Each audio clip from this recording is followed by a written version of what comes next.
From Hollywood, the CBS Radio Workshop. Damage incalculable. 62 square miles of mountains and valleys of farms and pastures reduced to blackened ash. 85 homes burned to the ground. 4 injured.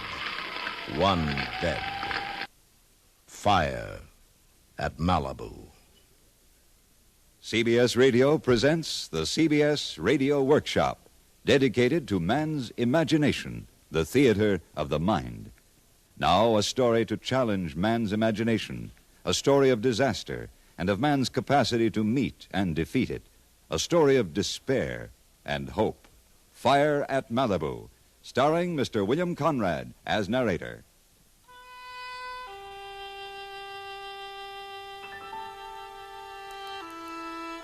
The Eastern Pacific High. It stretched from Baja, California to Hawaii and north to Anchorage, Alaska, and back south again past Vancouver Island and Puget Sound, past the Farallones and the Channel Islands. Day after day, week after week, it squatted across half of the Eastern Pacific. For 8 weeks, it remained immovable. You couldn't feel it or taste it or see it, excepting on the weatherman's map, but it was there. That vast, high-pressure area, blocking off the rain from the green forests of the Northwest and the brown hills of Southern California. Weather moves from west to east, out of the bleak, black cold of Siberia and Mongolia, down across the Sea of Japan and on east across the Pacific. But now, stopped by the immovable high, the weather veered north across the icy mountains of Alaska, becoming a cold Arctic front, pouring down into the Great Basin between the Sierra Nevadas and the Rockies, and then spilling across the mountains to the west, becoming warmer and warmer by gravity and compression, until it roared down from the Mojave Desert into Southern California, a full-grown Santana, the wind of Satan, whipping up dust storms, clawing at palm fronds, whining through patios, and fouling swimming pools with the last of autumn's brown leaves. For 8 weeks it blew through the chaparral, drying out the greasewood and the wild buckwheat on the rolling hills, desiccating the live oaks and the sycamores in the canyons. People's skins became dry and itchy. People coughed a lot, and their nostrils tickled as though they were coming down with a summer cold, and they perspired freely as they went about their Christmas shopping in the unusual midsummer heat.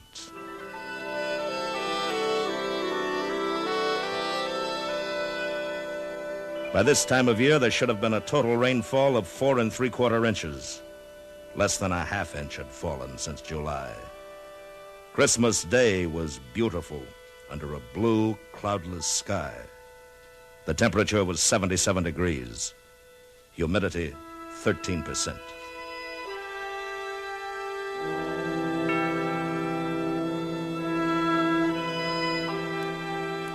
Western Airlines Flight 39 left Salt Lake City at midnight Christmas night, southbound for Las Vegas and Los Angeles.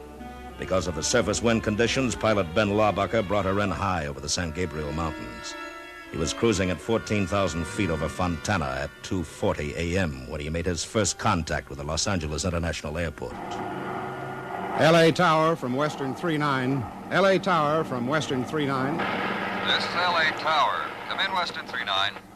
This is Western 39 reporting at 14,000 over Fontana, requesting landing instructions. Over. Hello, Western 39. You're cleared to land on runway 25.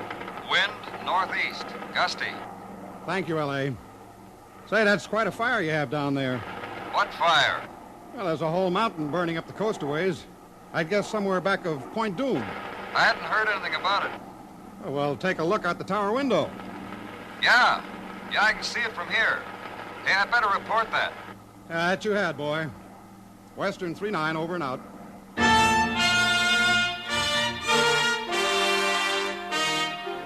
Donna Cruz was fairly new at her job. She joined the Los Angeles County Fire Department as a switchboard operator and dispatcher on October 1st. Early in the morning of December 26th, she was the only operator on duty at the Malibu fire station at Agoura in the San Fernando Valley, some 45 miles west of Los Angeles. At 2:40 a.m., her switchboard lit up like the Christmas tree she had turned off before leaving for work a few hours ago. Fire Department, Malibu Station. I want to report a fire. Yes, sir. Where is it? Well, I don't know exactly, but from where I am, it seems to be up Zuma Canyon. Thank you, sir. Looks like the whole mountaintop's on fire. Yes, we'll take care of it. Excuse me, please. I have another call. Malibu Fire Station. Headquarters. We have a report from an airplane of a fire back at Point Doom. Yes, I already have it. Okay, Malibu. Battalion Chief Malibu George Fire Reichert Station. came in from the Yes. kitchen with a pot of fresh coffee Yes, to thank find you. Donna with more calls than she could handle. Malibu Fire Station. He slipped into the chair beside her and took the next one. Malibu Fire Station, Chief Reichert.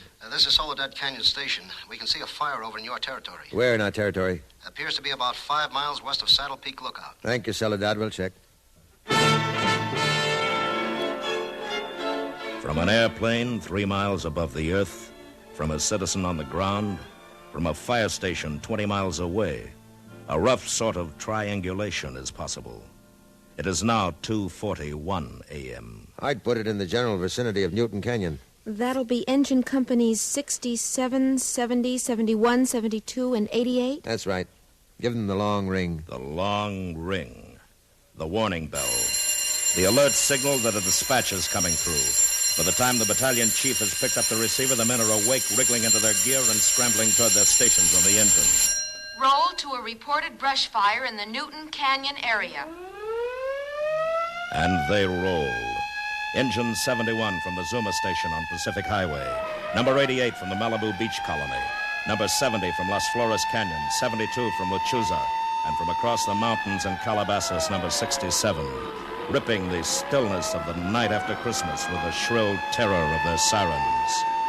The ranchers, the homeowners, the farmers come awake with a start as they hear them scream by.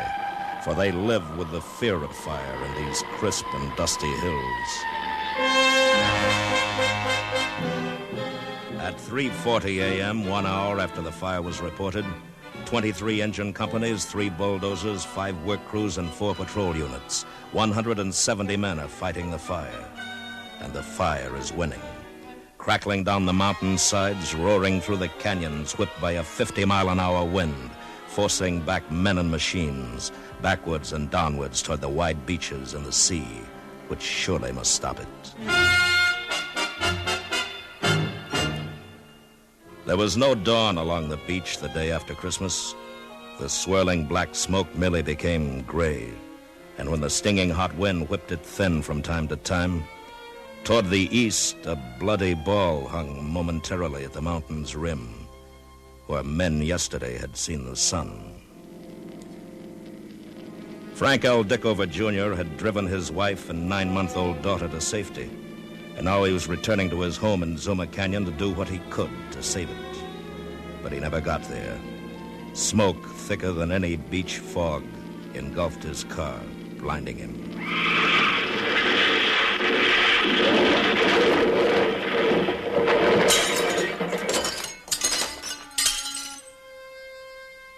After the fire had roared by, the highway patrol found the wreck, and nearby Mr. Dickover's charred body. He'd broken his leg when the car went off the road.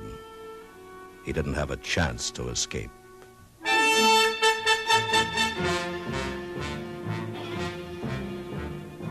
That first morning, County Fire Chief Keith Klinger set up his command post at the Zuma Fire Station on the Pacific Coast Highway. His command now comprised 430 men, including Navy and Marine personnel, moved in by truck from the CV base at Port Hueneme and Terminal Island. In the firehouse, where the gleaming engines usually stand, gray ladies of the Red Cross served coffee and sandwiches to smoke-blackened firefighters. In the dormitory, men off the line were treated for eye burn and smoke poisoning.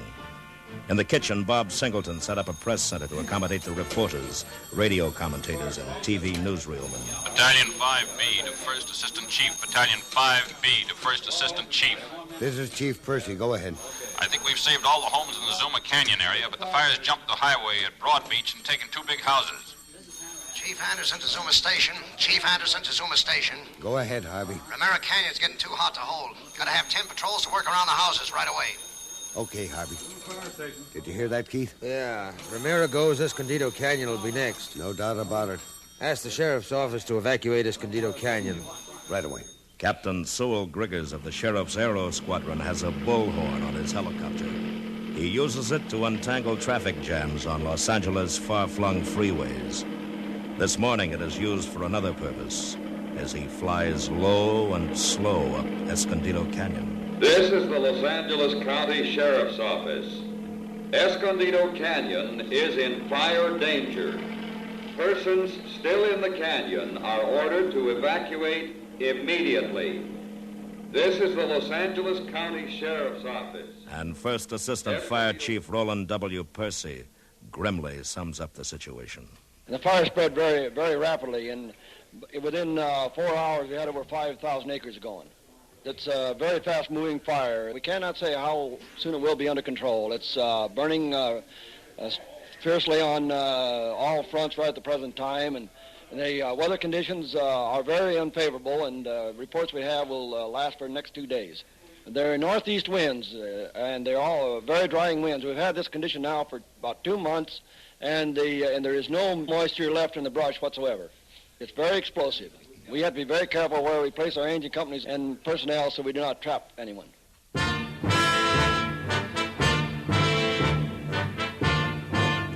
Fire was shaping into a disaster.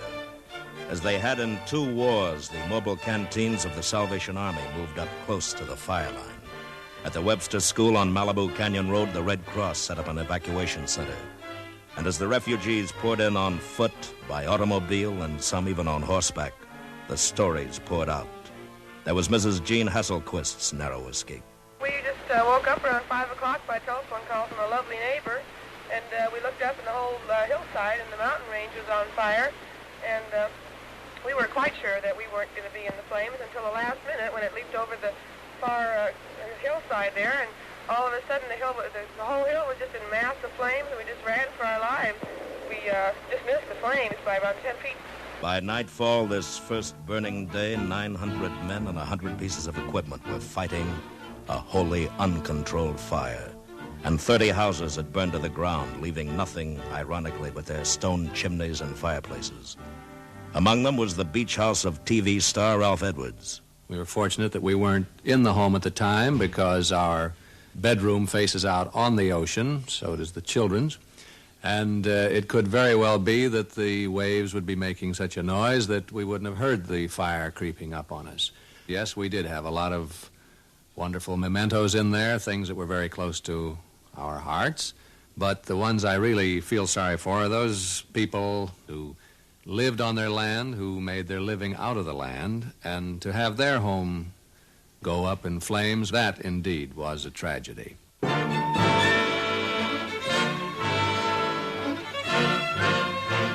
The second smoky dawn brings no relief as the fire roars on south toward Latigo Canyon. And here among the bright red fire engines is the blue and gray shortwave truck of radio station KNX and CBS News reporter Hugh McCoy. It looks as if we're trapped, or at least temporarily stymied up here. The road has been blocked off by flames, which just moments ago have leaped across the road up the side of the hill. Below here in the canyon, there's a house and a number of outbuildings, which in just about a moment from now will be reached by those flames. And up here on the hill where the flames have jumped the road, another house, a green house, is threatened. I don't think we can make a stand here much longer. Jim Lowe, our engineer, is about ready to evacuate with the KNX mobile unit. We've got to make our way back down this road. The heat is getting more and more intense, and the flames are swept over more than a half a mile of these mountains now, raging, moving very, very fast. The house I told you about a few moments ago down below here is completely enveloped in smoke and flames. The people, we have just learned, have been evacuated from that home. And up here to my right, another house which is still standing is threatened by these flames reaching 20 to 50 feet up into the air as these wind gusts whip the black pall of smoke.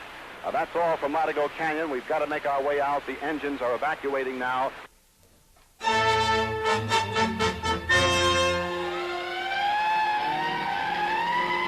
That afternoon along Highway 101, the citizens of Santa Maria and Santa Barbara, of Carpinteria and Oxnard knew something was up, something big, as a convoy of 18 civilian defense pumpers from Northern California roared south, red lights flashing, sirens screaming. Something indeed big was up as the engines from the north pulled into the Zuma fire station. Malibu dispatcher at Agoura. Go ahead. We have a reported fire in the Hume tract. Hume tract? Yes, sir, just north of the sheriff's substation on Pacific Highway. It's traveling very fast. It's already taken several homes. Thank you. Chief? Yes, Roland? Just got a report of a blaze above the sheriff's station. That's 8 miles east of here. It must be a completely new fire. It's gotta be.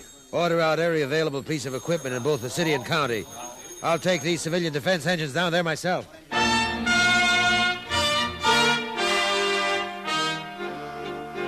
A new fire, 8 miles away, sweeping down the steep cliffside toward homes thickly clustered above the highway. Homes built high for the magnificent Pacific view. A view now obscured by ugly brown smoke choking out the setting sun, bringing an early night to this California Riviera, an aborted night, backlighted by the creeping, crackling, ruby-red line of fire. This is Todd Hunter reporting from the home of Horace Height at 22140 Pacific Coast Highway.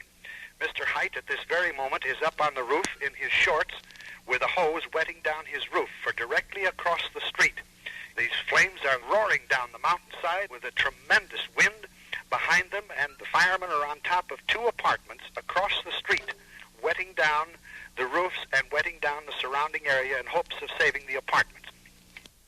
62 engines, 20 of them bumper to bumper along the highway, pour water up the cliff, while the others fight the fire house by house. And below, parked on the road, the householders in their cars, watching the smoke and fire blot out their homes, still gaily outlined in Christmas lights, and then pass on, leaving the homes and the lights intact as it roars on, insatiable to the west, toward the first fire, the Zuma fire, now contained, but not controlled. And between the fires, the Malibu beach colony, the fabled playground of the movie stars, and back in the hills, the homes of simpler folk, and the Serra retreat of the Franciscan fathers, where on that fiery night of December 27th, prayer performed a small miracle, as Father Robert Schmidt recalls it. It's a custom in the Franciscan order to pray to St. Agatha for protection against fire. So we've been praying, and I think we had a sort of a miracle here last night, because when we left at 11 o'clock, the tongues of flame were leaping over the lips of the hill. We thought the retreat house would certainly be in the path of it. But by some miracle, the wind changed. The flames started heading up the slope rather than down the slope. So we consider that a miracle that we ascribe to the prayers that we said in the last 48 hours. Father Schmidt was not alone in his prayers on this hopeless night. All over Southern California, the thoughts and sympathies of men of goodwill stretched toward the threatened people of the stricken area. And the thoughts and the sympathy and the prayers seemed not to have gone unheard. That night, the winds died down. The roaring red monster of flame flickered to a faltering standstill. By 10 o'clock Friday morning, as Governor Goodwin Knight asked President Eisenhower to declare a state of disaster in Southern California, Fire Chief Klinger could report. While I cannot say the fire is completely controlled, it no longer threatens property or life. At present, it is still out of control on the western perimeter and burning over the Ventura County line. But this is practically uninhabited territory. Beg pardon, Chief. Castro Lookout on the line. Thanks, Roland. Chief Klinger speaking. I've got a new blaze, Chief. Oh? Approximately 1.5 miles northeast of Lake Sherwood, sweeping southwest from Ventura Boulevard on a 3-mile front. A third fire. By noon, it has swallowed 9 homes on the shore of Lake Sherwood, and pushed by a 35-mile wind, roars on toward the Zuma fire on the other side of the range. Anything can happen now. If it joins up with the Zuma burn, we've got it licked. If the winds increase, who knows? Right now, we know one thing. It's out of control.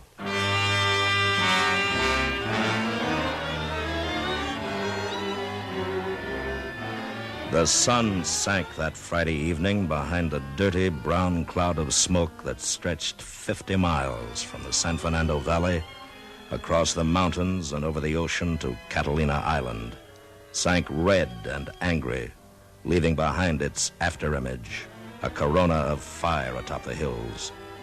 And 2,000 weary men fought through that last long night. There was good news the next afternoon, qualified in the cautious words of a weary fire chief. We now have the fire tied up in a slippery knot. The knot held, and so did the Pacific High.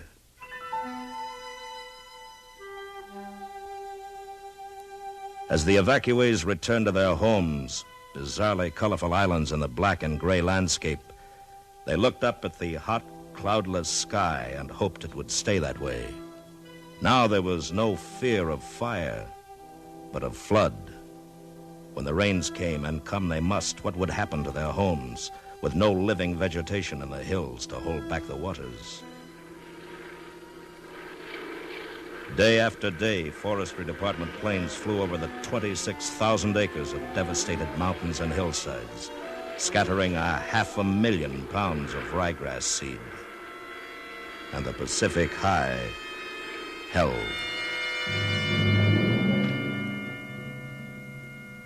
And men ask, will the rains, when they come so heavily the seeds will wash away before they sprout?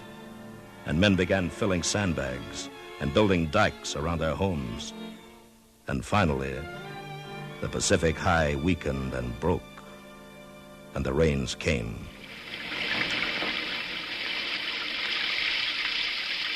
And once more men prayed. It rained as it should have 2 months ago. It rained all day Friday, the 11th of January, all day Saturday, sometimes mercifully, sometimes fiercely, and no one could be sure. And then, Sunday's dawn burst into a blue sky, lazy with the fleecy clouds that follow a storm. Daddy! Daddy, look! What is it, honey? Look out the window. The hills. They're all green. Yes, like a green fuzz across the gray hillsides, the ryegrass had sprouted and pushed its way through the cold ashes like a promise of springtime. There would be food now for the hungry deer in the high hills. There would be tiny roots now holding back the soil against the next rain. And there would be beauty again in Malibu. Because man, who knows so well how to organize for his own destruction, had also learned how to organize for his own salvation.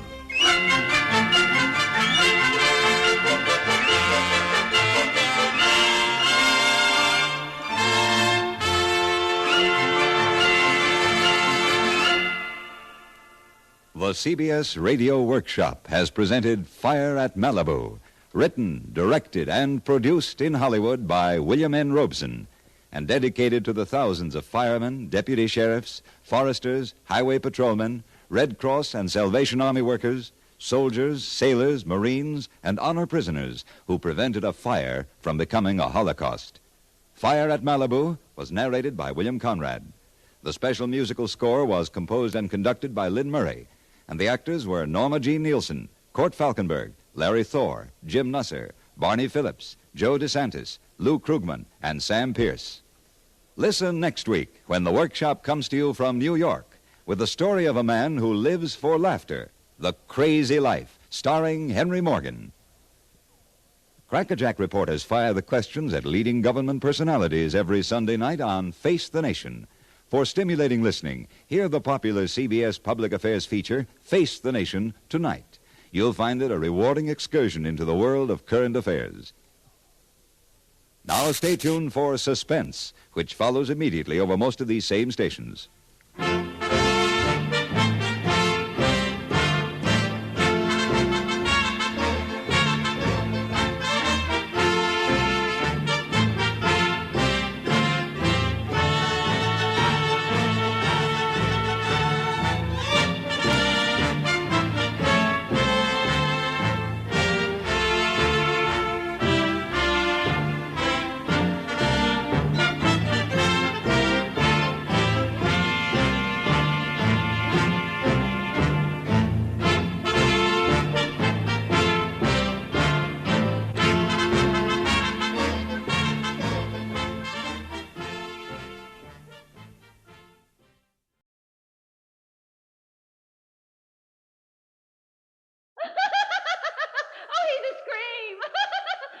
a life you two must have together, Jean. What a crazy life.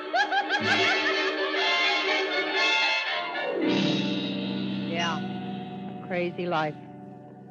A real crazy life.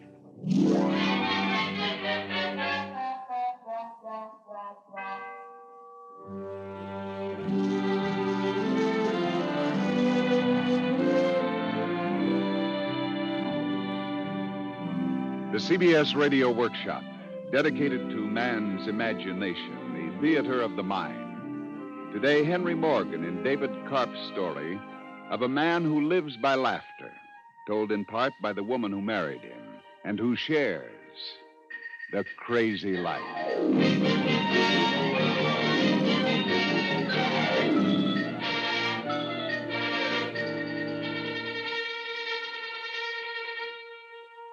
Dear Pop, I'm writing this letter in my mind because they won't let me out of bed. I suppose you know from all the prayers Mom's made that I was going to have a baby. It's a baby girl. She came just a half hour ago. We're calling her Amanda. I think she looks beautiful. I'm so glad for you that it was a girl. Yes, I wanted a girl. Girls are nicer than boys. Easier to train. And you know the old saying, a son's a son until he gets a wife. A daughter's a daughter the rest of her life. That was Mrs. Barnowitz. She has the bed next to mine. She had a boy yesterday. It was her third. I may as well tell you I'm in a ward at the hospital. It isn't so bad, really, except that one poor girl's baby died and she cries all the time. I wish I weren't here, but we can't help it. Henny hasn't done well the past few years. I know he's tried, but... what I mean, I'm not in a ward because I want to be. Why don't you try to sleep, dear? I can't. Did you know it was snowing? No, I didn't. Beautiful.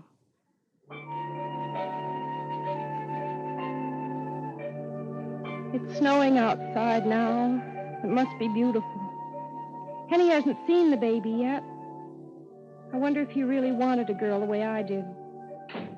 Mr. Carter, how did you get here? Had to kill 3 nurses and tie up a doctor. Cops are after me. I can't stay long, Mrs. Barnowitz. Oh, you...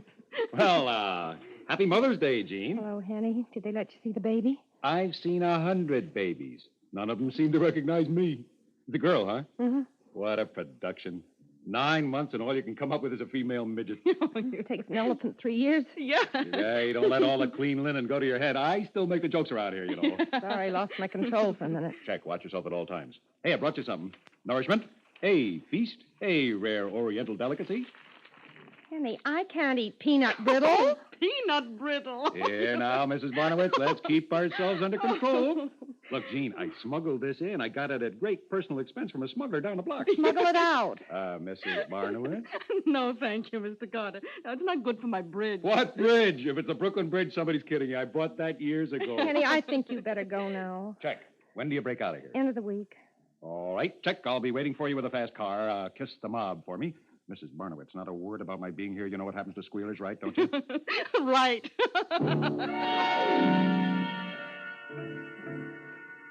It's like Henny to make a joke of the baby's being born. What I'm trying to say is that I'm coming back home. I'm leaving Henny for good. It wasn't right, not even from the first date. It was snowing then, too, and I ran all the way home from the theater. Do you remember how I cried when I told you he'd run up to the stage during the amateur contest and imitated horrible things? People laughed while he imitated things like a chicken running away from a farmer, flapping his hands and squawking and rolling his eyes and making perfectly awful sounds. And then he pretended he was on a desert dying of thirst and crept along that filthy stage on his hands and knees and licked it.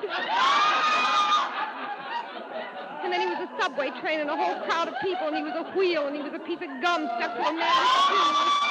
I thought I would die of shame. All the people were laughing, and I couldn't stand it. I got up and I ran out.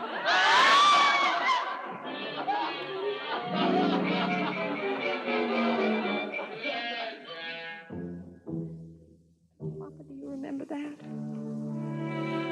Maybe it wasn't so horrible after all. I was younger then, and I thought it was the worst thing that had ever happened to me. those days, all I thought about was my dignity. But I'll never forget that night. I'll never forget it as long as I live. Funny, it snowed, too, the night I saw Henny home on furlough from the Army. It was just like Henny to be in the middle of a crowd, and the crowd was watching Henny. Henny was arguing with one of those street Santa Clauses.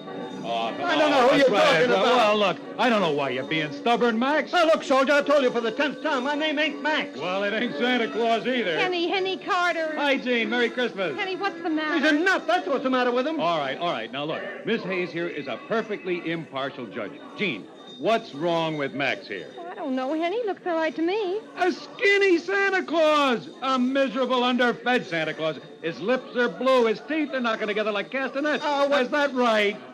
Ladies and gentlemen, you're all substantial citizens. Some of you are mothers and fathers. Are you going to let your kids think that Santa Claus looks like this? Henny, what do you want the poor man to do? Well, he can put on my overcoat. That's all I'm asking him to do. Is that unreasonable? It'll fill him out. It'll warm him. Now, look, soldier, I told you a dozen times, I'm not going to put your overcoat on under this suit. Now, go on home, huh? So you're going to stand there in that skinny, shivering state and maybe scare little kids? Not while I have anything to say about it. Come on, buddy, let's go. Off with the skinny Santa Claus suit. Hey, take it let off. go, me. Hey, stop it. Stop, you'll get into trouble. Hey, someone call a cop.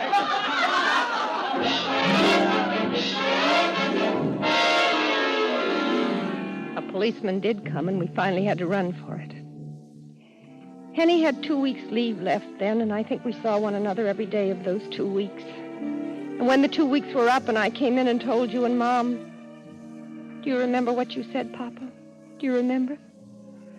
For Pete's sake, why did you marry the goof? That's a terrible thing to say, Harry. I love him, Papa. Well, I didn't know there was any insanity in our family before this. Now, that's enough of that, Harry. Jean, Henny is going to make you a wonderful husband. He's kind and generous and thoughtful, and he loves you very much. Henny is going to be a good husband. You wait and see. A good husband. It's going to be hard to tell Henny that I'm leaving him. Very hard. He's been able to find something funny in almost everything else, everything we ever did. Even something as ordinary as riding on a bus. Have your fare ready. Step to the rear, please. Plenty of room. You know, Gene, I've been thinking. Look at all of these people just sitting here on the bus. They're not improving their minds. They're not getting anything at all out of the ride. What are you supposed to get out of a bus ride? Well, you're supposed to get something out of life all the time, honey. They're living their lives right now, right here, and they're not getting anything out of it. Ladies and gentlemen. Henny, for heaven's sake, sit down. What are you doing sitting on the bus? What are you getting out of it? Look. Here you are. You're traveling in a marvel of transportation in the largest city of the world on swank Fifth Avenue, and you sit there without oohing and awing. You're not marveling at the things you can see. Come on, let's have an ooh of appreciation for Fifth Avenue. Come on now. All together. Ooh. Oh, come on. Get into the spirit of it. Let's have an ah for the Fifth Avenue Bus Company. All together. Ah. And there's the good old Empire State Building. Let's have a double ooh and an ah for the Empire State Building. All together. Ooh. Ooh. Oh. Henny, you fool, sit down. Let's not forget the man who drives the bus. A big double ah for the driver. Ah! Ah!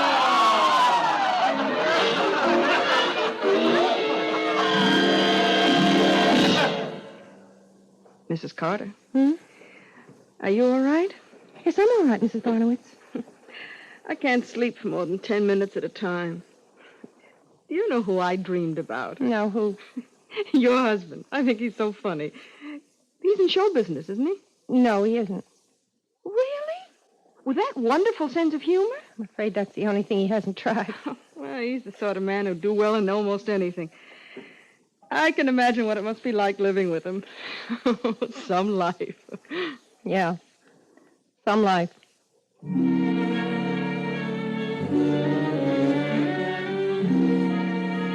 I don't think she could imagine what it was like, Papa. Do you remember the time he worked for a florist? I'll never forget it, the night he brought home a surprise.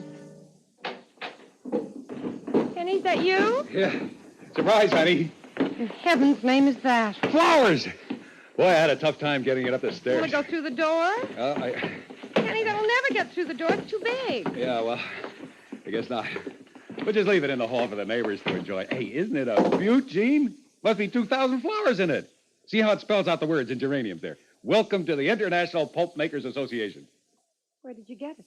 Well, they made it up for a hotel that was counting on getting a convention, but they didn't. What on earth are we going to do with it? Well, the fact of the matter is it's a going-away present. Who's going away? I am. That is, I did. Mr. Pappas is crazy about me. You know, he told me, Henny, take anything in the shop tonight. So I picked this. There's no point in taking anything small. Henny, were you fired? Fired? I've never been fired in my life.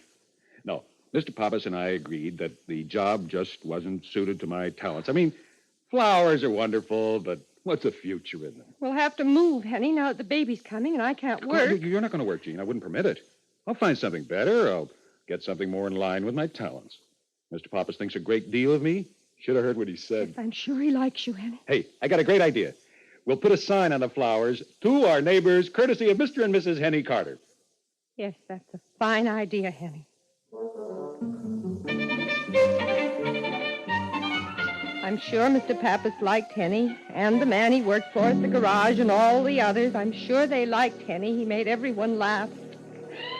The last thing I heard before I came to the hospital was people laughing at Henny. We'd gone downtown to a department store. Gene, look, are you sure you won't let me do the shopping? You're not in any condition to fight those crowds in there. Henny, there are certain things I'll have to have for the baby before I go to the hospital, and I just can't trust you to buy them by yourself. I don't know why you always... Oh, excuse me. Boy, they really go through that revolving door, don't they? Gene, how about my taking you home? See, I can come back. Henny, no, I can't trust you. Now, come on, let's go in. No, wait a minute now. Now, take it easy going through the revolving door. You don't want to get bumped now or anything. Now, go on. All right, get in. Well, Henny, come on. Don't stop in the door. It's stuck. What'd you say? The door's stuck. Won't move. Well, try moving back. Well, it doesn't go the other way either. Oh, now, Henny, stop it. If this is a joke. It's not a joke. I'm stuck. Gene, you got to get me out of here. It won't budge. I'll go tell someone. Wait a minute. Excuse me. Could you help me? Sorry, madam. I have a customer. No, you don't understand. My husband... Oh, for Pete's sake. Excuse me. This is an emergency. Yes, madam. My husband's stuck in the revolving door in the front of the store, and it won't move. Well, come with me. I'll get hold of the manager.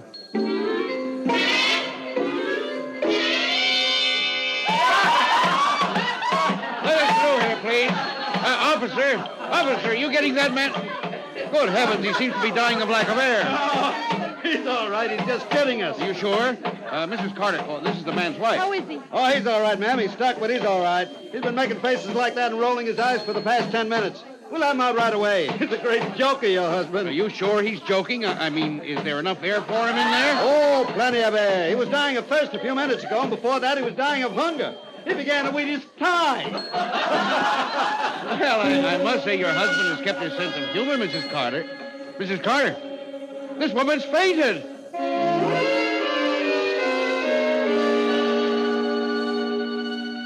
And that was the last thing I heard before the baby was born. The sound of people laughing at Henny. As I stood there and watched him, I somehow began to feel like a fool. And I decided then to leave him. Maybe you won't understand why I'm doing this, Papa. And maybe I can't really explain it except to say that it just wasn't funny anymore. Not funny at all.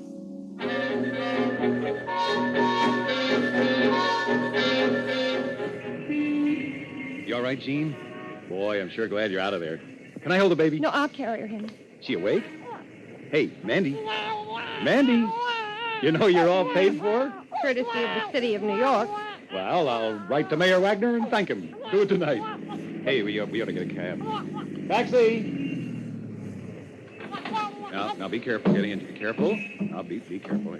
Now. 200 West 10th, and take it easy, you know. We got a newborn baby back here. Right job. Better check to see if she's breathing. Of course she's breathing. Well, it doesn't hurt to check. She's very young. She hasn't had much practice at it. I just take a little peek. Yeah, it's still breathing. Henny, please. They're remarkable. Are her fingernails growing? Of course. Probably her hair's going, too, huh? It is. fascinating. This is fascinating, like an exact duplicate of a human being. She is a human being. Well, of course. Better check her breathing again. Yep, still okay. Hey, buddy, you think I'm funny? Sorry, mister. Just sort of made me laugh. There's nothing funny about being a father, you know. You have to check up on things like that. You sure do. Yes, sir, boy. Nobody's going to catch me napping. I'm going to stay on the job, make sure those nails keep getting longer and that hair keeps growing and that breathing goes out all the time. In, out, in, out, in, out. Better check that again. Honey, stop it. Stop it right now. She's not some joke. She's my daughter.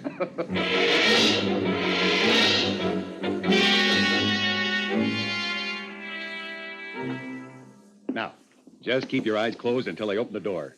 I have a surprise for you. You close your eyes, please. Henny, I'm exhausted from that climb. I'm opening it. I'm opening it. Eyes closed. Step in. That's it. Okay, you can look. Henny, where did all this come from? Hey, Mandy, open your eyes. Take a look. Where did all this come from? Well, I don't know where the crib and the playpen and the bassinet and all those baby clothes came from, but the flowers came from Mr. Pappas. The champagne came from France. I borrowed the champagne buckets and the champagne glasses from the restaurant down. You know, there's no sense buying those things. We hardly use them. Where'd you get the money for all this? Well, some of it your mother bought and some of it I bought. If I can guess the things that you bought with her money. With American money. Hey, I woke her up. Surprise, Mandy. Surprise.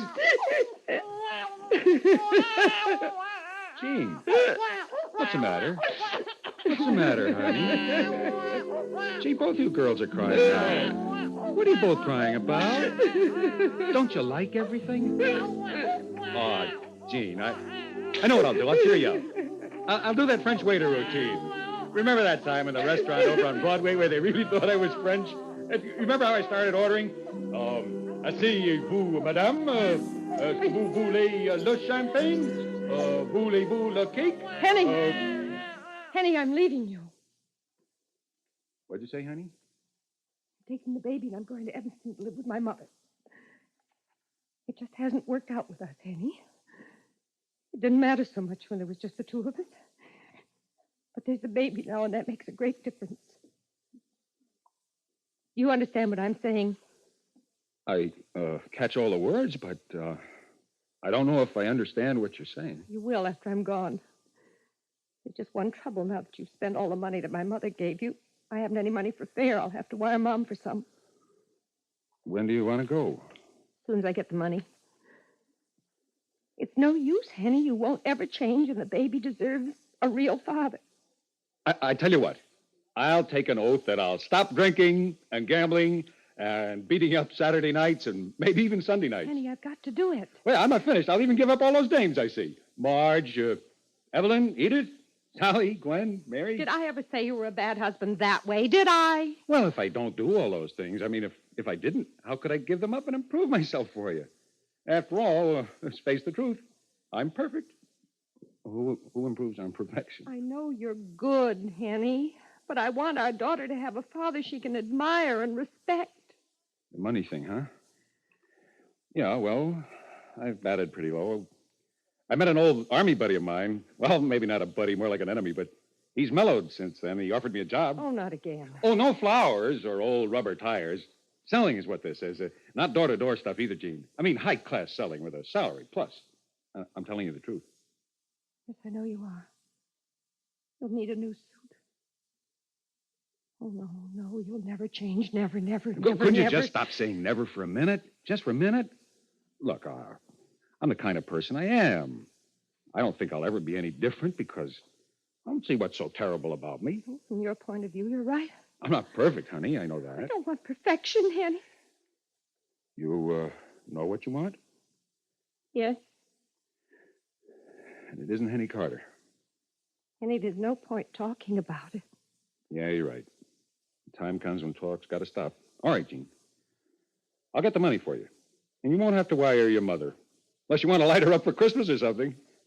It's a joke. Yes, I know. Well, it's no joke what I said about getting the money. I'll get it for you. Right now.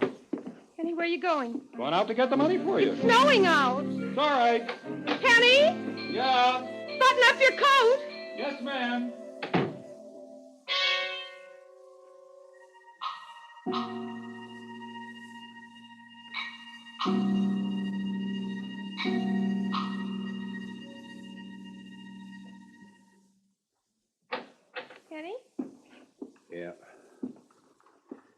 it's me, honey.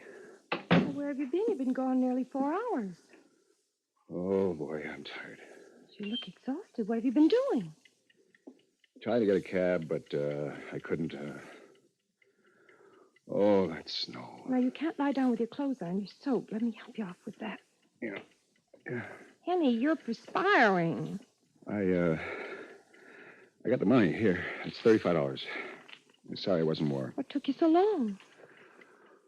Oh, I'm tired. Mr. Pappas lend you the money? Did you walk all the way from his place? And borrow it. I wouldn't want Mr. Pappas to know about us. I'd be ashamed. Not you. I'd be ashamed of myself. Such a flop. Excuse me, Jane. I think I'm going to pass out. Henny, what's wrong? What happened? Where did you get the money? Good fare. He's met a leprechaun named Cassidy. Cassidy? Henny, I got to sleep, Jane, please. where did you get the money if you didn't borrow it? Pocket. Coat pocket. Where, in your jacket? Yeah, jacket someplace. What's this?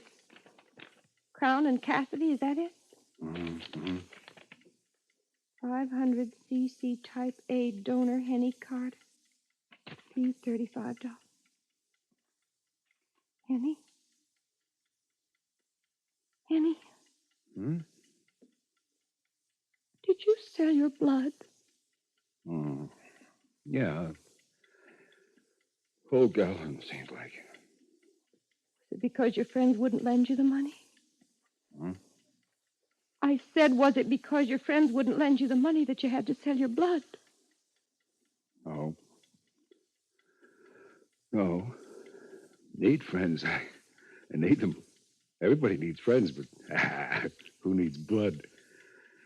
Only good for cutting yourself when you shave, huh? Excuse me, I'm dead. I'm just dead. Henny. You're a good man, Henny. You're good. I suppose we've got to live our lives the only way we know how. And your way isn't a bad way, Henny. And for you, it's the only way. A crazy life.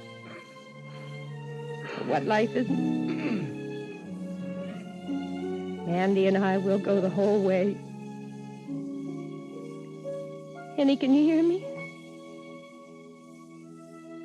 Never mind.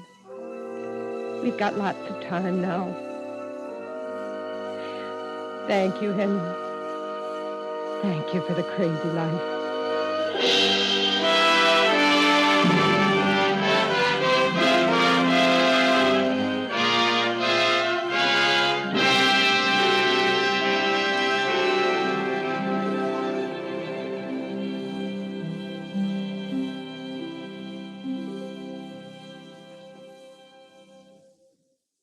You've been listening to the CBS Radio Workshop and Henry Morgan in The Crazy Life by David Karp. It was directed by Ira Ashley and featured Elspeth Eric with Bryna Rayburn, Agnes Young, Madeline Pierce, Louis Van Ruten, Santos Ortega, Carl Frank, and Larry Haynes. The original music was composed and conducted by Milton Kay. The CBS Radio Workshop is produced in New York by Paul Roberts. This is Ted Pearson inviting you to join us again next week for the premiere broadcast performance of the one-act opera, Le Grand Breteche, based on the immortal Balzac story about the jealousy of a deceived husband, composed by Avery Claflin with libretto by George R. Mills. This is the CBS Radio Network.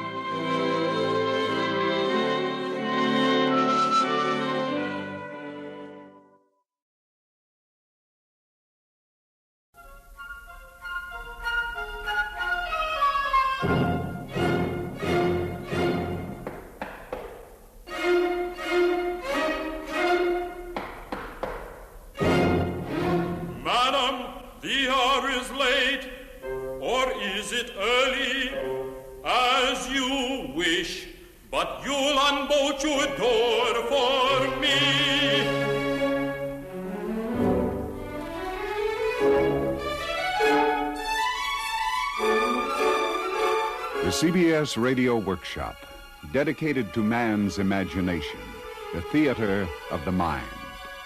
Today, Grande, Breteche. Avery Claflin's recorded one-act opera based on Balzac's classic story of a woman's infidelity. Original music composed by Avery Claflin, libretto by George R. Mills. The action takes place in the wife's bedroom of Grande Breteche, an estate in the Loire Valley in the early 1800s. And as the curtain rises on the first scene, the wife has hidden her lover in the closet of her bedroom as the husband enters. The husband is in high spirits, having just returned from an evening of gaming. But the suspicion that his wife is not alone is suddenly aroused when he sees that the window draperies have been tightly drawn. You draw your curtains close. Are you afraid of dark? I should not leave you sleep alone so many nights.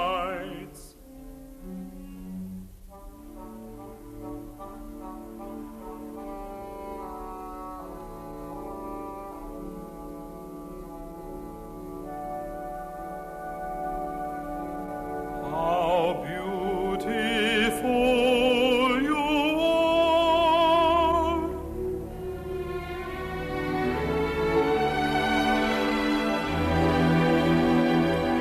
How beautiful you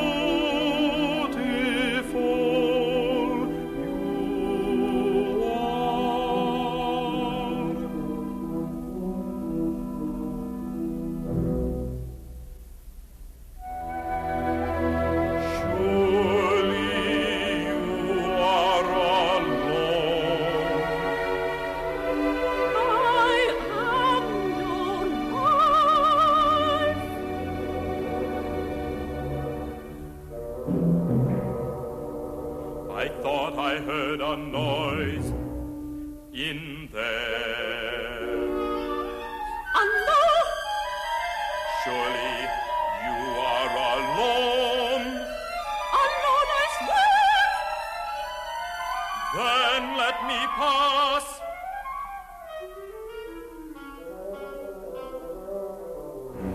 There's no one there. You swear. I swear upon my marriage vows.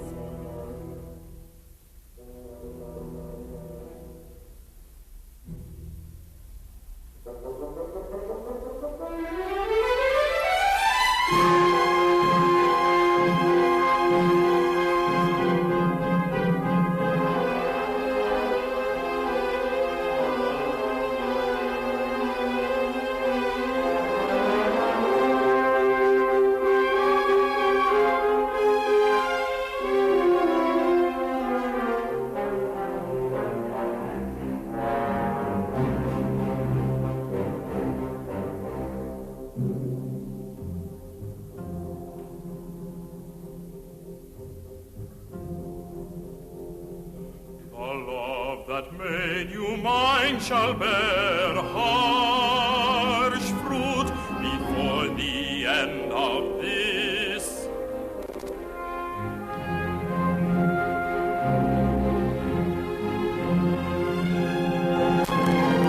I am a prince of thwarted ecstasy, and lacking you, I never might have known how high the heart could climb or sink. Now swear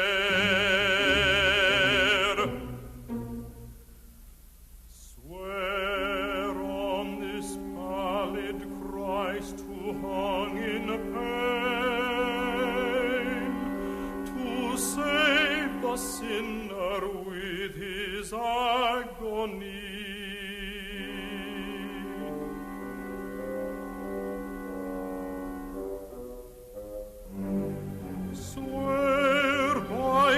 God's body on the tree.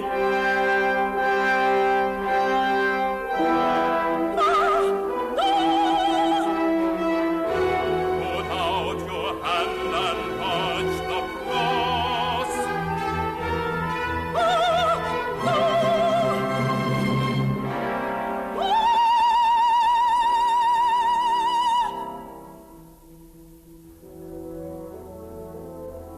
What lust is on your lips, or in your heart?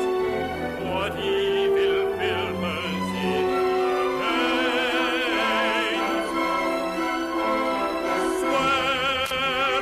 Swear by your God, you are alone.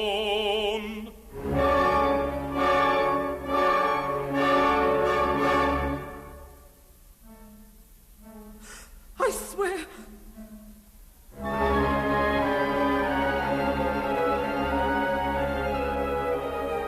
I swear.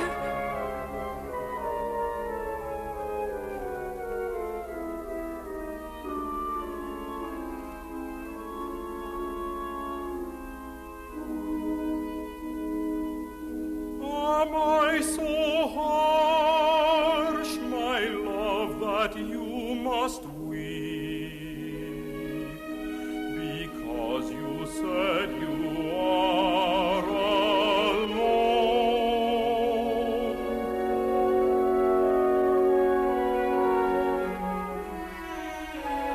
Touch lips and laughter will come back and dry your tears.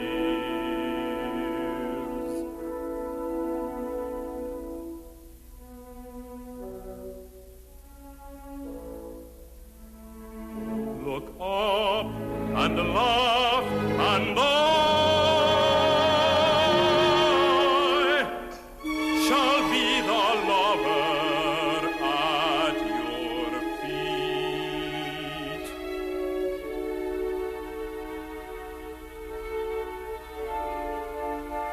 Give me 1 hour alone. My eyes are heavy with so long a night. My years are yours. Give me an hour.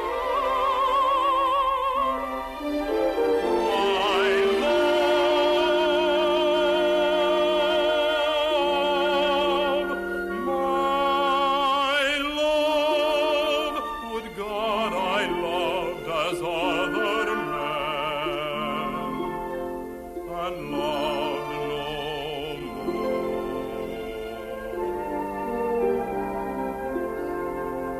To kiss and be at peace forever.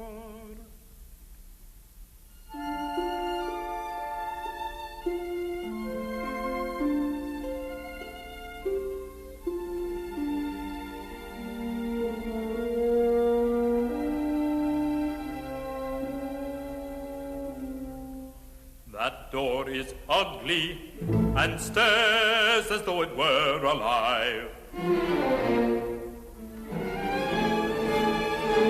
It shall be walled. You stir, my love. I said the door is ugly and shall be walled. Lie still, you are so tired. There's nothing in the room to matter. Pierre can come as soon as he is up and lay the bricks. More tears, my love. Give me an hour, a moment only, so I catch my breath.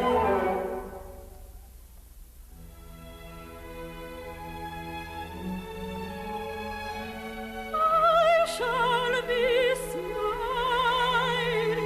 for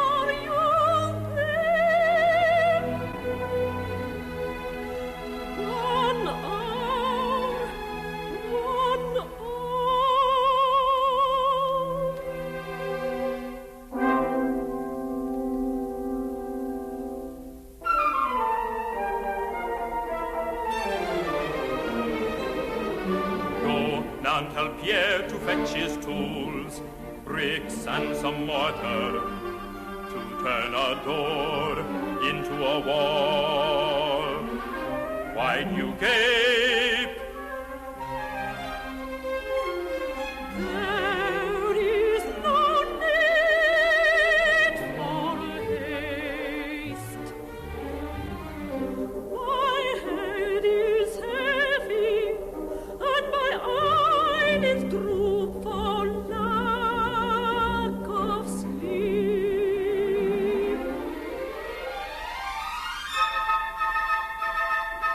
There is no need for haste.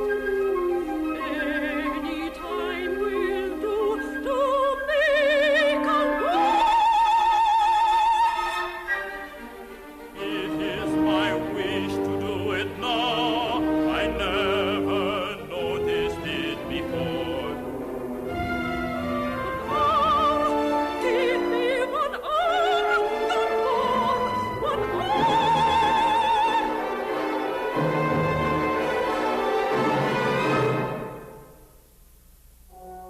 Hush, hush. It is a little thing you know, and will not take an hour.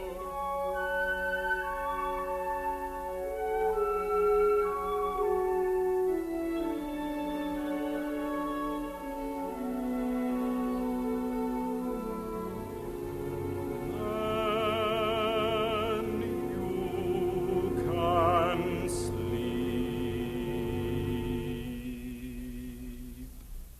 The husband calls for a mason in order to have the closet walled up in which his wife's lover hides as the lights dim on scene 1 of La Grande Breteche.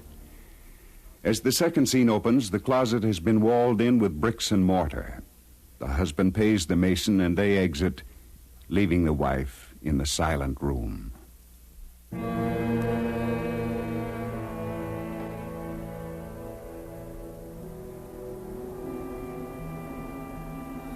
Dear Christ, how could I not what abyss love needs? How still it seems.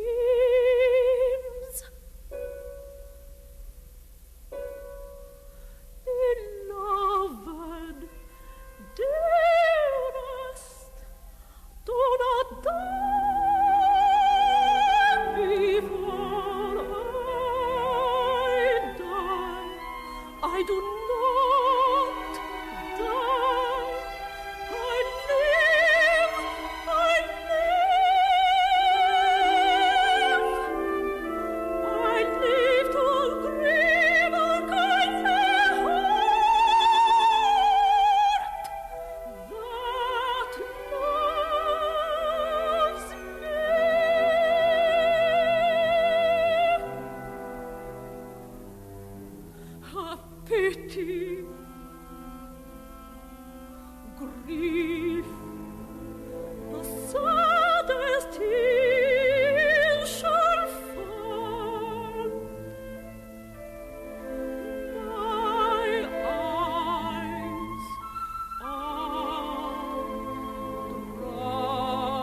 bridge were alone.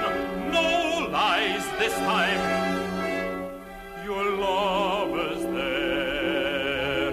Can you not hear him choking?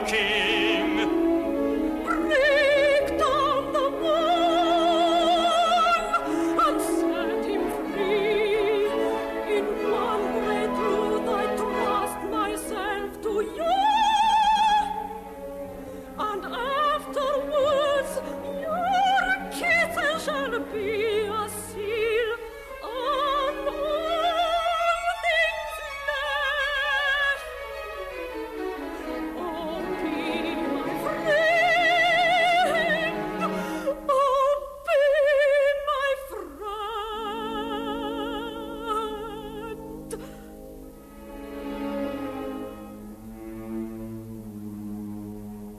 And afterwards, although love's victories be great, there is no cure in love's defeat. Forever in your golden flesh, the savor of his kisses lives.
Have you not understood?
You have been listening to the CBS Radio Workshop and the premiere broadcast of Avery Claflin's recorded one-act opera based on the classic story by Balzac, with music composed by Avery Claflin, libretto by George R. Mills, and produced for radio in New York by Paul Roberts. Patricia Brinton was heard as the wife, and Richard Owens as the husband. Le Grand Breteche will be made available on long-playing records by Composers Recordings at your music stores shortly.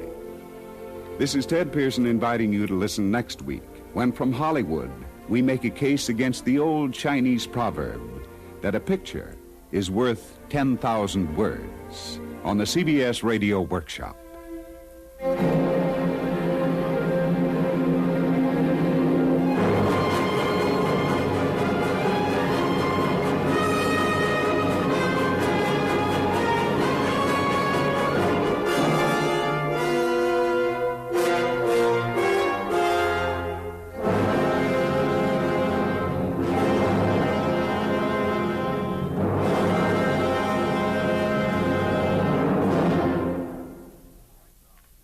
Right now, city and rural police are alert to the tragic death and injury tolls in motor accidents.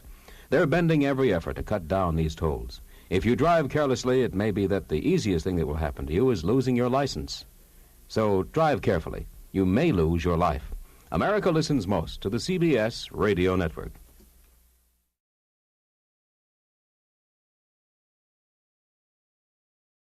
From Hollywood, the CBS Radio Workshop. They say one picture is worth 10,000 words. I wonder, is it?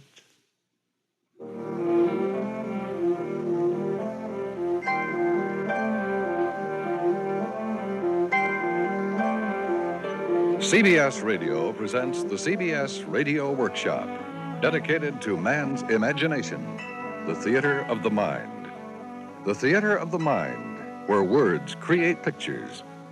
Here, then, are 1,489 words, the voice of William Conrad and the music of Jerry Goldsmith.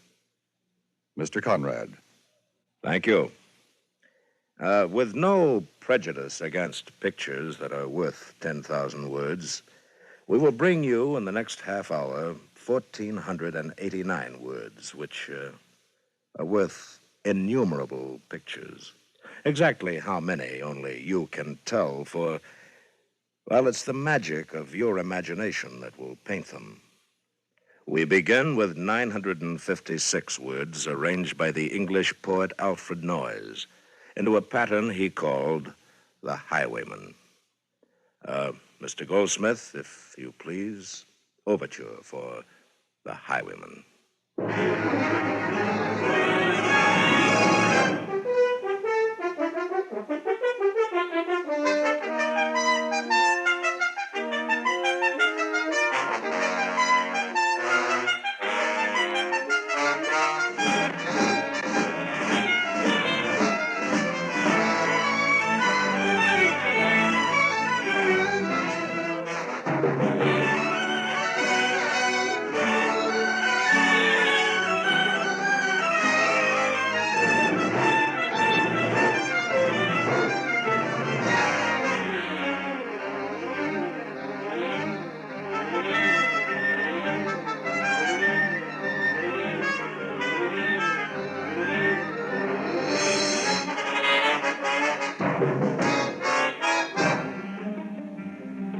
The wind was a torrent of darkness among the gusty trees.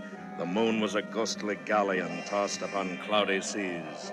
The road was a ribbon of moonlight over the purple moor. And the highwayman came riding, riding, riding. The highwayman came riding up to the old inn door. He had a French cocked hat on his forehead, a bunch of lace at his chin, a coat of the claret velvet, and his breeches of brown doeskin. They fitted with never a wrinkle. His boots were up to the thigh, and he rode with a jeweled twinkle. His pistol butts a twinkle, his rapier hilt a twinkle under the jeweled sky.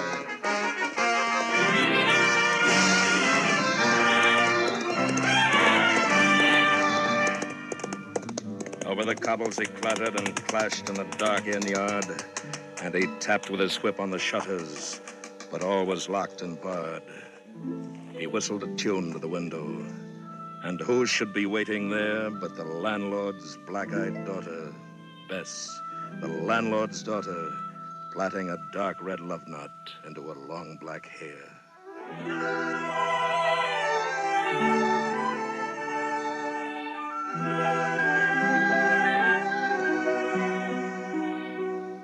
And dark in the dark old inn yard, a staple wicket creaked where Tim the ostler listened.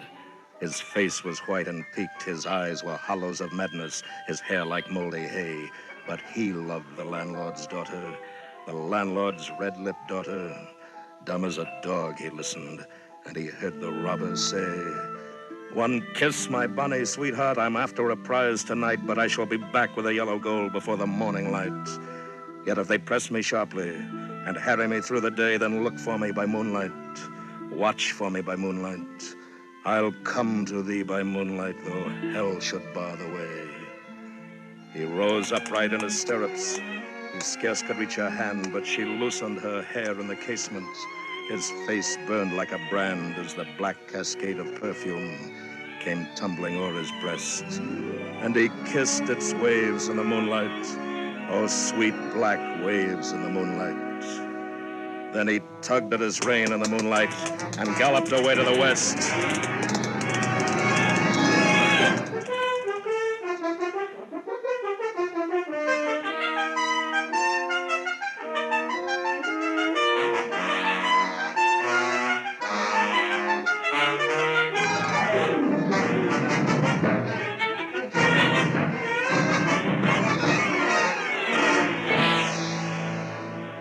He did not come in the dawning.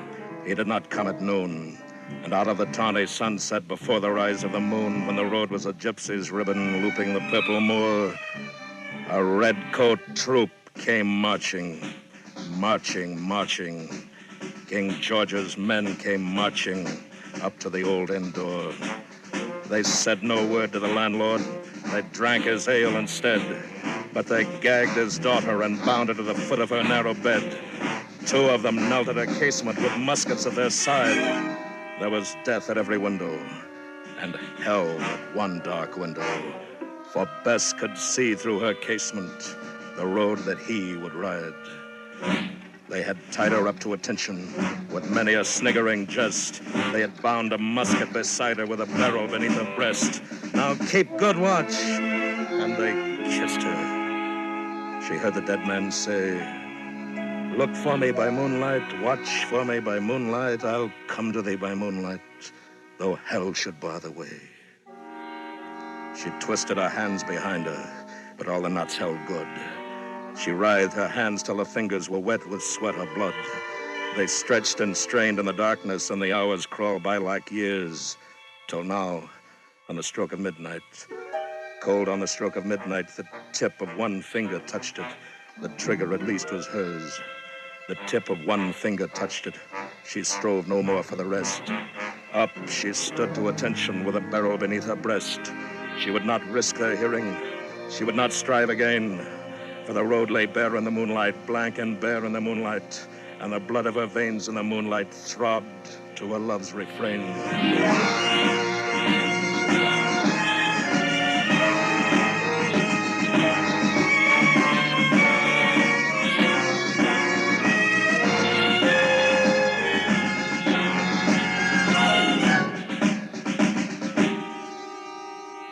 Clot, clot, clot, had they heard it, the horse hoofs ringing clear. Clot, clot, clot, clot in the distance. Were they deaf that they did not hear? Down the ribbon of moonlight over the brow of the hill, the highwaymen came riding, riding, riding. The redcoats looked to their priming. She stood up straight and still. Clot, clot in the frosty silence. Clot, clot in the echoing night. Nearer he came, and nearer. Her face was like a light. Her eyes grew wide for a moment. She drew one last deep breath. Then her finger moved in the moonlight. Her musket shattered the moonlight, shattered her breast in the moonlight, and warned him with her death. He turned, he spurred to the west. He did not know who stood bowed with their head o'er the musket, drenched with their own red blood. Not till dawn he heard it. His face grew gray to hear how Bess, the landlord's daughter, the landlord's black-eyed daughter, had watched for her love in the moonlight and died in the darkness there.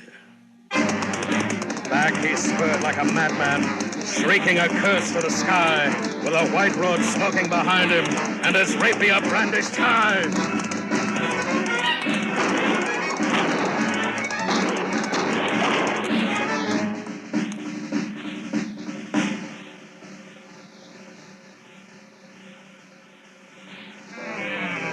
Blood red were his spurs in the golden noon.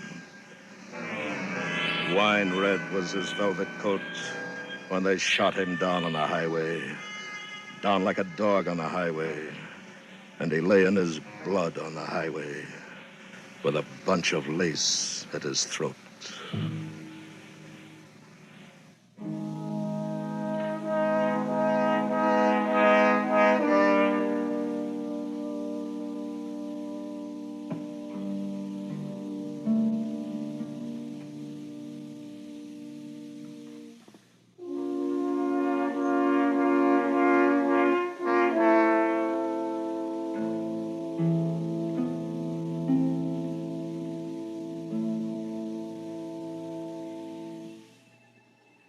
And still, of a winter's night, they say, when the wind is in the trees, when the moon is a ghostly galleon tossed upon cloudy seas, when the road is a ribbon of moonlight over the purple moor, a highwayman comes riding, riding, riding.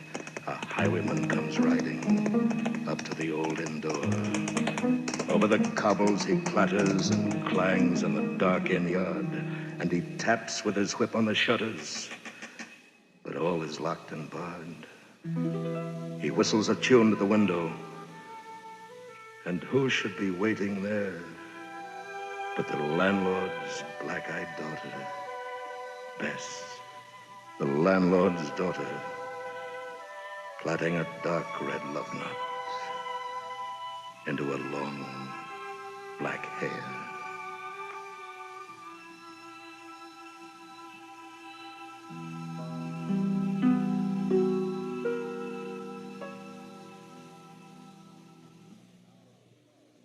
Now, love has always been the special province of poets, and who of us, having fallen in love or thought we had, has not tried to express this overwhelming passion in a poem? Well, more than 100 years ago, there was in London a young woman who managed this rather more successfully than most of us. Her name was Elizabeth Barrett. Her lover was Robert Browning, who tenderly called her his little Portuguese because of her dark complexion. As their romance progressed, she wrote him a series of sonnets inscribed From the Portuguese.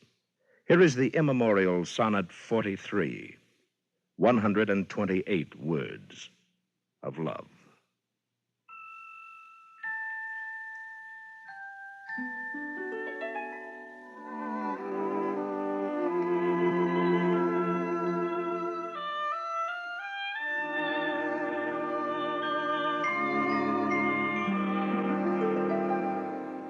How do I love thee?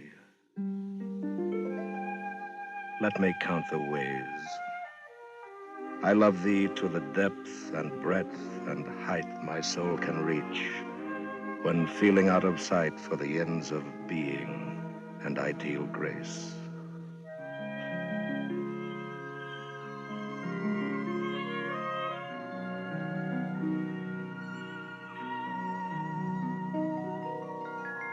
I love thee to the level of every day's most quiet need, by sun and candlelight.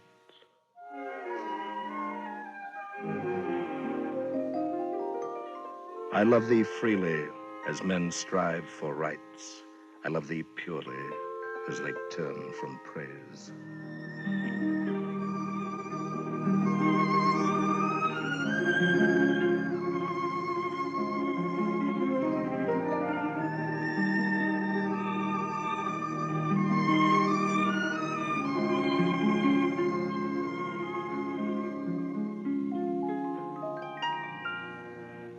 I love thee with the passion put to use in my old griefs, and with my childhood's faith.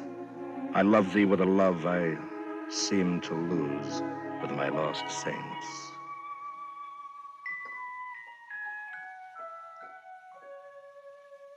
I love thee with the breath, smiles, tears of all my life. And if God choose, I shall but love thee better after death.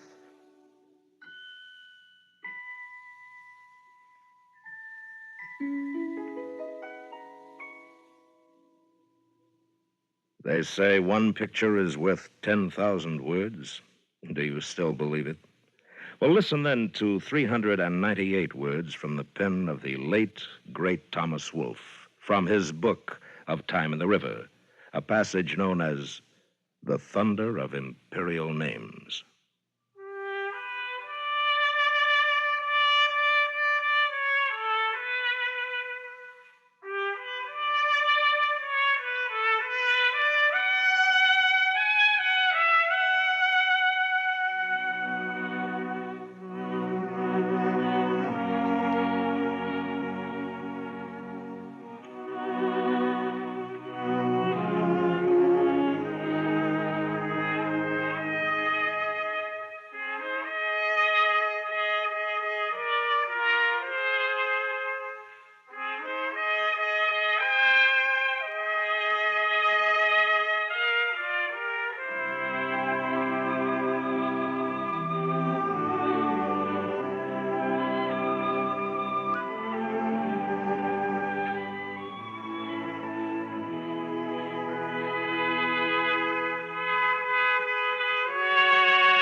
Thunder of imperial names. The names of men and battles, the names of places and great rivers, the mighty names of the states.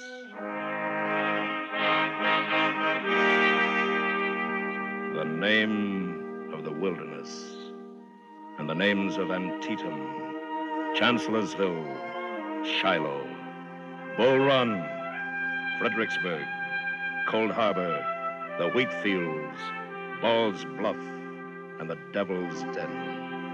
The names of Cowpens, Brandywine, and Saratoga, of Death Valley, the Chickamauga, and the Cumberland Gap.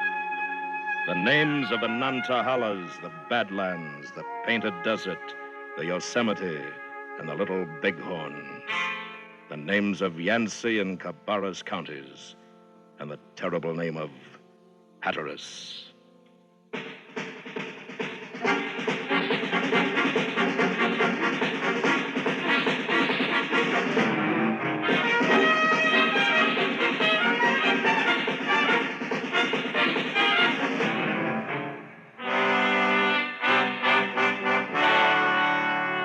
Then for the continental thunder of the states, the names of Montana, Texas, Arizona, Colorado, Michigan, Maryland, Virginia, and the two Dakotas. The names of Oregon and Indiana, of Kansas and the rich Ohio, the powerful name of Pennsylvania, and the name of old Kentucky, the undulance of Alabama, the names of Florida and North Carolina.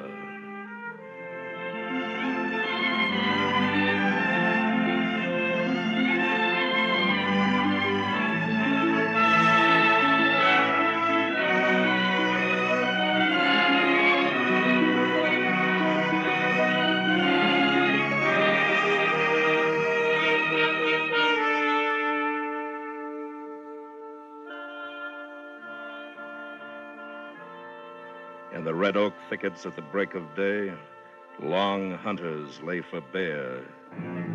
The rattle of arrows and laurel leaves, the war cries round the painted buttes, and the majestical names of the Indian nations, the Pawnees, the Algonquins, the Iroquois, the Comanches, the Blackfeet, the Seminoles, the Cherokees, the Sioux, the Hurons, the Mohawks, the Navajos, the Utes, the Omahas, the Onondagas, the Chippewas, the Crees, the Chickasaws, the Arapahoes, the Catawbas, the Dakotas, the Apaches, the Croatans, and the Tuscaroras.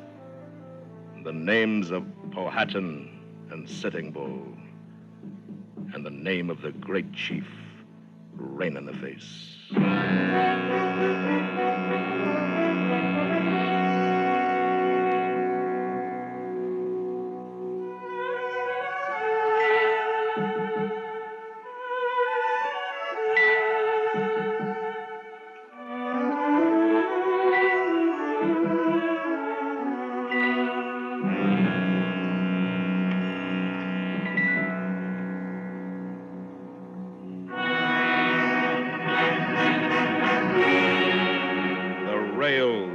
Westward in the dark. Brother, have you seen starlight on the rails? Have you heard the thunder of the fast express?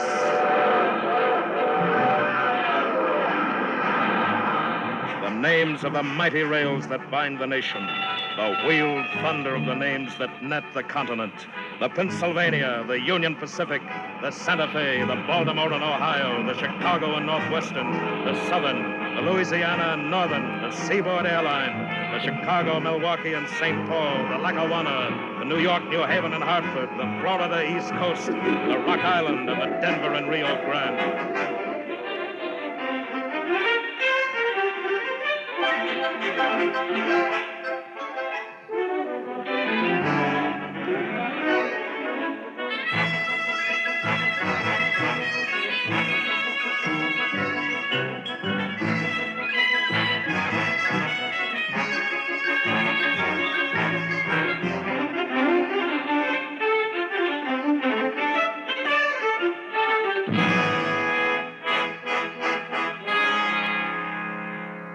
Finally, the names of the great rivers that are flowing in the darkness. The names of the great mouths, the mighty maws, the vast, wet, coiling, never glutted and unending snakes that drink the continent. Where and in what other land will you find others like them, and where you can match the mighty music of their names? The Monongahela, the Colorado, the Rio Grande, the Columbia, the Tennessee, the Hudson, the Kennebec, the Rappahannock, the Delaware, the Penobscot, the Wabash, the Chesapeake, the Swannanoa, the Indian River, the Niagara, the St. Lawrence, the Susquehanna, the Tombigbee, the Nantahala, the French Broad, the Chattahoochee, and the Potomac.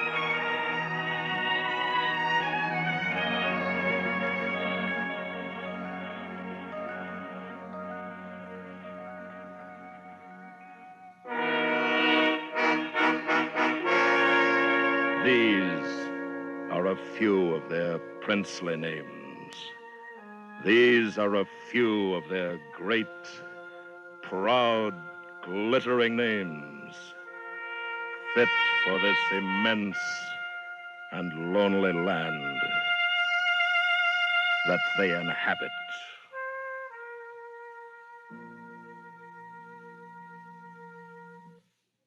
Just a few more words and we're done. From the ancient Japanese, a tanka, a poem consisting of only 7 words. A poem called Silence.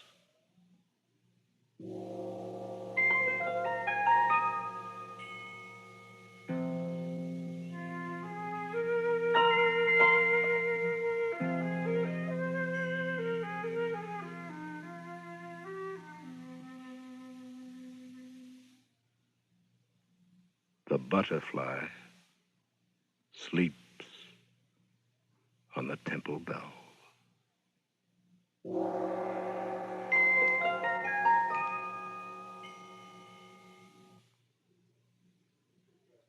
The CBS Radio Workshop has presented 1,489 Words, starring William Conrad, with music composed and conducted by Jerry Goldsmith. 1,489 Words consisted of The Highwayman by Alfred Noyes, Sonnet 43 from the Portuguese by Elizabeth Barrett Browning, The Thunder of Imperial Names by Thomas Wolfe, and Silence by an unknown Japanese poet of antiquity.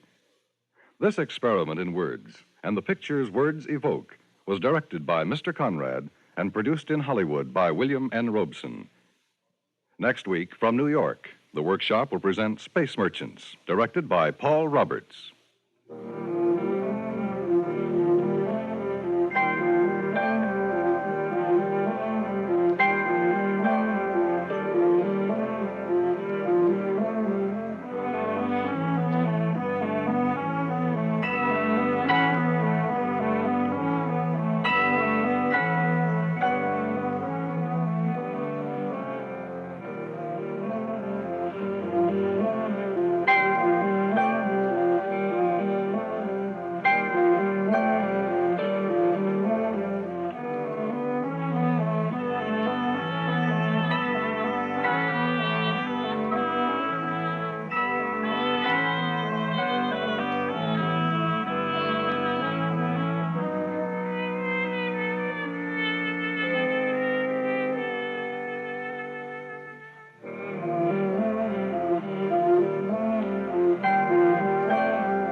The CBS Radio Workshop, dedicated to man's imagination, the theater of the mind.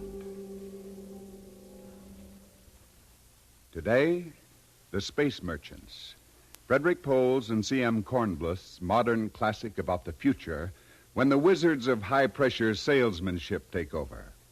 It's the story of Mitchell Courtney, a copysmith, star class with Fowler Schock and Associates, the biggest and greatest advertising firm of the future, and a tale of a rocket ride to Venus.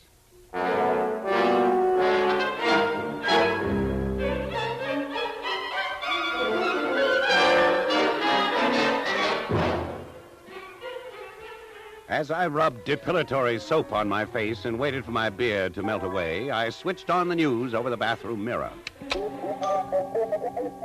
A funny little man whom I finally recognized as the president had given another speech last night.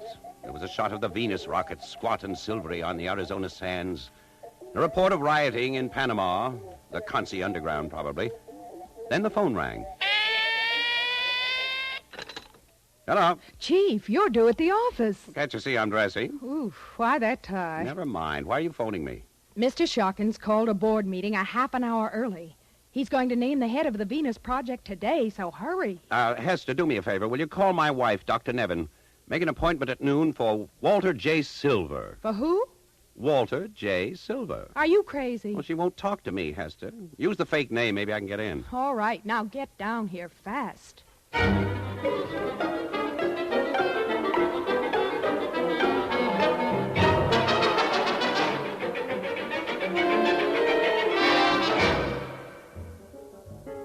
Down on Fifth Avenue, there wasn't a pedicab in sight.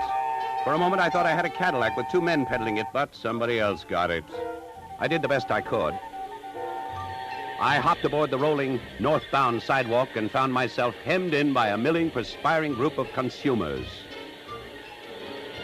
I got off at Schocken Towers and rode the express elevator to our offices on the 182nd floor.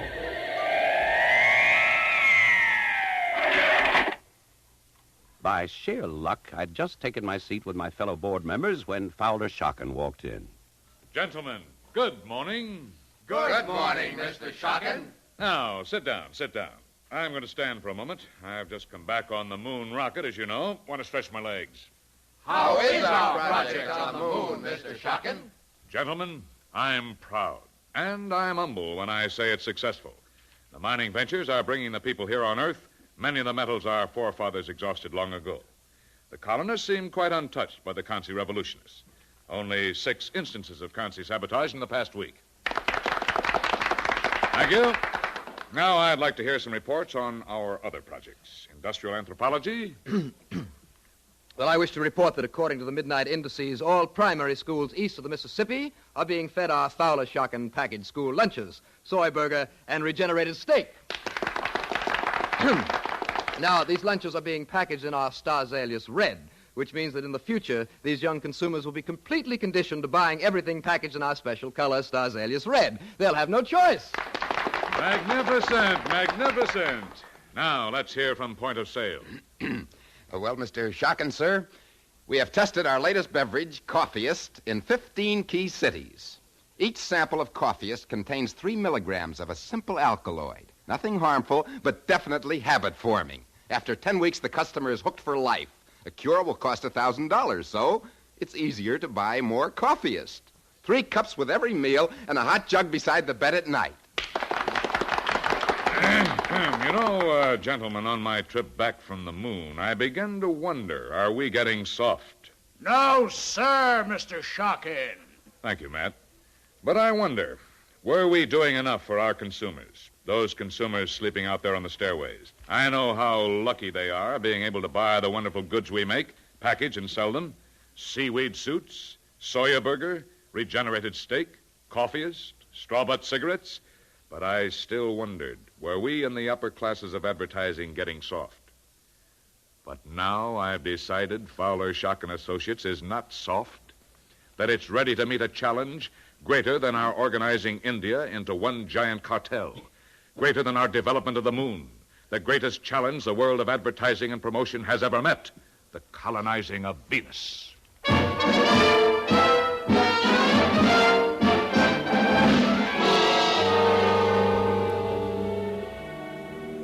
Schocken's sense of the dramatic was never better. The touch of a button on the conference table before him, the lights were dimmed. Another touch of a button, and one wall of the room became a giant projection screen. We are looking at it again.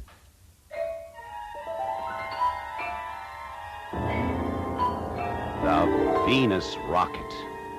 But this time we knew that one of us would be named to head the Venus project. There she stands, gentlemen, the Venus rocket, a 1,000-foot monster, surrounded now by steel scaffolding and aglow with welding torches. And here's how you'll see her 6 months from now, just before the takeoff.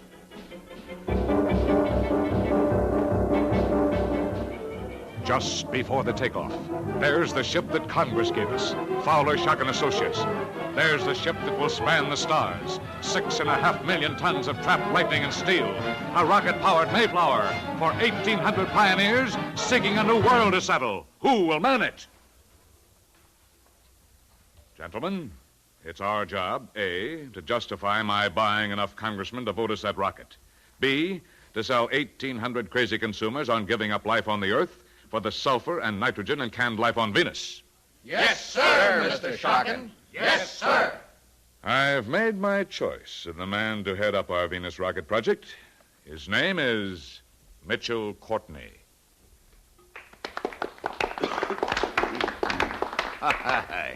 Congratulations, Madge. Thanks, Matt. Terrific break for a young and experienced guy. Yes, I'm flattered. Fowler seemed to be sure he knew what he was doing. He seemed to be sure. Well, drop into my office anytime you need advice. Yeah, thanks. I'll keep my back to the wall. Good luck with Venus Project, Mitch. As far as I'm concerned, you can't sell people on life in a sardine can, even if you throw in a slave girl as a premium.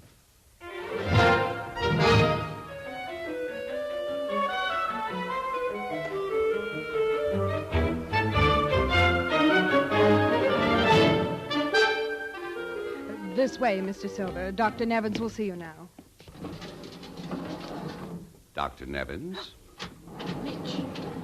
Mitch, how did you get in? I used another name. I had to see you, Kathy. After all, you're my wife.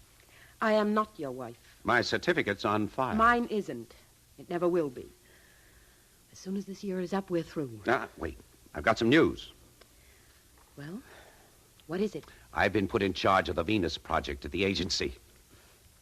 Congratulations. Oh, Kathy, I love you. I'm not above using this promotion as an excuse to celebrate. Won't you go out on the town with me tonight? No. Well, I promise not to make a scene. You're the only one I want to celebrate with. All right, Mitch. My apartment at 7. And now let me take care of the sick people.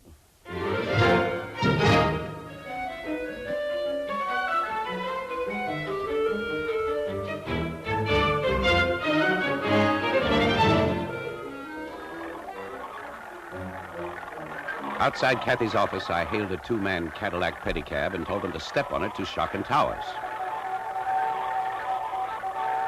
I took the express elevator to the top of the towers.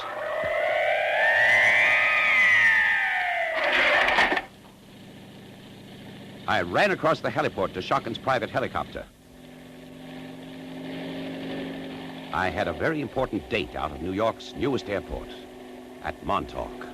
I was due to meet the Earth's #1 celebrity, Jack O'Shea, the first and only man who had ever set a rocket down on Venus and returned. As I landed, his jet was just coming in. And as I jumped to the ground, his jet moved up the runway toward me, and the place was crawling with women. I'd forgotten what a swath Jack had cut with the women on his cross-country lecture tours. In fact, I'd almost forgotten until his Pinkerton cards cleared away through the vast crowds. I'd almost forgotten that Jack was a midget. Welcome to New York, Jack. Hello, Mitch. I hear you're #1 boy now. Well, I still work for Fowler Shockin', Jack, but the Venus rocket project is mine. You're a fool to take it. Oh, you're joking. Am I? All right, fellas, Mr. Courtney's from Fowler's Shockin'. You can check off now. Yes, sir, Mr. O'Shea. Crummy guards. I never get a free moment. Well, that's the penalty for being a celebrity. This way, Jack. Our helicopter's over here. Hey, look out, Mitch. That cargo ship. Darn fool pilots. Run, Mitch, run!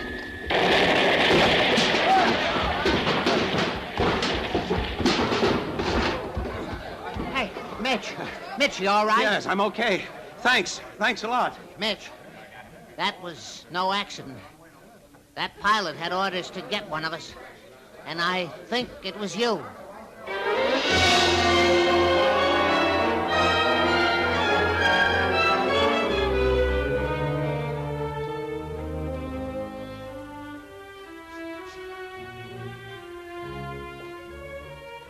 I had to start pumping Jack O'Shea about Venus. Shockin' was paying him a fat retaining fee as a consultant. Jack didn't seem to want to talk, however. I showed him projections, maps, drawings, charts. But he barely said a word worth recording on tape. Suddenly an idea hit me. I made a phone call.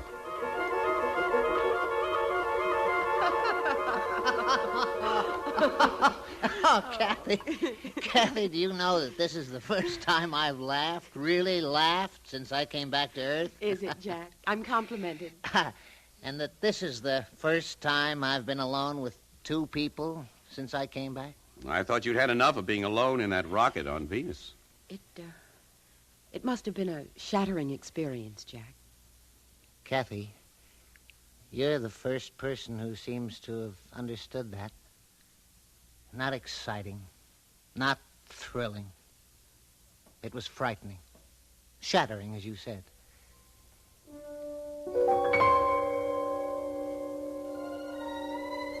It wasn't at all like what I've told the women's clubs, the reporters. That's been a pack of lies. The atmosphere, for instance. It's really formaldehyde. Embalming fluid. Who'd understand that except the dead. And the heat, who'd understand that? Who's lived in heat above the boiling point of water? If there was any water on Venus, which there isn't.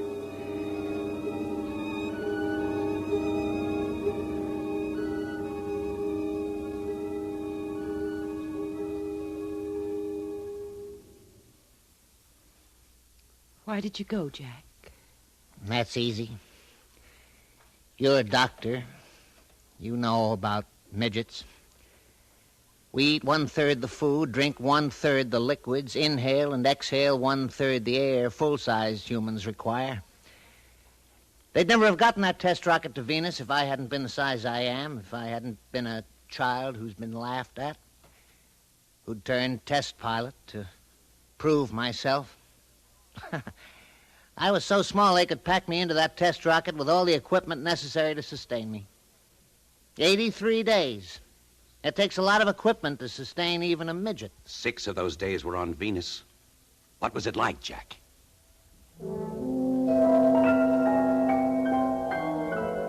I think the closest thing on Earth is the painted desert. The wind blows hard. It tears rocks apart. Soft rocks disappear and make dust storms. The light is funny. Nobody ever saw a light like that on Earth. Orangey, brownish light. Very, very bright, but threatening. And there's no water on Venus. No vegetation. No living thing.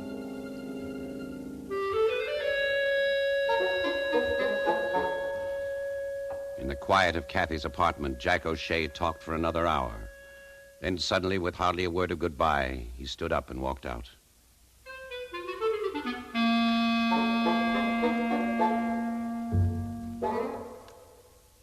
Thanks, Kathy. Thanks for changing plans and letting me bring him. Don't mention it, Mitch. Do you think you got it all on your little tape recorder? You knew I had one in my pocket. I was sure you would have.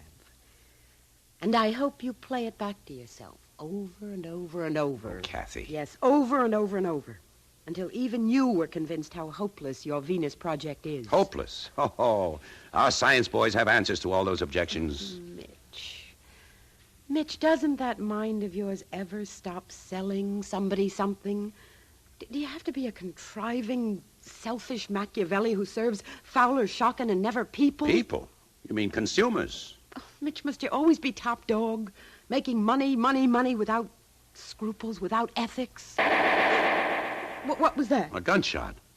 Jack's out there. Well, I'll go and see. Oh, he's all right. Those are his steps. Mitch, I was standing talking with the doorman and someone shot him in cold blood. Someone thought that doorman was you.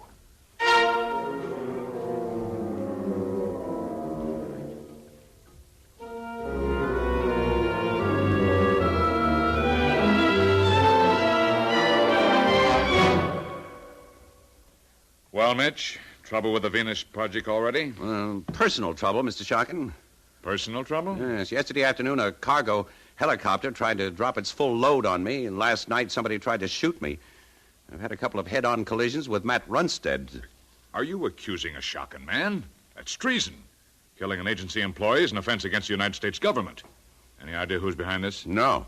Well, it might be the Consies, of course. Well, conservationists hate us. They try to sabotage everything we want to do, but they're crazy, mixed up, unorganized.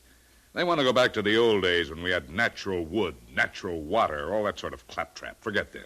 Well, it could be another advertising agency. It could be. But look, Mitch, I made you copysmith, star class, because I thought you could live up to your responsibilities. Now, you're young, but you have power. 5 words from you, and a few months later, 500 million consumers will find their lives completely changed. That's power. Absolute power. So you must remember, power has its compensation and its hazards. That's all.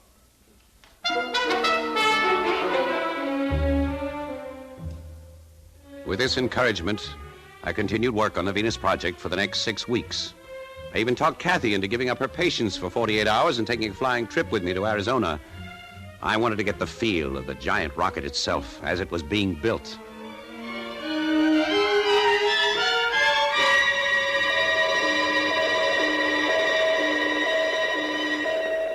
Your credentials, please.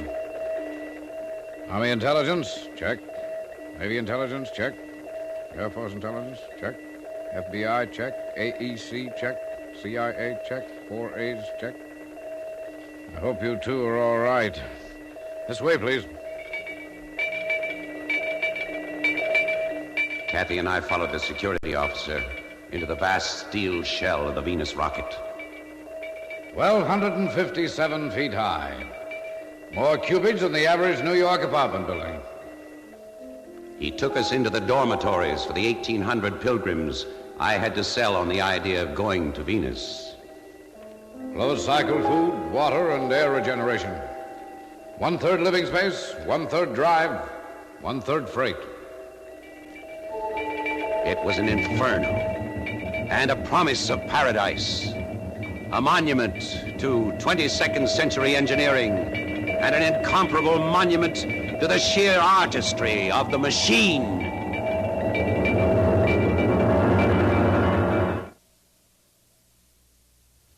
Mitch, do you always have to talk like a copysmith? Huh? Oh, well, I noticed you were impressed too, Kathy. Well, it draws me and repels me. I can't explain it. It excites me. Kathy, how'd you like to go on to San Diego with me? Whatever for? Well, Matt Runstead's boys in our San Diego office have been gathering test figures on our sample colonizing campaigns. Very helpful. No, I can't come, Mitch. I'd love to, but my patients back in New York need me. Oh. Well, then I'll get you aboard the return jet and see you in New York in 48 hours.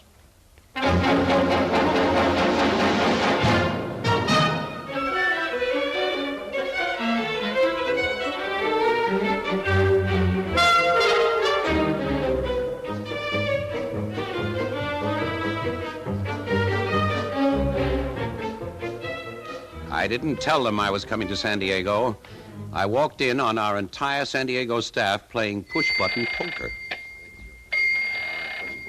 What's the meaning of this? Oh, who are you, mister? Mitchell Courtney. Oh, it's Courtney from New York, fellas.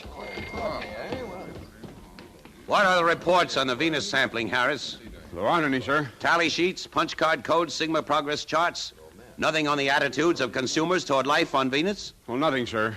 Nothing. You've made up everything you've given me so far. Well, I'm afraid so, sir. Well, get New York on the line. I want Matt Runstead. Well, he's not there. Well, where is he? Well, he called this morning. He's taken off for Little America to look after our interests there. And left you holding the bag, huh? Find out when the next jet leaves for Little America.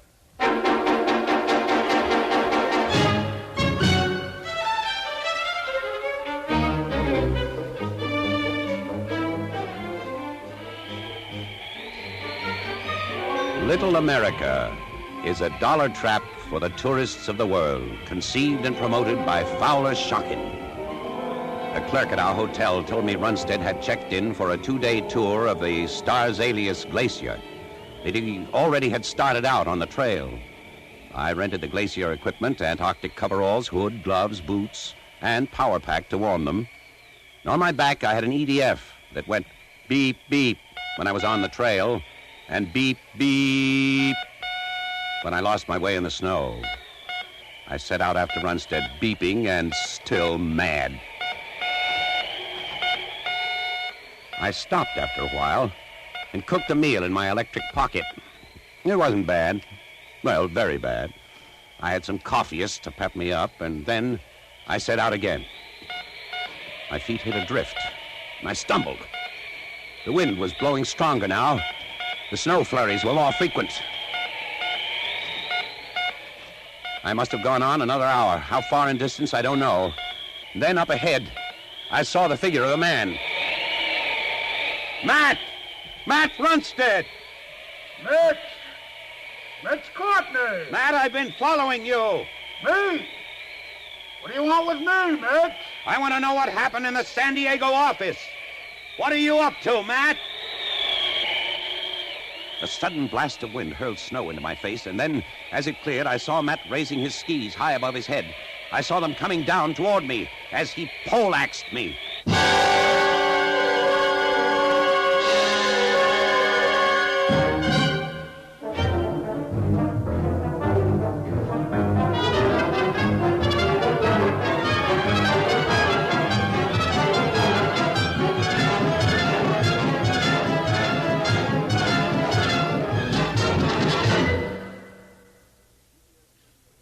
CBS Radio Workshop has brought you part one of The Space Merchants, adapted for radio by Charles Monroe, with original music composed and conducted by Samuel Matlofsky. Produced and directed in New York by Paul Roberts. Stotts Cotsworth starred as Mitch Courtney, Virginia Kay as Kathy. Others in today's cast were Bob Dryden, Ed Prentice, Mary Patton, Bob Reddick, Joe Julian, Ralph Bell, Ian Martin, and Joe Helgeson. The sound effects were devised by Tom Buchanan and Tom Perkins. The engineer, Jack Katz. This is Ted Pearson inviting you to join us next week for the second part of the CBS Radio Workshop production of The Space Merchants.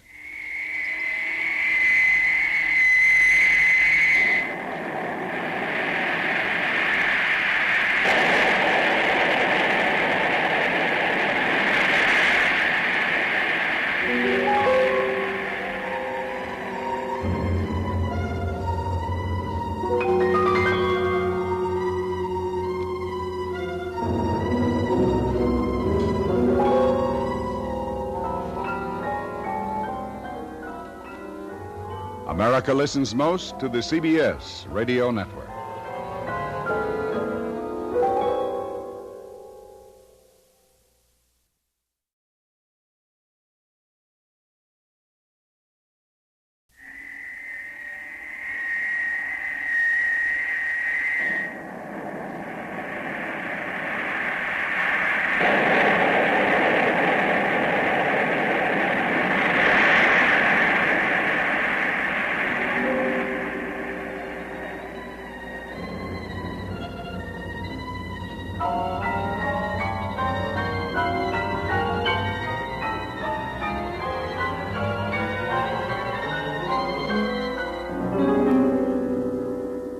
You are aboard a cargo jet in the 22nd century.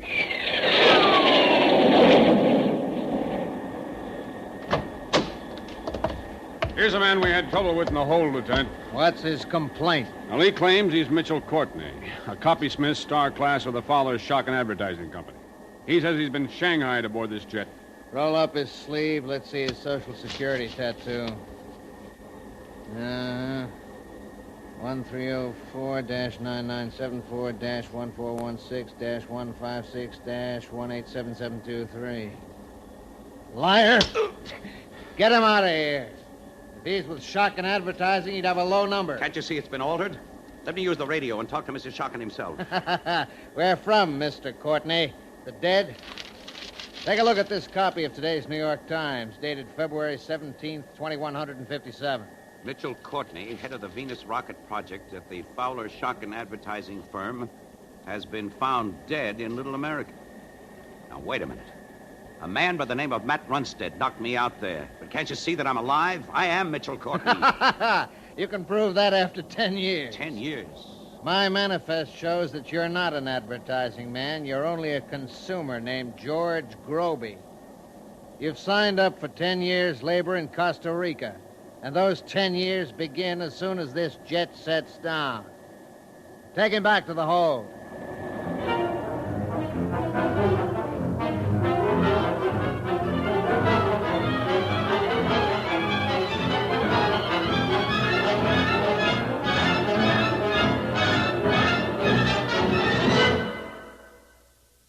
The CBS Radio Workshop, dedicated to man's imagination, the theater of the mind. The CBS Radio Workshop continues Part 2 of The Space Merchants by C.M. Kornbluth and Frederick Pohl.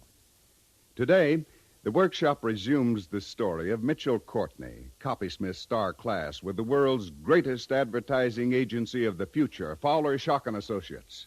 The tale of a rocket ride to Venus.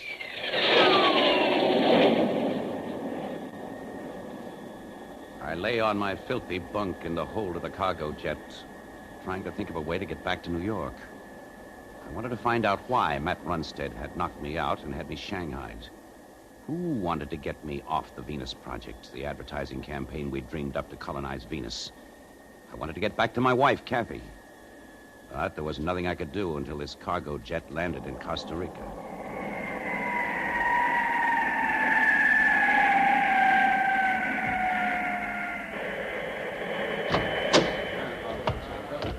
Move, you scum skimmers. Get in line. Now, what's your name? Mitchell Courtney. Mitchell Court. Oh, yeah.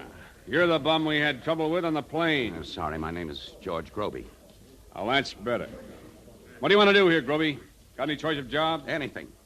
Anything the sun-drenched plantations of Costa Rica have to offer. I'm here to clasp the deft hands of independent farmers with pride in their work. I'm here to extract the juicy, ripe goodness of chlorella protein. Say, how'd you learn that? That's our prime impact commercial. Learn it, I wrote it. But don't let that stand in your way. Groby, you're not going to get anywhere being a wise guy. Yes, sir. You're assigned as a chlorella scum skimmer 3rd class. Report for duty and assignment to a bunk at Tier 48 in Dormitory Z. The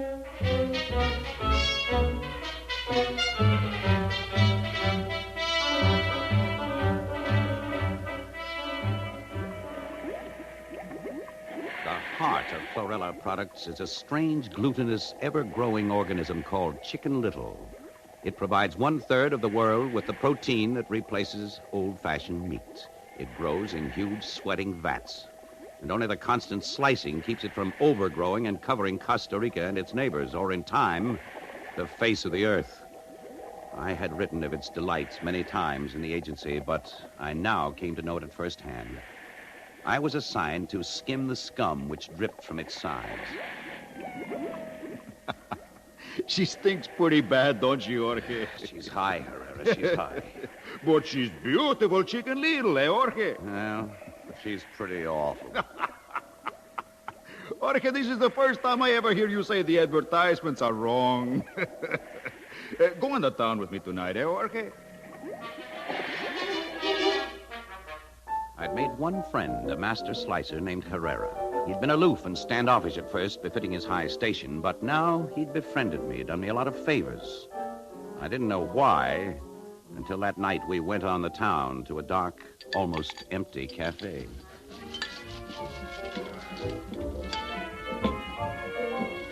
Jorge, I have watched you very carefully. You don't belong here doing this work. Well, don't I? How am I ever going to get out? You have the brains, Jorge, not like the others. Oh, thanks. What good are brains here? I'm so tired half the time I can't think. Jorge, I'm going to put my life in your hands. Do you ever hear of the Consis? The Consis, of course. You know what the Consis stand for? Sure, World Conservation Association. I mean their ideas. Oh, I know you have heard they are dangerous. Well, they want a revolution. They want to go back to the old ways. Real meat, real grains and fruits.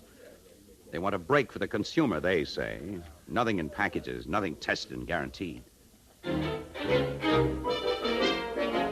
Do you think they are so wrong? After 6 months here? Here, Jorge, take this pamphlet. Read it. Then talk to me again, hmm? Or denounce me. I am not afraid.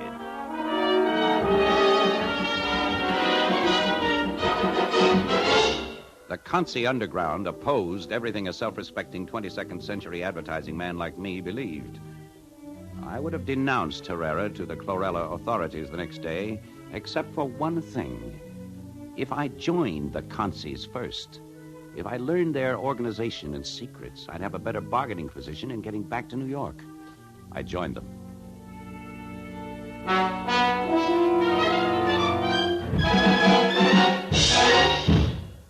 The irony was the Consis were a lot better organized than I'd suspected, and after 6 months, they decided they needed me in New York, and it was they who engineered my return to the city.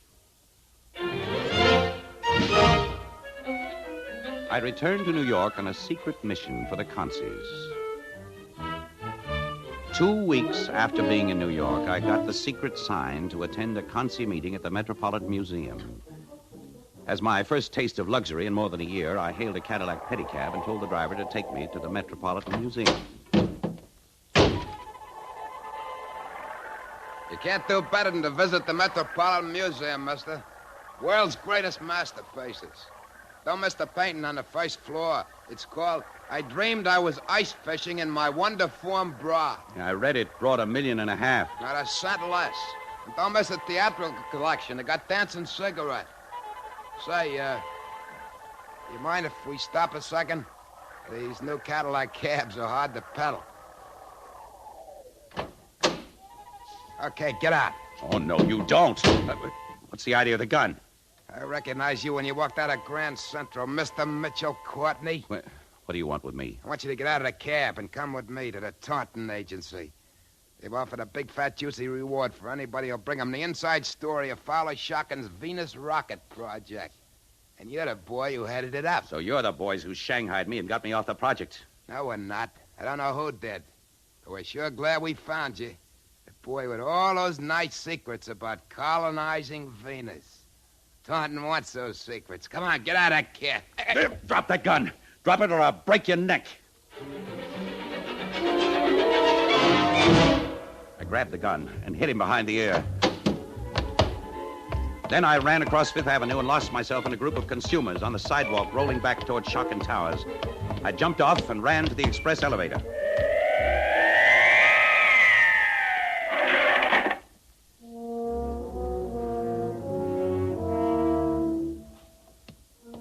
I walked down the corridor to Shocken's office. It was dark and deserted. Then down the corridor, I saw a light under my old office door. I walked up to it, and I didn't knock. Hester. Mitch! Oh, no. Hester, it's all right. I'm alive. Oh, but Mitch, they said you were dead. Who, Matt Runstead? Yes. Everyone believed him. Did my wife, did Kathy believe him, Hester? Yes. Well, get her on the phone for me. Call her. Well, she's disappeared, Mitch. What? No one's been able to find her. After the news of your death, she just closed her office and disappeared. Maybe Shocken knows where she is. Where is Shocken, Hester? Well, he caught the moon rocket yesterday morning. He was going over your notes on the Venus project. He's taking it over? Yes, from Matt Runstead. It was going badly, I'll Mitch. bet. Matt's trying to ruin our campaign. Hester, you've got to get me aboard the next moon rocket. Use the name George Groby. Runstead and the Taunton Agency will try to stop a man named Courtney. I've got a lot to tell Mr. Shocken.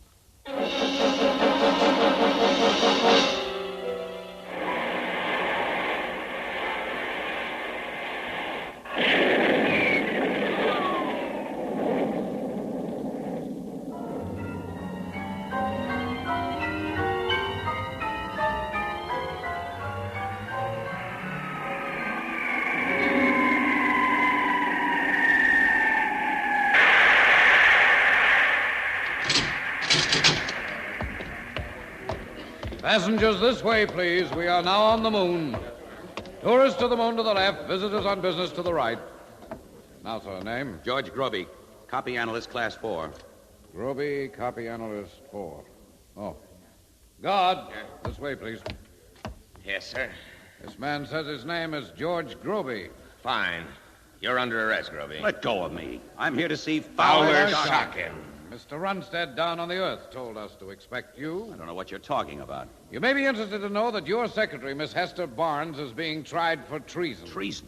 She is charged with forging documents and passing them to you. The 43rd Amendment to the United States Constitution. Treason to any registered advertising agency is punishable by death. Hold him for the return passage and a similar charge, guard. The guard had his nightstick in my back as we walked down the streets. Past storefronts with signs, moon-made fashions, stunning conversation pieces prove you were here. Souvenirs of Luna, cheapest in town. Moon suits rented, 50 years without a blowout. Ye tasty goody shop on ye moon. Warren Astron, readings by appointment only. Hold it. What is it? You sure your name's Groby? Positive. Ever know a man named Herrera? Well, yes, Herrera and I... Wish we could find out what you're up to, Groby. Sent out of Costa Rica to report in New York, never show up at a meeting there. Then you turn up at Fowler Shocken's agency and get your passage on a moon rocket. You mean you're a... Shut up. Now go into Astron's there. He'll hide you till our top boss up here comes. First take my nightstick, knock me out with it, then point it at the streetlight and blast it out. Hit me hard, but not too hard. Oh, this is going to cost me 2 stripes and a week's pay. Oh.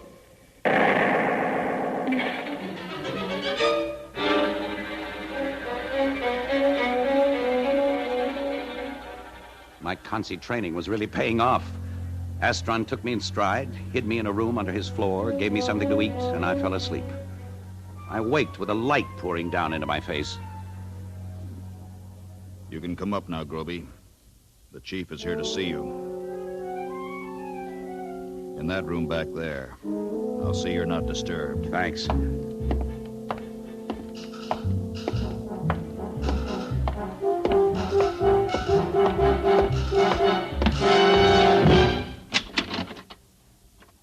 Over here, into the light, Mr. Groby.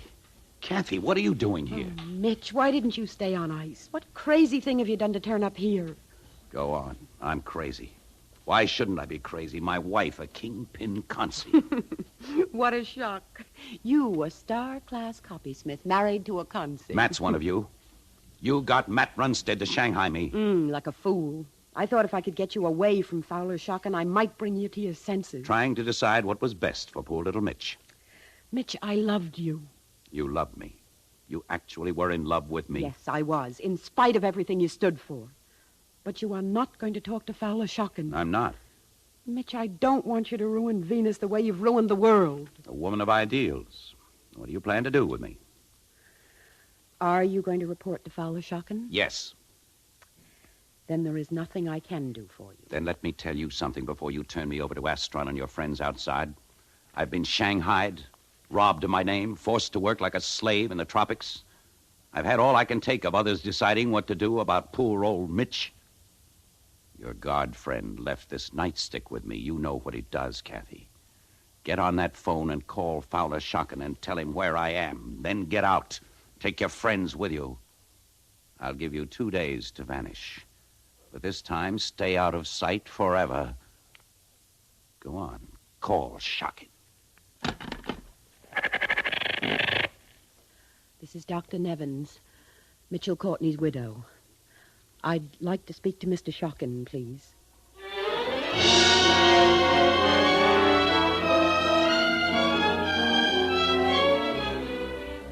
Mitch, my boy, I'm going to fatten you up and turn Venus section back to you. You know my policy. Find a good horse, give him his head, and back him to the limit.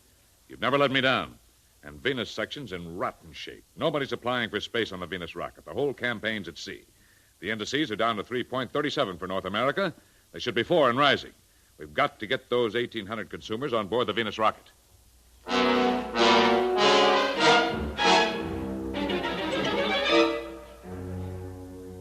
When we got back to Earth, Matt Runstead had disappeared. I arranged for Hester to be released from Alcatraz, and she returned in triumph in Shockin's private jet. I began to whip the Venus rocket project back into shape. I was living again, writing new jingles, starting new rumors by word of mouth, developing new techniques, until finally... Mitch, the big day has come. 1,800 consumers have volunteered to ride our rocket to Venus. Now, I've arranged for Congress to meet tomorrow, and my boy, I want you to address them as Fowler Shockin's personal representative requesting a takeoff date.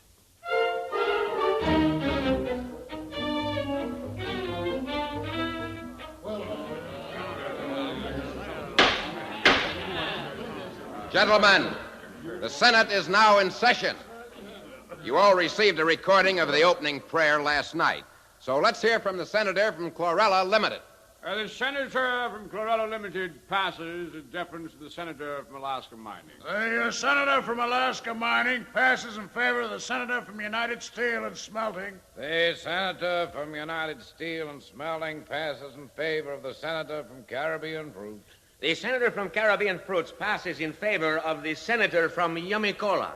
My dear fellow senators, I thank you all for graciously allowing me to speak before we pass upon this very important bill concerning the Venus rocket. The people of this great republic of ours, extending from Atlantic seaweed to Pacific fishing. Suddenly, I sensed something had gone wrong. I'd been sitting back thinking about Kathy, thinking of her face, her voice, her smile before we'd married. I was wondering where she was, what she thought of all this. Then the speaker's voice focused my attention upon him. I hadn't been worried. Fowler Shockin owned 2/3 of this gathering. But there was something about old Yummy Cola that troubled me. He wasn't addressing his fellows. He was looking up, addressing me. A big grin on his face. I leaned forward just in time for the weenie. In a brief discussion I had before this session, Mr. Taunton gave me some information in private. But I feel it my public duty to ask a couple of questions of Mr. Courtney, who is present. I would like to ask Mr. Courtney if the name of George Groby is familiar to him. I would like to ask if Mr. Courtney is George Groby. I would like to ask Mr. Courtney if, when he was known as George Groby, he was a member in good standing of the World Conservationist Association, known to most of us loyal Americans as the Consies.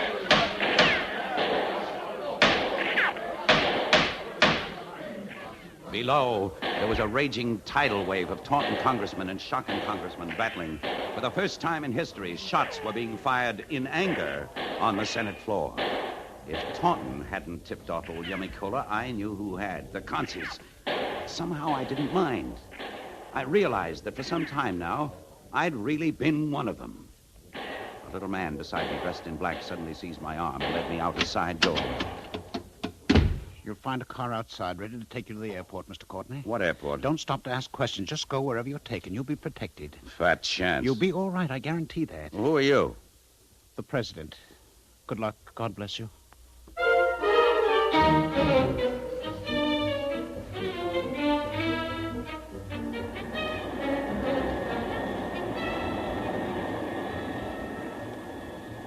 I had to admire that little man's courage.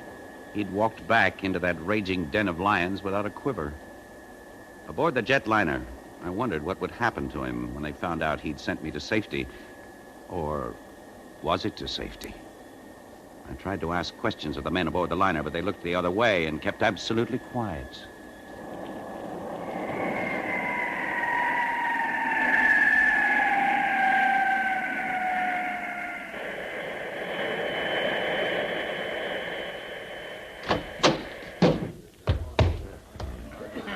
You can climb out now, Mr. Courtney. They're all ready for you over there at the Venus rocket. There's no time to lose. Say, look here, I don't want to go to Venus. Who's in charge here? I won't go aboard that rocket. Everybody's aboard but you. Come on, Mr. Courtney. In you go. Last passenger, fasten him in for the takeoff. Last passenger, ready for the takeoff.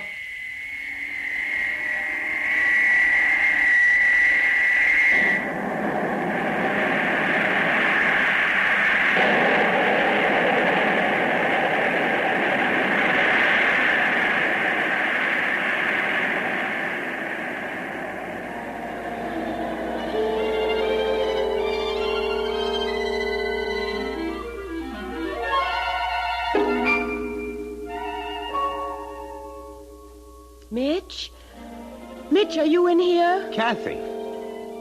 Kathy, where are you? Up here.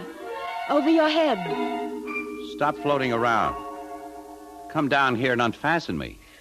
All right, I'll try. But we're beyond the law of gravity. We're on the way to Venus with 1,800 conservationists. How did you get out of a harness? A steward set me free, then floated away. I have to talk to you. Me? You threatened to kill me, remember? Yes, I remember. You could have, Mitch, in time.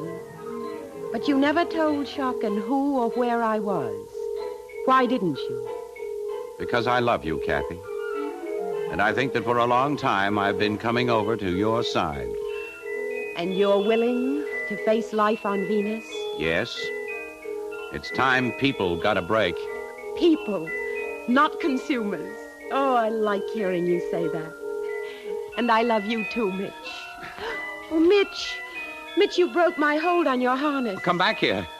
I just wanted to put my arms around you. Oh, there'll be plenty of time for that on Venus. Come back here. Unbuckle your harness and catch me. I can't. Who invented this crazy gimmick anyway? Oh, Mitch. Mitch, you've stopped talking like an advertising man. Kiss me.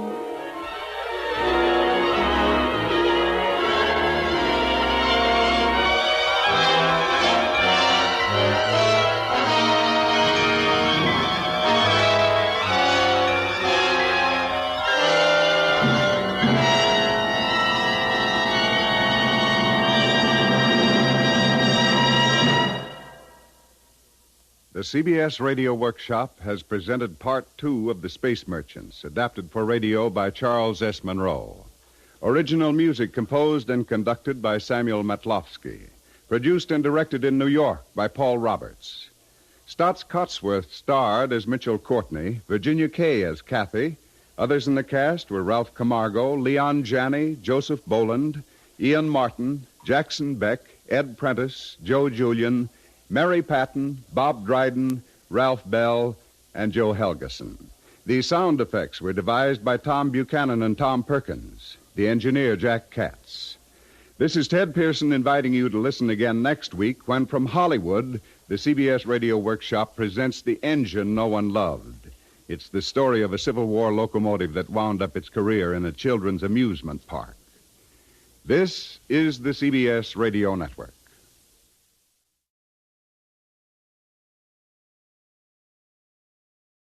From Hollywood, the CBS Radio Workshop.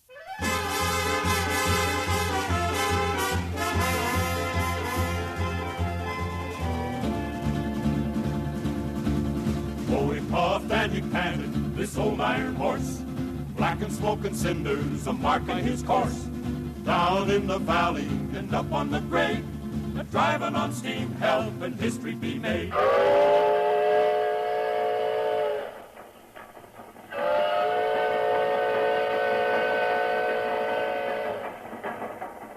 CBS Radio presents the CBS Radio Workshop, dedicated to man's imagination, the theater of the mind. From Hollywood, the Workshop brings you William N. Robeson's production of an original folk tale, The Ballad of the Iron Horse. He was a locomotive, a 440, 8 wheels and a diamond stack and a whistle to blow. When he was young, there was no mightier thing. West of the Mississippi, he was the rail king. He wasn't streamlined, didn't have much looks, but he wrote his page in the history books.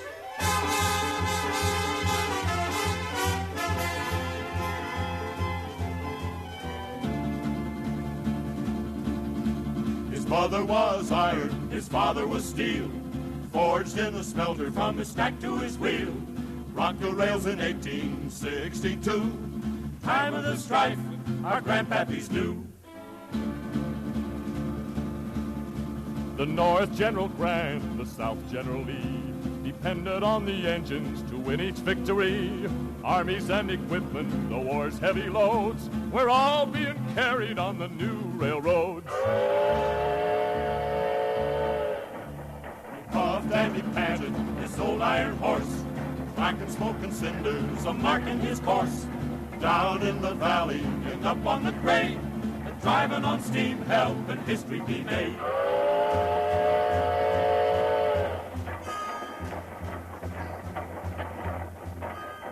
Along for the wood pile, Mr. Yancey? That's right, boy. Should be up ahead. Well, it better be. This here engine eats up wood like it's striped candy. Well, chunk in what's left. We can't let the steam drop while we're taking on a new load. Yeah, I know. You know a lot for somebody young as you. How long you been aching to be a fireman? Never did ache to be. Oh? No, sir. I aim to be an engineer. Engineer? Hey. Oh, you think that's funny? You're saying he's on his first run anywhere, and already he wants to be the boss. Boy, I'm not laughing at you. Oh, not much.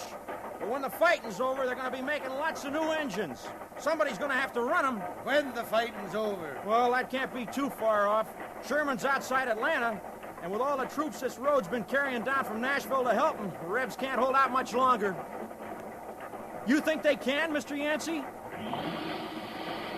Mr. Yancey? Take a look up ahead there, boy. Tell me what you see. Oh, it looks like... Yeah, it's a fire. A big fire right near the track. I'm thinking that's our wood. Our firewood? We got any other kind? But who'd do such a thing? Now, who do you suppose? The Rebs. But for what? Boy, you... To keep us from reaching Atlanta. To keep the troops we're hauling from going into battle. Great day. Well, that sure leaves us in a pretty fix, don't it? Might. Well, what'll we do? Sit. Sit? And wait. That's all we can do. Unless the colonel orders his men out to cut us some wood.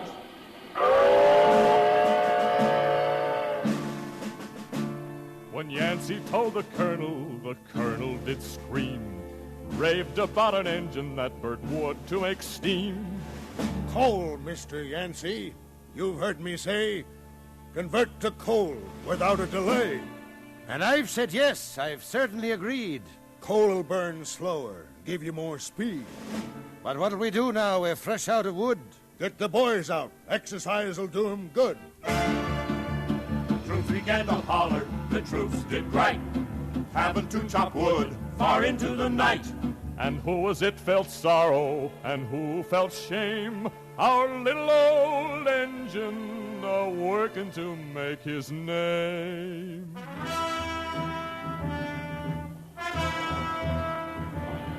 Yes, sir, emotion is sometimes to be found in steel. Railroaders will tell you that engines can feel.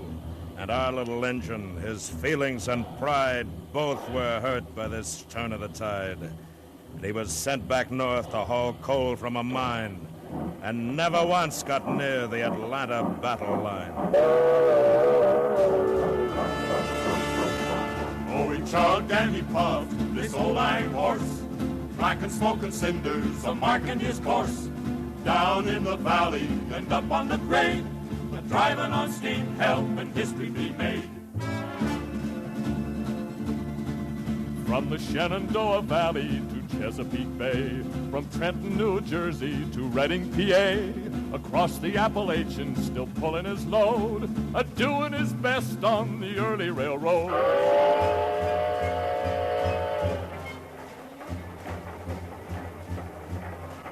The end of the war saw folks moving west, and our little engine rolled on with the rest. Across the Missouri, then out on the plains, through pasture and fields planted with grains. Farmers lost land to his right-of-way, and engines swore vengeance to their dying day.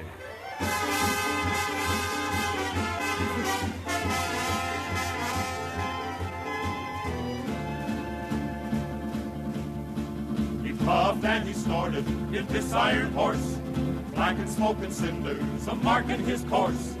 Down in the valley and up on the grade, but driving on steam helping history be made.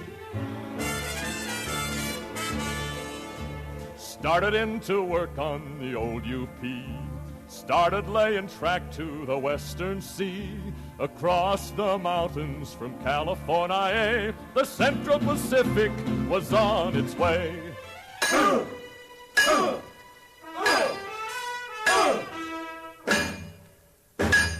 The workers that helped him were a motley crew, wielding sledges and hammers and steam drivers too. Grande dancers they call these Irish and Chinese, who sweated in the desert and ignored winter's freeze.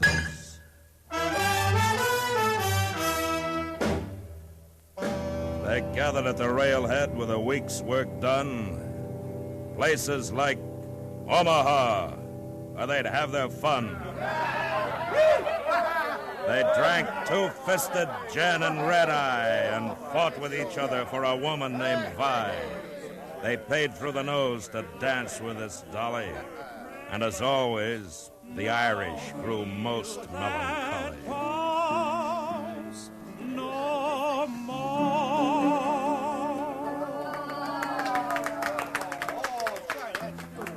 Oh, he sings a right nice song, don't he, Yancey? Yep, it does it that. Kind of a sad song, though. Boys, who's gonna whirl me around next? You want to dance with it, Charlie? Oh, no, I don't know. I thought that's what we came in here for. You've been talking all week about how you wanted to come to Fat Hogger and dance with that woman. Well, You, Curly, you aiming to dance? She's looking right at you. oh, doggone. Can't you answer? Boy, she must like your looks. Dancing's what you came in here for, ain't it? Talipot? Well, now, well, how'd you know I was a fireman? Saw you tossing wood in the firebox day I came in from St. Joe. About 3 months ago? That's right.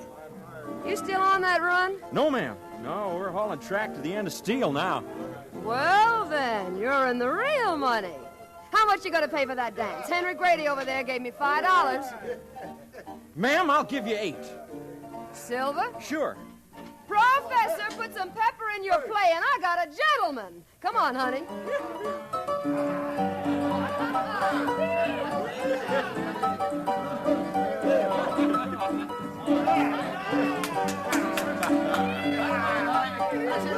All right, just a minute, little lady. What do you think you're doing? I'm dancing with this gentleman, Mr. Grady. Not when I already said I'd pay you more than anybody else here. Curly just gave me $8. Now get out of my way. Come on, Tallow-Pot. Don't you pay him no mind. Tallow-Pot, eh? I'm a fireman, mister. That's what the railroaders call us. Well, I'm a steel-driving man myself. Now, you let loose of her before I bust your face open. Henry Grady, you get away now. Pardon me, ma'am? Stay with us, A fight was pretty common in the old rail towns. Was an every-hour thing to see a man go down. Drink and the devil done their best, but the rails kept it going, snaking on west. Oh, he puffed and he panted, his old iron horse, black and smoking cinders a-marking his course. Down in the valley and up on the grade, and driving on steam, helping history be made. And fighting wasn't only done in saloons. There was a Sioux Indian chief by the name of Two Moons. It was him swore vengeance to his dying day to stop the rails and their right-of-way. How you feel, Charlie?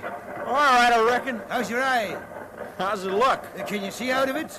Good as I can the other one. Come over here. Yeah. Take a look out across them bluffs. No, over to the left more. There, that's it. You see that? Yeah. What do you think it is?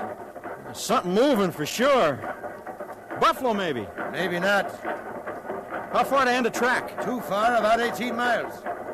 And now look at him. Yeah. Buffalo be running from us. They're running toward us. Build up the steam, Charlie. Steam ain't gonna do no good. We can't run any faster on this road. Bet it ain't settled yet. We don't run faster, we'll never run no more. Now, come on, move!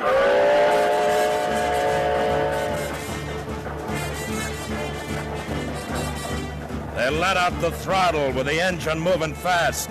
Looked out the cab and saw engines riding past. Built up the pressure to 150 pounds. The safety valves blew, but they didn't let down. They grabbed up their rifles and they took careful aim. Our engine was straining, never to be the same. His boilerplate weakened already by rust. Didn't seem like they'd lose that Indian dust. Got me one! Throw in more wood, Charlie! You want to bust the boilers, Mr. Yancey? Aim down on these engine ponies. You look at the pressure gauge. You see what it says? Can't help it.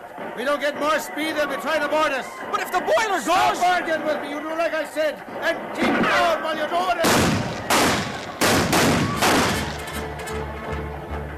Our little engine shuddered, his drivers did strain, but finally outran the fastest horse of the plain. His boilerplate warped, his oilers full sprung. He proved himself a hero, but a hero unsung.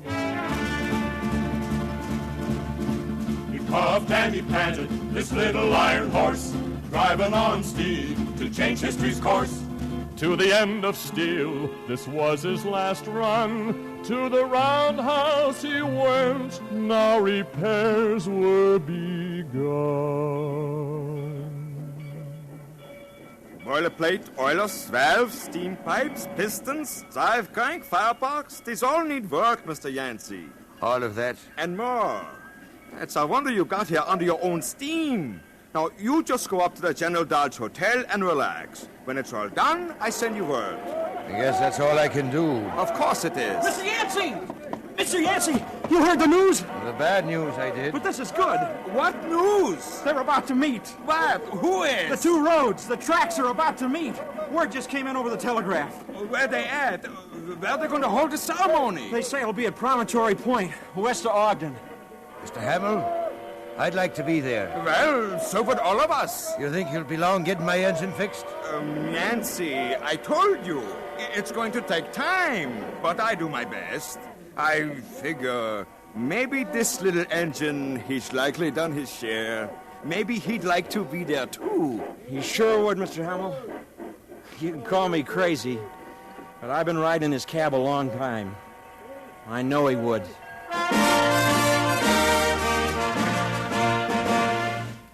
On the 10th of May, 1869, the meeting of the Central and UP line was marked by speeches and whiskey and glory, and the gold spike driven at Promontory.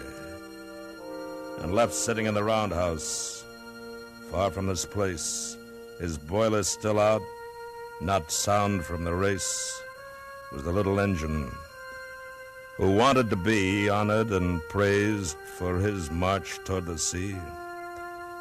But like many others, no mention was made of our little engine and the part he had played. So with this day over and another begun, his boiler returned. He chugged west toward the sun. Oh, he puffed and he panted, this old iron horse, black and smoking cinders a marking his course. Down in the valley and up on the grade, driving on steam, helping history be made.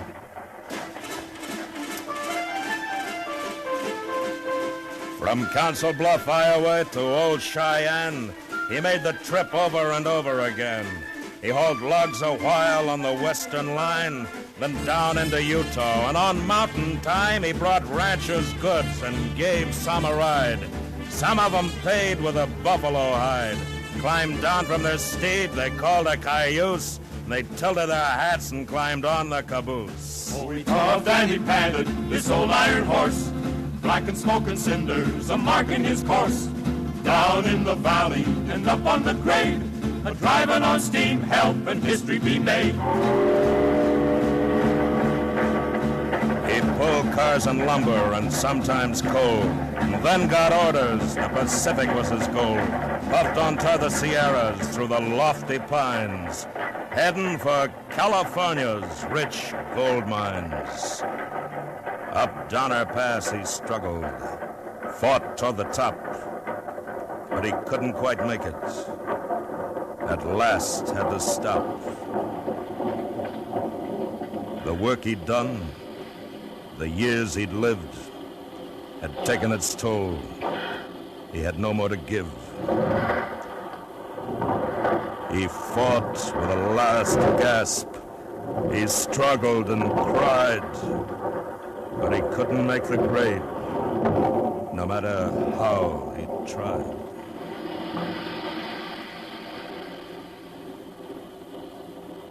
Well, what do we do now, Mr. Yancey?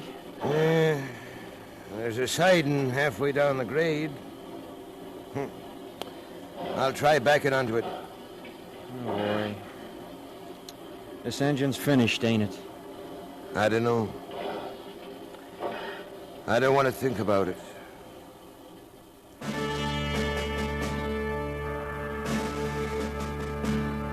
They left him on the siding, said he was through. Got another engine, one with power that was new. They hauled his cars away and left him alone. Looked like that siding was to be his last home.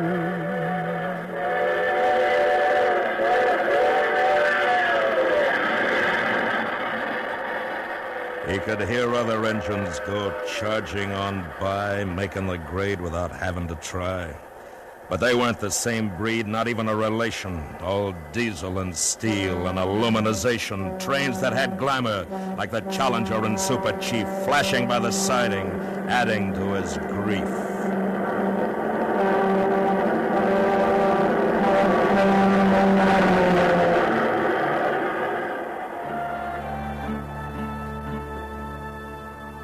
It gets cold up on Donner. Snow gets so deep. In the fall, he was packed in for a long winter's sleep. He stood there, right in sight of the main line. But no one noticed him for the longest time. His parts had most rusted, His pistons froze fast. He was an old has-been, a relic from the past.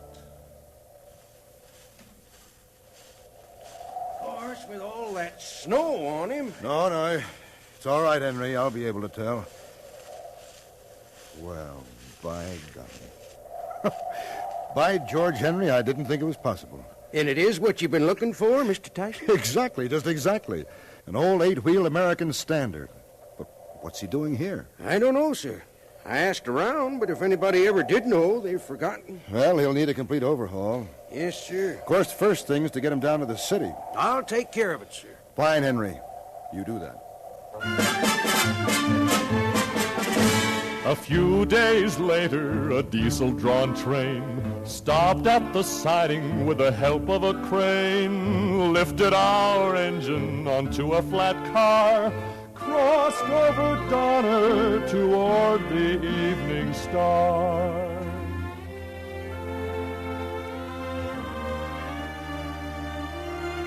To the roundhouse in the city, our friend was taken, and all the while knowing that he wasn't forsaken. And when the work was completed, he stood there gleaming. He couldn't be sure that he hadn't been dreaming. And then off to a park with its grass so green, he was once more traveling under his very own steam. Hey, kiddies. Hey, boys and girls. Board the one, the only authentic diamond stack locomotive on the Pacific Coast for a scenic trip around the park. Travel like your grandpas did. Ride the train that carried the troops to the Civil War and fought off the Indians and won the West. Right this way, kiddies. Boy!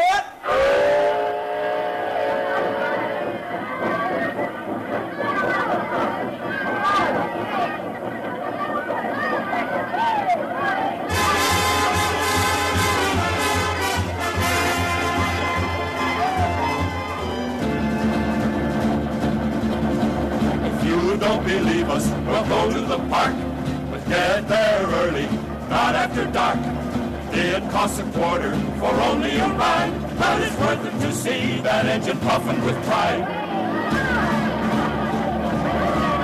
Oh, he puffed and he panted, this old iron horse, black and smoke and cinders, a marking his course.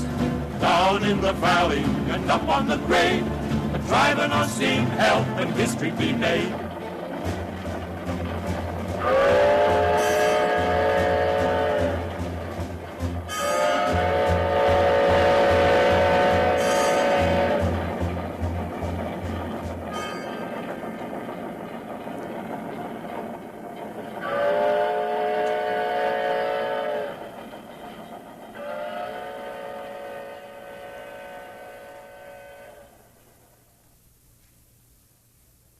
The CBS Radio Workshop has presented The Ballad of the Iron Horse by Charles B. Smith, based upon an original story by Ken McManus, with music composed by Fred Steiner and conducted by Lynn Murray. The Ballad of the Iron Horse was sung by the Mellow Men, narrated by William Conrad, and produced and directed in Hollywood by William N. Robeson. Included in the cast were Joan Banks, Dick Crenna, Joe DeSantis, John Daner, Jack Moyles, and Dawes Butler. Sound patterns by Bill James and Tom Hanley. The sounds of the Iron Horse were recorded on the Oahu Railway in Travel Town, Griffith Park, Los Angeles, through the cooperation of William Fredrickson, Director of Recreation and Parks of the City of Los Angeles.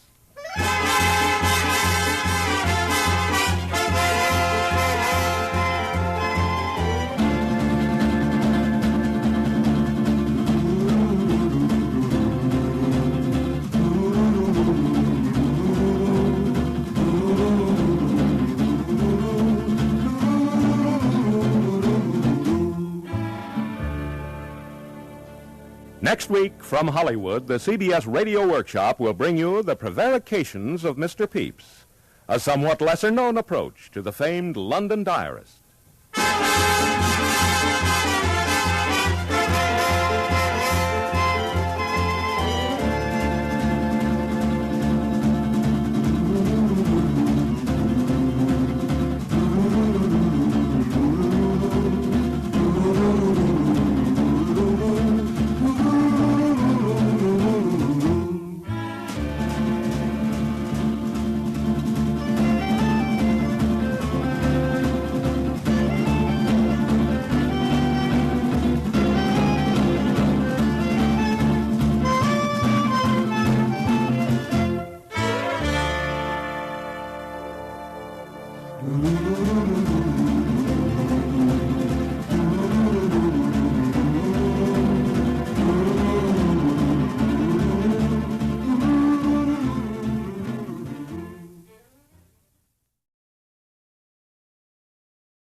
From Hollywood, the CBS Radio Workshop.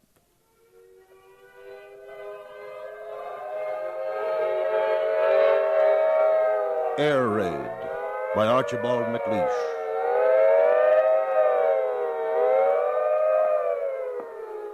CBS Radio presents the CBS Radio Workshop, dedicated to man's imagination, the theater of the mind. 19 years ago, the workshop was honored to produce Air Raid, a new verse play written especially for it by the distinguished American poet Archibald MacLeish. In this work, Mr. MacLeish foresaw the nature of World War II and prophesied that it would be waged against defenseless civilians. Today, when the concern of every man of goodwill is for the safety and defense of his fellows, Mr. MacLeish's play seems even more stirringly true than it did nearly 2 decades ago. The workshop is once more proud to present William N. Robeson's production of Air Raid, a verse play for radio by Archibald MacLeish. When you hear the gong sound, the time will be 10 seconds past 2 a.m. precisely. WCBS, New York. Ladies and gentlemen, you have only one thought tonight, all of you. You who fish the fathoms of the night with poles on rooftops and long loops of wire. Those of you who, driving from some visit, finger the button on the dashboard dial until the metal trembles like a medium in a trance and tells you what is happening in France or China or in Spain or some such country. You have one thought tonight and only one. Will there be war? Has war come? Is Europe burning from the Tiber to the Somme? You think you hear the sudden double thudding of the drum. You don't, though. Not now. But what your ears will hear within the hour, no one living in this world would try to tell you. We take you there to wait it for yourselves. Stand by. We'll try to take you through.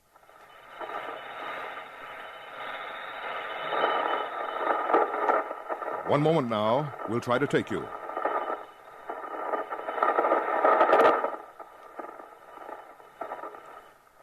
The ultimatum, you remember, was for sunrise by their clock, midnight by ours. Now ours is long past midnight. The sun is up on the whole curve of that continent. The weather is fair with wind southwest going southerly. A few clouds at 10,000, cumulus. Mist among the passes of the upper Julian Alps.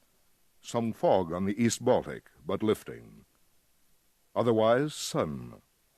The Tyrrhenian Sea, all sunshine. The Adriatic creased with curling light. The Atlantic tumbles forward into morning on those beaches. The whole continent lolls in summer sunlight. Spain is drifting eastward with the shapes of clouds. France is smooth with morning as a turf. Germany is checkered with the squares of green and grain. The visibility is perfect. You think you hear the lonely, droning danger of the plains. You don't, though. Not yet. One moment now, we'll take you through. We take you to a town behind the border, one of those old-time hill towns where the papers come tomorrow morning and the wars come years ago or in some other country. Our men are on a roof above the houses of the town. Strange and curious times, these times we live in. You watch from kitchens for the bloody signs. You watch for breaking war above the washing on the lines. In the old days, they watched along the borders. They called their warfare in the old days wars and fought with men, and men who fought were killed. We call it peace, and kill the women and the children. Our women die in peace beneath the lintels of their doors. We have learned much. Civilization has gentled us. We have learned to take the dying and the wounds without the wars. Stand by, please. We take you through now.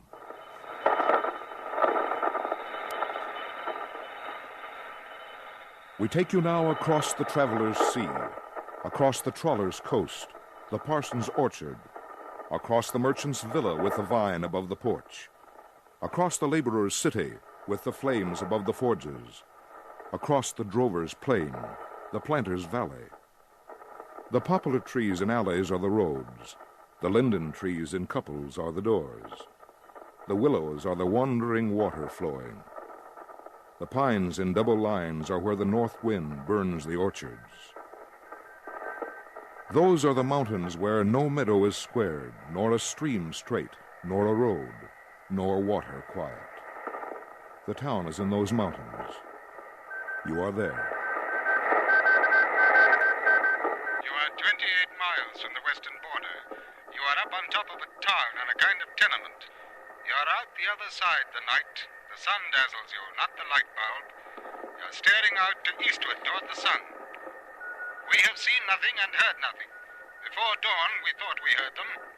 It was wind we heard in the valley cedars. Sounds rise to this roof. Hoofs of stabled horses, leaves, even the speaking of sleepers rises. Many sleep in the one house here. They work in the fields, sleep in the village. The men go out at dawn, return to evening burning from the chimneys. The women keep the town between. They keep it now. The tenement's full of them, a 4-story building of women. They're filling the court with their quick talk.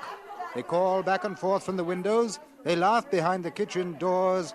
They rinse the shirts in the first real shine of the morning. They talk, their arms to elbows in the tubs. Look at it. Look at the cuff of his shirt. What's he been into? Black grease? What would you think he'd be into? A man like yours with an eye like his for wandering. And you to talk. You with that red-headed lollipop. Oh, hardly a day at dark, but his head's on the window. He's wearing his elbows out on the stone sill, looking us over from one floor to the next. Well. If it's only the eye with him that wanders, I wonder. It's war again. Have you heard them talking? How can we help but hear them blabbing about, cocking their feet on the kitchen table and talking? It's always war when they talk, and it's always talk. It's always talk when they get to the beer and tobacco. The beer comes out of the bottles. So does the talk, too. Yes, and the wars. Wasting their time on wars with the dishes to do and the children to chase. The wars. As though to make the wars was something wonderful. Mary! Oh, the petticoat. Look at the petticoat, Mom. We have seen nothing and heard nothing. If they left at dawn, we should have heard them. It's 2 hours now since dawn. They could make it in 2. They could make it in under 1.5 from their field to the border. 10 minutes more. The town is very quiet and orderly. They are flushing the cobblestones with water. The sidewalks are slippery with sun. It smells of a summer morning anywhere. It smells of 7 o'clock in the morning in any town they water dust in. Towns are all the same in summer. A man can remember the name of his own in any city after the water carts. And the last shutters are opening, the rooms where no one hopes, the rooms where all the hope's been had, and sleep covers it, folding it.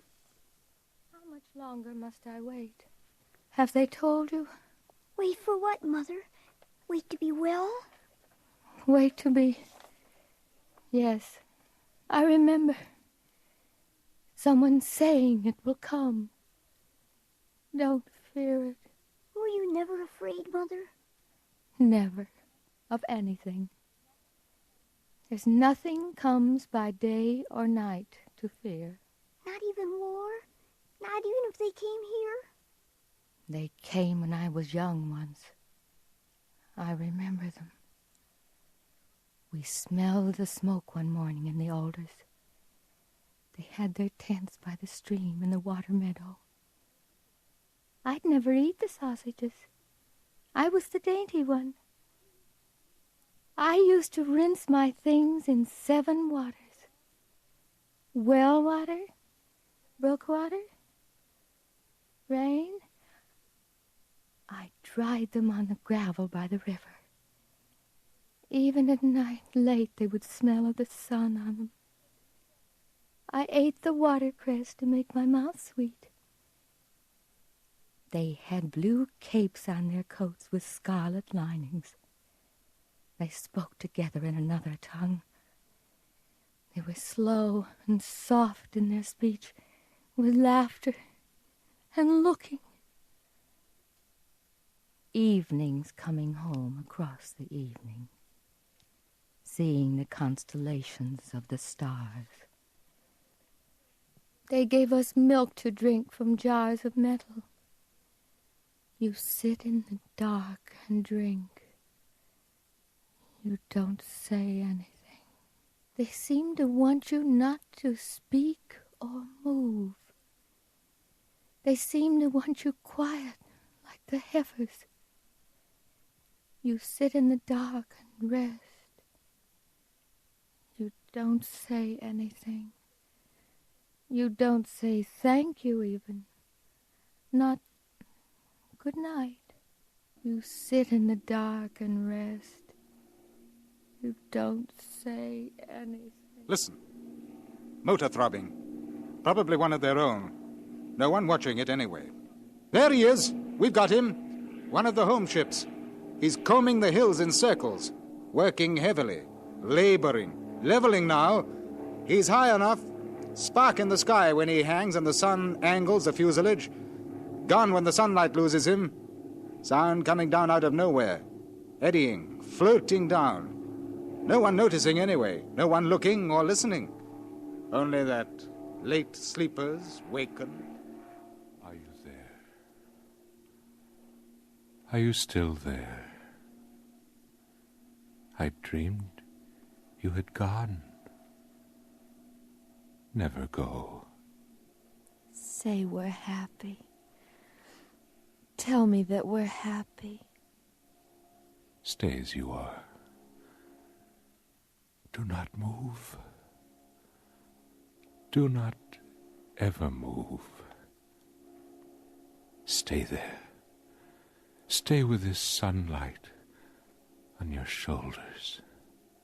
Tell me we're happy. No, but say we are. How can I know we are unless you tell me? How can a woman know the world is good? Which is the world and which is her? And which is things she's known for sure that never happened? She can't tell. She can't and be a woman. Can a cup full of well water tell you the taste of the well water? Stay with this sunlight on your shoulders. Stay with this sunlight on your hair. We've lost him this time.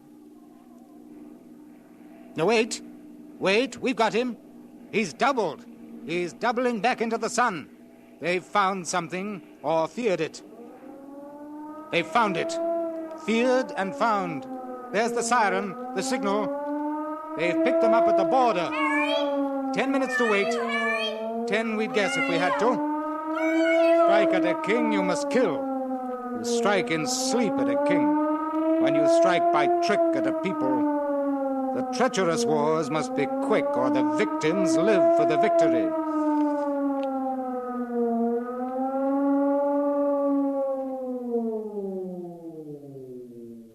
Thank God that's all fit to deafen a woman. Town quiet, waiting.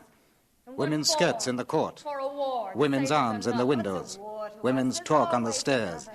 They lean there, careless and talking. Their shawls are bright in the doors. The morning airs in their aprons. They shape their hair with their hands. They stand there softly and simply. The women lean from the stairs. Can't they run the country decent and quiet till 8 in the morning even? The rest of the day they can rule as loud as they like and as long as they mind to. They can do what they want with the country from 8 on. Only till 8 if they'd wait for the difficult sleepers.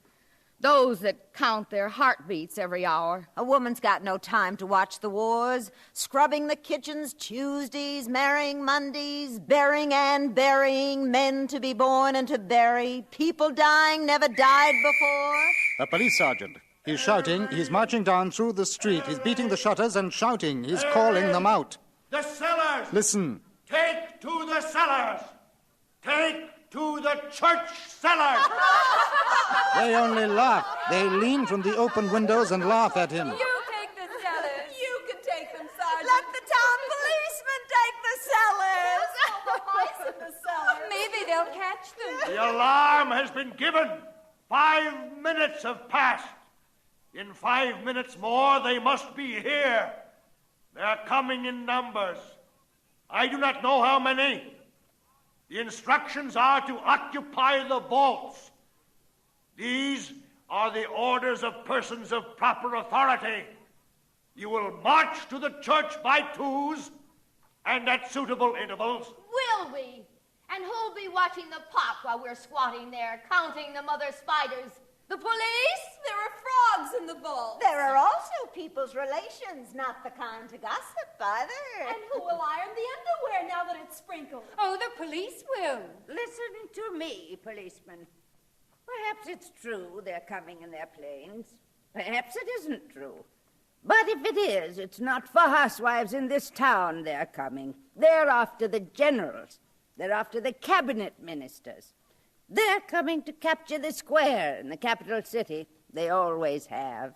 They always capture the city. Now, a fine sight we'd be, a parcel of housewives spinning with the spiders in a hole, while soldiers that don't know the hole is there, or we are there, or anything is there, go running through the wonderful great sky. 6 minutes gone. 4 more as we figure it. If they pick them up to the right, we'll sight them over the river, rising or seeming to rise as geese do coming inland.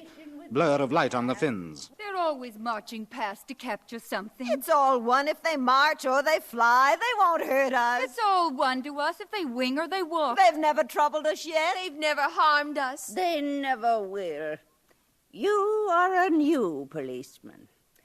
Less than 10 years you've been in this district. I do not mention this to shame you. Only you do not know the history of this neighborhood. We have seen such people in this place before. They come in uniforms, carrying elegant banners. They march up and down. They ruin roads. They interfere with the cattle. They rob the fruit trees. They frighten calving cows. They trample clover. No one would say they were likable people for visitors, making history over the corn and the cabbage, writing glorious pages in the beans, disturbing serious men in haying season. Nevertheless, it is true that few have suffered. Maybe a girl would be rumpled a little. Not many. I do not say the order was expedient. I say it was issued. I do not account for orders. It is not my duty to account for orders. Nevertheless, it was issued by men of experience, persons of sound sense. It may have been thought the wars have changed with the world, and not for the better. It may have been thought this enemy kills women. It may have been thought this enemy kills women, meaning to kill them. I say, it may be thought he makes his wars on women. It may be thought this enemy is not the usual enemy, that this one is no general in a greatcoat conquering countries for the pride and the praise, that this one conquers other things than countries. It may be thought that this one conquers life, that life that won't be conquered can be killed, that women are most lifelike, that he kills them. It may be as I say. It may be thought he makes his wars on women. It is possible. It's an ogre is coming. The devil is after us. Listen. Anti-aircraft. We can't see it. We hear it. Wait, there's a burst. There's another. They follow each other like footsteps. The steel stamps on the sky. The heel hits. They hang like quills driven in the sky. The quarry invisible. You can hear for yourselves. You will now follow the orders to occupy the vaults of village churches. In any event, to descend from upper floors and scatter in streets, avoiding visible gatherings. They're coming. I hear them. They're nearer. They're nearer. They're nearer. Oh, they'll go over. There's nothing to fear. They'll go over. They always do. They go over. Don't you fear. Don't you fret. Don't you peer in the air. They'll go. They will. You'll forget they were ever by Saturday. Dukes, kings, emperors. Now there's this kind. We hear them. We can't see them. We hear the shearing metal. We hear the tearing air. All we see is sun. Sun, the hawk's ambush. Their flight is from the sun. They might be low. They might be well down. 3,000. They might be less. They are many. Hard to guess how many. We've got them now. We see them. They're out of the dazzle. They're flying fighting formation in column. Squadron following squadron. 10, 15 squadrons. Big ones. Not so low as we figured them. Almost over. They're changing formation. They're banking. The whole flight is banking. Front wheeling to flank. Flank anchored and climbing. Climbing back into line. The line swung like a lariat. It circles. It's a awkward circle. Hunting. It's hunting us under the roof. They're wheeling round for the town. They're rounding in by the river. They're giving it throttle. They're climbing. The timing is perfect. They're flying with perfect precision of timing. Perfect mechanical certainty. Show it our show. All of us into the street. All of us. They turn like stones on a string. They swing like steel in a groove. They move like tools, not men. You'd say there were no men. You'd say they had no will but the will of motor on metal. Show it our skirts in the street. It won't hurt us. Show it our softness. Show it our weakness. Show it our womanhood. They swing. The wing dips. There's the signal. The dip. They'll dive. They're ready to dive. They're steady. They're heading down. They're dead on the town. They're nosing. They're easing over. They're over. There they go. There they... It's us! Do you see?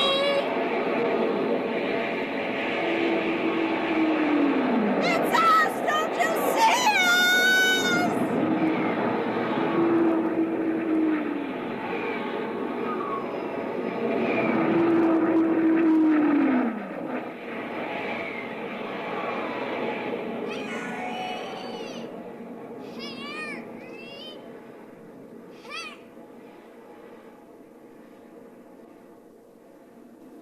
Stay as you are. Do not move. Do not ever move.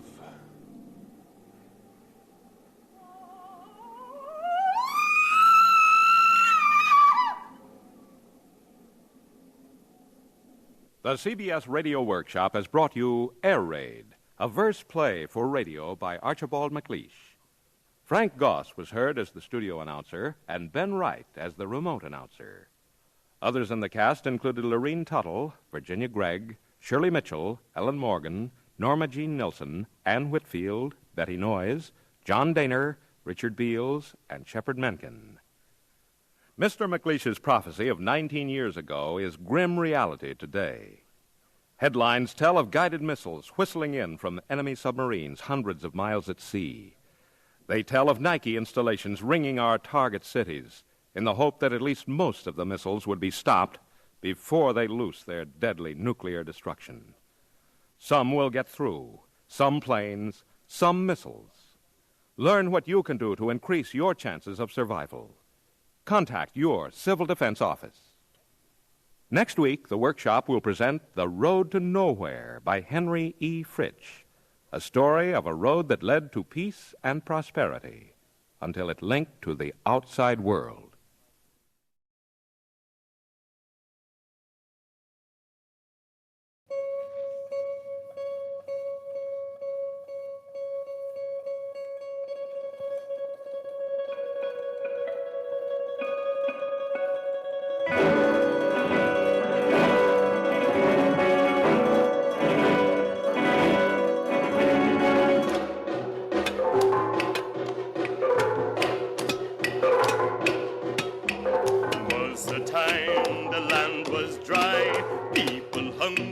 Children die, had no money, had no corn, people sorry they was born. Pedro Pierre, you are tired. Only today, Padron. Tomorrow I again break the rock like a lion.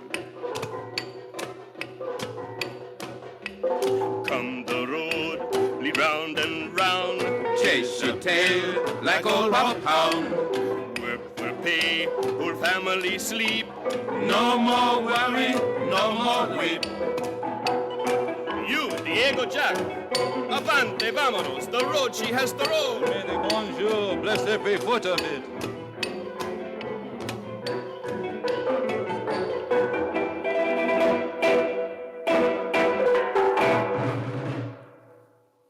The CBS Radio Workshop, dedicated to man's imagination, the theater of the mind. Today, The Endless Road, a fable of a highway which was built to lead nowhere, yet made everybody happy until one day it was linked to the outside world. Swing that hammer, swing that pick. Was a time our people sick. Tamp that pavement smooth and true. People happy, no more blue.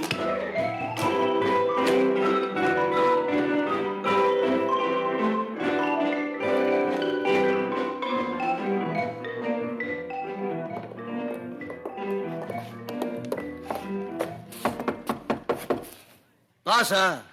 Entrez!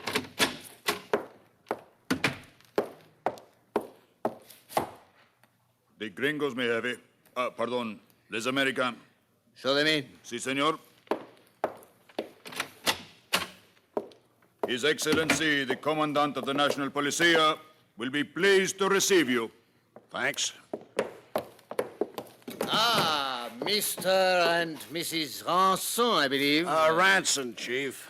I'm glad you speak English. We speak almost any language in this country. Oh, please be seated. Thank you. Oh, what can I do for you, senor? Well, it's kind of hard to...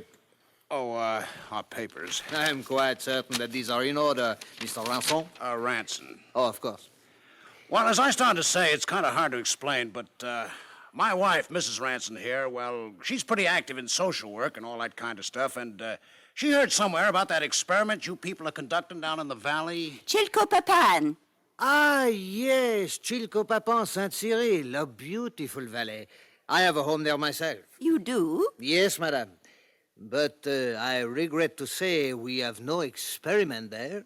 Not by authority of this government, in any case. But what about that magnificent road? I hear it's done the most marvelous things for the people. It seems to be true, madame, that a highway is under construction in the Chilcopapan-Saint-Cyril Valley. But our government has nothing to do with it. If it has had beneficial effects upon the lives of our people, I am pleased to hear of them. Well, we want to go to that valley and see for ourselves. Don't we, Henry? Yeah. Indeed, madame. But it is an unfortunate fact that there is at the moment no way of getting into the valley except by walking, or perhaps by riding a burro. A burro? A jackass, honey. A donkey, madame. The only path leading into the valley is too narrow for vehicles. Me? On a donkey? I tell you, Chief, I'm in the construction business back home. We've licked some pretty tough jobs. We found those helicopters mighty handy. Helicopter? Yeah, are those things with the egg beaters on top? Uh-huh. I could have my company fly one of them down here no time at all if you'll just put the right kind of stamps on my papers over there. Well, your papers are in order, and I suppose you could land even on the road itself. My compliments, senor. Y madame.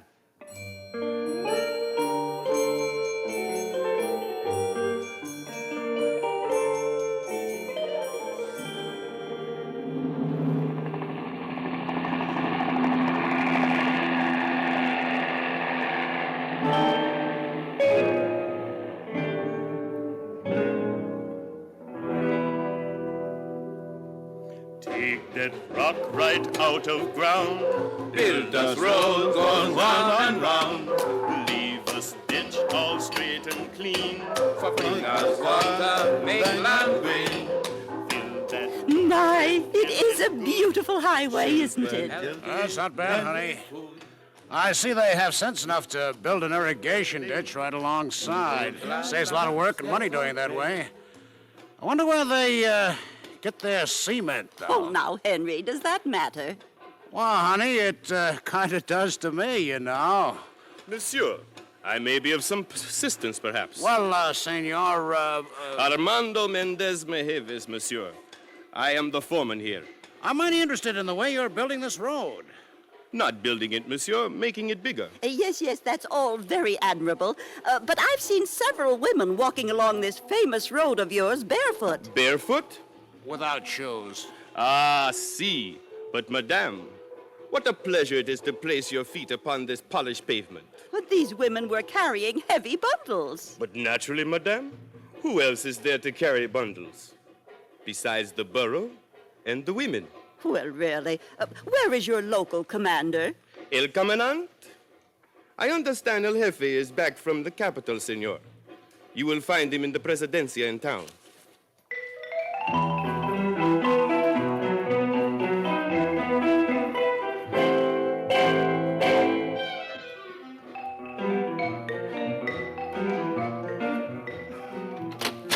Senor El Commandant. Oh, no. Not you. Henry, isn't he the same man we met at the Capitol? Never mind, honey. Monsieur El Commandant...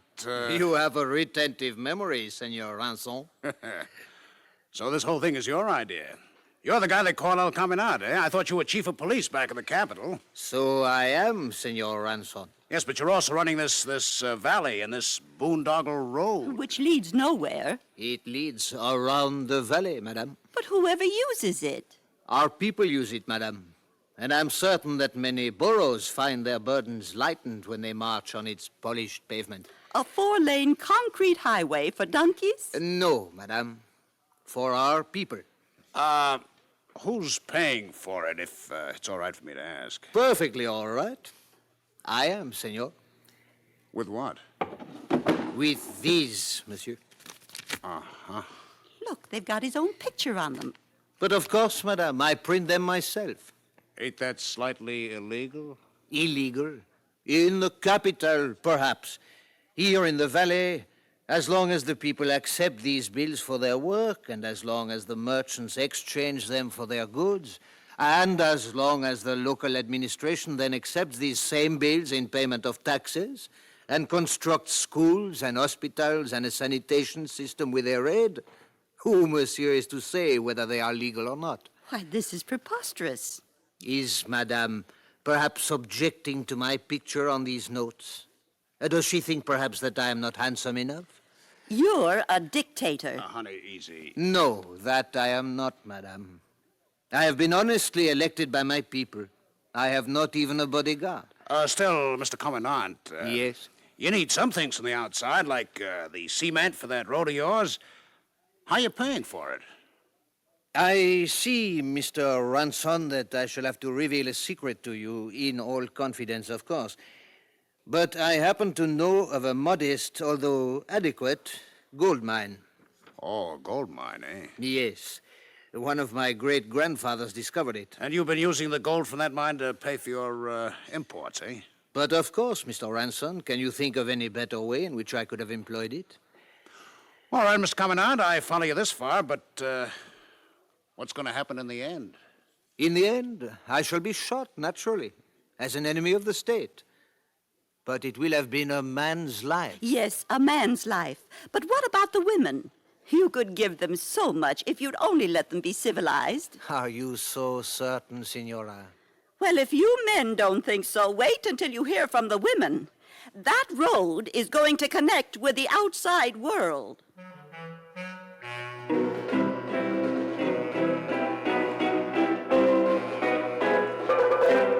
Got us a road, go round and round, like old tail on old pup hound. Got us a man, so don't you fret, outside folks ain't reached us yet. Got us a road, but where she run? Don't bring pretties for anyone. Don't go nowhere, road don't bring for any woman demanding lipstick! ¡Ay, mixer eléctrico! Electric meter, stupida! ¡Coca-Cola! ¡Restaurantes! The man driver, silly! ¡Queremos estar en parte del mundo! We want to belong to the world!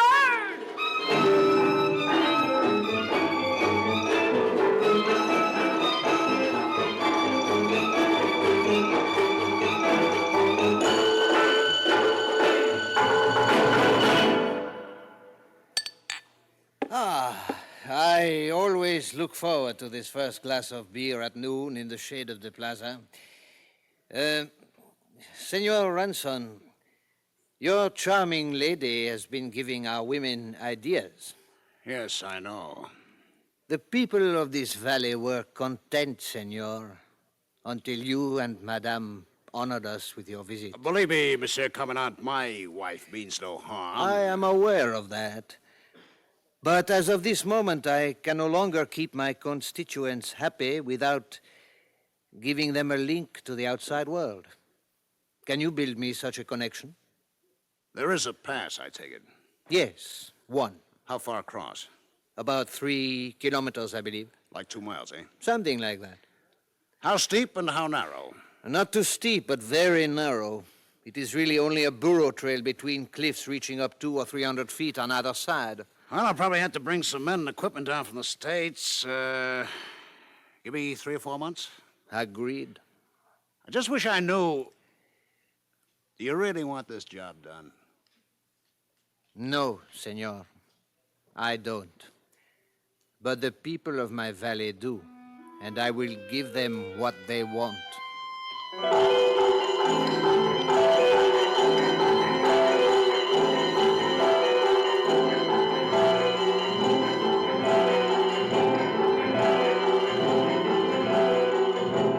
Got us a road, she lead right out.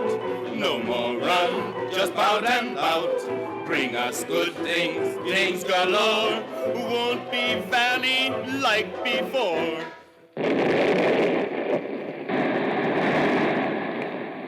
There she goes, the last rock blocking the pass. Oh, I'm so happy I was able to watch this, Henry. Yeah. Hold on to your hat, honey. Here comes civilization.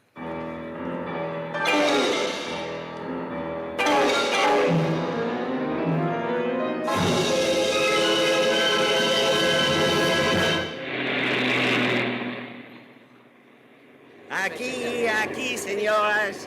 Nylon stockings, beautiful, almost perfect. Only 1 pair to each lady. Unless you visit us twice, of course. The original Paris lingerie for distinguished ladies.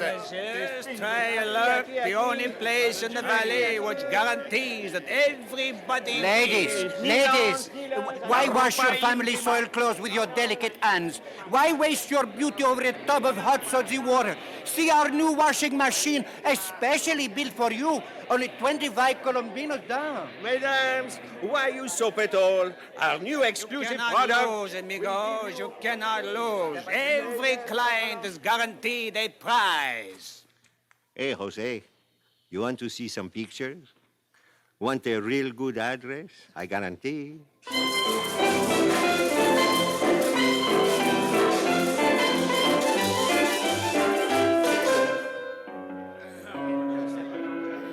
I am sorry, senor, but I cannot pay you this sum in the kind of money you desire. You see, my wife... That is none of the company's concern. You cannot meet your payments. But I have money, senor. Look you here. That stuff is no good.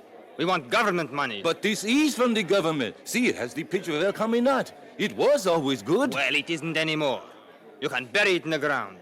Money from the capital, or we take your farm. Take my farm? Sure. What do you expect?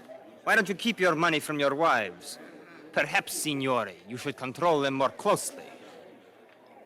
Ladrón.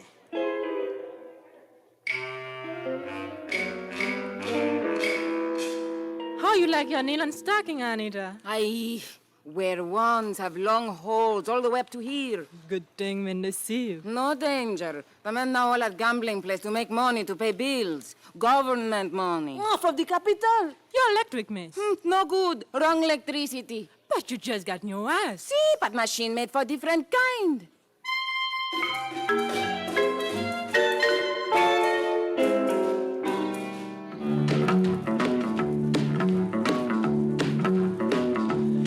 You know I can't be found sitting home all alone.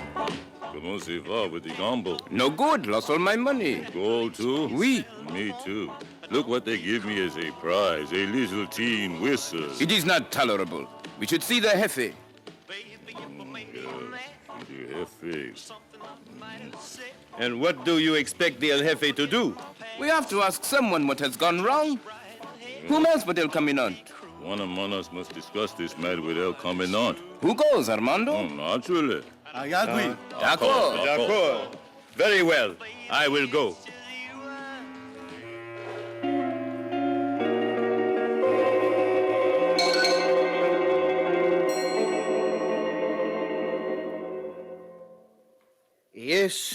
Yes, I have heard rumors of a proposed demonstration, madame. Why, I suppose all they want to do is to thank you for the new road. Well, that's one idea. I wish I were as confident as you appear to be, Senor Aranson.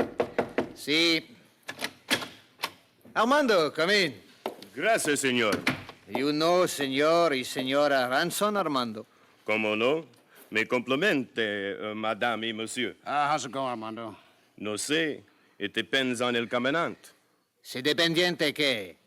The valley. The people are not happy, mi jefe. Not as they were before. So I hear, Armando.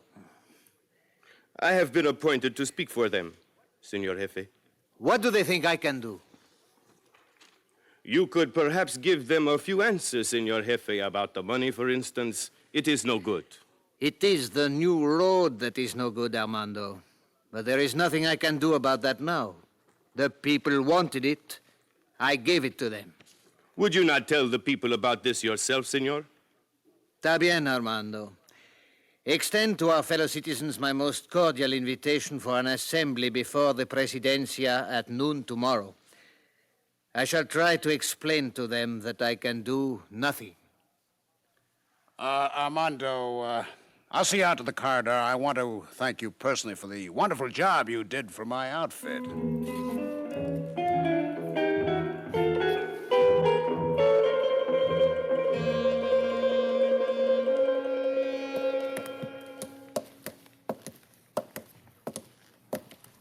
You did do a fine job for me, Armando, especially with the explosives when we were blasting our way through that pass.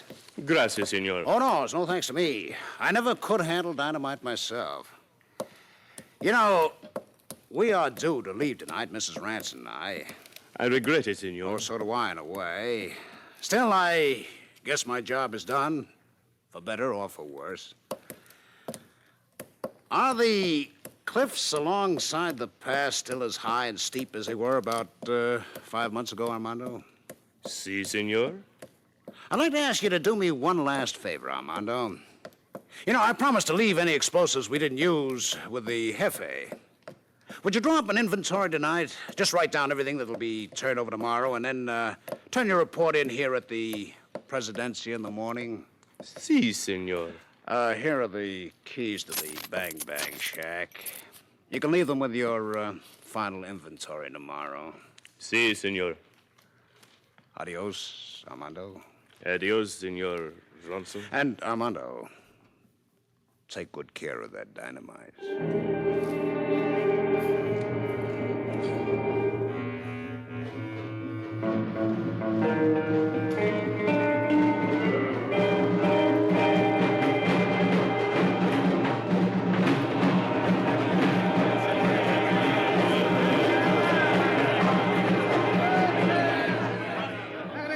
Caminante! El jefe, lo comandó.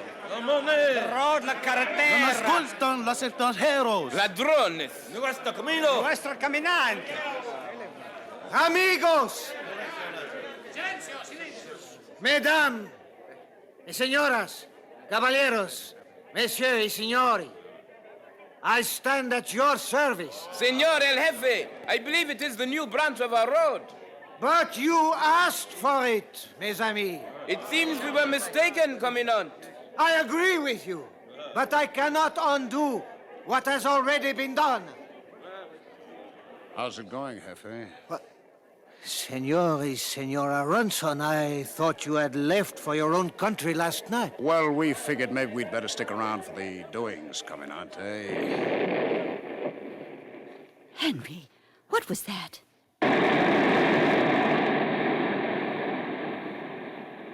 Enfin, mes amis. Perhaps we do not need to trouble El Commandant with our problems after all.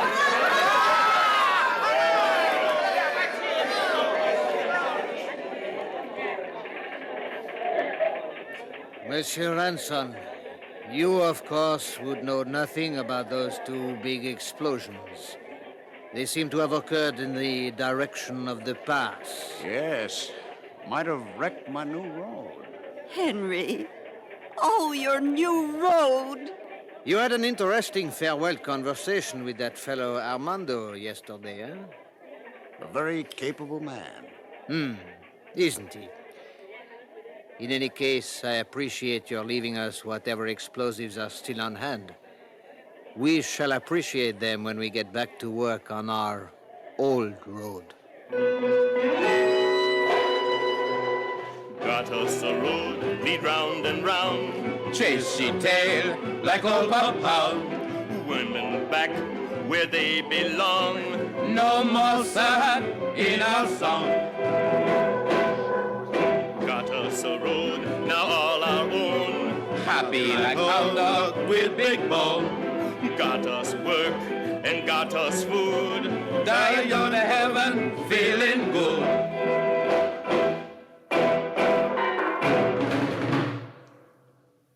You have been listening to the CBS Radio Workshop and The Endless Road, a fable written by Henry E. Fritsch, with music composed and conducted by Charles Paul and produced and directed in New York by Paul Roberts.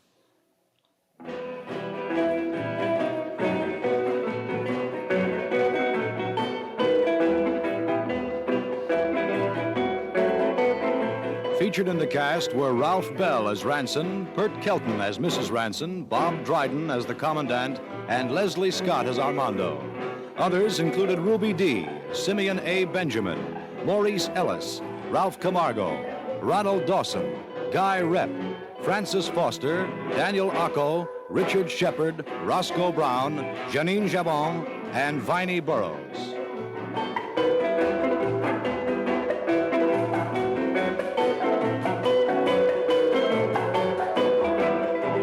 This is Dick Noel inviting you to listen again next week when, from Hollywood, the CBS Radio Workshop presents the story of an inexperienced replacement during the Second World War entitled Harmonica Solo.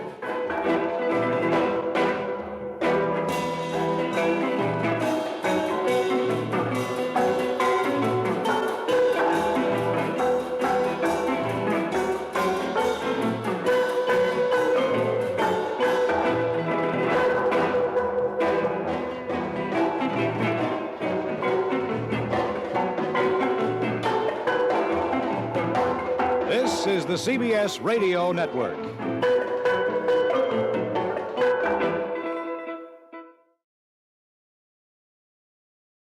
From Hollywood, the CBS Radio Workshop.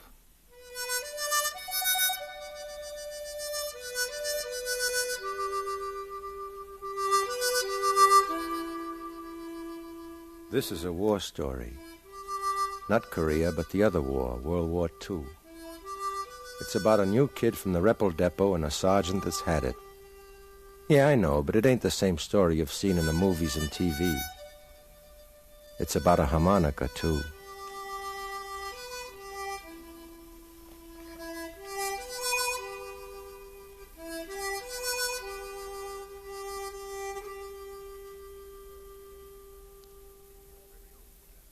CBS Radio presents the CBS Radio Workshop, dedicated to man's imagination, the theater of the mind.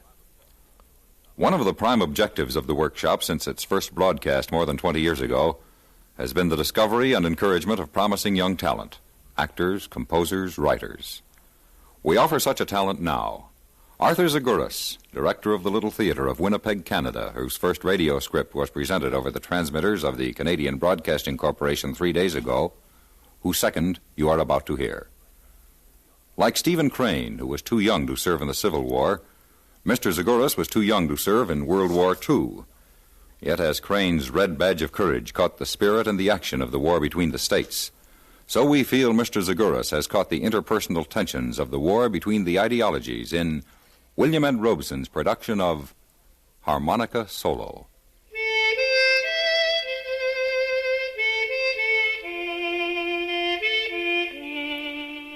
I was in the infantry, Charlie Company, 26th Regiment, 1st Division. They called our outfit the Bloody Red One because our shoulder patch was a red numeral 1 on a shield of green and, well, because the first bought it in North Africa, had it in Normandy, and gave it away all across France and into Germany. It was a tough outfit, the Bloody Red One.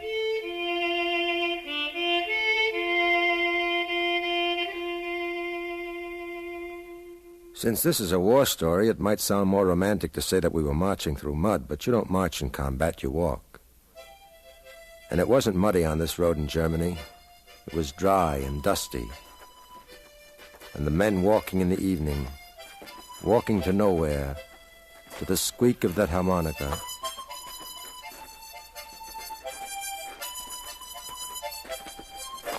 All right, men, take 10. That was Sergeant Stone. Smoke him if We you call got him him. Stoney, a good enough guy, but tough. This story concerns him and the kid who played the harmonica. My name's Banyan. I was a corporal then. Oh, I almost forgot the kid's name. We called him Pagliacci, but his real name was Dino Futillo. Okay, Pagliacci, knock off the music. Huh? Knock it off. Why? Just knock it off. You've been playing that thing for the past 5 miles. It's getting on my nerves. Man, is it ever loving, huh? You know it. Yeah. Dino? Yeah? Got a butt? No. I mean, just because Stoney won't let you play, that's no reason to take it out on me.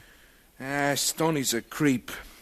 He's been needling me about my harmonic ever since we left the rear. 5 minutes after I joined the outfit, he started on me. What's eating him? He's tired. Well, who ain't? Hey, look at him gazing down the road like some general. Yo, Mike. Yeah? Got a butt? Here, take one of mine. Thought you didn't have any. I just found a couple. Thanks. Never mind, Mike. Hey, what's wrong with my playing, Banyan? Nothing. Then why is Stoney needling me? Oh, no. Man, nothing beats a good cigarette. Banyan? Jeez, a guy can't take a break. Okay, Stoney. Hey, but Banyan, put in a good word for me, huh? Playing's the only thing that keeps me moving. I'll try, but it won't do any good. Well, you can talk to him. Banyan on the double. Okay, Sarge, okay. What's up? What was the musician bending your ear about? That why you got me off my butt? No. Look, you see that rise? Which one? I'm pointing right at it, that one past the bend in the road. Yeah? The rise of those funny-shaped trees? I know which one you mean. What about it? Well, get a couple of guys and take a look-see. I'm worried about it. I don't know what's behind it. Get a couple of good guys. How about Mike and that new kid Dino? The harmonica player? Yeah. Okay, but make sure he don't start sucking on that mouth organ. What's wrong with his playing, Stoney? Don't give me a hard time. It's not too bad. Cheers us up, too. I'm sick of his ever-loving playing. It doesn't do any harm. You never know. Now, this road is too quiet. Somebody might hear it. There's nothing doing up ahead. Let's make sure. No more playing. You got it?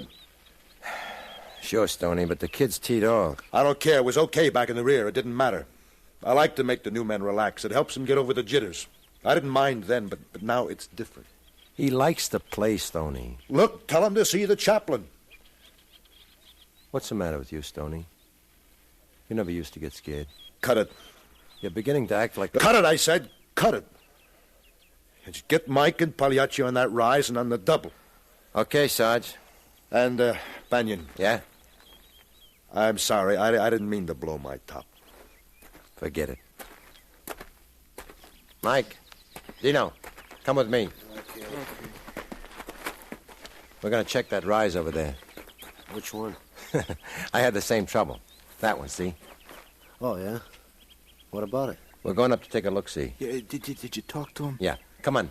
Mike, you better leave that BAR with Bukowski. Take his M1. It's lighter. Hey, my BAR. I ain't used to the M1. That rifle's too light. Take Bukowski's M1. I don't want you weighed down. What's Stoney say? Hey, better not mess up my BAR with his... What'd he say? Better get moving. It's getting dark fast. Take a leg, Mike. Okay. What happened? Can I play? What's keeping you, Mike? I have to scrounge up a couple of bandoliers. Let's shove off. Can't play anymore. Look at this M1. It's cruddy.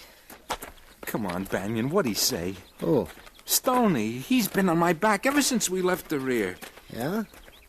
What's wrong? He don't like my harmonica. What'd he say, Banyan?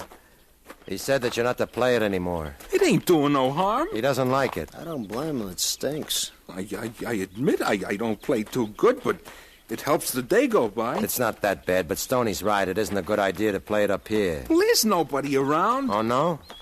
No. Why do you think we're checking that rise? Pagliacci, you got lots to learn. Nah. Wait till you've been in it for a while, like the Sarge. Stoney's been in it since Africa. And that's a long, long time. So, he's an old-time R.A. bum. What's that got to do with it? Sure, he's regular Army, but figure it out. Most guys have been with him, the old R.A. boys. Most of them have had it. They're gone. All gone. Nobody's left. Just Stoney. And he's sweating it out. So he's an old-timer. What's that got to do with my playing? He's sweating it out. He's tired, Dino. We're tired, too, but it's in a physical way. Stoney's tired in another way. How long have you been in combat, Dino? Never mind that, Mike. It's okay, Banyan. I was with the 78th before I got transferred here. How long with the front-line outfit? Well, about a month. Not even enough time to get the CIB. Cut it, Mike. He's got no right knocking Stoney. You see, it's this way, Dino. I've been with the 1st since D-Day. That's nearly a year. But Stoney still considers me a new recruit. When you've gone through combat like he has for nearly 3 years, you start to worry. You've seen all your buddies get it, and you start to thinking about your numbers coming up. The next one is for you. And you don't want any part of it. You just want to come out of this thing in one piece. That's what's happening to Stoney. He's way overdue. Like I say, he's sweating it out. And he doesn't want to stretch his luck. He wants to make sure that you don't break it for him. My music ain't gonna kill him. Who knows? Okay, hold it. Mike, go up to the left of those rocks and come in slow and low. You don't have to tell me how. Dino, go around to the right by that big tree. I'll come through those low bushes. Now keep down. We don't know what's over that rise. Okay, take off. I waited for a moment until Mike and Dino were on their way, and then I started for the bushes. Suddenly, a German stepped out from behind one of them. I caught a glimpse of the burp gun in his hand and dove for the ground. He took 2 quick bursts at me. I rolled down the rise and out of his sight. I saw Mike down behind the rock, and I looked over at Dino. He was standing about 15 feet away from the German. It was like a slow-motion picture. Dino slowly raised his M1, took careful aim, and squeezed one off. The German looked at Dino as if he was surprised to see him, and then he fell to the ground. Dino walked over to him and emptied his clip. Nice going, kid. Down! Both of you down! You know better than that, Mike. They heard the shots. Besides, he was standing. I'm covered with his blood. Crawl away, stupid. I can't. He's in my way. Wait a second. Oh, man, he's a fat one. I can't figure out why he didn't get all of us. He stood there looking at the kid, and he never tried to move. I can't figure it. Mike, go back up to those bushes and take a look-see. There might be some more of them. I got it. You got it. He was so close. I couldn't miss. Take it easy, Dino. He was right on top of me. He could have gotten me so easily. Banyan, I could see the expression on his face. Funny, like as if he thought that I would miss. How could he have missed? How? He was nervous, I guess. Forget it. Banyan. Yeah, Mike. I can't see anything, boss. Not a thing. Look. Anything moving? Look. Don't look like it. Come on back. Just a sec. What's up? He's looking at me. It's just the way his head is turned, one of those trick things. It's not. He was looking at me in the same way before I killed him. Knock it off. You've seen dead men before. I've never killed a man before. Forget it. You've got to. You'll go nuts. Forget it. Okay? Yeah. Mike. Nothing yet. Sure? That looks funny. Look, we better dust out of here. I don't like the looks of it.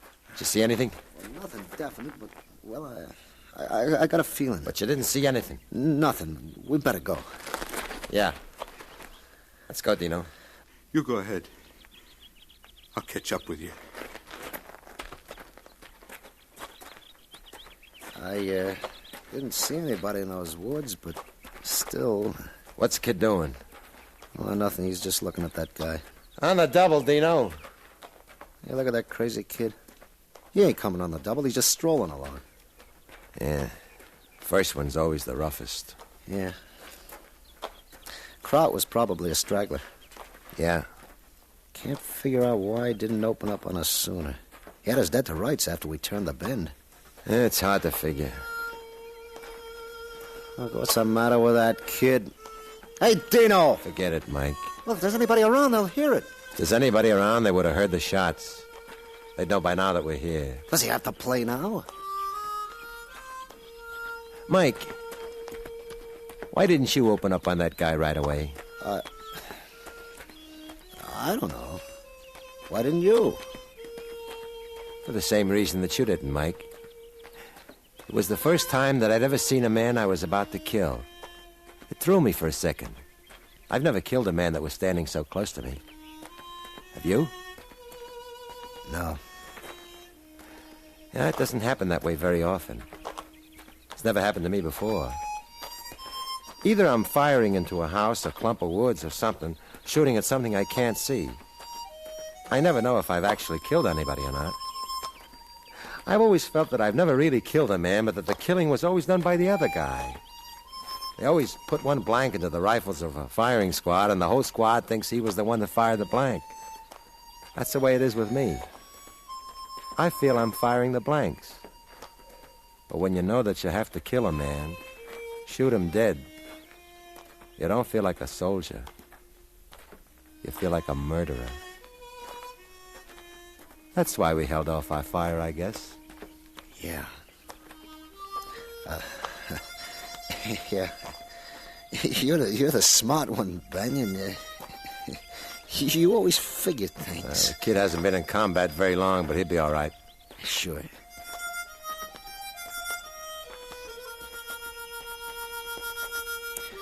It sounds kind of nice out here in all this quiet. I like it. But Stoney don't. He don't look too happy. Uh-oh. Dino, you better hold it up. Hey. Hey, what happened? What was all the shooting about? We caught us a crowd. You... knock it off, Dino. I said knock it off. You want to get us all killed? What's the matter with you? You deaf? You nuts or something? Oh, come on, get up. I didn't hit you that hard. Get up. Take it easy, Stoney. Stop making like old blood and guts. Dino killed the crowd. All right, so he killed him. Does that mean he's got to blubber like a baby and blow that harmonica like Sousa's band? Dino killed him close up. The German wasn't more than 15 feet away from him. All right, get up, Dino. It isn't the end of the world.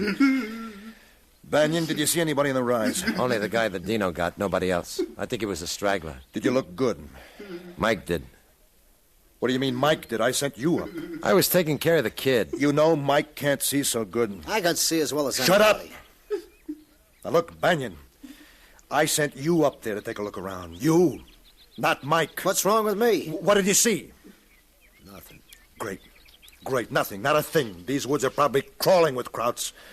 And I sent up a nursemaid and a blind dope that... I didn't see a thing, I tell you. Are you sure? What? Well, You're not sure. Well, it's getting too dark. I told you, Banyan. We can fold up here tonight if you don't want to go past those woods. What do you mean? If you don't want to go past those woods, Stoney, this is a good place to hold up. No, we'll go on.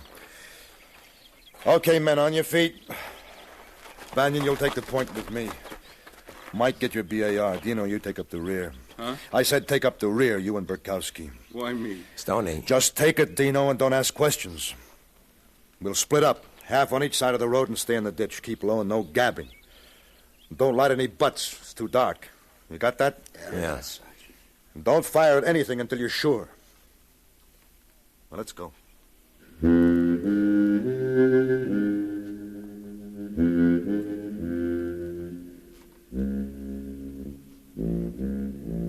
We didn't make very fast time in the ditch. It was full of rocks and brush. As we passed the bend and the rise, I looked up. And in the light of the rising moon, I could barely see the outline of the dead German against the sky. I looked back and saw Dino stop a moment and then move on. I couldn't see the expression on his face. It was too dark. Finally, we came alongside the woods. Stoney signaled us to slow up. After a few yards, he signaled us to stop. He stared into the woods for a few minutes and then crawled over to me.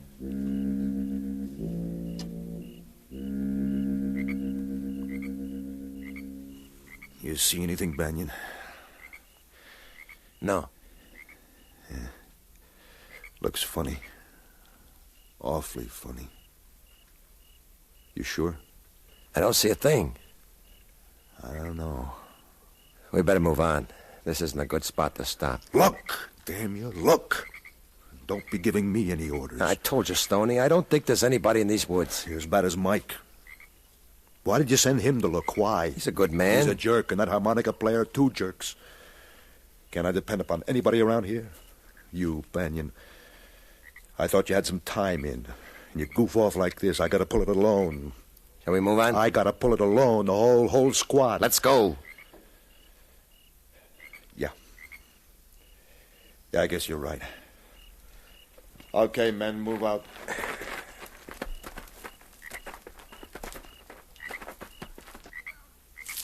Down! Where are they? Where? I don't see anybody. Didn't you hear that stick crack? Where are they? Look, Stoney, in this moonlight, nobody could come across that clearing without being seen. There's nobody in these woods, Stoney. If they were, they'd let us know in a long time ago. Where are they? It might have been an animal. Huh? An animal? No, it's them. Maybe we should go back to the bed. No, don't move. Stay here. Okay. Where?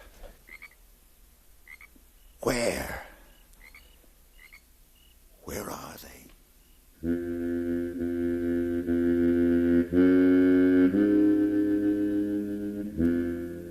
I don't know how long we were there. It's hard to tell about time.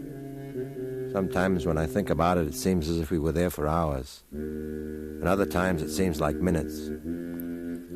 I wanted to look at my watch, but every time I moved, Stoney would grab my hand. He crouched there, peering out into those woods. It was quiet in the moonlight. Too quiet. Every time somebody would move or the wind would blow, Stoney would jump. And even when he realized it wasn't the enemy, he'd take a long time to settle down.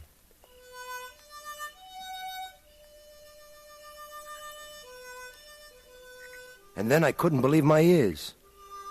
Dino started playing his harmonica. What's that? It's Dino. He's nuts. Where is he? Where? Back there, see him? He's walking away. He's walking back down the road, blowing that harmonica. I'll bet he's going back to the crowd he killed. I'll go get him. No, I'll get him from here. What do you mean? He ain't gonna kill me. Stoney, put down that gun. You're crazier than he is. Leave me be, Banyan. You know you'll get it. I'm not gonna let you kill him. I told you, Banyan, he ain't gonna kill me. I told you, Dino. I told you not to play. I told you, but you didn't listen.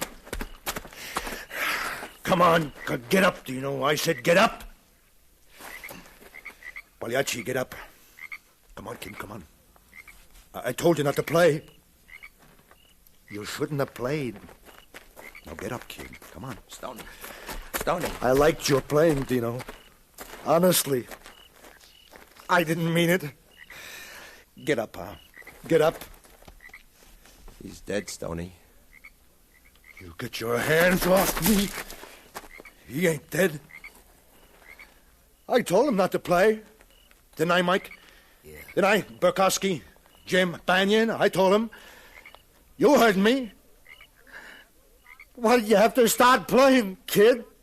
Why? Why did you have to start playing? That's about all. Stoney fell down on his knees beside the kid and started to cry. I guess he was crying out all the fears in him because after a long while, he stood up and he sounded as if he was all right. We walked on the road past the woods. There was no one there. Stoney never talked about Dino after that. Neither did we. I guess we should have told our CO, but nobody wanted to do that because we all knew what Stoney had gone through. We got Dino and buried him next to the German. His folks were informed that he was killed in action. A month later, Stoney stepped on a landmine and blew his right foot off. He went home. And that's about the whole story. Except whenever I remember the war, I always hear Dino's harmonica.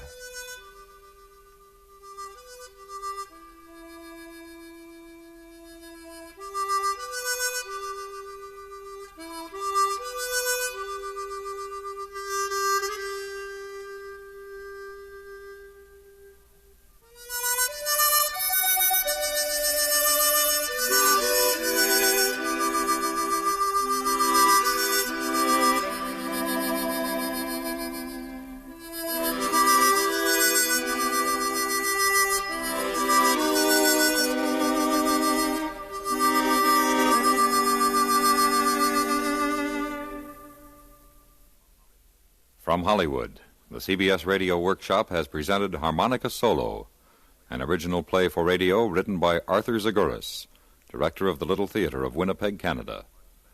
The part of Banyan was played by Joe DeSantis, Sergeant Stone by John Daner, Dino by Shep Menken, and Mike by Lou Krugman. The original music was composed and played by Leo Diamond. Next week from New York, the workshop will present A Dog's Life, the story of a dog who manages to live in a world in which there are people. With tape recordings, A Dog's Life documents the experience of raising a dog from the time man's best friend comes to his permanent home until he learns the happy fact that a dog's best friend is man. For a pup's eye view of life, don't miss A Dog's Life at this same time next week on CBS Radio Workshop.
It was little more than a year ago that a puppy was brought to the shelter for homeless animals on New York's Upper East Side.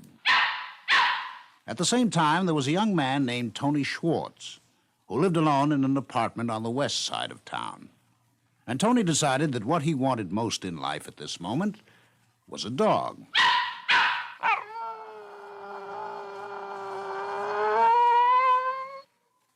The CBS Radio Workshop, dedicated to man's imagination, the theater of the mind. Today, the actual story of a dog's life, as shared and recorded on a portable recorder by Tony Schwartz.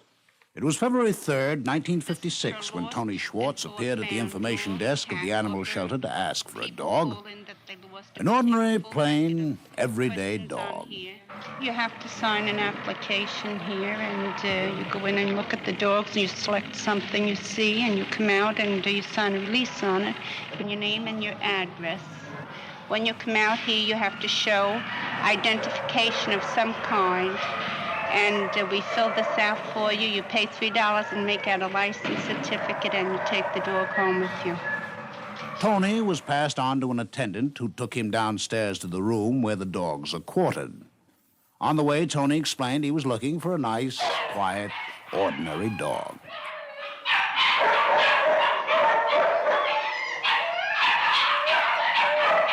In thinking about a dog, Tony hadn't thought about a particular dog, just a quiet companion to curl up at his feet as he sat in his armchair. A dog, that's all. But it wasn't that simple. Here there were lots of dogs. Which dog would it be? Finally, he saw one that he thought might do. But would this puppy be the one he thought about? What kind of a dog was it, anyway? Now, this is a wire-hair terrier cross. He's about 2 months. He was brought in here by a lady that couldn't keep him in the house. There were some restrictions there. So she brought him in, and I'm pretty sure we'll get a home for him very soon. Is it really a male? Oh, no, this is a female. My mistake. I keep calling him he's, but it's really a female. She's really a female, I should say. Tony decided to take him, or rather her.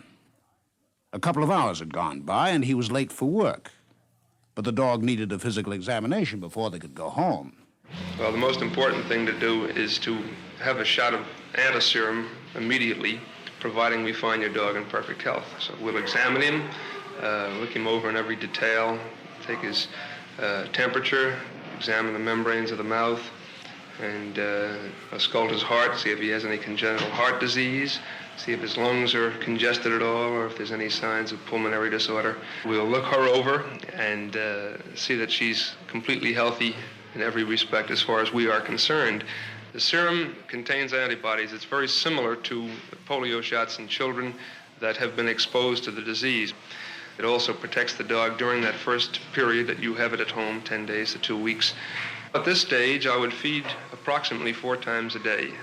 The requirements are very high for protein and vitamins, so we advise meat, milk, and eggs primarily. This can be varied at times with whole fish, fillet of whiting, haddock, things of that sort. Was he adopting a dog or a baby? Physical examinations, protective shots, special diets? Well, finally that was over. He could take his dog home after he got the license.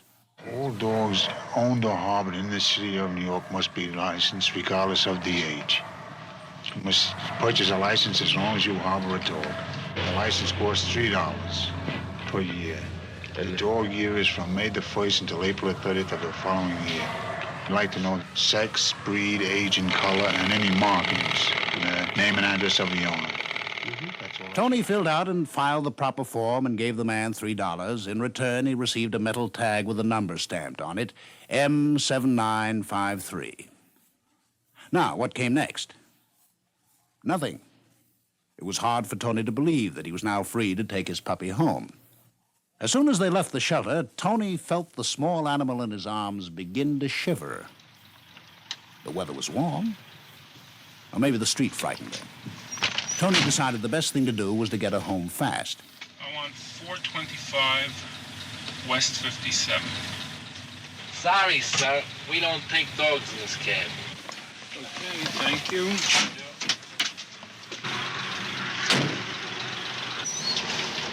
Well, if that's the way it was, he'd have to take a bus. Sorry, mister. No, we don't take any dogs. That left the subway. But a subway guard told him the same thing. So, Tony carried a trembling puppy 2 miles through crowded streets to his apartment.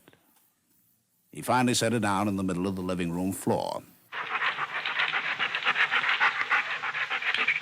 She began walking around the room, sniffing at almost everything. Tony had a vague sense something was missing. Something was wrong. Maybe she was hungry or thirsty. Maybe she had... Well, Tony felt he needed professional help. He'd have to skip work today. He picked up his puppy and headed for the neighborhood pet shop. But on the way, Tony met his landlord in the elevator. Look, I hope that dog is housebroken. Tony hoped so, too, but he'd have to worry about that later. He went out into the street carrying the puppy in his arms. It's a baby. Look at that sweet little baby. What's his name? A name? Well, Tony hadn't even thought about a name.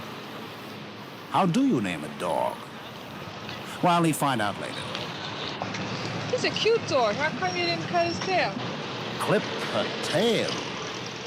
What was that all about? Why should anyone want her tail to be clipped? And how do you housebreak a dog? Finally, they reached the pet shop. Well, I've got this little puppy. Yeah.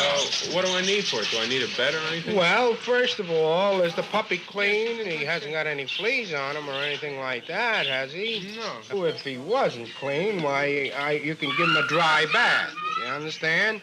That would take the odors away on the puppy, and keep the puppy clean. Then, of course, you need a little collar for him. You want to break him into a leash and collar, which is very important.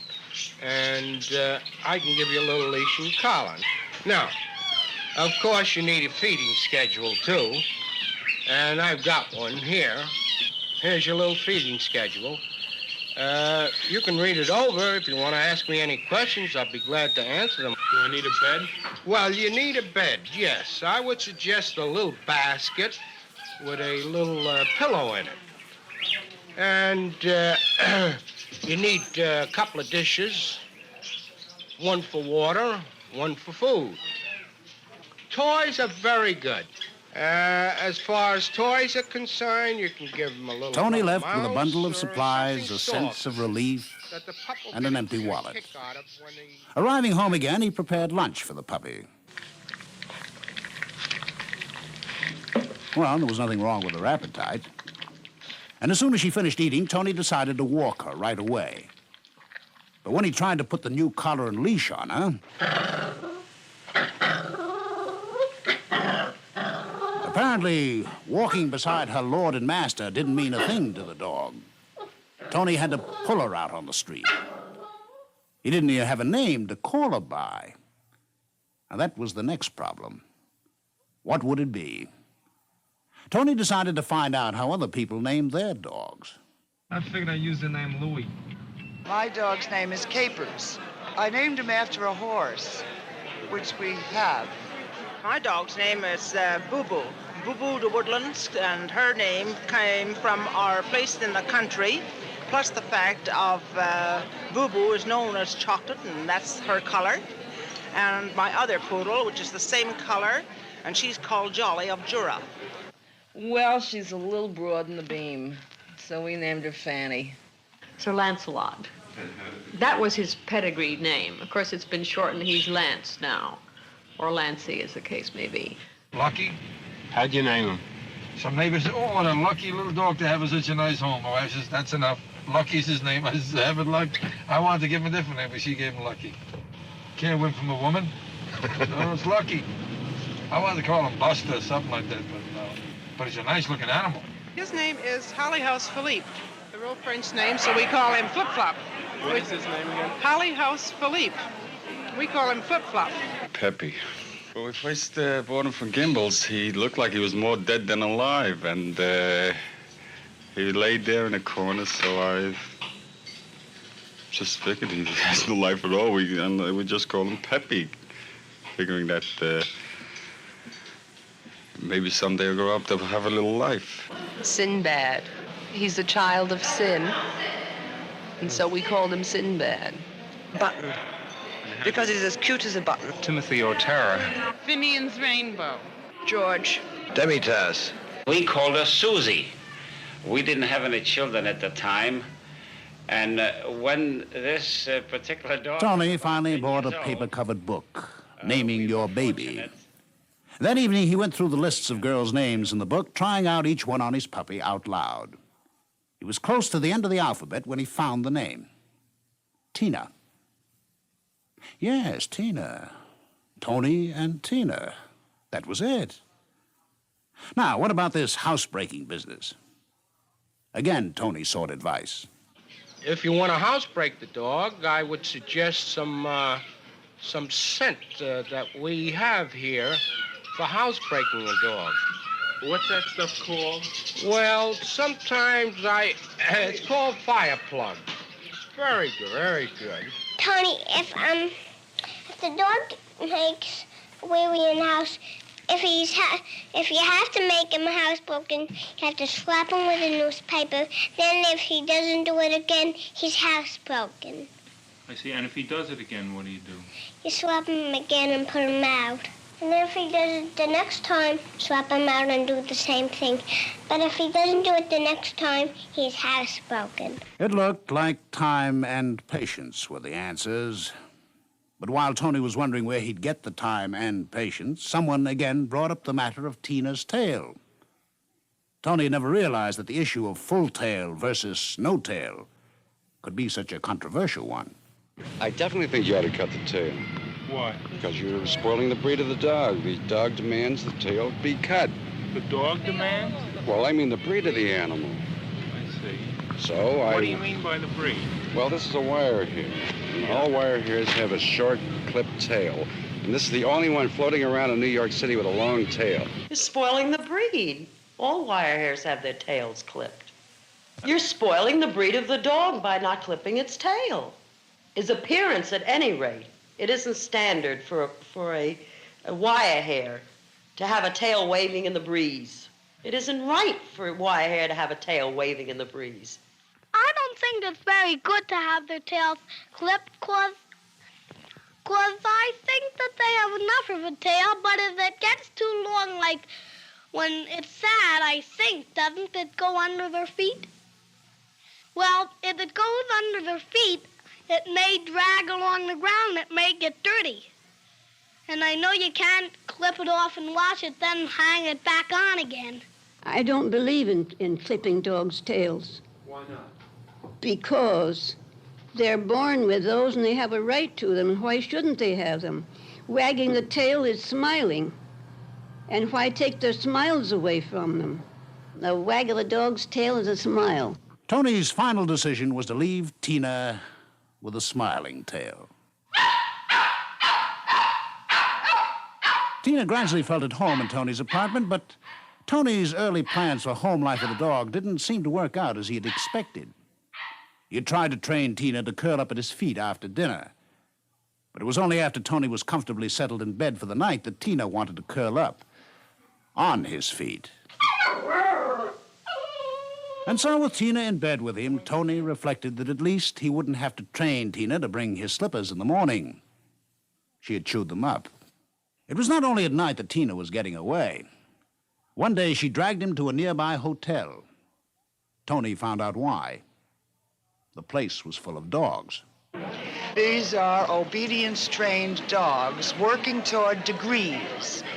And the first degree that you get in the novice classes is a CD degree, which means companion dog. The next degree is a CDX, which means companion dog excellent. And the next degree is utility dog, which, of course, that's like receiving a college diploma. I'm Mrs. Gordon Young, and I'm president of the Poodle Obedience Training Club. And this is Mrs. Harding. An obedience training club for dogs. It suddenly occurred to Tony that schooling might not be a bad idea for Tina. But where could he enroll a dog without a pedigree? He went back to the shelter for homeless animals for advice. I have some problems with my dog. Well, we have what we hope is a very good answer to this. The ASPCA has training classes that they hold on Tuesday nights down at the Washington Irving Gymnasium. And you can take your dog down there, and he can learn how to walk, to heel properly, how to come when you call him, and how to stay in one place. What do I do? Do I just take him down there and leave him on Tuesday night? No, in fact, the whole theory of our course is that we train you to train your dog. So we put you on the floor, we explain to you what to do, and then from then on, you train the dog. And so Tina and Tony went to school. For graduation, you know, your dogs are going to have to do a 1-minute sit-stay and a 3-minute down-stay. So you are only allowed to give one stay. If you have to give twice, that is failing according to AKC rules. Just give your hand signal and give your stay command and leave your dogs. Are everybody ready?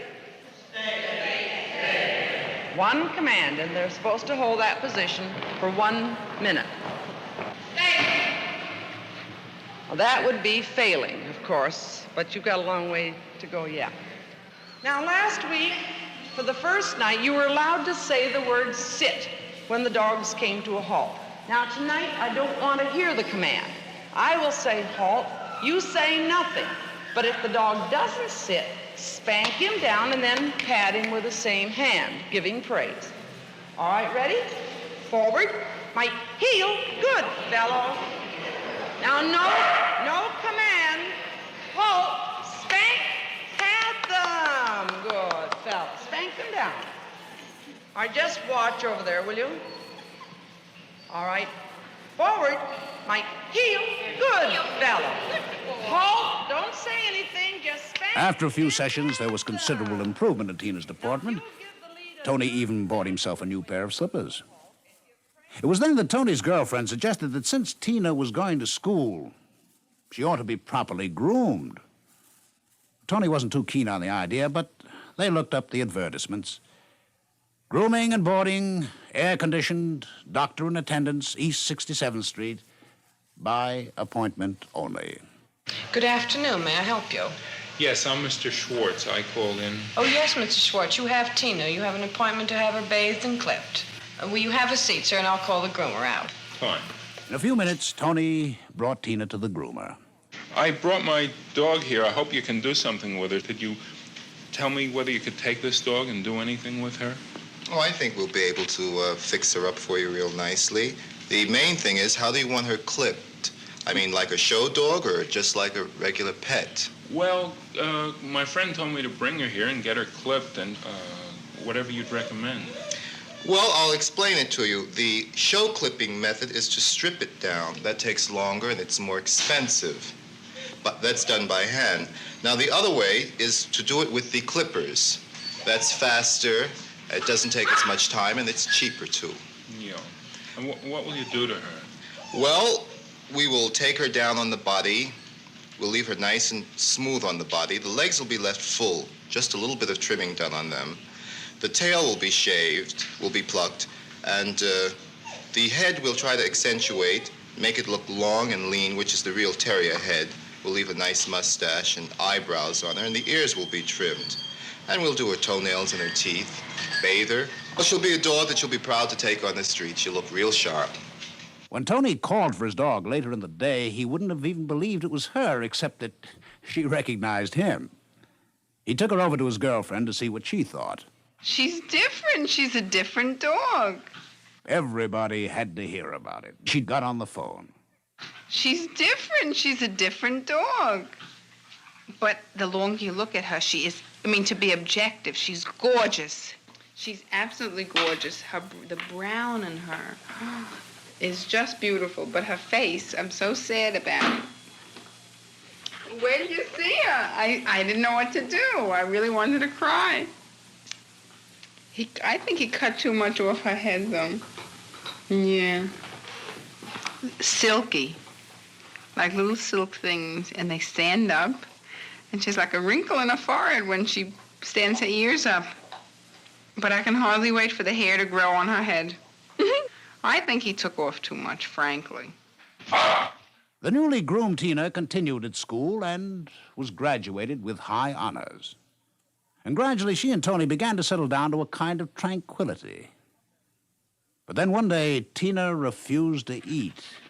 She behaved strangely, walking around the apartment in circles, licking the floor. Tony rushed her to the veterinarian. From examining your dog, it appears that she has a false pregnancy, or technically a pseudocyesis. This occurs in people, and many folks feel that such a thing does not occur in dogs. However, it is very common, particularly so in city dogs. She hides in closets and under the bed and makes a nest. If there are dolls or toys about, she accepts these as her puppies and nurses them and hides them and fondles them and so forth.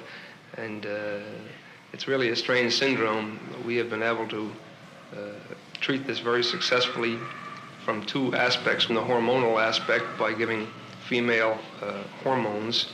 The psychic aspects have been brought under control very, very nicely with these newer tranquilizing drugs that they're using in people now, such as Miltown, Equinol, etc. With the miracle of Milltown, Tina was soon restored to normalcy. There was no litter of imaginary puppies to care for.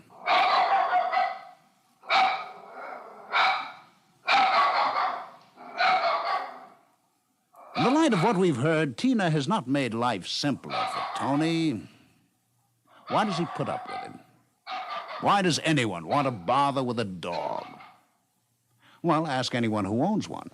Even though they're in a lot of trouble in the beginning when they're young, as the years go on, they mean so much to you that you forget all of the trouble when they were puppies. They are so wonderful. They eventually become just like a member of the family. I love it. I mean, I didn't really mean to get one in New York, but one of those days I just decided to get one. I mean, no particular reason. It's a lot of work. Have to walk him 3 times a day, and it's quite a headache, but I think it's worth it. You don't own the dog owns you. But a great many compensations. You have love and affection, something you never had before. They're simpler to relate to at times than people. When you just want love and warmth and affection, they're there to give it to you. I feel that the animal is part of me. I really do. I don't consider doing anything for a little animal trouble. Look at that. Look at the way he's behaving now. Isn't that all worth the little trouble that you might go to? And the longer you have them, the more you wonder how on earth you did without them. Oh, they're worth every hour of trouble that they ever give you, and more. There's no question but that living with a dog presents problems and struggles. But so does living with humans.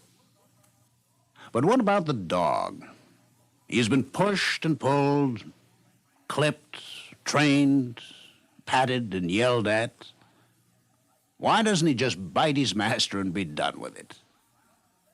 Well, for that, you'll have to ask the dog. You have been listening to the CBS Radio Workshop and A Dog's Life, as shared and recorded on a portable recorder by Tony Schwartz, with narration written by Elliot Gruskin, narrated by Ralph Bell, and produced in New York by Paul Roberts.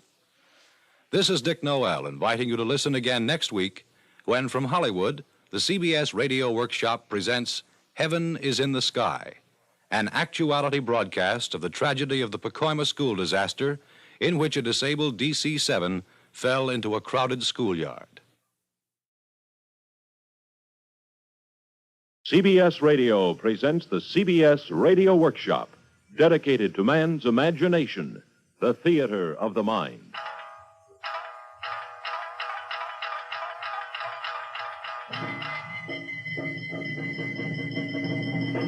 Today, the Workshop offers an unusual departure in radio drama, a free adaptation of 14th century Japanese theater based on Arthur Waley's translations of the classic No plays of Japan, adapted by Harvey Marlowe. Music composed and conducted by the noted Japanese composer Takushindo. There is a rock which stands at the gates of the shrine on the highest peak of Mount Katsuragi. On this rock is written, "Whosoever of all mortal men, whether he be king or slave, if he turn his heart to me, I will send a light to lead him and guide him on his way." I am Lord Hojo no Tokiori, ruler of all Japan. But today my heart is heavy. The prayers at the temple are of no avail against the illness that has overtaken my wife, mother to the heir to my throne. Perhaps a pilgrimage to Mount Katsuragi will serve her better than all these prayers here at the temple. So he arranged with the temple priests for a pilgrimage to begin on the morrow. Clad in the holy habit of the priests, with only his honored short sword strapped to his side, he went to take leave of his wife. I have come to say goodbye, for I am soon starting on a ritual mountain climbing. God be with you. I have heard that it is a dangerous ritual. Shall you take our son with you? It is not a journey that a young child could make. Well, I pray you will come back safely. And I will pray for your good health. I must go now. My lord, I have something to say. What is it? I would go with you to the mountains. No. No, how could you leave your mother when she is not well? It is because my mother is ill that I would go with you to pray for her. My dear wife, your son says he would come with us. What is to be done? Ishiwakamaru, when your father leaves, I will have none but you at my side. I have not had you out of mind or sight for as long a time as it takes a dewdrop to dry. Give me back the measure of my love. Let your love keep you with me. This is all as you say, yet nothing shall move me from my purpose. I must climb this difficult path and pray for your health in this life. They saw no plea could move him, and so they set out. 80 or more, priests, pilgrims, the ruler of all Japan, and his son. The way was rough and tortuous, the elements showing no respect for the pilgrims, nor the ruler of all Japan. For the winds howled and the thunder rolled down from the mountains. The rain and the sleet wetted them so that they were all a shiver. And then the hail, the size of hen's eggs, smote them, and they all cowered in the shelter of the rocks. And Lord Hojo no Tokiyori, noticing his son faltering more than the rest, ordered the pilgrims to halt and take shelter. We have climbed so fast, we are already near the summit. We will stay here and rest for a while. My lord, we gladly obey. Father, I have something to say. What is it, my son?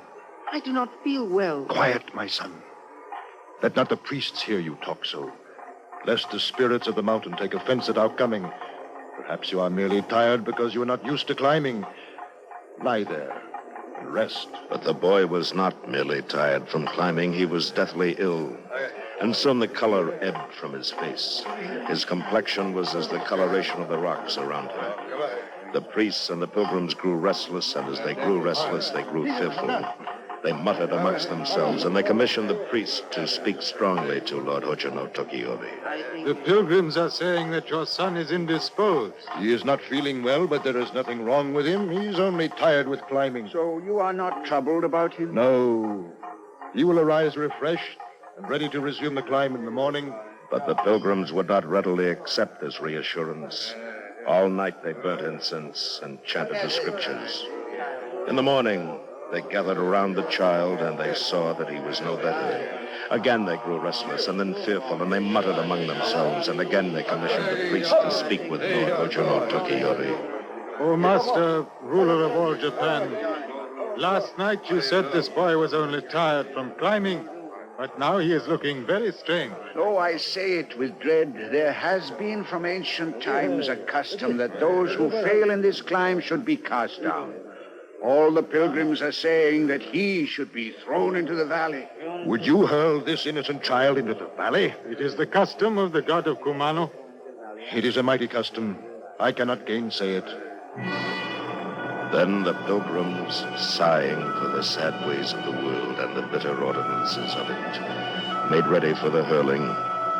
Foot to foot they stood together, and Tokiyori too amongst them, heaving blindly, none guiltier than his neighbor. The piercing cry of the falling boy emblazoned deep in the mind of Tokiyori, echoed again and again, from mountaintop to mountaintop, from pilgrim heart to pilgrim heart. Like a madman he stood there and had to be restrained lest he leap after the falling boy. And the winds howled and the thunder rolled down from the mountaintops. With anguished face raised high to the gods above, he vowed to forsake all worldly goods and to dedicate himself to eternal earthly wanderings until his flesh became spirit and merged with the like of his son. He unbuckled his honored short sword and flung it far into the valley to rest forever beside his son. And then, as a lowly priest, he set out on his lonely wanderings, and would brook no one addressing him as Lord Tokiyori. And soon no one any longer knew him as Lord Tokiyori, ruler of all Japan. 4 years pass, 4 years of wandering, 4 years of not forgetting. 4 years later, he again found himself in the valley at the foot of Mount Katsuragi. Ara, it is snowing again. I must seek shelter here. The curtain of snow parted, and there, not many feet from where he stood, lay a windswept excuse for a house. He knocked and called. Is there anyone in this house? Who is there? I am a pilgrim. Pray let me lodge here for the night. That is a small thing to ask, but we have no lodging fit for you. We cannot receive. No. I do not care how poor the lodging may be. Pray let me stay for this one night. We would gladly ask you to stay, but there is scarcely space for us that are husband and wife and a boy whom I call son.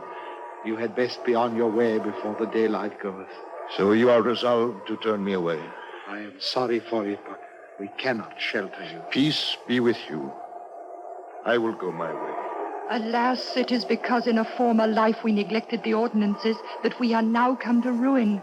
Please let him stay. If you are of that mind, why did you not speak before? Holy man, we will give you lodging. Though mean the shelter, rest with us till day. Gladly he took shelter with them, and shared with them their food. But alas, he also shared with them the cold, for it was no warmer in the hut than without. And the cold wind from the woods blows sleep away, and the dreams of recollection. And on the morrow, with the gray of dawn, as he had made ready to take his leave, he said, "There is something I must ask. I would gladly know to what clan my host belongs." Indeed, I have no reason to conceal it. Know then that Soneo Gendiamon, Lord of Sana, has sunk to this. How came it, sir, that you fell to such misery? And thus it was. Kinsmen usurped my lands, and so I became what I am. Why do you not go up to the capital and lay your case before the Shiken's court? By further mischance, it happens that Lord Hojo no Tokiyori himself is absent upon pilgrimage, these past 4 years. And yet, all is not lost. For on the wall, a tall spear still hangs, and armor with it, while in a stall a steed is tied. And if at any time there came word from the city, news of peril to our master, then, broken though it be, I would gird this armor on, and rusty though it be, I would hold tall this spear, and lean ribbed though he be, I would mount my horse and ride neck by neck with the swiftest. But alas, another fate awaits me, worn with hunger, to die useless. Take courage. You shall not end so. If I live, I will come to you again. Now I must go. Then take this boy I call my son to guide and protect you on your way. Yes, I am strangely drawn to him. He is like my own son had he lived. You have good cause to be proud of him. As much as if he were of my own flesh. 4 years ago we found him wandering in the valley, neither he nor we knowing whence he came from nor how. Strapped to his side was this honored sword. And then Tokiyori knew that his pilgrimage was over, and he embraced the boy. But he did not reveal himself, but merely said he would be glad to have him as guide and protector. And he turned to Soneo and his wife. Though my longing bides with you, you leave us? Farewell.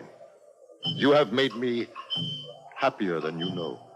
Come back to us soon. He said no more. He went his way. He sad to leave them, and they to lose them from their sight. They traveled many roads together, prayed at many temples, and read the scriptures together. And a bond grew between them, such as father and son. But still he did not reveal himself. Daily he versed him in the science of state, in the expression of poetry, in the arts of battle. He taught him the overhead slash, the 10-side cut, the 8-side sweep, the body wheel, the Hanyu turn, the flower double, the blade drop, the maple leaf double, and the gnashing lion. He taught him to be nimble on his feet, but never to retreat. And then the winds abated. The snows melted and the rains came. And soon the cherry trees were in full blossom. They had traveled hard and they traveled fast. And then, weary with travel, they came to the inn of Akasaka in the country of Mino.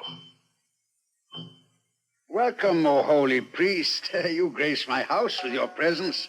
And you too, noble young prince. We thank you for your hospitality, but I am no prince. Oh? Merely a pilgrim in company of this holy priest. Oh, be that as it may, you're doubly welcome.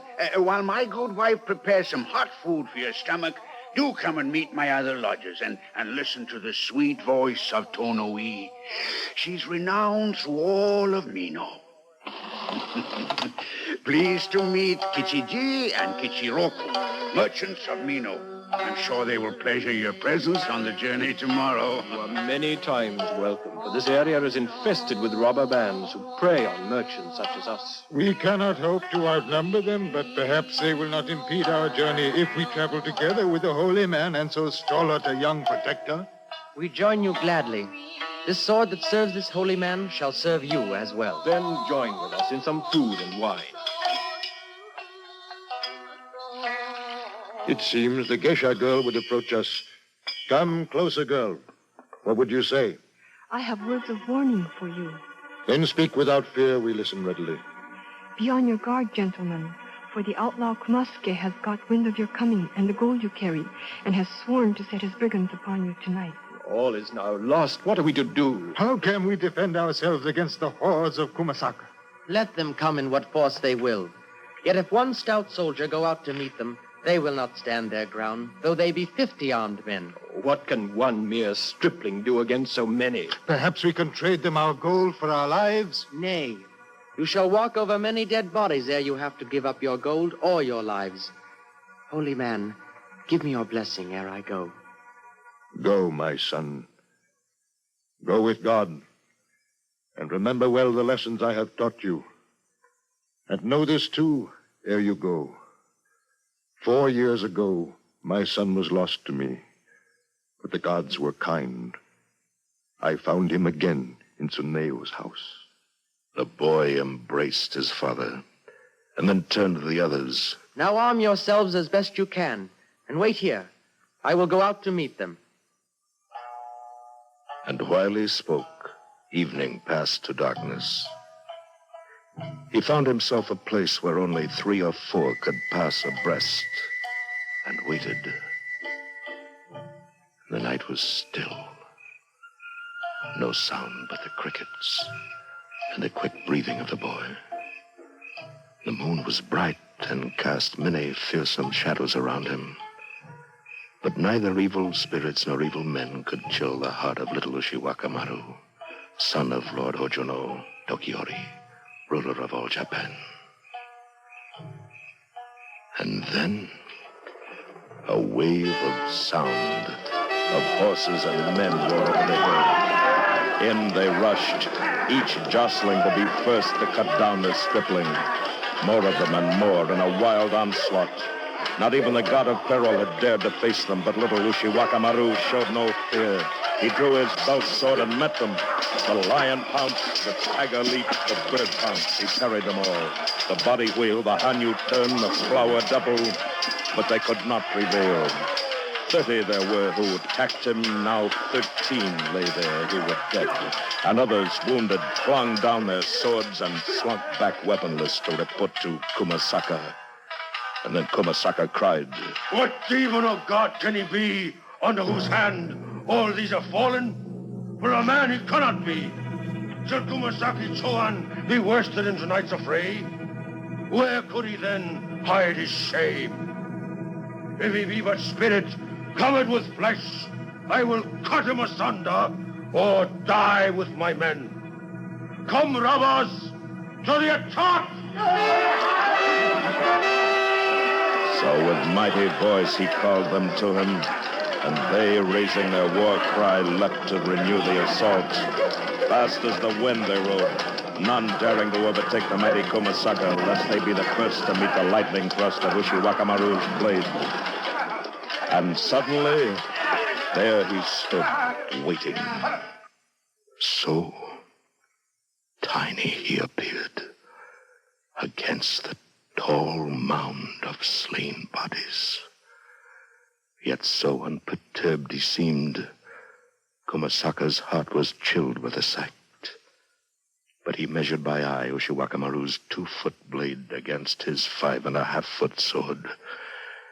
And he thought, be he mortal or hobgoblin, demon or god, tonight's battle will be fought in hell.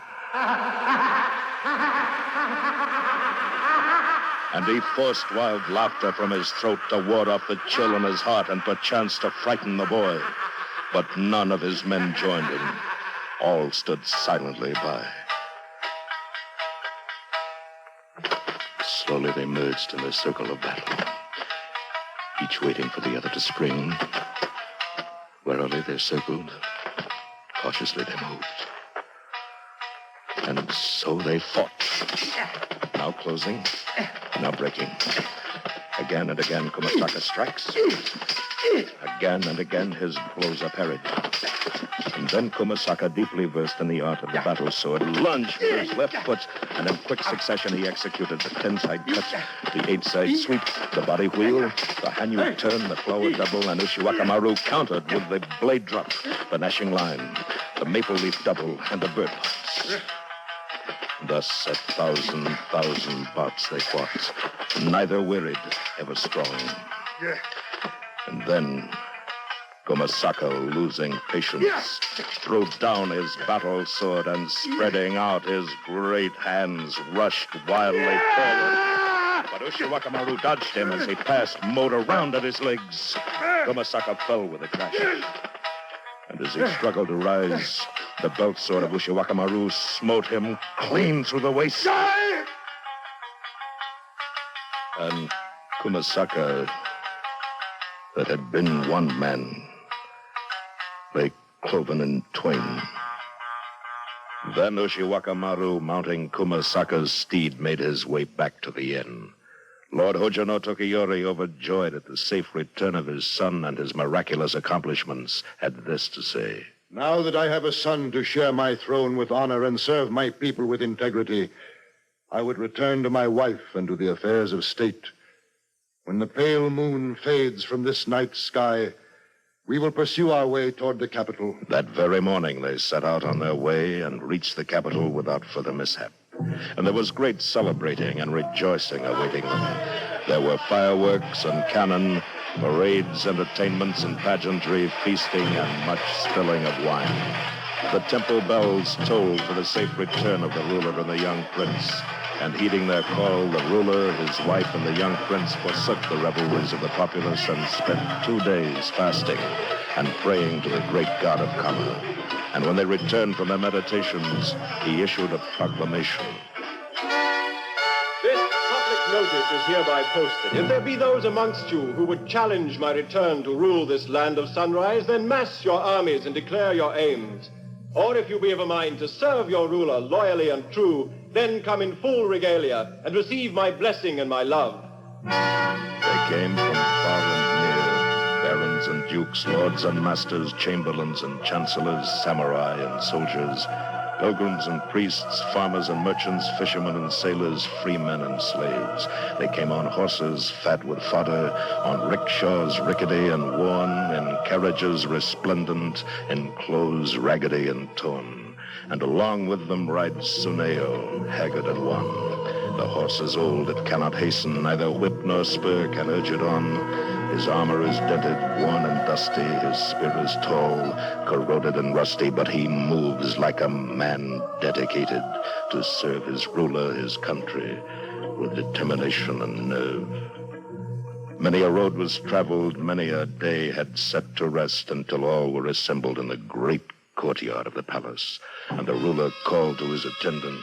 Have the samurai, the lords, and nobles all arrived? Yes, my lord, they have all come. Among them should be a knight in broken armor, carrying a rusty sword and leading his own lean horse. Find him and bring him to me. I tremble and obey, your majesty. He ran without catching his breath, and amongst the richly clad nobles he had no trouble finding Tsuneo. He was led to where on a great dais all the warriors of this levy were assembled like a bright bevy of stars. Row on row they were ranged, samurai and soldiers, nobles and lords, bejeweled and resplendent. Swift, scornful glances, fingers pointed, and the noise of laughter met his entering. His rusty sword sags and trails, yet undaunted he kneels at the foot of the throne where sits Tokiyori and the young prince. Silence! My lord, I have come. He has come indeed. Tsuneo, lord of Sano, have you forgotten the priest whom once you sheltered from the snowstorm, and the boy you once called son? My lord, I am overwhelmed. You have been true to the words that you spoke. Now I shall be true to mine. Now all ye hear this. In the case of Tsuneo, I return to him his land, his title, and his deeds, and add to this my eternal gratitude and devotion. Then Tsuneo took his knees, bowed low before the ruler of all Japan, embraced the young prince, the one he once called son, and then, broken though it was, he girded his armor on, and rusty though it was, he held straight his spear, and bony though it was, he mounted his steed, and went proudly his homeward way.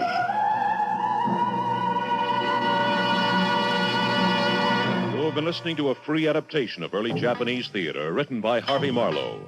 Featured in today's cast were William Conrad, John Daner, Hans Conried, Virginia Gregg, Mary Flynn, Ben Wright, Joe DeSantis, Torrin Thatcher, Henry Blair, David Frankham, and Yoshiko Niya. Authentic court music by the Tenrikyo Kyokai musicians, choral group from the Japanese Union Church of Los Angeles. Original music composed and conducted by Tak Shindo. CBS Radio Workshop was produced and directed by Harvey Marlowe.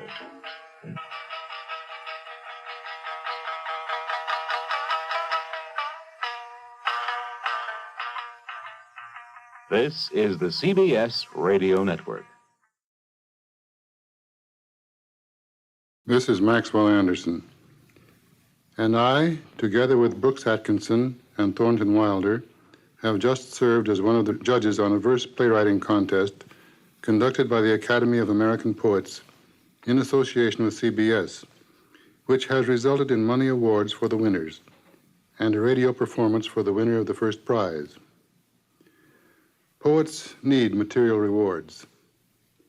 In an age when poetry is encouraged by monetary success, there has always been more poetry written than in an age when the cash returns for verse were few and meager. And the more verse written, the better the top grade is likely to be. Our own years have not been too kind to poets. They win few prizes, gain little recognition among us. Let us then be grateful to the Academy of American Poets and to CBS for honoring this noblest and most ancient of the arts.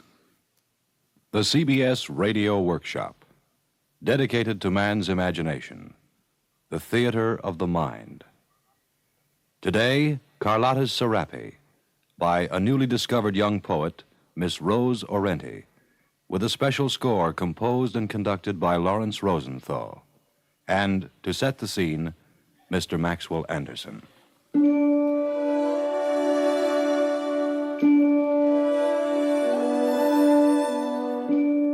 The time is this summer. The scene is a Mexican marketplace. Carlotta is looking at a pottery display, but out of the corner of her eye, she is watching the old weaver at the next stall. She wanders over to his stand, pretending to be unconcerned. Actually, she is excited about a serape in his collection. She touches it casually, but her fingers tremble.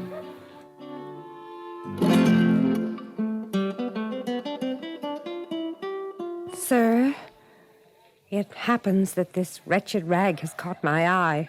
Just now entering the square, I thought, is this really a serape or passing for one? But with all its faults, I can see it on my bedroom floor. In fact, it's somewhat striking. I imagine time will give it a grayish cast that's more to my liking. But until then, and you understand it may not do at all, what do you sell it for? Like a child or tourist, do you know a jewel from glass? 100 pesos. You're the typical merchant. Mercenary, crass.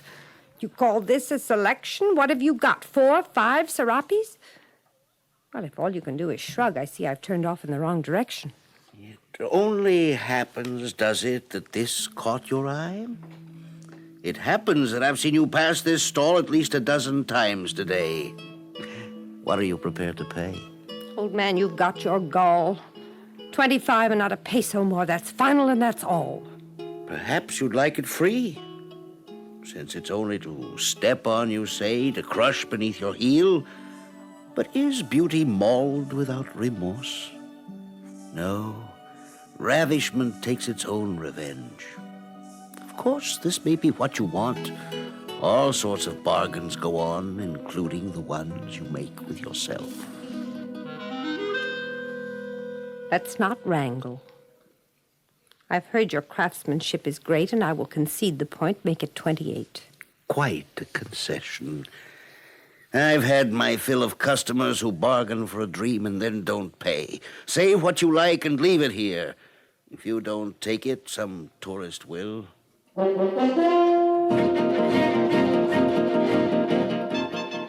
and by, one will enter this square and feast his eyes on this Serape. Then, when you turn around, it will be gone. Oh, you'll cry, you'll cry. Yes, the keen-eyed visitors descend like flies on Mexican ground. And they're very quick with their cameras. But I wonder if they see what they snap.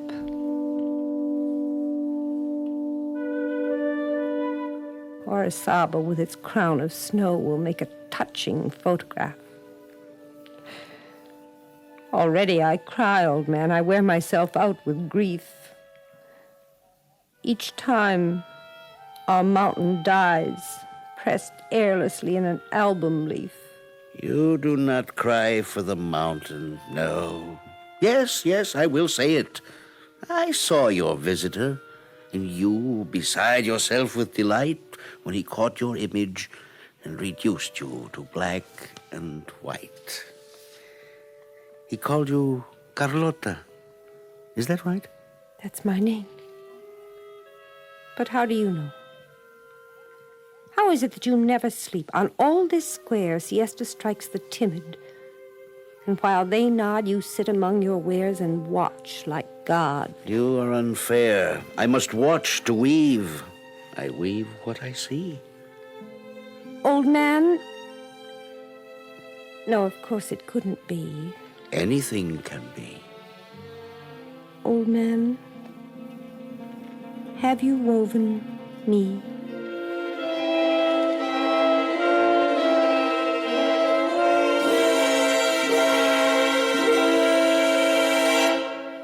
You were accidental, purely fictitious. How was I to know it would agitate you and enchant you so that a noise in me would echo in Carlotta? Let me make it 90 pesos and depart. The weight of my purse is not through my heart. Because you have no heart? Oh, then it's yours at 86. It's part of the process to compromise, to settle for less than purity and perfect happiness. 86? No, 84, to bring us greater wisdom than we had before. Not a peso more than 33 if all I buy is prophecy. The future is a mystery. Still, my loom says, what you have been has made you what you are and all you must be. And the pattern of your trinity weaves like a thread through time, shuttling busily. Your face is hard and your voice is shrill, but within you melt like lava as a volcano crumbles in flame. Spill 80 pesos in my lap and let me forget your name. 80 pesos worth of philosophy? Were your shawl a full-length portrait, I could see the high demand you make of me. But it's only an episode. There's more. Have you seen? Do you know? Is it here? In the blue and the green, all here. Oh, they're lovely. I don't dare touch. Look at this. We should close this bargain, child. I haven't seen one in Mexico I liked so much. The guide never mentioned these. Could be a good reason. This old fellow looks rough. He doesn't aim to please. Well, he hasn't the face I'd like to kiss, but he sure can weave. Don't expect to get this for a song. I hope you're wrong, but I won't bet. You'd better do the talking. My Spanish is a mess. Sir, how much? This one, how much? Oh, no. 400 pesos. 400? How can you ask such a price? Sir, 400's too much. 200. Will you go away? You disgrace the acme of Mexico's art. He doesn't change his face. Now what do we say? I wish I knew. Keep bargaining, that's all we can do. I haven't the heart. Then let's go. Isn't that what he said? And come back. That might work. You think we should? Sure. It might do him good.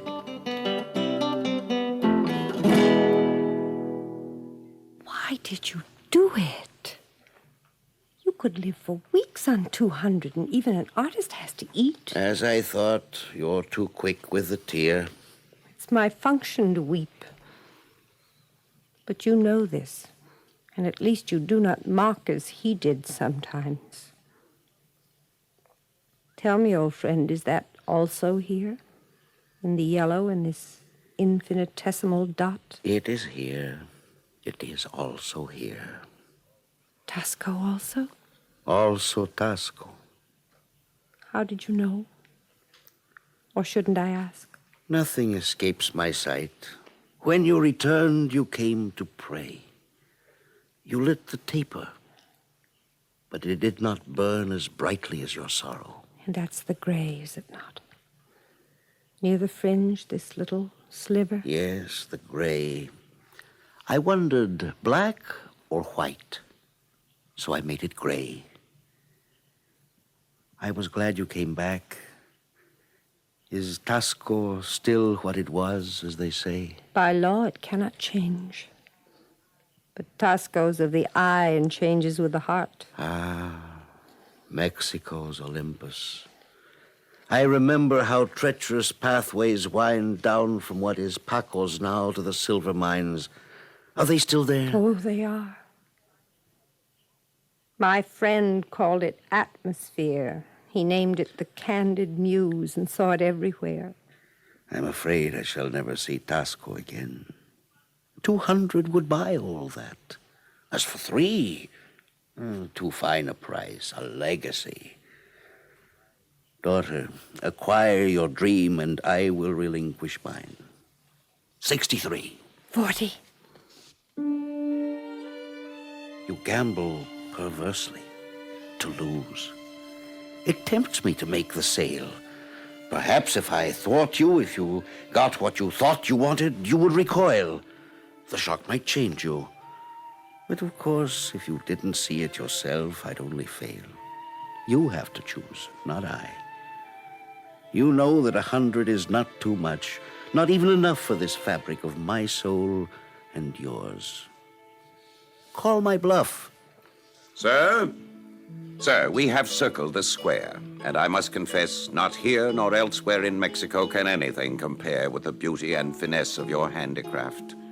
We seem commercial to you, but what, after all, is a tourist to do but buy a memory or two? For 300 pesos, we expect an eternal passport, re-entry to a perfect square, this stall, when in fact we buy nothing at all and can never come back. You move me. I was not prepared for such a speech. How is it you speak so well? I studied long ago, and I'm crude about it. I wish I could say what I feel. Sir, it isn't a spiel, but from my heart. I don't care for this procedure, which they say is the custom here. And the fact is, I haven't the talent or time. What are you saying, dear? It sounds sublime. I'm trying the truth. Sir, 300. And my wife, if she may, would like a photo of your daughter here. She's not my daughter, thank God. Though I think you're my son. It doesn't matter to me, but she has an aversion to photographs, I understand. I will say this because you're so sincere, that she also wants this Serape. However, she overplays her hand. You may not believe it, but she bids too high. And as we were saying... Then it's not for sale. The Serape must be sold. Frankly, I don't know how, nor even why. But it pains me not to get my price. After all, there are love and labor in it, and the skeins of wool alone run high. So the price hasn't changed. It's still what I quoted, or I lose my integrity. I would advise that you circle the square again and think it over. I will, too. Yes, that's my advice. We're both too big for compromise. 400, that's a wicked slice. Well, I'll take a walk and talk it over with my wife.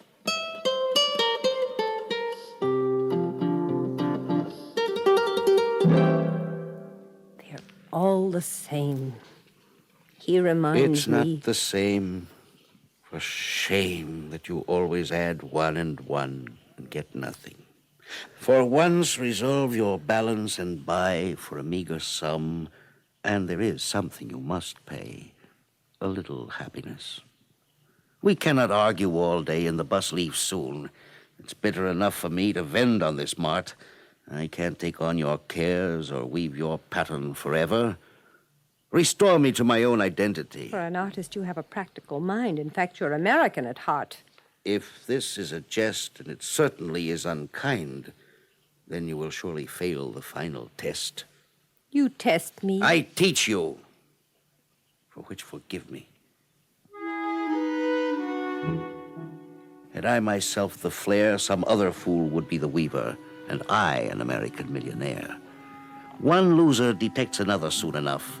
End your pursuit of sadness, and your hate can be revealed to you before it is too late. Yes. I hate even myself.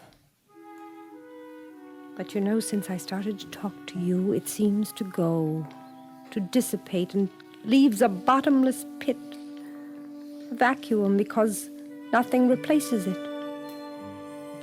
And it should, I think, be replaced by love. But I do not love anymore, and I'm sure somehow I have never loved. And I never will. There's something still. I wonder, I am young, as you say, but it's been one blunder after another. Not he, the American, nor anyone. No, Weaver, I have never loved. Not he, the dark-eyed one who vended orchids and bouquets on Xochimilco's boats and banks. I languished for him, but I never loved. Nor my Valencian swain who plucked his husky, sad guitar and sang old tunes of far-off Spain. I longed for him, but never loved. And the matador, brave and afraid, dazzled me with epaulets and crimson cloak. When first he smote a bull, Popocatépetl smoked. Yet thinking how the stain of the beast's blood soiled the sand, my heart was wrenched with pain, and I withdrew my hand. He was my life. I did not love. Not more nor less than they. The American passed within the shadow of a myth in whose darkness love dissolved away. I can no longer shield my eyes from light. The daylight comes, and in this merciless sun I see how I have never loved, not he, the last, nor anyone. I'm a hopeless case.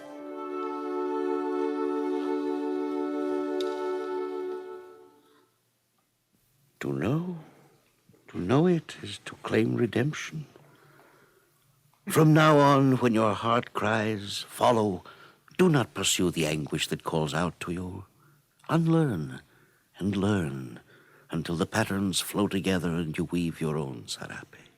But it is not easy, I think. No, not as the wink of an eye. It depends. You must want to try as I still do. I was not always a master weaver.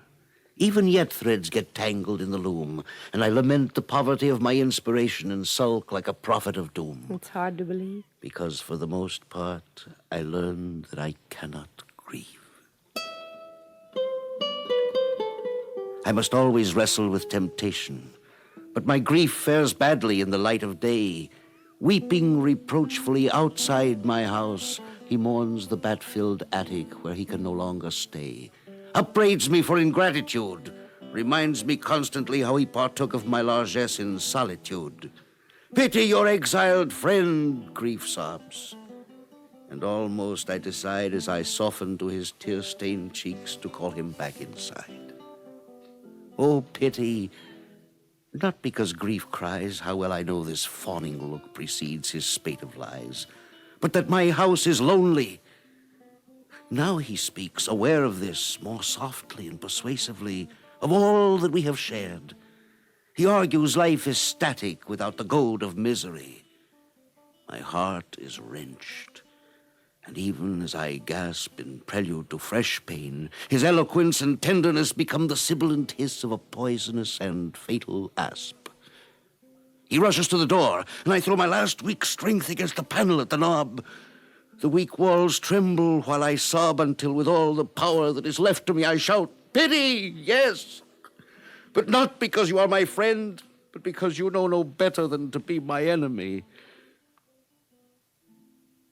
True, the house is still. I peep through the keyhole, watching now how he falters down the road. I groan to think how he can find some other place to live, while I am alone. Alone. Now, what do we say we start again? 45. Will you take it? I don't think I can. It's not a bad offer and good enough for a lesser man. But you can do better. 50 might make it. Ah, here's my boy. Have you decided to grant yourself your wish? Things are moving fast. This chance will be the last for all of us. Haggling is for the timid, sir, the language of the weak. It is not a tongue I care to learn or speak. Fair is fair, and the craftsman's hand is written all over there. The bus is waiting. Hurry. Don't worry, dear. Sir, you're a master. I take the time to say this and repeat it, though we have to leave. No one can weave the way you weave. I want you to know I know it. It's a pity I can't say it better and at greater length, but if I did, I'd never get back to Mexico City. I'm distressed, and I'm sure I show it. But if I could bring this back with me, I'd be your eternal debtor. Then what are we waiting for? I'll pay what you ask for. 400 pesos, if necessary, more. It's already agreed. I'll pay 50. Do I hear what I think I hear?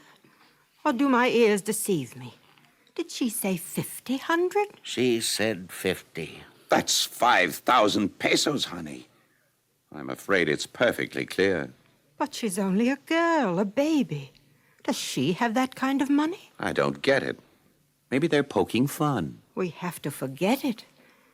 Let's run.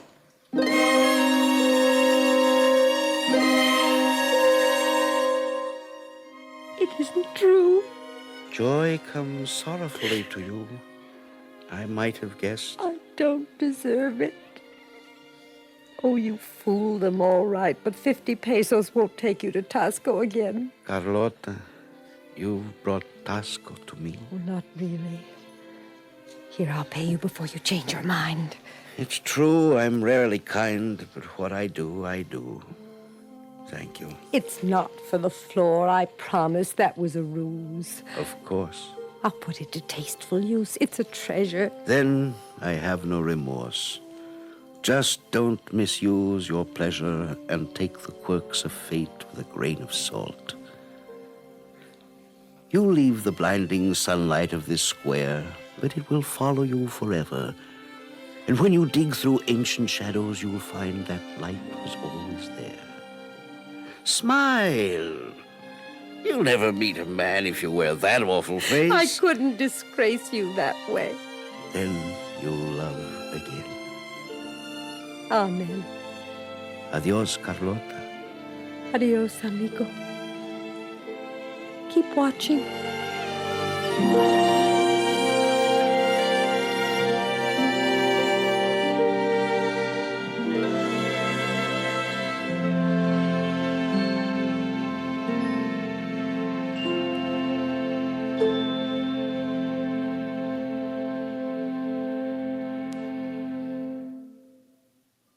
You have been listening to the CBS Radio Workshop and Carlotta's Serape by Rose Orenti. The American Academy of Poets prize-winning verse drama chosen by Maxwell Anderson, Brooks Atkinson, and Thornton Wilder, and produced and directed in New York by Paul Roberts. Elspeth Eric was heard as Carlotta, and Louis Van Ruten as the Weaver. The tourists were Stotts Cotsworth and Vera Allen. Special score composed and conducted by Lawrence Rosenthal. This is Dick Noel inviting you to listen again next week when, from Hollywood, the CBS Radio Workshop presents The Son of Man, a passion play arranged from the four Gospels of the New Testament by Archibald MacLeish. The words of St. Mark will be read by Herbert Marshall, St. Matthew by Robert Young, St. John by Vincent Price, and St. Luke by Victor Jory. The music is taken from the Mass in B minor, the Passion of St. Matthew, and the chorales of Johann Sebastian Bach. This is the CBS Radio Network. From Hollywood, the CBS Radio Workshop, dedicated to man's imagination, the theater of the mind.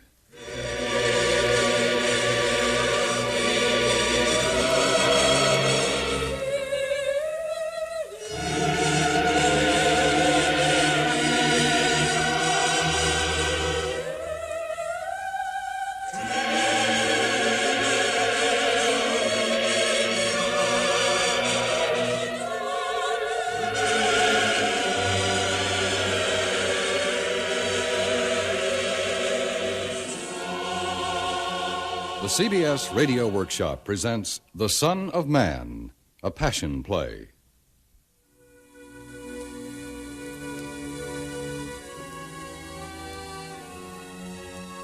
The words of the Passion and Resurrection are taken from the four Gospels in the King James Version of the Bible. The music is the music of Bach. There are four speaking voices. The words of St. Mark are read by Herbert Marshall, those of St. Matthew by Robert Young, St. Luke by Victor Jory, and St. John by Vincent Price. These, with the music, make up the play. That is to say, the music has an actor's part, for Johann Sebastian Bach was himself a witness, not to the event, but to the meaning of the event. Of the four speakers, Mark, Matthew, Luke, and John, we know little beyond the words they wrote in their Gospels. These words, however, have much to say of their characters as men and of the differences between them. Mark speaks with the simplicity of an old man remembering what he himself had seen, the voice of one who had taken part in great actions. The Gospel according to Mark. The beginning of the gospel of Jesus Christ, the Son of God. As it is written in the prophets, behold, I send my messenger before thy face. The voice of one crying in the wilderness, prepare ye the way of the Lord, make his paths straight. And John did baptize in the wilderness, and preached, saying, There cometh one mightier than I after me, the latchet of whose shoes I am not worthy to stoop down and unloose. Matthew speaks with the force and authority of one who respects the past, one who has labored and lived among the people, listening long to their stories and putting the great narrative together with love and humility and passion. The Gospel according to Matthew. The book of the generation of Jesus Christ, the son of David, the son of Abraham. So all the generations from Abraham to David are 14 generations. And from David until the carrying away into Babylon are 14 generations. And from the carrying away into Babylon unto Christ are 14 generations. Luke's voice is the worldly but profoundly believing voice of a man who had journeyed much in the great cities of the Roman world. He was a cosmopolitan, an urbane and sensitive observer to whom the narrative was true not only for the province of Judea, but for the Roman Empire and for the world. The Gospel according to Luke.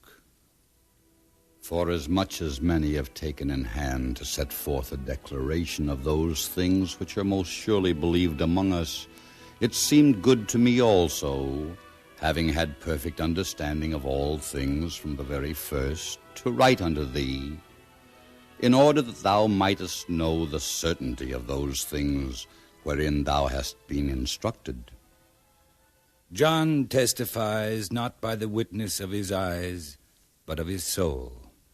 John is the mystic, the penetrator, to whom the past exists in the present, and the present exists in eternity, and whatever was, still is, and always will be. The Gospel according to John.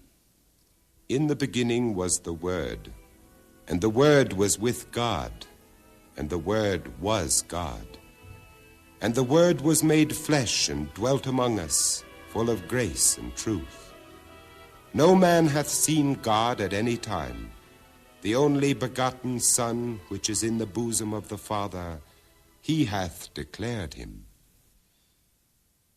The Son of Man, the passion and resurrection of our Lord Jesus Christ.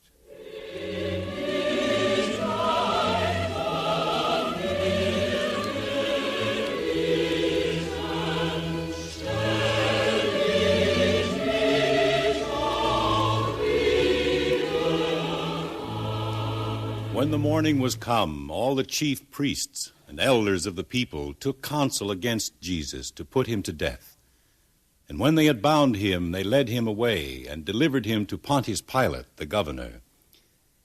Then Judas, which had betrayed him, when he saw that he was condemned, repented himself, and brought again the 30 pieces of silver to the chief priests and elders, saying, I have sinned in that I have betrayed innocent blood.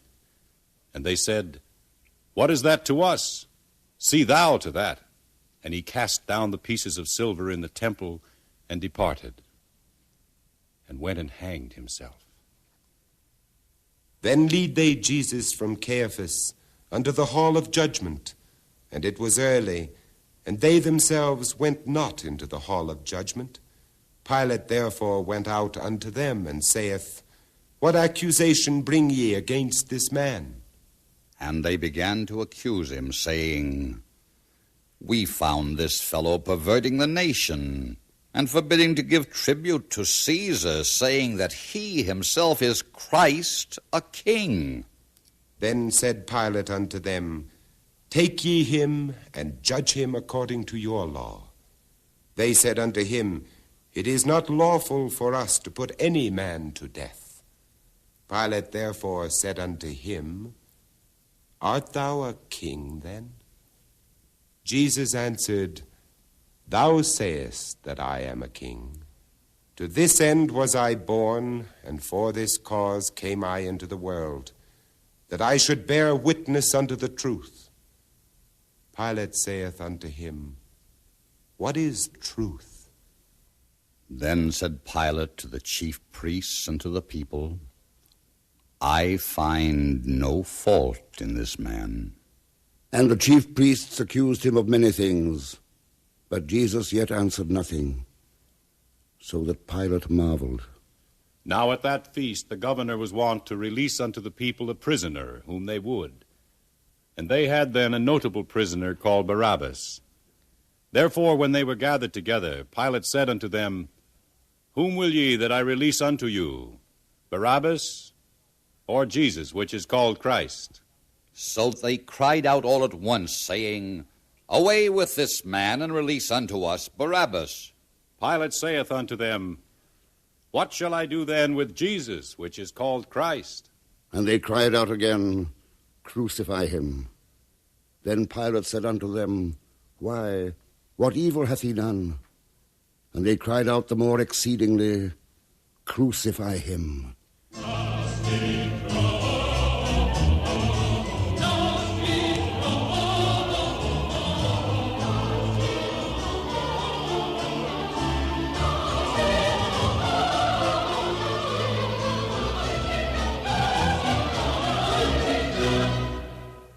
When Pilate saw that he could prevail nothing, but that rather a tumult was made, he took water and washed his hands before the multitude, saying, I am innocent of the blood of this just person. See ye to it. And he released Barabbas, that for sedition and murder was cast into prison, whom they had desired, but delivered Jesus to their will. And the soldiers led him away into the hall called Praetorium, and they called together the whole band, and they clothed him with purple, and plaited a crown of thorns, and put it about his head, and began to salute him, Hail, King of the Jews! And they smote him on the head with a reed, and did spit upon him, and bowing their knees, worshipped him. And after they had mocked him, they took the robe off from him, and put his own raiment on him, and led him away to crucify him. And as they came out, they found a man of Cyrene, Simon by name. Him they compelled to bear his cross. And there followed him a great company of people and of women, which, alas, bewailed and lamented him. But Jesus, turning unto them, said, Daughters of Jerusalem, weep not for me, but weep for yourselves and for your children. And when they were come unto a place called Golgotha, that is to say, a place of a skull, into a place called the place of a skull, which is called in the Hebrew Golgotha. They gave him to drink wine mingled with myrrh. They gave him vinegar to drink, mingled with gall. And when he had tasted thereof, he would not drink. And when they were come to the place which is called the skull, there they crucified him.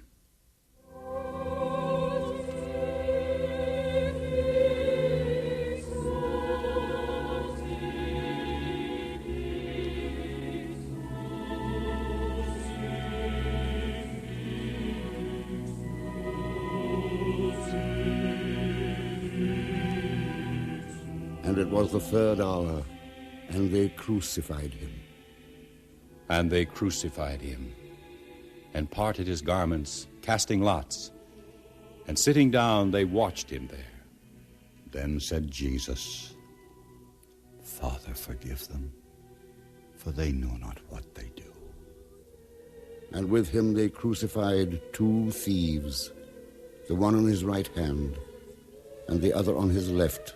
And they that passed by reviled him, wagging their heads and saying, Thou that destroyest the temple and buildest it in 3 days, save thyself. If thou be the Son of God, come down from the cross. Likewise also the chief priests, mocking, said among themselves with the scribes, He saved others, himself he cannot save. The thieves also which were crucified with him cast the same in his teeth. And it was about the 6th hour, and there was a darkness over all the earth until the 9th hour, and the sun was darkened. And about the 9th hour Jesus cried with a loud voice, saying, Eli, Eli, lama sabachthani. That is, my God, why hast thou forsaken me? And some of them that stood by, when they heard it, said, Behold, he called Elias. And straightway one of them ran and took a sponge, and filled it with vinegar, and put it on a reed, and gave him to drink. The rest said, Let be. Let us see whether Elias will come to save him. And Jesus cried with a loud voice, and gave up the ghost.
And behold, the veil of the temple was rent in twain from the top to the bottom. And the earth did quake, and the rocks rent, and the graves were opened. And when the centurion saw that he so cried out and gave up the ghost, he said, "Truly this man was the Son of God."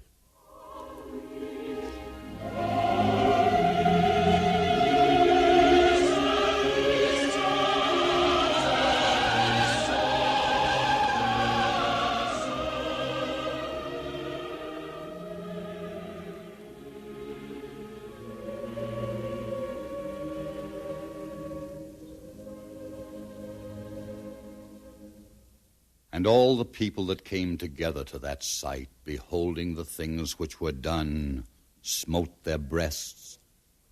And all his acquaintance and the women that followed him from Galilee stood afar off, beholding these things. When the even was come, there came a rich man of Arimathea named Joseph, which also waited for the kingdom of God. This man went to Pilate and begged the body of Jesus. Then Pilate commanded the body to be delivered.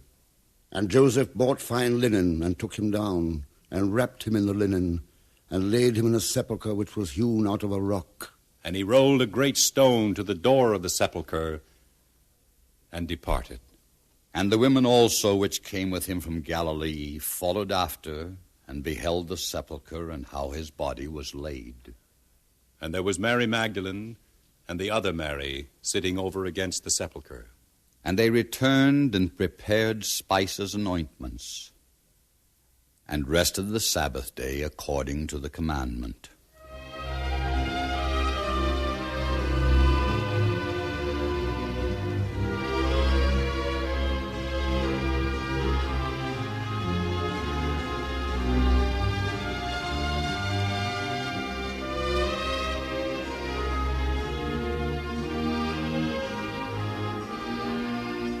Now the next day, the chief priests and Pharisees came together unto Pilate, saying, Sir, we remember that deceiver said, while he was yet alive, After 3 days I will rise again. Command, therefore, that the sepulchre be made sure until the 3rd day, lest his disciples come by night and steal him away, and say unto the people, He is risen from the dead. So the last error shall be worse than the first. Pilate said unto them, Ye have a watch. Go your way, make it as sure as ye can. So they went and made the sepulchre sure, sealing the stone, and setting a watch.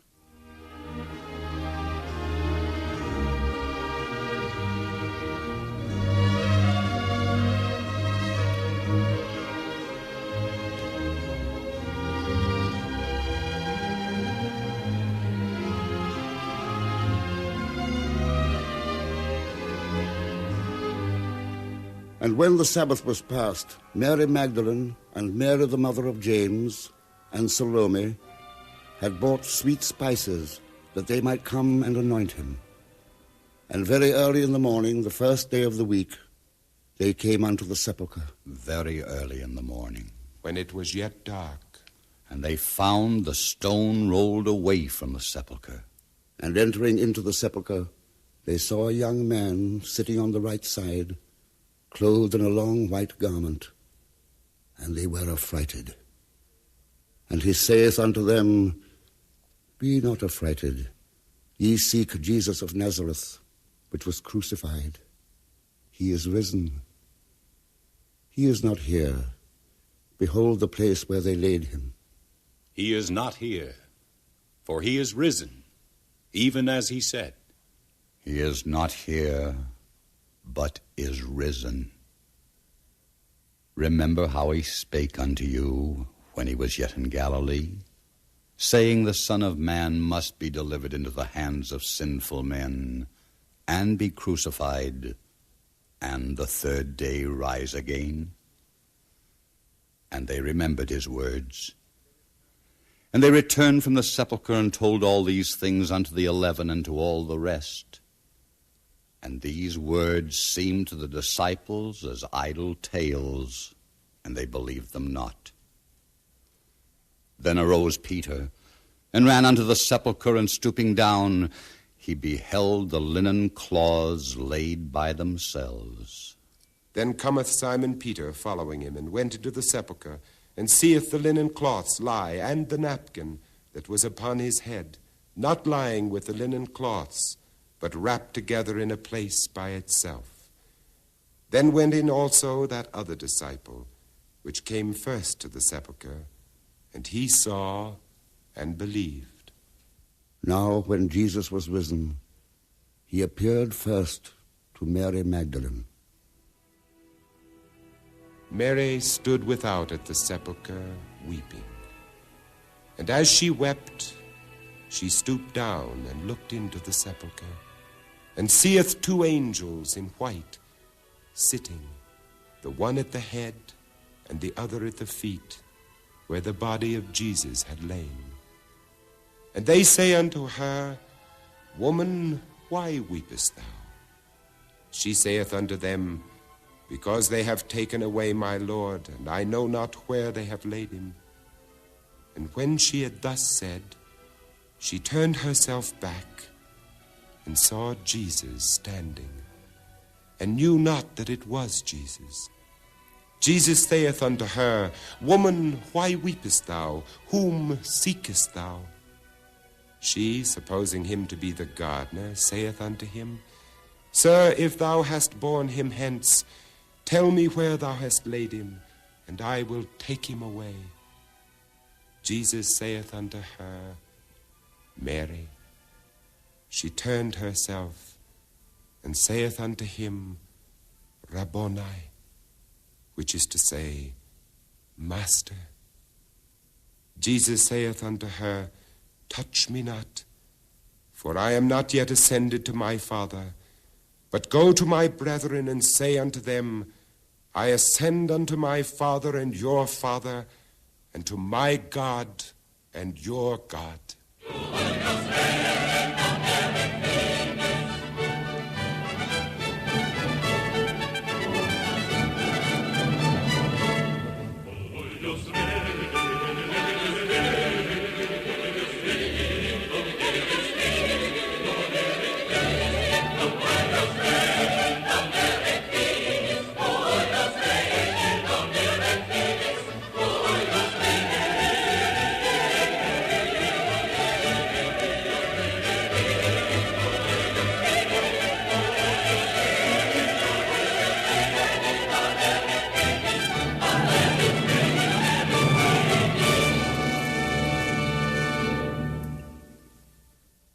You have just heard the CBS Radio Workshop's production of The Son of Man, the story of the passion and resurrection of our Lord Jesus Christ. All of the words were taken from the four Gospels of the New Testament and were arranged for this broadcast by Archibald MacLeish. The words of St. Mark were spoken by Herbert Marshall, those of St. Matthew by Robert Young, St. Luke by Victor Jory, and St. John by Vincent Price. Introductory words were spoken by Raymond Burr. The music was extracted from the B minor Mass and the Passion, according to St. Matthew, by Johann Sebastian Bach. The Son of Man was produced and directed in Hollywood by William N. Robeson.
You're 20 minutes early, Clark. I know. It's stifling below. I couldn't sleep. Like the boy aft. Oh, he can't sleep because he's lonely. We better get off this station soon. Is that thunder or the reef? The reef. But there's lightning off to the east and the wind's picking up. We're in for a storm. A bad one, I'm afraid. Well, when you finish your pipe, why don't you turn in? I'll take over the watch. What was that? I thought I heard...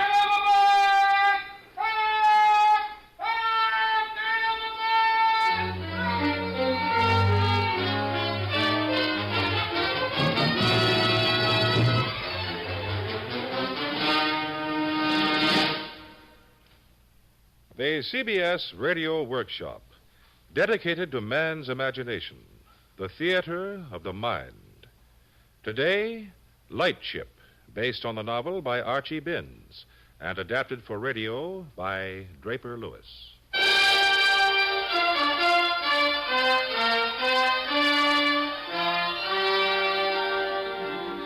Before the perfection of the radio beacon, the lightships, which guard our many miles of coastline, were equipped with an underwater bell, which worked simultaneously with the foghorn during bad weather to warn passing ships of the dangerous reefs and serve as a navigational aid.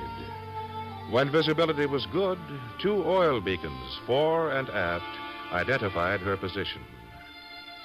It is aboard one of these early ships that our story takes place, when a seaman's length of service depended not only upon his efficiency, but his ability to survive the corrosive monotony of the long, uninterrupted months of duty aboard the tiny steel island of a lightship.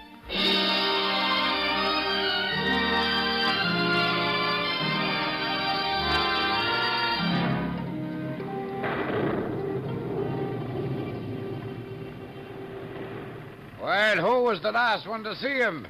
Before Ben saw him. He was sitting on his bunk when I went up to relieve the 4 o'clock watch. He didn't say anything to me. He was just sitting there talking to himself. I put some coal on the stove in the galley, had a cup of coffee, and then went out on deck. I was going to say something when he passed me, but I don't know what to say. He had such a funny look on his face and his eyes. Wide open, staring. Like someone under a spell. Or like a dead man. Barometer's dropping fast, Mr. Hanson. I want a man put forward to keep a constant check on the snubbing gear. If we ever broke loose from our mooring, this wind would push us right on top of the reef. Ship's company all present? There's a fireman on duty in the engine room and a man on the bridge. 2 below sleeping, Captain. Mr. Gill, will you take the forward watch? I've had no sleep all night long. And besides, Clark was supposed to be on watch. Get off my back, will you? You're worse than an old woman, always belly aching, complaining you're doing more work than anybody else aboard. Clark, shut up. Mr. Gill, you heard my order? Yes, I heard you.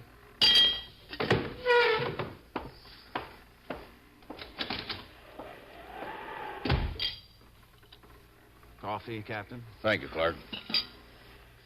At approximately 3:42 a.m., we lost a man overboard. I want to know why. I want to know why, and I want to know how. Well, he jumped, sir. I wasn't more than 10, 12 feet from him. Nobody touched him. He just jumped. All by himself.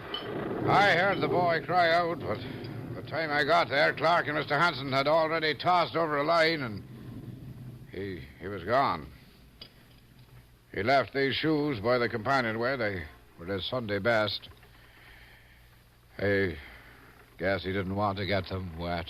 Well, he was crazy. All he talked about was what he was going to do when he got ashore. Everyone knew he was crazy, sir. Obviously, you know a great deal more about this than I do, Ben. Now, suppose you start at the beginning.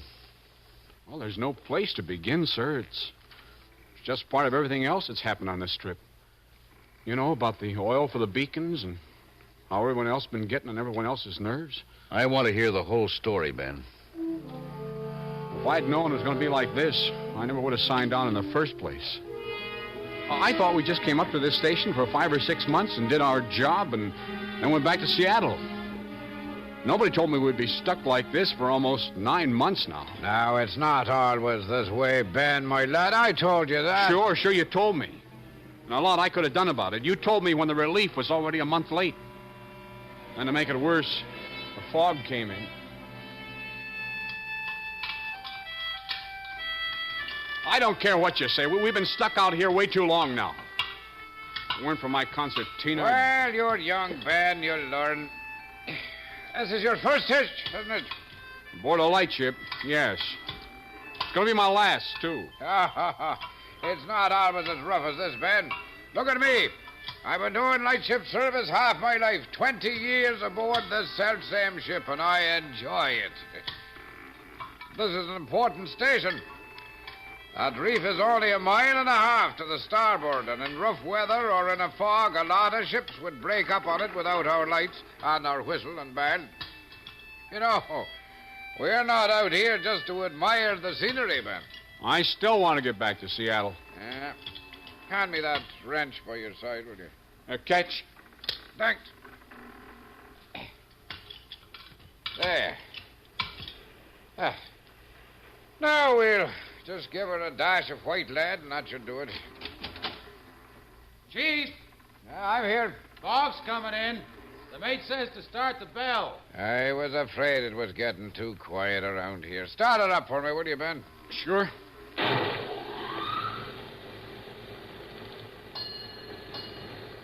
How far away can a ship hear our signal, Chief? Oh, it can be picked up as far away as 14 miles under perfect weather conditions. Those submarine telephones are pretty sensitive instruments. Start the whistle, Chief. Yes, I was waiting for that.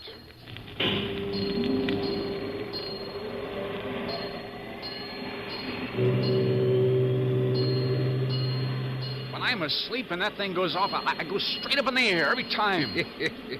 I don't even hear it anymore. Of course, it can get a mite on your nerves if you're fogged in for a week or so. A week or so? Oh, you're kidding, I hope. Oh, it's a terrible sound the way it goes right through you. This fog couldn't last a week. Could it, Chief?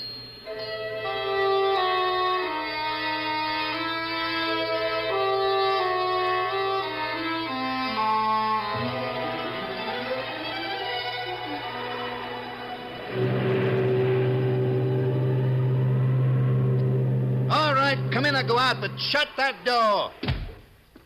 We heard enough of that fog on for the last 9 days without having it right here in the room with us. Oh, I'm sorry, Mr. Gill. I didn't think it was going to blow right then. Harry, see what you can do about those eggs of mine, will you? And my compliments to the cook on his coffee. It's even worse than usual. Oh, it's only yesterday's grounds, Mr. Clark. We're conserving, you know. I had to dump what was left of the meat and flour overboard yesterday. You did what? What did you do with the meat and flour, Harry? I had to do it. The meat was bad, and the flour was all gray and smelled terrible. The cook knew, but he didn't care. He would have gone right ahead and used them, but I threw them overboard. You threw them overboard? And how did you know that some of that stuff wasn't good, you little idiot? At sea, you eat as long as there's anything to eat, whatever it smells like. Clark, he was only trying to keep us all from getting sick on bad food. I'm sorry, Harry. Get the eggs. I don't know what's wrong with me. I don't like losing my temper. I usually don't. The relief better get here soon. Real soon.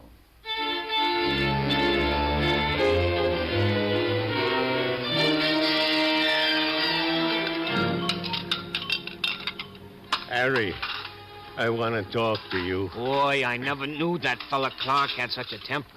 He could hurt you bad if he ever hit you. He's built, really built. Harry, you talked about the meat and flour. You promised me you wouldn't. Now, why don't you go below and get some rest, huh? I'll finish up here, Cook. You don't like me, do you, Harry?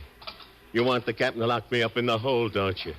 That's why you talked about the meat and flour when you promised me you wouldn't. When are we going back to Seattle, Harry? Are we going soon? I don't know when we're going back, but running low on food's never going to make the captain leave this station. As long as we got coal to make those engines run and blow the whistle and ring the bell, as long as there's oil for the beacon lamps here, we stay until the relief comes to take our place. And who knows when that's going to happen. Somebody's got to tell him, Harry. Somebody's got to do something. You and I can do something, can't we, Harry? Cook, Here. I have a movie magazine for you. You can have it if you go below and get some sleep. I don't want to sleep. I can't sleep. I just lie there and listen to the foghorn. Is it a new magazine? Why didn't you give it to me before? I suppose it's been here for months and you didn't bother giving it to me when you know it would give me a few minutes of happiness. Cook, you want it or not. If you don't, I'm going to give it to Mr. Gill. He likes to read. No, please. Don't let him have it. You wouldn't take it away from me, would you? You know how I suffer with nowhere to go and nothing to do. Give it to me, and then, Harry, maybe I can read myself to sleep.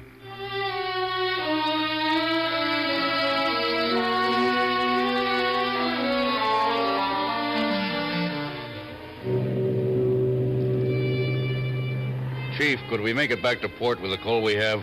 Well, there'll be a coal tender with the relief whenever she gets here. You didn't answer my question. Maybe yes, maybe not. Barring unforeseen difficulties, we could possibly make port. Possibly. But as you say, Captain, barring unforeseen difficulties.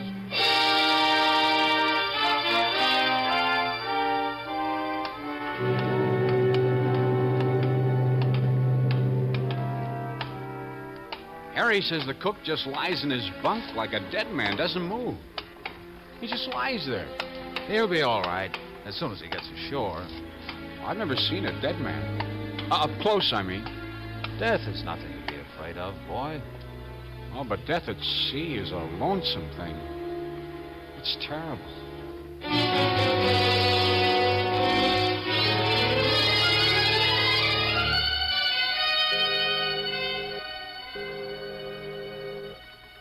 Listen. Out there in the fog, to starboard. That must be the relief. The relief has finally made it.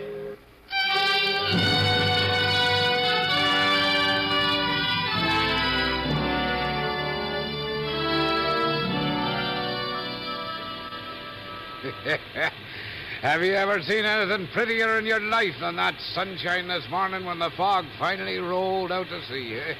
And isn't that relief the most beautiful sight you ever saw, Captain? Isn't she a sight to behold now? She's obviously lost her tender. Still think we can make it on the coal we've got? We'll make it if I have to feed that coal in a lump at a time with my bare hands. Here's your megaphone, Captain. They must be going to toss some ale over. There's a man on the aft deck. Hey, Clark! Look at that cook. He's all dressed up in a blue suit. He must think we're in Seattle already. He's coming in close on this run, Clark. Catch the line that sailor's throwing. Watch out for the weight band. Kiss me. Got it! I hear you, Kennedy. You'll have to hold on. What? You'll have to hold on. We're going to Swift Shore Station. We'll be back as soon as possible. Captain Kennedy, you must relieve us now. Swift Shore is in trouble. We can't do it any longer. You have to hold on. Kennedy, come around again. We're almost out of coal. We need some food. Kennedy, come back. Kennedy!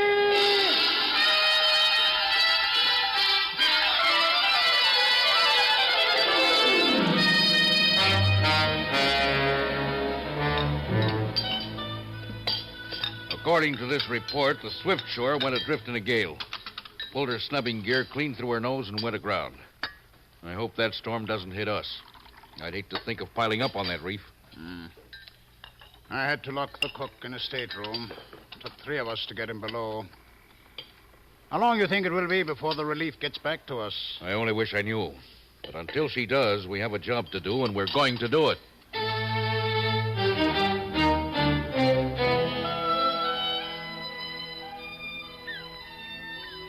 I talked to the cook for a long time, and he was quiet then, so I asked the captain if it was all right to let him come up to the galley. How is he now? Well, he's better. I wish I could do something for him. It's terrible watching him day after day, knowing you can't reach him. Knowing what he's going through, it's terrible. He's going out of his mind from loneliness and watching the sea. If he could just get ashore for a day or so, you know? Even a few hours. Mr. Hanson, you smell oil? One of the boys in the engine room must have spilled some on the deck. No, it's down there. Look, on the water. It's coming out of the ship and spreading over the water. It's not coming out of the ship. It's being pumped out. Chief O'Rourke! Chief O'Rourke!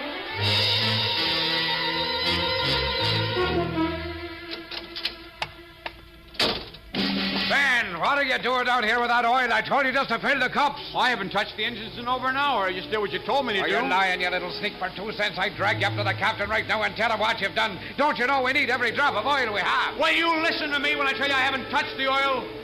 Look at the drums yourself if you're so smart. Go on, Mr. Smarty O'Rourke. You think you know it? Don't you ever use that kind of language with me, mister. I'll break you in two with my bare hands. Now, we've taken a lot from you on this trip, but I've not taken any more.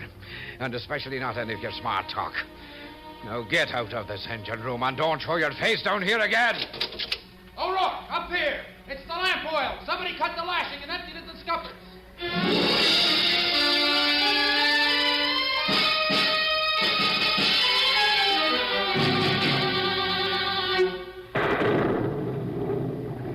I'm sorry this happened. I don't suspect anybody. But if one of you know about this, I expect him to tell me. Where's the cook? I want everybody here. He's here, sir. I told him you wanted to see him. I've been in my cabin.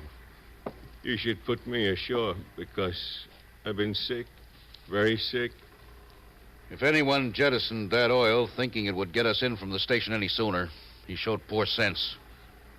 Whatever happens, we're here till Swiftshore is repaired and the relief comes back.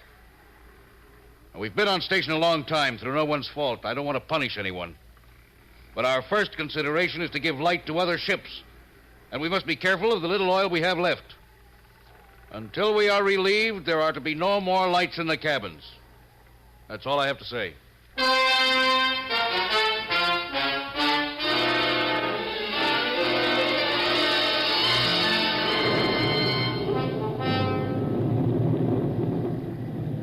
That's the way it was, Captain Lindstrom.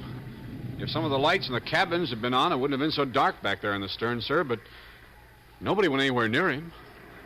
I guess maybe he just made up his mind he couldn't stand it any longer and went ashore.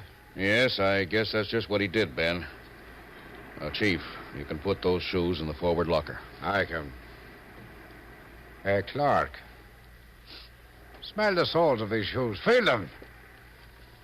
It's oil. They're soaked in oil. And the cook's never set foot inside my engine room. There's only one way he could have been walking in oil. When he emptied the drum of lamp oil. That's exactly what I mean, sir. You'd better come forward, sir. The wind's increasing, and I think the mooring's beginning to slip.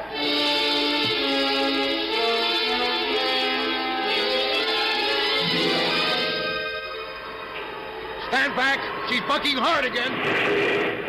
She takes much more punishment like that, sir. She'll pull through the snubbing gear just like the Swiftshore. There's no way we can get a bearing now to know if she's dragging either.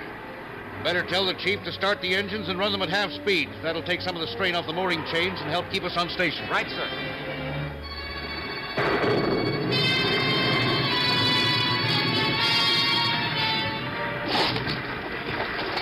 Spread it out easy, boy. Like that. Spread it out over the fire. We can't be wasting any coal now or we'll end up sure on that reef. But if she breaks loose, we won't have enough coal to get back to port now. What are we going to do if she breaks loose? We'll worry about that when it happens, boy. Now, don't stand there like a tourist. Get up to the captain and find out what's going on. Oh, tell him the second bunker is empty. We have one more to go.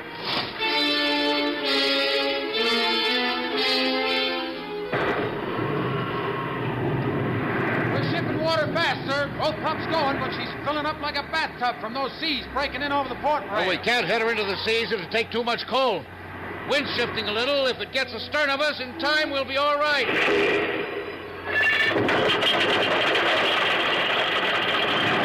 Broken loose, sir! We're adrift! She's broken loose! Mr. Clark, signal the chief. Full speed ahead!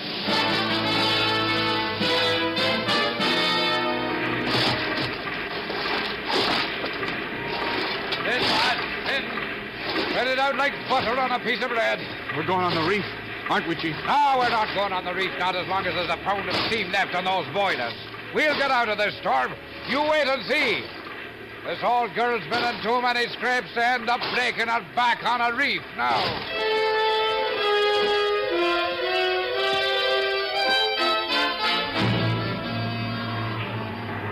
They can't do it in this wind, Mr. Hanson. They'll both be washed overboard. If anyone can do it, Clark can, sir. He's the strongest man aboard.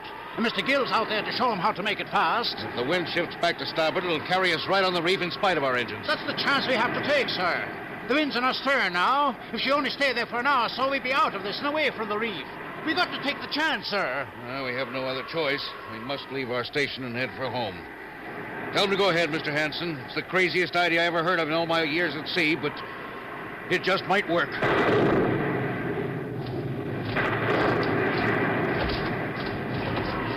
Can you make her fast up there, Clark? Take another turn around the mast. We don't want her to split right down the middle. I think she's going to hold now. Stand clear. I'm coming down.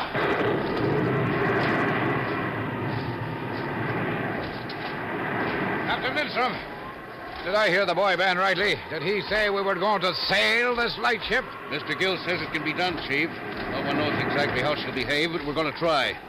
Clark and Mr. Gill are bending on the sails now. We'll soon know how she takes to it. And what am I supposed to be doing with my engines down there, sitting and twiddling my thumbs? What about the coal we have left? We'll need the engines, too, to get out of this and home to Seattle, Chief. Now, you just make sure you don't let us down. Just you keep her stack out of the sea, and you'll have no worries from below, sir. The tide will be changing in another half hour, Mr. Gill. We could be on our way home then. Aye, sir. We will be. Anything else, Chief? I know, sir. I'll be getting below again. Oh, I just wanted to say... Yes, Chief? Well, if we do pull out of this and make port... just don't go saying it was your lousy half-baked sails that did it.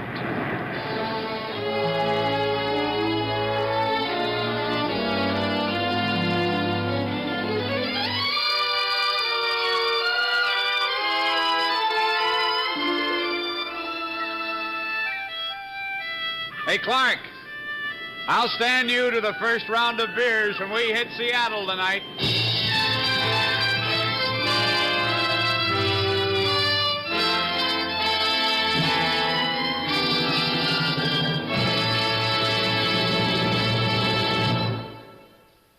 You have been listening to the CBS Radio Workshop and Lightship by Draper Lewis, based on a novel by Archie Binns. Music composed and conducted by Alexander Semmler and directed by Dick Teeler. Included in the cast were Louis Van Rooten, Ian Martin, Joe Helgeson, Herman Dinkin, Wayne Nelson, Daniel Locko, Walter Black, Ralph Bell, and Santos Ortega. This is Warren Sweeney speaking. The CBS Radio Workshop is produced in New York by Paul Roberts. This is the CBS Radio Network.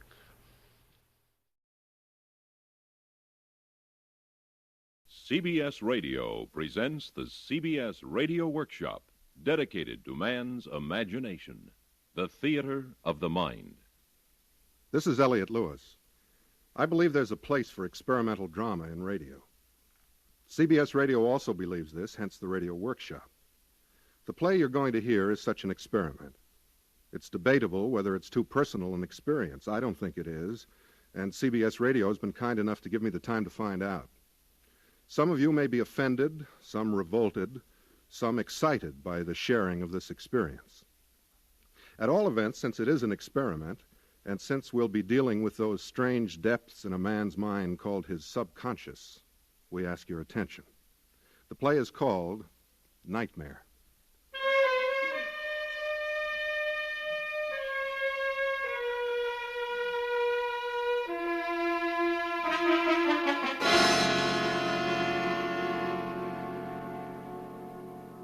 Are you all right? Johnny? Johnny? Tired. I'm so tired. Well, what was it? Are you all right? Fine. Just felt a little sick. Tired. I'll call Dr. Rogers. Oh, it's late. Let the poor man sleep. Call him in the morning if I don't feel better. You sure? Sure. Just want to sleep. I'll call him. Please. It's all right. Well, come to bed then. You can't sit here all night. I'll be in a few minutes. Just sit here for a while. I'll stay here with you then. No need. I just get a little rest. I'll stay here. So tired. Funny. I'll stay with you. I won't go away. I won't leave you. I'll stay right here.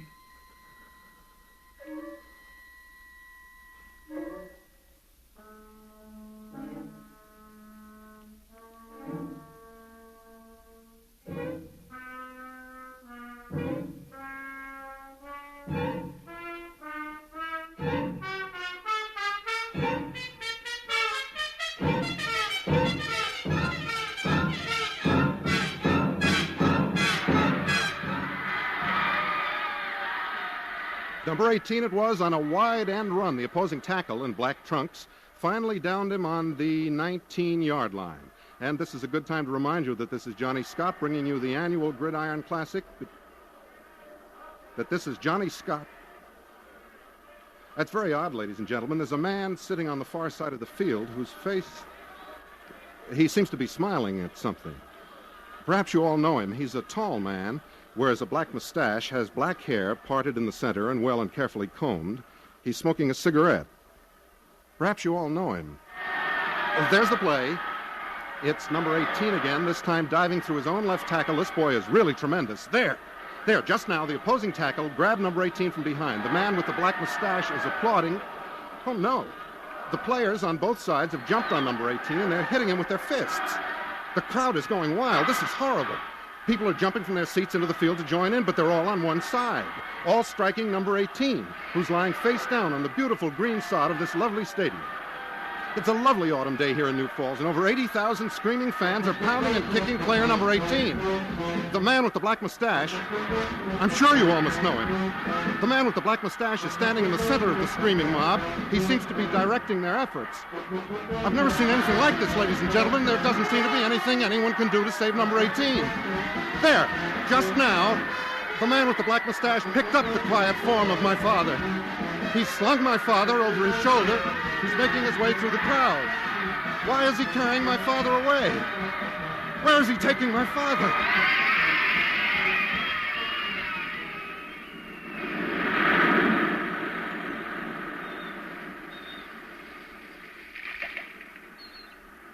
Mr. Scott? Pardon? Oh, yes, Captain. We shall be pleased to have you at our table tonight. Oh, thank you, sir, at your table. Of course. Had you forgotten? No, sir, of course not. Very well, at 15 bells. Yes, thank you, Captain. Good.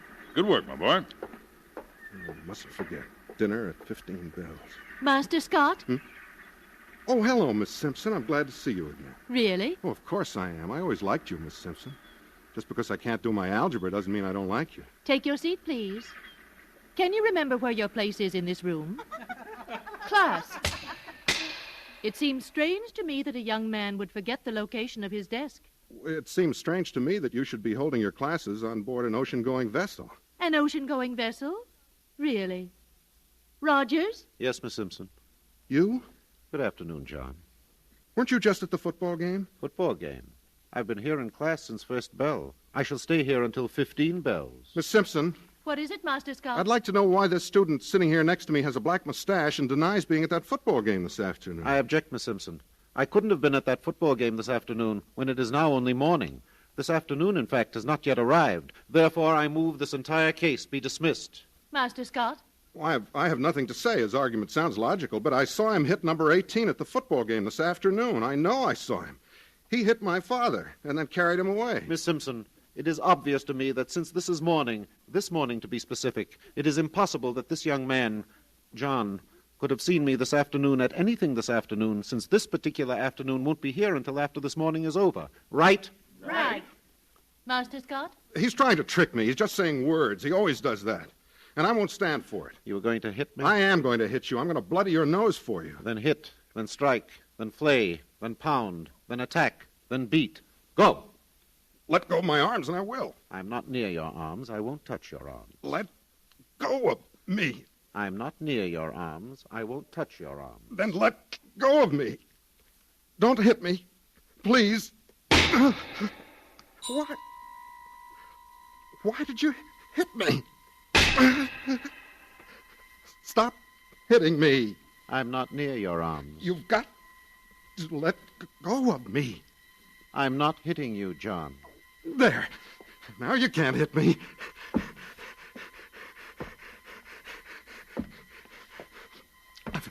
I've got to run faster.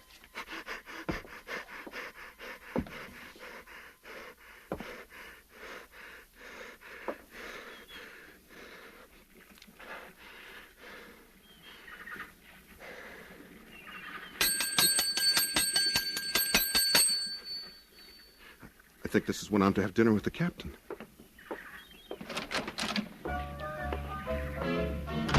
Ah, Mr. Scott.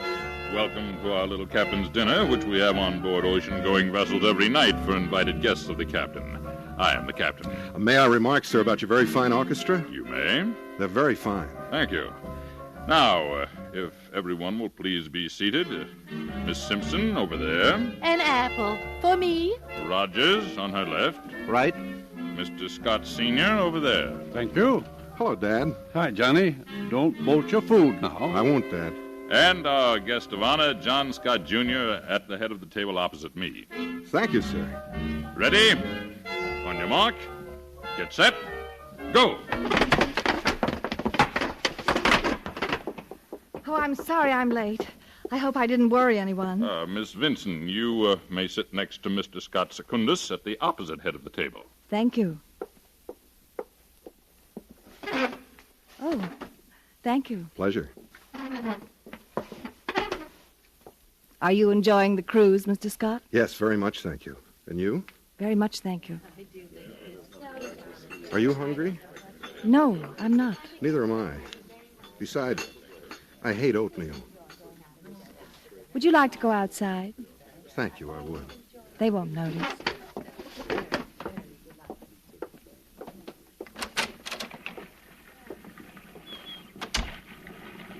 You don't think this is forward of me? Of course not. I've never left a dinner table with a young man before. I'm sure you haven't. And I don't at all think it's forward of you. I think it's very admirable of you. Thank you. There's a man in there, the man with the black mustache. He's not a good man or a kind man. This afternoon, he almost killed a football player during the big game. And then he grabbed me and hit me in the chest. Doesn't he like you? I don't remember him. I seem to know him. Do you know him? No, I don't. I don't think I do. What's his name? The captain called him Rogers. The name is familiar. I seem to remember him. Kiss me. Thank you, dear. I love you so much, Johnny. And I love you, Ruth. I love you, Ruth. That's good. How long have we been married, Johnny? 4 years, 7 months, and 12 days. Correct. But I've only known you 10 minutes. Correct. Did you hear that? Oh, yes. It sounded as though we'd scraped the bottom. Yeah, there it is again. We're going up a river. Isn't there enough water in the river? Well, they had to let it out. There was a need for it elsewhere. Oh, I see. Do you mind very much? No, I don't mind. That's good. You'll get used to it. Isn't it hard on the bottom of the boat? Perhaps.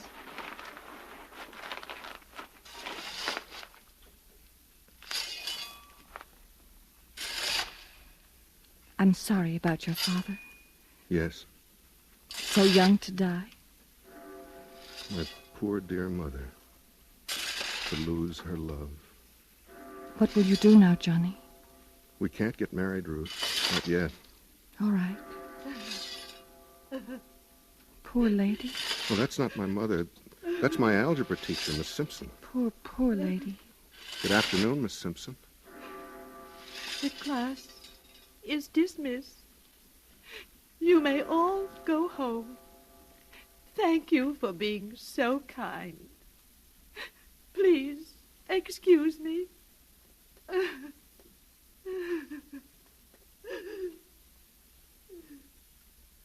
Where were you? What do you want? Where did you go? Why did you go outside? Did you ask me whether it was all right for you to go outside? Don't touch me. I won't touch you. I just want to give you something. Don't. Please don't. Don't hit me again. Please don't hit me again. Ruth! Ruth! Please come here. Please come here, Ruth. Where did you go? Ruth! Please, Ruth! Don't hit me again. Please don't hit me again.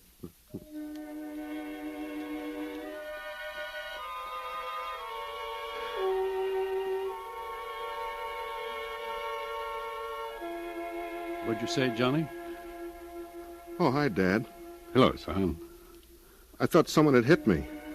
The man with the black mustache. What man is that? He was having dinner with us at the captain's table. Oh, yes. The sky looks nice through the trees. That it does. What are we going to do this afternoon, Dad? Would you like to see a baseball game? I'd love to. Then we'll go see a baseball game and eat hot dogs and peanuts and Cracker Jack. I don't care if we never come back, because we'll root. And it's all right if we spoil our dinner? I'll tell Mother to have dinner late tonight. Dad? Yes, Johnny? Could I have the car tonight? I'll be careful. Got a date with Ruth? Yeah. I like her, Johnny. So does your mother. She's a wonderful girl. Do you really like her? You bet I do. That's good. I want to marry her, Dad. That's good, son. That's good, son. I want Ruth and I to be married and have a fine life and kids and a big house and a garden. Dad. What is it, son? You're dead. Me? Not a chance. But you are. I remember the day you died. You were so sick, and you died very quietly. I remember the funeral and how proud we all were because so many people, fine people, came to pay their respects. I didn't die, Johnny. I remember. That must have been a dream, son. This is real, right now. Is it, Dad? Of course it is, son. That was a dream. This is real. I can't hear you, Dad. What'd you say? The Yankees are playing today, you know. I can't hear you, Dad. Is something wrong with me? I'll tell Mother to have a late supper. Dad? How do you do, young man? Nothing to worry about. What do you want? Nothing to worry about, young man. I have an appointment with your father. You leave my dad alone. Now, don't be nervous. Nothing to worry about. Leave my dad alone, I said. Here now. Step back. Back.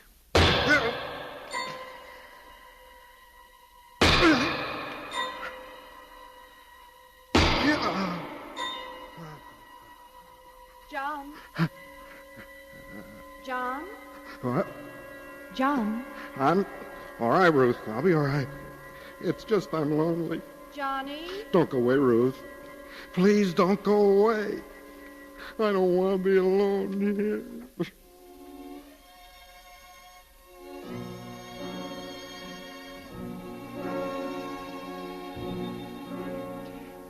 Master Scott? What? Oh, Miss Simpson. Aren't you going to ask me for the next dance? You'd better hurry. My program's almost filled. See? I only have 18 empty spaces. Miss Simpson, may I have the honor of the next 18 dances? Why, Master Scott, what have you said? I should be delighted. My arm. Thank you. You waltz beautifully, Mother. They really knew how to waltz when I was a girl. When I was a girl. You're hardly more than a girl now. That's sweet. And very true. When I was a girl, I never had many empty spaces in my dance program. Young John Scott filled out my program for me at all the dances. We had a dance every Saturday night, and young John Scott was my escort. He was a very dashing young man. Was he? We were married, you know. I was Mrs. John Scott instead of Miss Simpson. I know, Mother. He died, you know. I'm sorry. He just died. No one knew why or how. Your father just died. May I borrow your handkerchief, Master Scott? I seem to have left mine in my purse. Certainly, Miss Simpson. Thank you. You may take me back to my chair now, Master Scott, and thank you for a lovely dance. It was a pleasure. I hope I may have the pleasure again. Thank you. The pleasure was all mine. Good evening. Good evening, Rogers. What are you doing here? I was practicing my samba. I have always held that dancing the samba to a waltz is more interesting than dancing a samba to a samba. Don't you agree? Quite. Please excuse me. I'll join you. Thank you for a lovely evening. This way. Where are we going? We've moved the office. There are some papers on your desk I think you should look over. What kind of papers? Well, various triplicates, duplicate copies, a few scattered originals, and 18 photostats. Well, I'd better clear my desk then. I don't like to have a cluttered desk.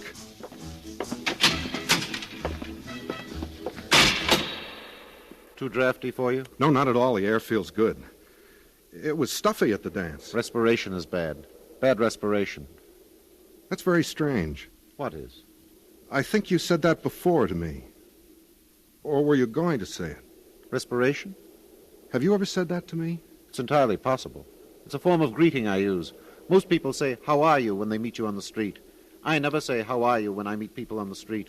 I always remark concerning their respiratory tract. Of course, I see. Does the noise of all the typewriters annoy you? No, I can't hear them. That's good. Will you sit down? Thank you. If you'll sit on that typewriter, I'll let you ride back and forth while I make out this report. Well, that's very kind of you.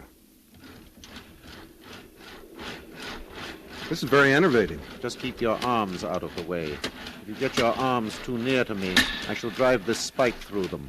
It's a hobby of mine. I'll be careful. I promised Ruth I'd be careful. You're a very fortunate man being married to Ruth. I think I am. Don't you know you are?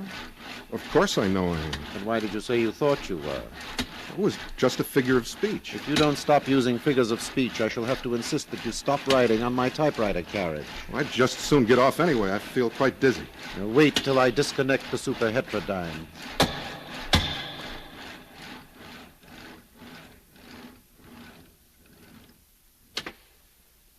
I'll help you off. Your arm? Thank you. Don't. Please, let go of my arm. I'm sorry, didn't mean to hurt you. What's wrong with you? I said I was sorry. What can I say after I've said I'm sorry? Is that your song? No. You didn't write that song? No. Very well. Then we can get down to the business at hand. Will you sign those papers on the desk? Are we allowed to do that? I wouldn't ask otherwise. Your duty is plain. Do it. All right. This is a strange fountain pen. It's the newest model. It's made like a piece of chalk so that it can be erased. Well, that's an excellent idea. Now these photostats. I've never signed a photostat. Just use this camera. Well, that's a good idea. At the bottom, where the coffin is. Where did you get these? I made them out, kind sir. These are death certificates. Very well written, I think. These are my dad's death certificates. Life carries with the joy so many harsh blows. Who are you? You're so familiar, yet I can't... Just lie back now. Don't struggle. Who are you? That's it. Easy does it. Put that hammer down. What are you doing with that hammer? If you'll just bare your chest. Please don't hit my chest. Please.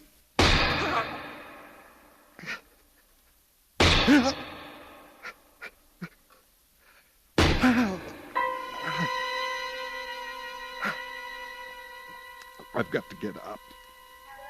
I've got to run away. Up. Get up. Why did everyone go away?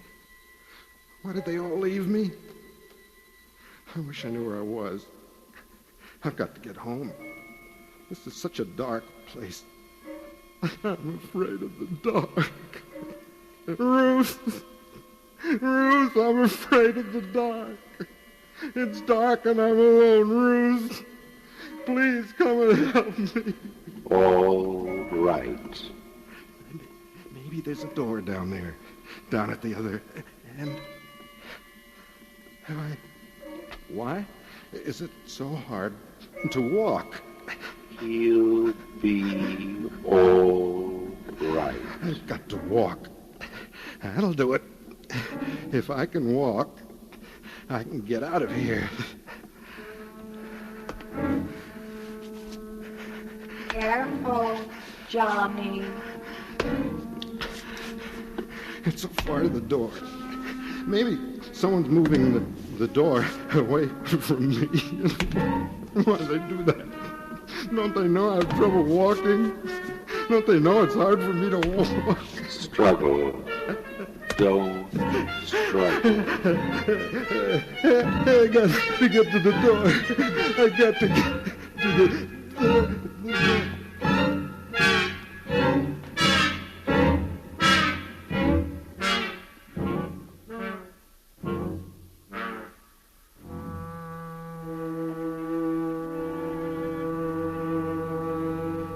All right. He'll be all right. Oh, thank God. This is a strange thing for a doctor to say, I guess, but I just couldn't let him die. You see, I was the doctor when his father passed away. Oh, I didn't know that. I never knew his father. I haven't seen him since. I've always felt that he bore me a grudge because of his father. Families very often do that, you know. Are you sure he's all right now? Yes, he's all right. A few months of bed rest. He won't be disfigured, crippled? I can promise you he won't be. Strange. What? He struggled against me, fought me so hard. You'd almost think he'd been conscious through the whole seizure. Oh, I don't think he was. He didn't even know me the time his eyes were open. You'd better get some sleep now. I'll stay with him till morning, then we'll get him to the hospital. He'll be all right. Don't worry about him. All right, Doctor. It is strange, though, the way he fought me. Strange.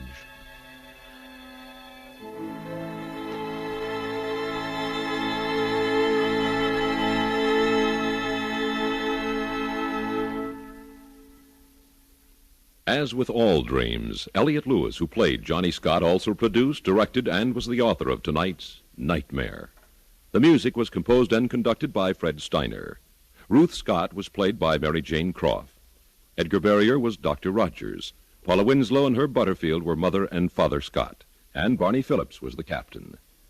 The CBS Radio Workshop is produced in Hollywood by William N. Robeson.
Pick 'em up, you critters. Pick 'em up. Horses pulling tanks and trucks. Johnny, you have a cigarette for me? It's one of those Canadians is all. Yeah, all right. Thank you.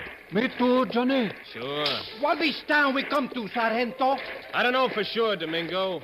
Newark, New Jersey, if I remember my geography. Newark, New Jersey. I never hear of such a place. Well, it's just south of where New York used to be. Pretty big town. Or used to be.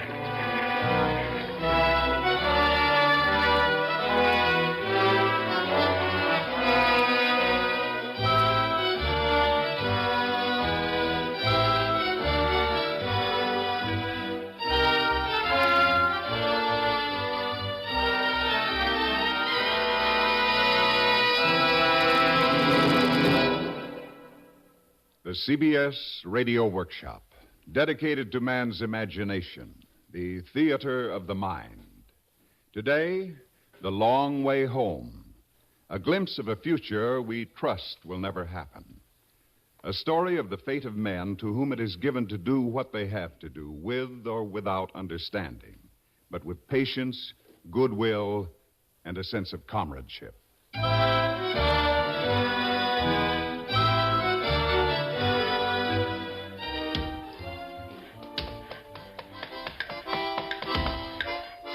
Hi, Rooski.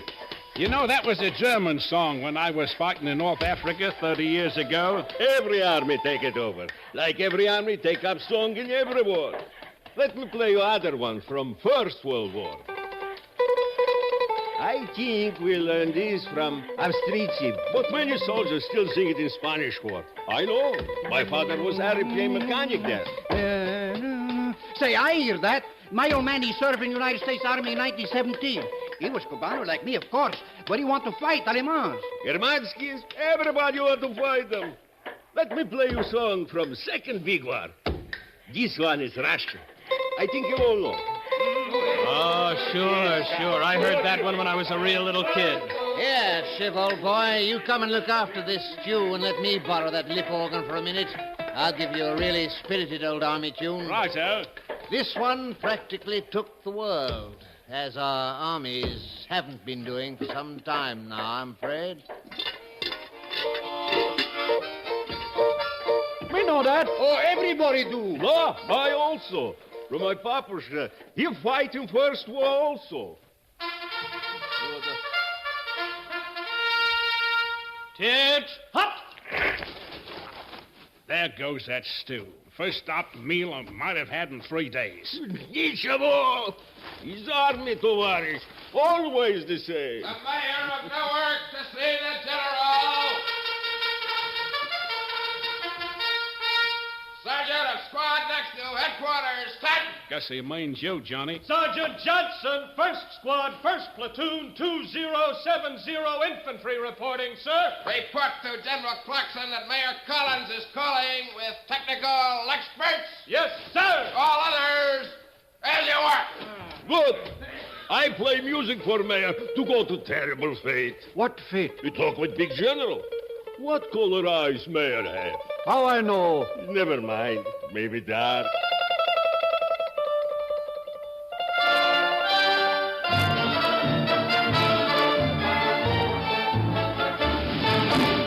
Look here, Mr. Mayor. We know you have your problems, but we have worse ones.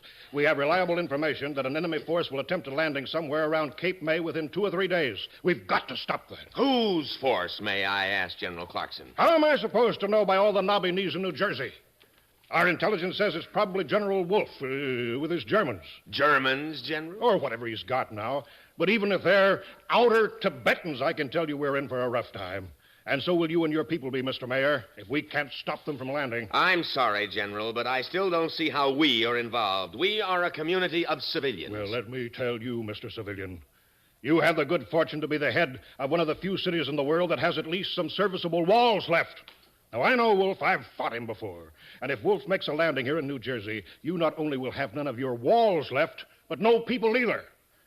Mr. Mayor, we know that you've got gasoline stored underground somewhere around here, and we need gas. You'll make it sound grim, General. It will be grim, believe me. Perhaps so, but what do you want me to do about it? Lord knows we've got few enough tanks left, but even those we have are useless without gas. And if we can't get gas for our trucks to bring up the supplies that we have left, or those we can squeeze out of communities like yours, Mr. Mayor, why, man, we'd be just plain helpless. Let me ask you one question, General. Sure, fire away. Whom are you fighting and why? Whom? Why, anybody who's fighting us, of course. Anybody. Why? Well, I suppose I have to admit I don't really know too much about that part of it myself, but because I'm a soldier, I suppose. Because my government ordered me to. But we have hardly any government left, General. When were you last in touch with anything one could call the government of the United States of America? Well... Exactly, General. But I tell you what I'll do. I'll turn one of our gas reservoirs over to you and let you do with it whatever you want. And I'll throw in a bonus on one condition. That's too much, sir. Who are you to make conditions to the commanding officer of an army of your own government? About the government, I wouldn't know, General. I haven't heard anything from them for a pretty long time. Concerning your army, I'm not so sure whether it should be considered an army of the United States or just General Clarkson's army. No. There have been I don't know how many dozens of armies like yours wandering around the world these last few years, clawing at each other and pushing each other back and forth across the earth. Yeah. All right. What's your condition? That you get your troops out tomorrow morning. Well, that one I can accept. We have an appointment around Cape May anyway, If we can get your gasoline, that is. Well, don't let the difference in our points of view mislead you, General. We naturally wish you the best of luck. Thanks. You mentioned a bonus. Yes, it's something your intelligence apparently missed. Just before this whole mess started, the government enlarged a few of the natural caves in the foothills west of here and stored some airplanes there. There are about 5 or 6 left. Airplanes? I don't know how modern you'd consider them. Modern? Modern? Man, what does that matter when there hasn't been a factory on the face of the earth producing anything at all for years? I don't even know if I'd still recognize an airplane anymore. Well, they're yours, together with the gas, if your army leaves in the morning. Mr. Mayor, you got a deal. Now we'll at least have a chance against that wolf.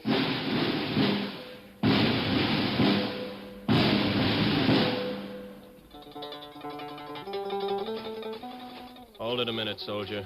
There's a couple of folks here. Civilians.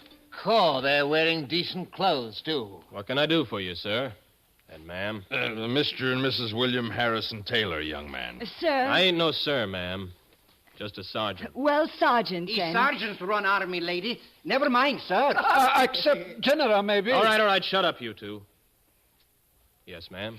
Well, you'll have to forgive an old lady's curiosity, but it's been so long since we've heard anything about what is going on. We would have liked to have brought something for you and your men. Oh, there wouldn't have been any call for that, ma'am. The Army still takes pretty good care of us. He means we take good care. Don't mind them, ma'am. They're just road happy. Men get a little silly after marching a long time. You mean marching too long, Sergeant? I wouldn't know, sir. We go where we have to go. But it's pretty far sometime, Johnny. You talk. You come only from Cuba. Me, I come all the way from Korea. Stow it, Sen. There's 8,000 miles of water between Melbourne and even the west coast of this blooming continent. Madam, permit a man to speak among children. Me, I come from Omsk. From Omsk? That is in Siberia. It is half around the world. Say, Sergeant, what kind of an army is this anyway? I thought it was American. Oh, it is that, sir. General Clarkson's army. But all those foreigners... Well, sir, in a war like this, you can't take too much account of nationalities. Now, Ivan, the Ruski here, we picked him up in Alaska after that big fight we had up there. His own outfit was just about wiped out. Well, he didn't have no place to go, so he joined up with us. And Sen here, he says he's a Korean. Seems he came over with that army that invaded California under General Yamento a couple of years ago. But he got lost in the hills. He had no way to get home. So he kept wandering around, and we picked him up when we got pushed back through Washington State by those Mohammedans of General Abdel Ali. Me, I joined up with these chaps in Canada after my own brigade was wiped out. Where else would a man go these days? Me, I believe in freedom. And me, I reckon I just like fighting. I have to repeat my question, young man. Is this supposed to be an American army? Why, sure it is, sir. Our commanding officer is General Clarkson in that tent over there. But, Sergeant... Never mind, William. The government undoubtedly has its reasons. Government? There is no government that I've heard from, at least. Not even about taxes. Don't fuss now, William. Sergeant. Yes, ma'am? Do you happen to be free from duty tonight? As far as I know, ma'am. Unless we get orders to move out. Well, our apartment is below street level, and so we still have a fairly decent place to live in. That last rocket did shake the plaster off the ceiling. But it's warm and quite comfortable, and we have a little store of tea left over. Tea? As a matter of fact, Mother, I even think there are a few bottles of beer. Home brew, of course. Beer? Cerveza? What? Beer, you dope people! Oh, Zaman, shut you! Great day!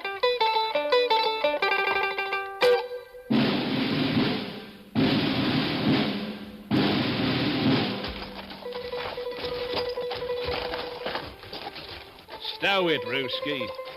Can't you stop playing that tinkle box even while you're breaking your legs in this rubble?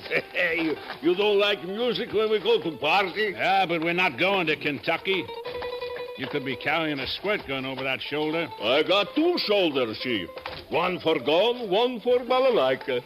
Kentucky, where it is? Never mind, Carver. They ain't had a war there in 100 years. Somebody sure beat up this town, though. You say that after we go through Chicago, Detroit, Toledo? Oh, look the same. Yeah, I guess you're right, Sen. Hold it, guys. I think this is the place. Oh. Why, miss, we were looking for Mr. and Mrs. Taylor. We were invited. You're expected, too. Please come in. Oh, thank you, miss. You didn't know. Oh, look at our fellow. Rabel has found himself a little million guy. Oh, come on. Shut up with that thing.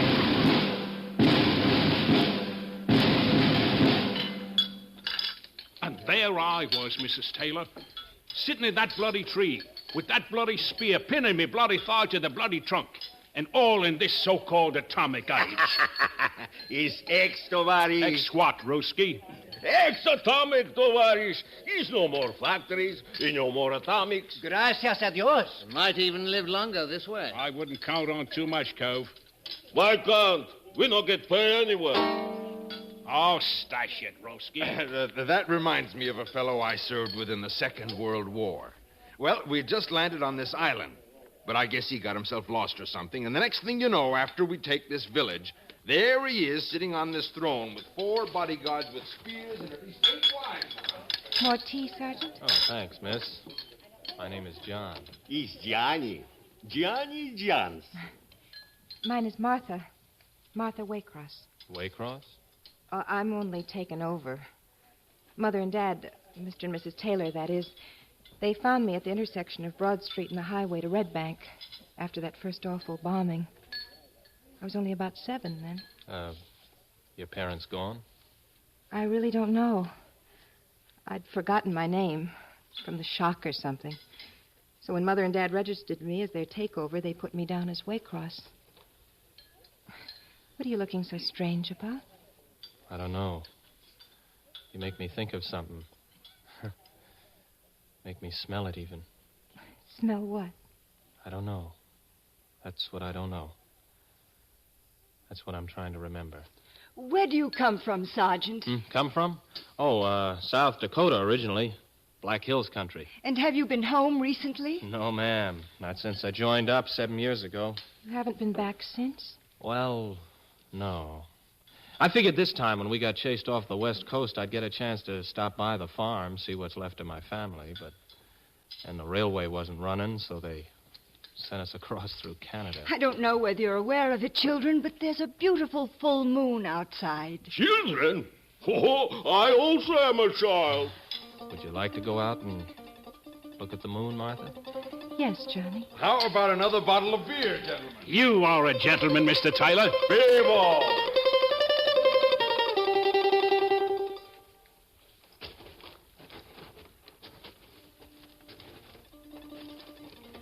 Johnny, what are you thinking about?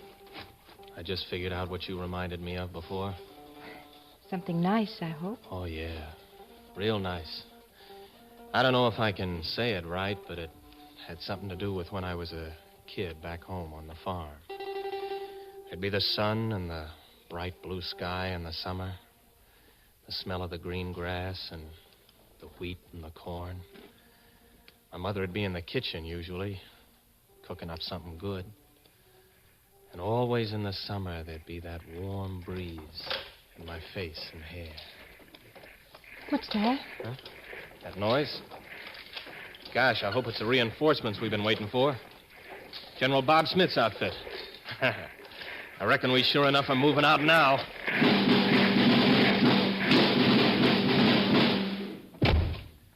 The planes themselves are okay, sir. Our mechanics can't find a thing wrong with them. So what is wrong? I don't know, sir. They just don't handle right. Will they fly at all?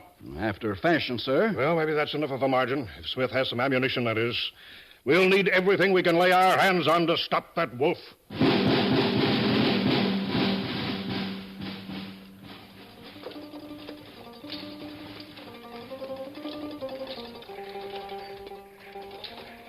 Johnny, are you as lonesome for home as you sound? Lonesome for home? Home, that's the Army, Martha. And lonesome, how could I be lonesome? I've been in this outfit since I was 14.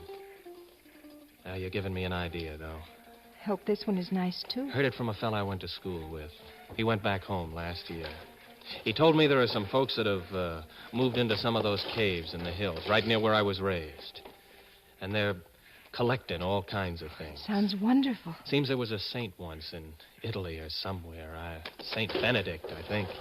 And he collected all the stuff he could find when they had a lot of wars over there, just to save the old inventions and ideas. Civilization, I guess.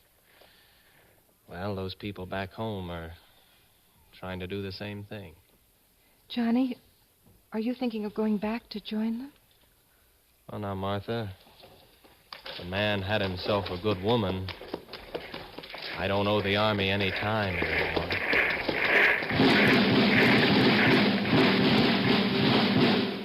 Okay, Mr. Mayor, you delivered the planes, all right. And you turned over that gasoline to us, but the two just don't work together. Huh? The planes won't run on that gas the way they should, neither will our tanks and trucks. I'm sorry, General, but that's not our fault.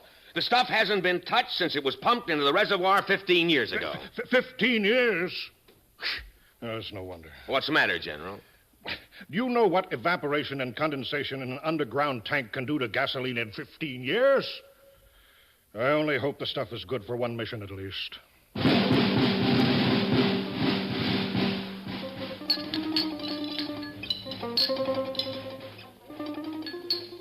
You did pass through New York on your way here. Rather. Say, what's it look like? We haven't heard from anyone who's been through there for years. New York? Oh, kaput! It's true, sir. There ain't anything left. We had to dig a road through the rubber for our tanks. Tell me something, Mr. Corporal Lee, ma'am. Originally of the 5th Australian Division. Well, Corporal, you're not an American. Why are you here? Why do you fight? Why, madam, the women have children. Oh, but that's a woman's role in life. Madam, maybe it's a man's role to fight. Ha ha! Woman have it, baby. Men, they fight. Is man's life in army.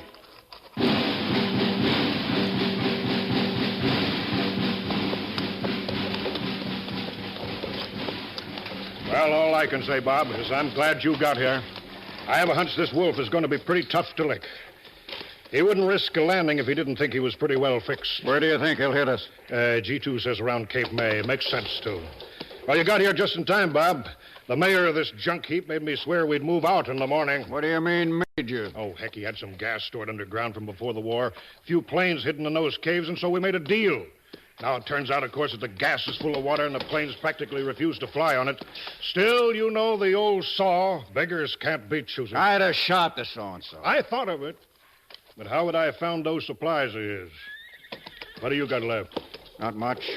5 tanks, M84s and 86s, about 20 6x6 trucks, a few rocket launchers, enough mortars and artillery for a couple of battalions. I've got about 15,000 men. Just about a division. Yeah, the way we used to think of it. Now it's an army. Yeah, well, I'm glad you caught up with us anyway, Bob. I don't know whether even the two of us together will be able to stop that wolf. Still, I suppose we better get ready to push out. Sentry! Have them sound assembly. We're moving out in 2 hours.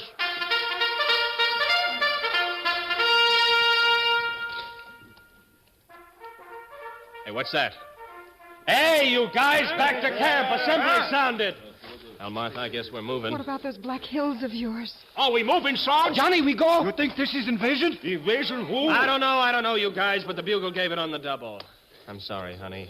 I guess you see I just can't go home yet. But you said Yeah, I know I did, but I couldn't leave my outfit now, not when the guys are heading for another battle. Might be a real bad one, too. Johnny. Don't you go worrying now. Martha, I'll feel a lot better just knowing you're alive. You know that, I reckon. But it just don't seem like there's much time left anymore to do the things people really want to do. Come on, Sarge. Adelante!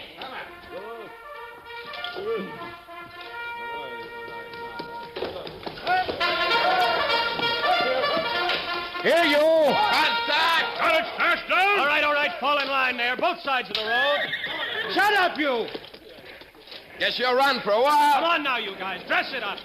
Holiday's over. At least we got some planes on the side again. Yes, if enough gasoline. Gasoline? Oh, who needed gasoline? Not feet? You like carry things? Rather fight without tanks, Ruski. Shut up, you guys. Here's the general. Looks like 2 of them, rather. Men of the Clarkson Army, once again, as so be often before, our opportunity has come. As you know, I never keep secrets from you. I tell you frankly, therefore, that this time we're up against the toughest and the smartest opponent many of you have ever faced. General Wolfe and his specialists. Our intelligence tells us that they're planning to land near Cape May tomorrow or the next day. But we have been reinforced by General Bob Smith and his army. So, with faith and confidence, and with the courage and skill which you have shown so often, I know that we will continue to keep this continent safe for our women. Brother, this one's going to be rough, I'll guide you. When you talk like that, yes.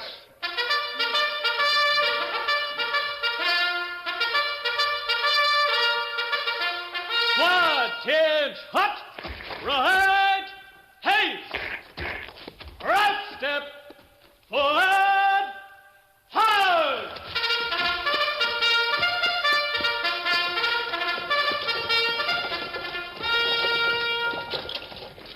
Johnny!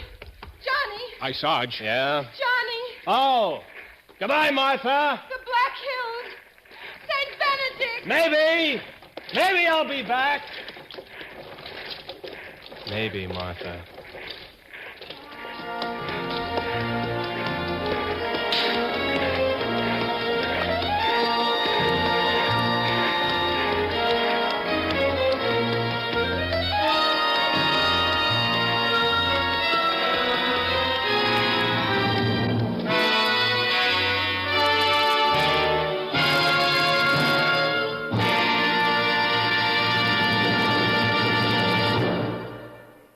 You've been listening to the CBS Radio Workshop and The Long Way Home, a glimpse of the future we hope will never confront us. Written by Henry E. Fritsch, music arranged by Alexander Steinert, produced and directed in New York by Paul Roberts. William Redfield was heard as Johnny, Danny Acco as Ivan, and Terry Keane as Martha. Others in the cast included Bob Dryden, Joseph Julian, Roger DeKoven, Nat Polan, Leon Janney, Guy Rep, Wendell Holmes, Jack Arthur, and Ruth Tobin. This is Ted Pearson inviting you to listen again next week when from Hollywood the CBS Radio Workshop presents Heaven in the Sky, an actuality broadcast of the tragedy of the Pacoima school disaster in which a disabled DC-7 fell into a crowded schoolyard. This is the CBS Radio Network.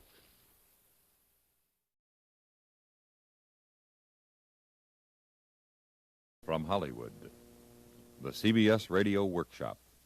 He loved airplanes. He lived and breathed airplanes. His heaven was in the sky. It was just airplanes. He was building a model the morning he died. CBS Radio presents the CBS Radio Workshop, dedicated to man's imagination, the theater of the mind. The Empyrean is no longer empty. Where Apollo once drove his fiery chariot across the firmament, the afterburners of supersonic jets blast the stratosphere. As the airplane has shrunk the earth, so has the air in which it flies been shrunk. A 500-mile-an-hour plane needs space in which to fly, more space than exists above our crowded land. And with tragic frequency, modern Icarus is learning that what goes up sometimes comes down in flames. Not quite 4 months ago, death fell without warning on a little California community, fell into a crowded schoolyard from a peaceful sky. You are about to hear what happened that day in the words of those to whom it happened, those who live beneath our shrinking air.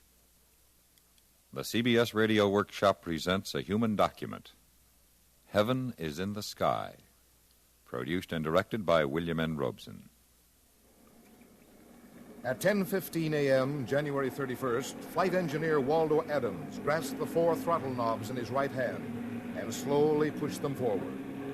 Pilot William Carr, responding to the mighty pull of the engines, eased the wheels slowly back, keeping his feet steady on the rudder pedals, and the latest DC-7B took off from Santa Monica Airport on its first functional flight after manufacture.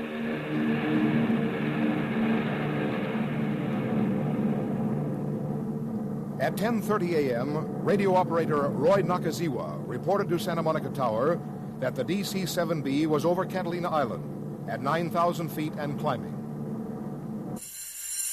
10 minutes later and 50 miles north, the classes changed at the Pacoima Junior High School. And the boys of the 7th grade streamed into the schoolyard for 45 minutes of fun and games. At 10:50, the Joshua trees of the Mojave Desert quivered as test pilot Roland E. Owen roared down runway 25 on the Palmdale Airport, the tailpipe of his F-89J Scorpion streaking flame. A routine flight, a radar check flight. His target plane, another jet, was already aloft and nearly out of sight in the clear blue sky. It takes a piston job, even a new four-motored piston job, a little longer to make altitude. At 11:06, the DC-7B checked into Santa Monica Tower at 25,000 feet over Ontario, California. Some 50 miles northeast, the Scorpion was already at 25,000, making a radar fix on its target plane 8,000 feet higher. Somewhere between them, somewhere 5 miles beneath them, the boys of the 7th grade Pacoima Junior High were discharging their energy, teenage energy. And the mother of one of them, the mother of Ronnie Brand, felt... Here he couldn't have been in a safer place with an 8-foot fence around him.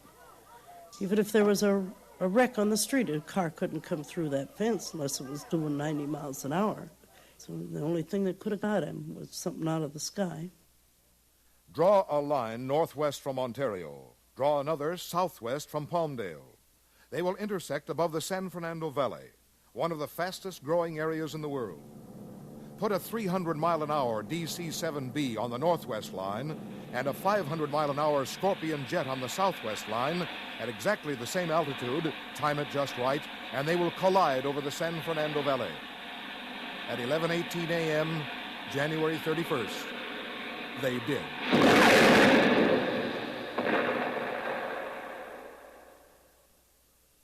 The San Fernando Valley is 20 miles long and more than 10 miles wide and dotted with pleasant little houses. But there are still places where a wrecked airplane might fall harmlessly to earth. Walnut groves, alfalfa fields, dry riverbeds, the rugged mountains to the north. Toward these, the Scorpion hurtled, now a ball of fire. But the dying DC-7B, its left wing sheared away, continued, faltering, falling toward the densely populated valley. Pilot car vainly fighting the useless controls, while co-pilot Archie Twitchell reported to Santa Monica Tower. We're a mid-air collision. We're going in. Uncontrollable. We're headed, boy. Poor jet, too. I told you we should take shoots. Say goodbye to everybody. It takes longer than you might think to fall 5 miles. 6 minutes later, the play period of the 7th grade of Pacoima Junior High School was coming to an end, and the boys were beginning to straggle into the gym. In the auditorium, Linda Luttrell, valedictorian of the 9th grade, was rehearsing her graduation speech. We have only one life to live, and when it's over, will the world be a better place? We have only one life to live, and when it's over, will the world be a better place for our having lived in it?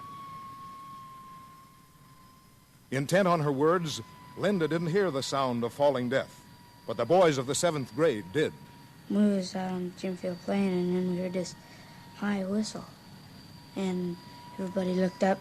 I saw the whole plane just coming down. It was going around and around. It was on fire, and pieces were flying from it, and groups of metal were coming down together. We all started running, and I says, well, I'm with you, and we started running.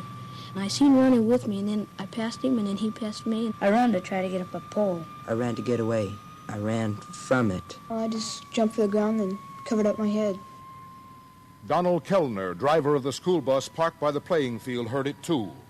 While I was in my bus, I was making out a routine report, and I heard this screaming noise, just like a plane out of control. And I stepped out of my bus and looked up, and here was this DC-7.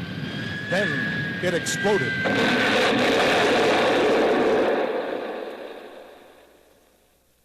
And that thing exploded. It was just right over their heads. And, of course, when they were running away from it, and these parts were rolling with them, you know, and just knocking them down as they were running away from the thing.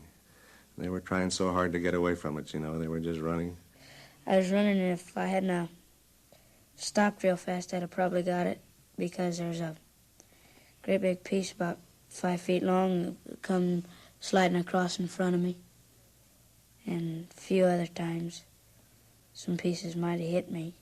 My Main thought was to get out of the way of all the pieces that was sliding and flying. Well, I didn't notice anything until the plane got right on top of me, and then it blew up, and then a bunch of stuff started flying over. I just turned to take a step, and then something blew me down. It blew me about 6 times over. I was 60 feet away from the plane when it hit the ground, and all the gas tanks on the behind the motors blew up and gave out tremendous heat, and it felt like a pressure tank and it felt like a furnace. I was just thinking just to keep down and don't move till I think it was all right to get up. The only time I looked around is when my boyfriend Vito Colasso that came up to him and asked that he asked me how did I look. And I just took one look at him. I didn't look at him too much because he was all burnt from his waist up. He was crying and he says I'm ruined. Well, I just jumped for the ground and covered up my head. So I figured if something hit and wouldn't get my eyes cut open or something like that. About the time I hit the ground, the plane hit. Part of the piece hit me in the foot. I got real mad and I thought it did. I didn't feel the cut at first, so I started walking in and then I looked down and I saw the cut and it started hurting then. Turned around, some of the kids were crying and yelling and screaming. And I saw kids laying all over the ground, white T-shirts. I couldn't see it until I got out of the deal because there's so much smoke. And my shoulder was hurting me most. Then when I got out, I seen these kids all laying out, and I seen one guy, it was Malcolm. He's a Mexican kid. I know him very good. And I drug him away from an engine light and flaming, man, and something dripping out of it. And when it dripped, it starting to fly flames bigger and bigger. I was dragging him away, and I couldn't drag him anymore because my shoulder have knocked me out, and the piece of metal knocked me out on it and wrecked me. I ran towards the crash because, after all, it's my job. I'm responsible for the boys. John Vardanian speaking, physical education instructor at Pacoima Junior High School, the first grown-up to reach the hurt and frightened boys. I didn't think, I just acted. I ran immediately to the center of the impact, the crash impact, in order to pull out any boys that might have been burning or clothes might have caught on fire, in which in some cases that happened. They called, "Coach, I'm hurt," and I had to put down several boys and told them to stay where they were. I judged how seriously they were hurt. And then I went over to the more serious. I couldn't do everything. There were just too many of them. And there was no place that was really safe, no matter where they had been. The mothers who lived near the school knew that death was close. I was ironing Skippy's shirt when I heard this awful whining sound. Then I just threw my iron up, and all the steam went against the wall. And I saw the black smoke just curling up. And I said, "Oh, my God, Shirley," I said, that's the schoolhouse. And she said, yes, so we started running. Others further away did not realize at first that their children were in danger. First thing I knew it was a school was when I got a phone call from some friends of mine in Montebello.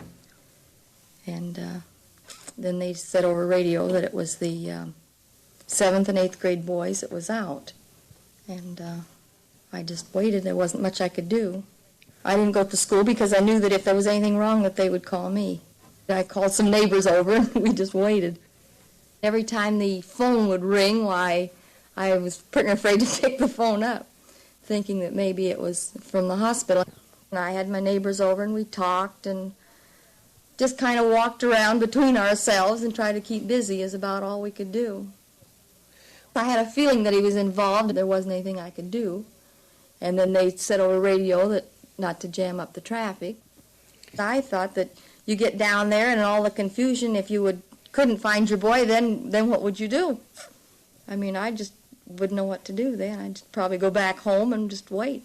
And then when he didn't come home, well, I was positive of it. Either he was killed or seriously hurt. But I knew that there was no use going because they said they would call as soon as they could. I finally got my call about 2:30 in the afternoon. They called me and told me that he was in the hospital. But most of the mothers of Pacoima were not as philosophical as Mrs. Rotello. Well, there were hundreds of people on the field, and the parents, some of the mothers were screaming, and they were just in hysterics. They were hysterical, you know. and just running from one person to another asking, did you see my boy, or this, and where is he, or where is he? That's all they'd say, and just someone just stand and scream. The first little boy that was laying there that was closest to me had a jacket on just like Skippy's. And, of course, I ran to him. And we just looked into the face, and it wasn't mine, so I looked into their little faces, long enough to glance to make sure it wasn't mine. I even heard one mother say to a child, I can't help you, honey, I haven't found my own. I know my son, he yelled for somebody to help him, and they run right by him. Well, see, that's a normal reaction of parents, because we were looking for our own first. I started going around from boy to boy, the ones that were fallen and hurt. Looking for my boy, I didn't. I looked at everyone. Then I was helping my neighbor find her boy. The parents, those that thought or knew their boys were out there, were a little panicky. I don't blame them. Certainly no parent would, but things look differently to a 12-year-old, more realistic perhaps. The parents, they were down there buzzing around and everything, causing a lot of confusion and scaring some of the kids that were B7s. They were scaring them pretty bad. A lot of them went to the hospital just from shock. They'd come in there screaming and everything, scream out loud, where's my boy, and all like that. If they'd have calmed down, they'd have probably found out where their boy was a lot sooner. Mrs. Lorraine Lafreniere, who had been ironing just a moment before, finally found her boy. He was laying on his stomach. Of course, they had something over his head. His head was bleeding terrible. He says, don't cry, Mama.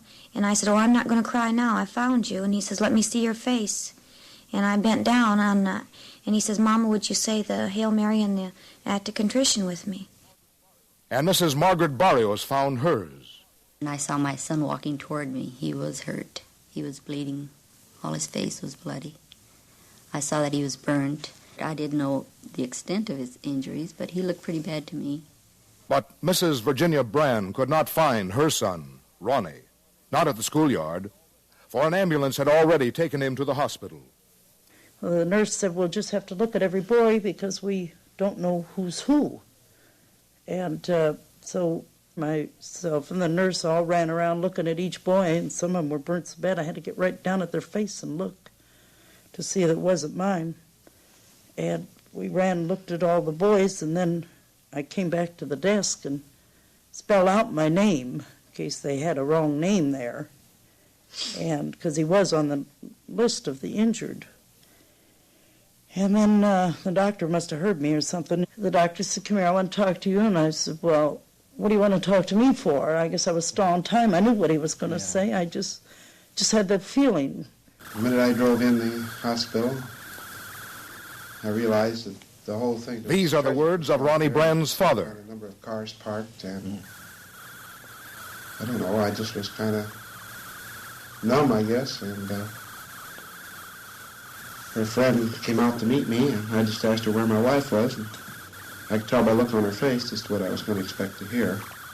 Ronnie Brand, age 13, whose heaven was in the sky, was dead. A tiny sliver of metal from the sky had pierced his temple. A tiny fragment of duralumin. A tiny piece of an airplane. He loved airplanes. He just lived and breathed airplanes. I never saw him without an airplane in his hand. His heaven was in the sky. It was just airplanes. He was building a model the morning he died. I was getting ready for work and keeping after him, and he was just sitting there building this model. He had asked for a DC-7 model for his birthday, which I got because I generally buy what he wanted, within reason. And that just happened to be that type of plane that killed him. All this money he's been making, this $2 a week, he went for model airplanes, and he just mentioned that he had $47 worth of models. And he has them sitting all over his room. I haven't been able to go out to his room. I bought this house because of that room outside, like he wanted, off the garage, so he could have privacy with his boyfriends, and they thoroughly enjoyed that room. It is very hard to come home at night because Ronnie was always there. He'd come in about 6 o'clock or so, and then he'd watch the television. I'd get home shortly after 6, and there'd always be a light. It's the hardest thing. I try and sleep in till after 8 o'clock because he usually left for school till 10 minutes of 8. He always washed the dishes for me. I give him $2 a week for, picking up the house and doing the dishes. And so he left his cereal dish on the table. I said, Ronnie, it's going to be easier to wash if you put it down the sink when you get home. Put some water in it. So he did. And so that's when he noticed the time, and out he flew out the door. That was the last I saw him. And when I came home that night, well, my girlfriend was with me, and I saw that dish of cereal with the cereal still in the bowl, and I told her, I says, will you please wash up that? I can't stand to look at that. Because I never did come home and find a dish on the sink. He wasn't too good about emptying the trash, but because it was out of sight, out of mind. And, but there was never a dish on that sink, not even one cup. And it didn't used to bother me a bit. My mother-in-law, instead of buying him toys throughout all these years, has put money in the bank, which everybody thought was a wonderful idea. He had a bank account for when he was 16, he was to have his car. He had it dagoed and he had it raised and lowered and everything in his mind, what he was going to do to it, you know. And so this money, I think it amounts to about $150, and is in bonds right now. Last Mother's Day, he bought me a dime store diamond ring. And he said that when he got working, he was going to buy me a real diamond ring like that. And so he said it a number of times. He told my mother, he told my mother-in-law. It was something he was going to do. So I'm going to use that money and buy myself a diamond ring that he was going to buy me. A week after Ronnie Brand died, he would have been 14. On his birthday, his mother sat talking to his closest buddies, Larry Larimore and Carl Fox. Larry, how did you feel when you heard Ronnie was gone? I felt pretty bad because he was a close friend of mine. We always went around together and had a lot of fun. But when I heard he was gone, I felt pretty bad because I lost one of my best friends. Yeah. And it wouldn't be the same without him. You're pretty close then at school. I'm sorry I didn't know you before this, you know. And I'm sorry I didn't know you before this, but we had a lot of fun together. Yeah, you seem the same type of boy that Ronnie was, just a regular boy. Mm. You're not a sissy, you're not a toughie, you're just a boy. And how do you feel, Carl, since he's gone out of the neighborhood? I didn't even eat dinner that night, and I didn't hardly sleep any that night neither. I was thinking about that. And after it's all over, but every day I get out of the deal, we meet, Ronnie and me usually meet at this one place at brunch, and it's at these tables. Mm-hmm. And now I always go back to them tables, and I look over there, and I don't see Ronnie, but then I go someplace else. Uh-huh. I know just what you mean. I always get out of the same, probably by the same period, and I always go over by the tables and look over, and then I remember he's gone, and I walk over and find some other guy. I never see you kids out playing anymore in the neighborhood like I used to always see you out there flying the airplanes. Last Sunday was the first time I'd seen you since this all happened. I never saw one that I didn't see. The four of you are usually always together. I know we can't find each other anymore. You should really miss Ronnie then in the neighborhood and at school, everything. I never did lose a chum like that throughout my life. I never knew anybody that got killed like that even casually. I didn't know him, but I imagine it's pretty hard. When I went to school, Ralph and everybody, they hardly ever meet because they don't know where to go. Ronnie used to always say, well, let's meet here and let's meet there, but now nobody say that, so we don't know where to meet. I sure appreciate all you boys being pallbearers because I know that's what Ronnie would have done. And that's why I didn't want you to dress up, because I figured it was the birthday party that Ronnie should have had tonight. Mm-hmm. That's why your father wanted to get you all suits. And I said, no, just whatever you clean up in. Because Ronnie would know you kids all in suits. And so I figured it was just kind of the kids that would have been there at the party. His heaven was in the sky. May he and his 2 dead schoolmates, Bobby Zellen and Evan Elsner, and the 4 crewmen of the DC-7B, and the pilot of the F-89J, find their heaven less crowded than the skies above our peaceful land, where death lurks in the ever-shrinking, overcrowded air.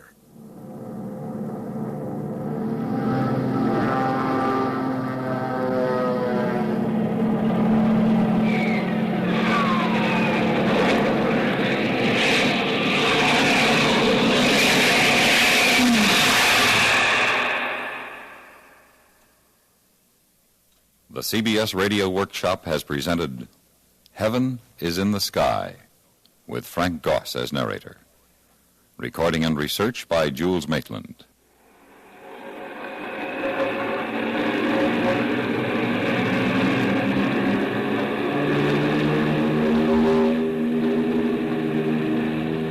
Next week from New York, the workshop presents I Have 3 Heads, a study of the techniques, possibilities, and improbabilities of tape recording. A visit backstage in broadcasting, where things happen that are stranger, more exciting, and more fun than anything Alice ever discovered behind the looking glass. Next week at the same time, I Have 3 Heads. Now stay tuned for Suspense, which follows immediately over most of these same stations.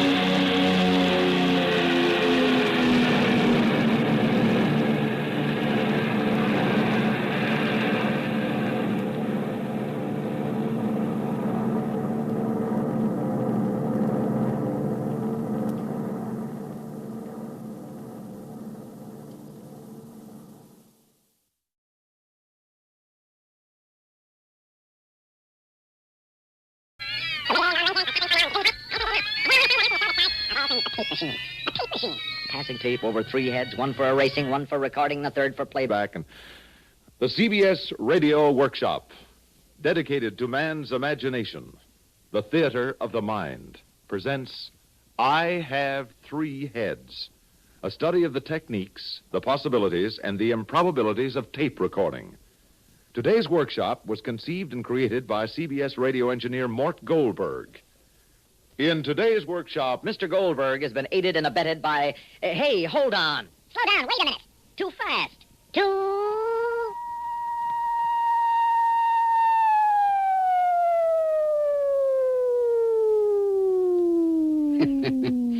That was Stu Metz. Nice guy, but loves to talk, like all announcers. Aided and abetted by... Aided and abetted by a writer, a director, who needs 'em? All you need for a good bang-up tape job is a good engineer like Morty and a trustworthy, loyal, helpful, friendly tape machine like me. That's all you need. Morty and I, we put our heads together. His 1 head and my 3, and we can do anything. Yes, sir, anything. Uh-oh. Who's this coming in? Don't they know this tape room's closed until tomorrow morning? Okay, Bill. Tape room 18's clear. Ready to take her inside there? Right. Maintenance men. Prod you, poke you, take your insides out. Regular little Dr. Kildares. Man, these new machines get heavier all the time. You said it. Lift a couple of these every day, and you could bend steel bars in a circus. Right. New machine. What gives? Am I on the way out? Okay. Let's put it down for a minute and rest. I'm tired, boy. Get a cable. We'll have to stretch it to the new box. Over in the corner. Got it. Well, what are you waiting for? What about tools? You got them? All except the wrench that fell out of my pocket. In the elevator. I'll go get it. Easy. Let's take the old machine out or we won't have room to work. These tape rooms aren't any bigger than a cell. Right. Which one of these old machines goes? Don't you know? I don't know. Don't you? Joe didn't tell you himself? I thought Joe told you. Okay, skip it. He's out. We'll have to wait till he comes back from supper. Well, that's maintenance men for you.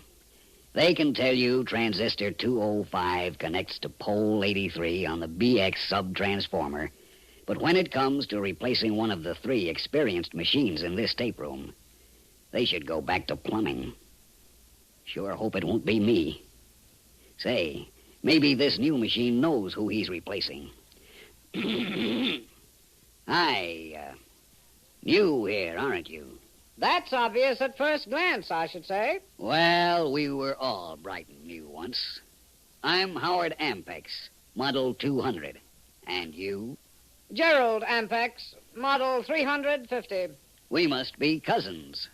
Distant, I'm sure. Wait till this time tomorrow. Wait till you've worked 12, 14 hours steadily. Fast forward, rewind, stop, edit, fast forward, stop, edit, fast forward, dub, loop, rewind. I hope I'll see you after a week. I doubt whether you will. What do you mean by that? I saw how you trembled when I was ushered in a few minutes ago. You're quite sure I'm here to replace you, aren't you? Oh, am I? I heard those maintenance men talking. I remember every syllable of every word, like a good tape machine should. I'm quite aware of what they said. Are you? Let me play them back to you. Remember, the tape room door opened, and then Frank and Bill started talking? Okay, Bill. Tape room 18's clear. Right. The new machine inside there? Right. Well, what are you waiting for? Let's steal her. What about Joe? Joe comes back from supper. Get it wrenched and stretch him out in a box. Right. Okay, let's skip. The elevator man's in my pocket. Let's lift, take her out, and sell her. Well, now, Gerald, which of us machines is going out tonight? Howard Ampex, that's the most dishonest thing I ever heard. What's dishonest? I didn't change a word. You changed the order of the words. You changed the whole implication of their conversation. Cousin, you sure have a lot to learn about tape editing. You mean that's what we do here? You... Certainly not. We don't change meanings, that is. You're right. It is dishonest. That's why tape recordings are thrown out in the courts of most states. That's why editing for broadcast takes an entirely different turn.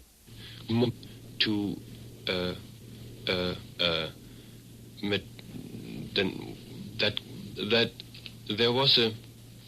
What's that? A voice on the tape room floor. Just part of a day's work. An hour's work, more or less. It took a whole hour to get that? Let me explain. This morning, Morty came in with a fella named George Vikas. Produces a show called Update. Vikas and Morty had a German student on a piece of tape. I got to know a few students. My own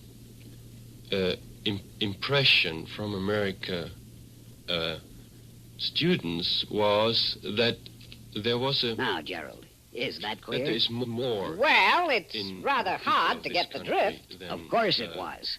With radio, people are listening on small sets. People are listening in cars. Things have got to be very clear. You play something like that, all over the country, people think something's wrong with their radio. So how did you save the country? What? Oh, Morty and I go to work. Morty wants to start at the beginning of the student's words, so he punches me into rewind.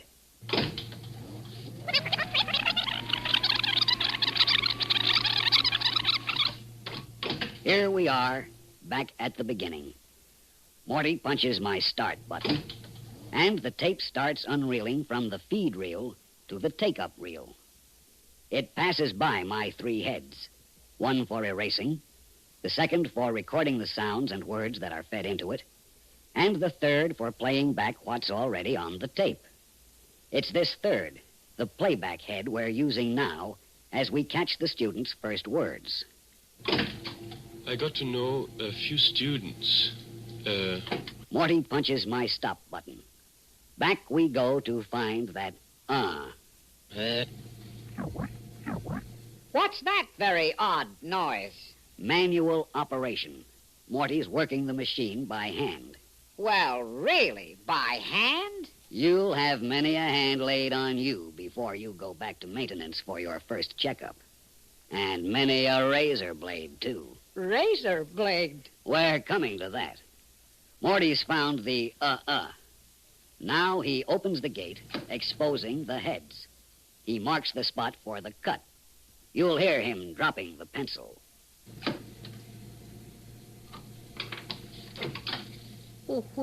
Where's the razor blade? My boy, never let it be said we tape machines give any external evidence of the anxiety, the pain, the shock of having a sharp razor blade passed across us a dozen times an hour. The next sound you hear will be the snick of the splicing tape, the tape machine's Band-Aids. Then the tape is put back in the gate is closed, and we're off again. And My own. and What happened to the words you were editing? This is a pro job, son. Morty goes on to tighten the space between the words my and own.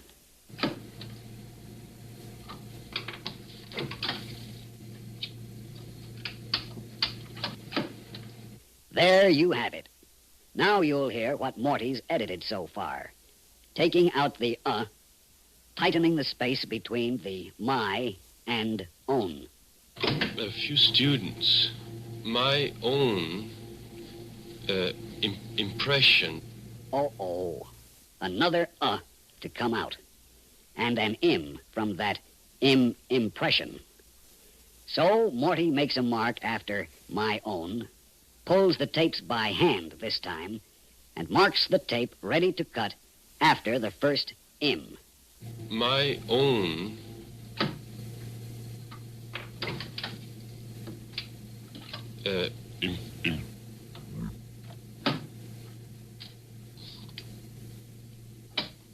and That was me, rewinding. Now, here we go forward. My own impression from America. Students. Another to come out. Let's see how fast Morty can make this. America.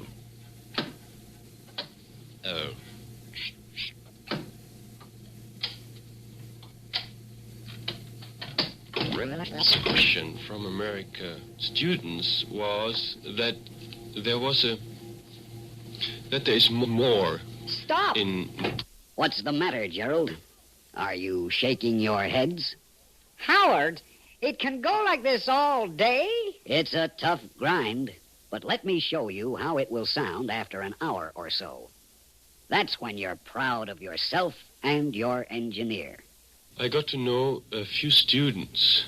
My own impression from America students was that there is more in the people of this country than that kind of materialism which the tourists expose. Well, that's very interesting. That's... Howard, are you crying? Excuse me, Gerald. It's just so clear, so beautiful, the work I do. Too bad I haven't some soft music for your emotional jag. Music? Now, that's where you can have some fun. Have you seen My Fair Lady? My Fair Lady? What's that? A musical show I wrote. Oh, you? Well, I helped, in a way. Morty and I taped some of Julie Andrews' Cockney pronunciations, and Mr. Harrison making with phonetics. And we taped a funny babble of women's voices you hear on the My Fair Lady record, too. They promised me 2 seats, but I never got them. Yes. Did I Did I mention that I play classical music extremely well? You did. As a matter of fact, you'll probably be very good at cleaning tapes. Cleaning tapes? Bringing foreign tapes up to American broadcast quality. Jim Fassett, he's our music commentator who has a program here on Sunday afternoons, World Music Festivals. He goes to Europe and brings back orchestras and singers in concerts American audiences might never hear. But listen.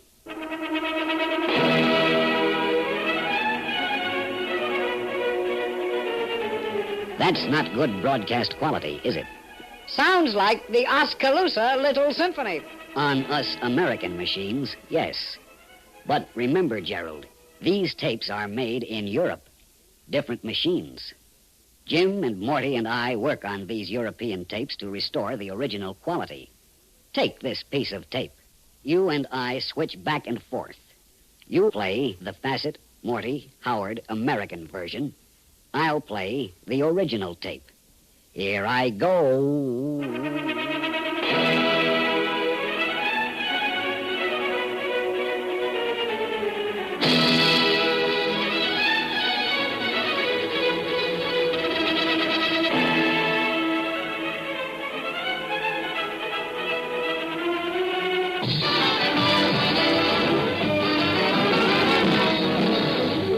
We're a little late, so good night, folks.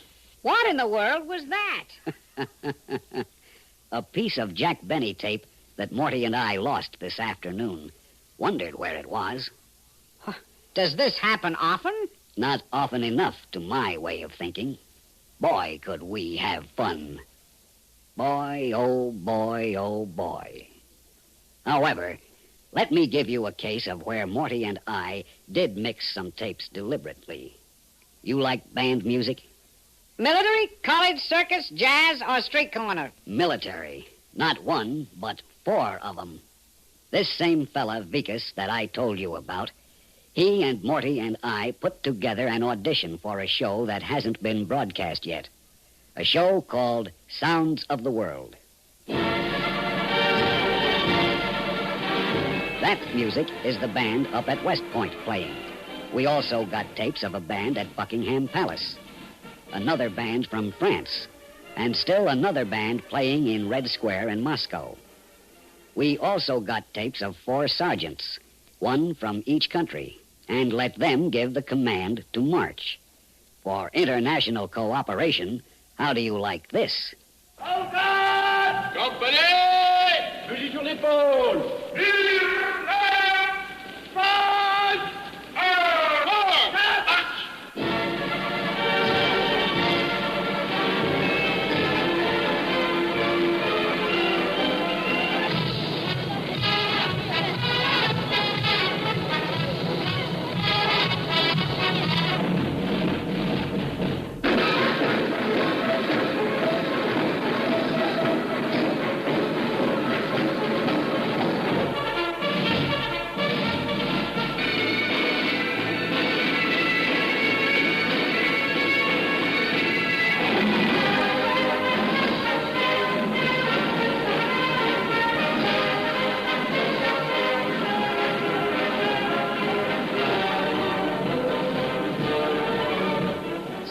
Of the world.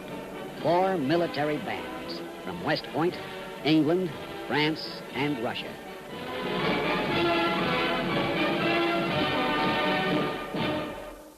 Maybe they ought to trade the UN for a good tape machine, eh, Gerald? I like that, Howard. Sort of liked it myself, if I do say it as shouldn't.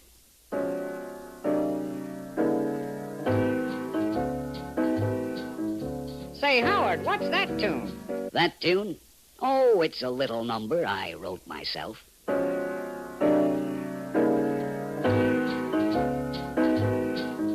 Oh, before or after you wrote My Fair Lady?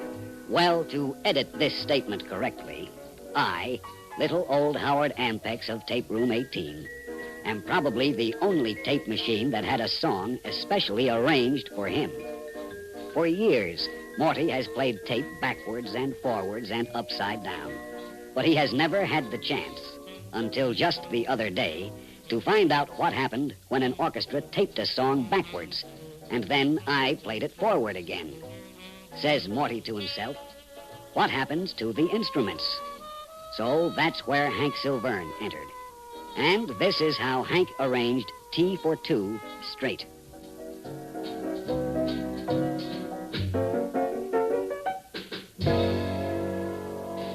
Now, I taped that, and here's how it would sound if played backwards.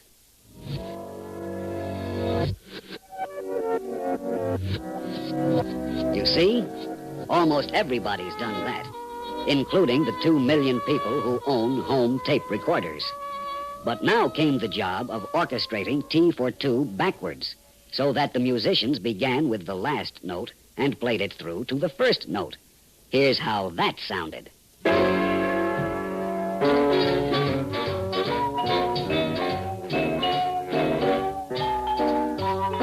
We had 7 top musicians.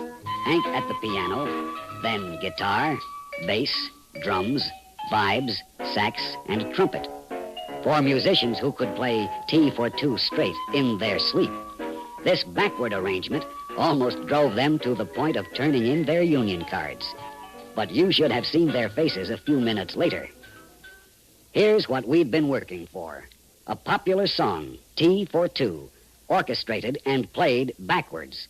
Now reversed and played forward so that the tune is recognizable. Did you ever hear music like this?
Holy smoke, Howard. That's out of this world. Well, let's say just barely in it.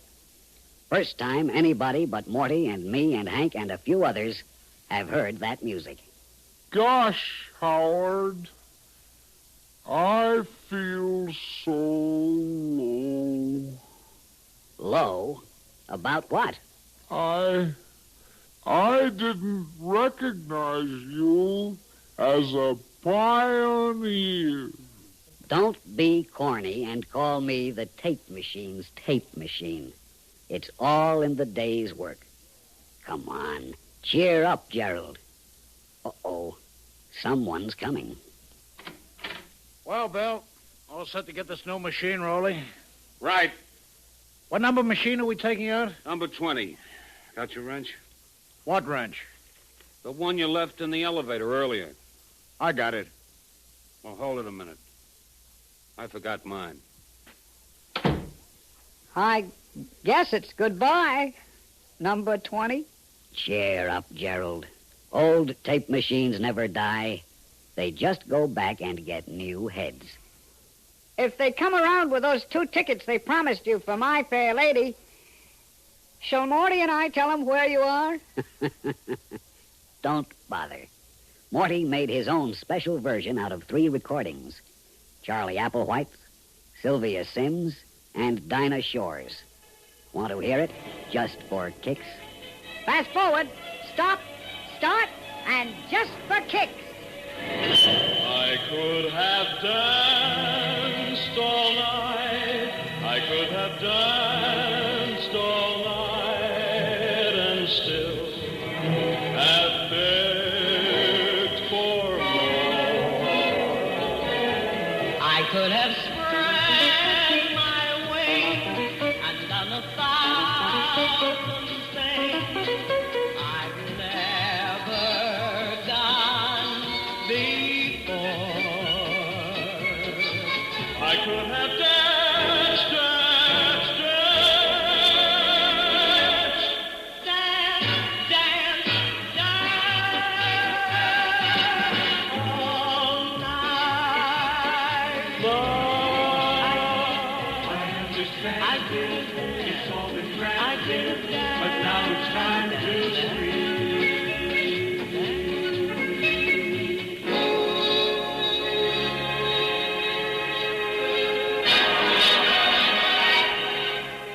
Today's workshop, I Have Three Heads, was conceived and created by CBS radio engineer Mortimer Goldberg. Mr. Goldberg has been aided and abetted by the following: Charles S. Monroe, writer; Ira Ashley, director in New York; Jackson Beck as Howard; Ian Martin as Gerald; and Ralph Bell and Bill Quinn as the maintenance men.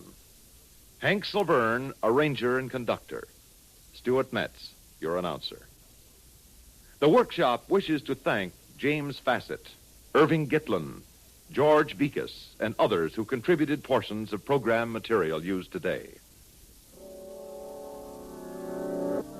Next week, from Hollywood, a satiric fantasy written by and starring Stan Freberg about the entertainment competition in a desert spa roughly paralleling Las Vegas. America listens most to the CBS Radio Network.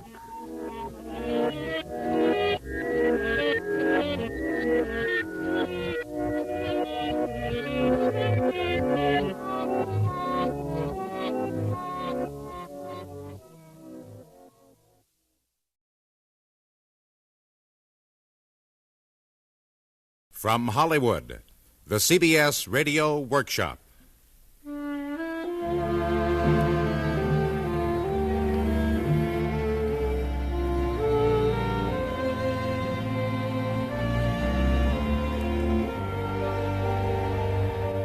Where are the weak of will, the strong of arm, the clown, the boozer, the fighter? All are sleeping on the hill.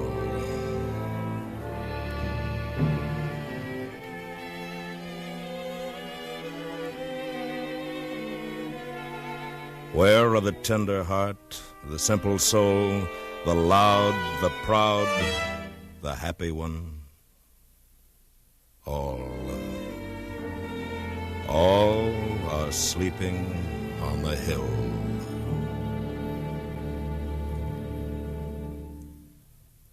The CBS Radio Workshop, dedicated to man's imagination, the theater of the mind, presents Epitaphs, with the words from Edgar Lee Masters' Spoon River Anthology, the music of Wolfgang Frankel, and your narrator, William Conrad.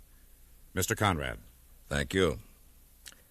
More than 40 years ago, Edgar Lee Masters' Spoon River Anthology was first published. Although this group of subjective epitaphs from an Illinois graveyard is scarcely remembered today, it profoundly affected a generation of American writers, opening their minds to the vast dimensions of the character of our land and its people. In the years that followed the publication of Spoon River, while we were becoming acquainted with giant after giant, Sinclair Lewis, Ernest Hemingway, Sherwood Anderson, Carl Sandburg, the poetry of the quiet, bespectacled law partner of Clarence Darrow has all but been forgotten. We feel that this should not be. And so to a new generation, we beg leave to offer a few of the townspeople of Spoon River, as Edgar Lee Masters saw them. They speak from the burial ground on the hill above the village. What they say is often at variance with the words graven upon their tombstones, and at variance, too, with their fellow townsmen's opinions of them. For even in the stillness of death, they are disturbingly human. None so good nor so bad as he may have seemed while yet alive. There was Robert Fulton Tanner, who ran the village hardware store. Looking back, he thought he had developed at last a concept of life. If a man could bite the giant hand that catches and destroys him, as I was bitten by a rat while demonstrating my patent trap in my hardware store that day, but a man can never avenge himself on the monstrous ogre life. You enter the room, that's being born, and then you must live, work out your soul. Aha, the bait that you crave is in view. A woman with money you want to marry, prestige, place, or power in the world. But there's work to do and things to conquer. Oh, yes, the wires that screen the bait. At last you get in, but you hear a step. The ogre life comes into the room. He was waiting and heard the clang of the spring. To watch you nibble the wondrous cheese and stare with his burning eyes at you and scowl and laugh and mock and curse you, rubbing up and down in the trap until your misery bores him.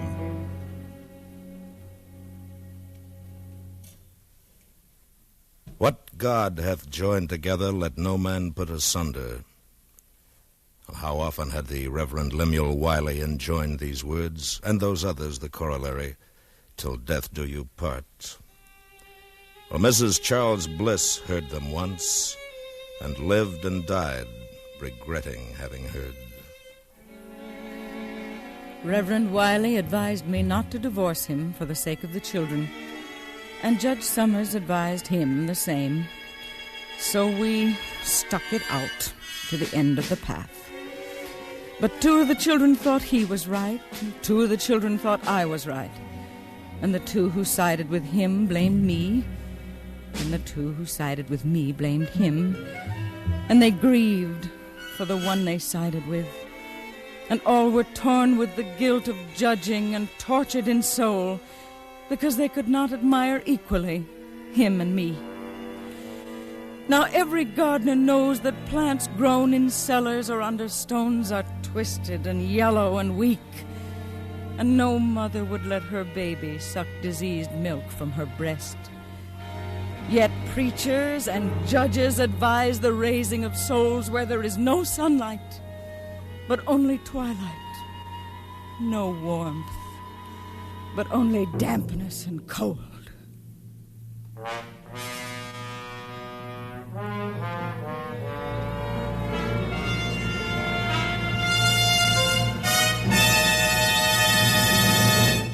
Preachers and judges.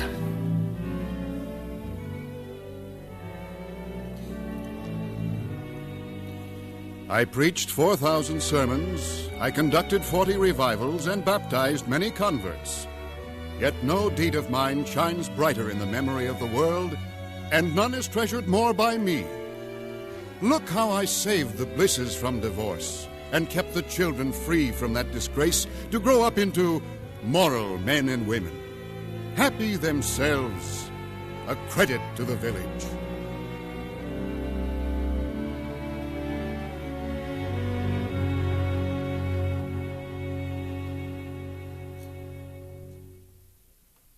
The population of the burying ground on the hill is far greater than the village itself, for most of those who passed through the village now rest here. Those who had known the men of the Revolution, those who had marched off to Mexico in '46, and to Vicksburg and Gettysburg and Petersburg sometime later, and those who sent lovers and sons to the war between the states. Here are 3 such: Nolt Hoheimer, Anne Rutledge, and Hannah Armstrong.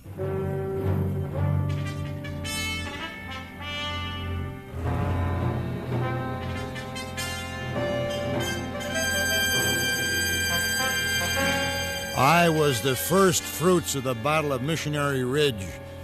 When I felt the bullet enter my heart, I wished I'd stayed at home and gone to jail for stealing the hogs of Curl Trenery instead of running away and joining the army.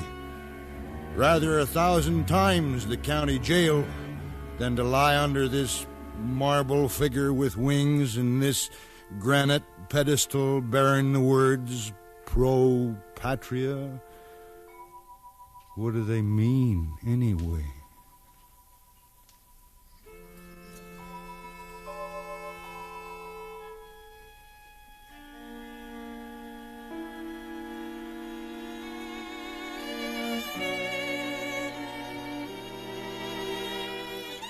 Out of me, unworthy and unknown, the vibrations of deathless music, with malice toward none, with charity for all. Out of me, the forgiveness of millions toward millions, and the beneficent face of a nation shining with justice and truth. I am Anne Rutledge, who sleep beneath these weeds, beloved in life of Abraham Lincoln, wedded to him not through union, but through separation. Bloom forever, O Republic, from the dust of my bosom.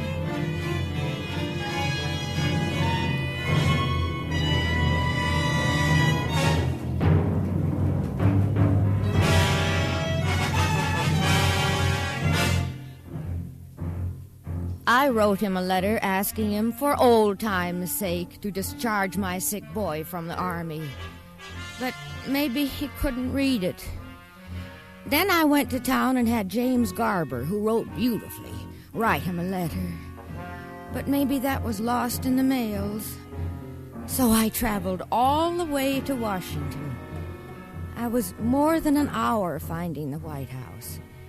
And when I found it, they turned me away, hiding their smiles. Then I thought, oh, well, he ain't the same as when I boarded him and he and my husband worked together and all of us called him Abe there in Menard.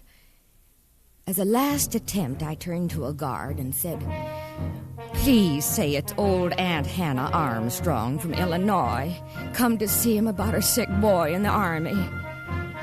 Well, just in a moment they let me in. And when he saw me, he broke in a laugh and dropped his business as president and wrote in his own hand Doug's discharge, talking the while of the early days and telling stories.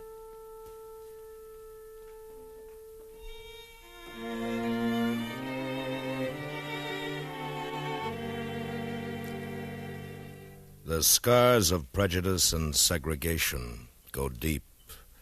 A man and a boy who knew the racism of Spoon River still remember from the grave. Shack Dye and Yi Bo.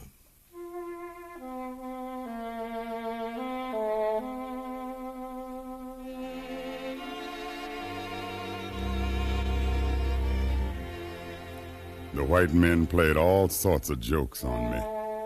They took big fish off my hook and put little ones on while I was away getting a stringer, and made me believe I hadn't seen aright the fish I'd caught. When Burr Robbins' circus came to town, they got the ringmaster to let a tame leopard into the ring, and made me believe I was whipping a wild beast like Samson, when I, for an offer of $50, dragged him out to his cage. One time I entered my blacksmith shop and shook as I saw some horseshoes crawling across the floor as if alive. Walter Simmons had put a magnet under the barrel of water. Yet every one of you, you white men, was fooled about fish and about leopards too. And you didn't know any more than the horseshoes did what moved you about Spoon River.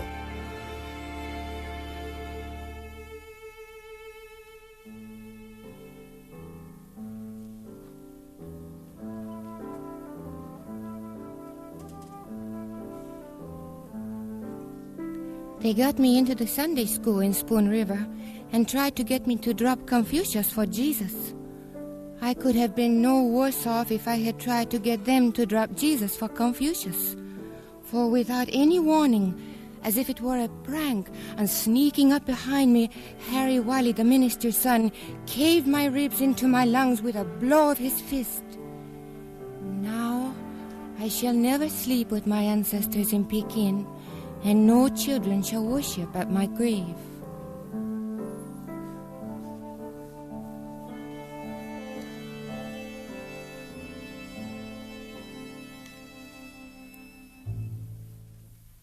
But it is written, the sins of the fathers shall be visited upon the children, even unto the third generation. Willard Fluke and his daughter learned this bitter truth, one with hopelessness, the other with tranquil acceptance.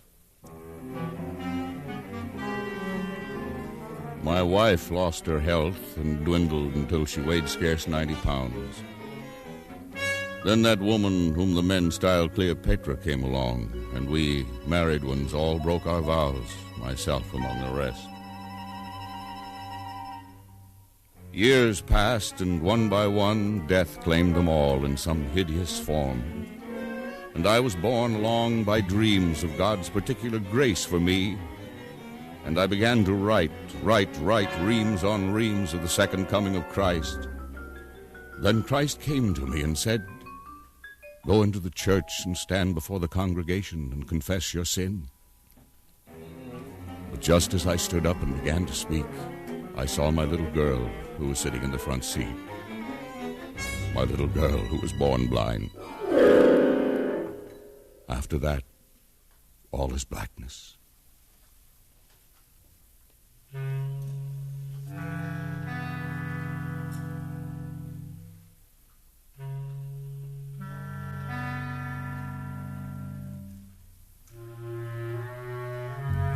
Here lies the body of Lois Spears, born Lois Fluke, daughter of Willard Fluke, wife of Cyrus Spears, mother of Myrtle and Virgil Spears, children with clear eyes and sound limbs. I was born blind. I was the happiest of women, as wife, mother, and housekeeper, caring for my loved ones and making my home a place of order and bounteous hospitality.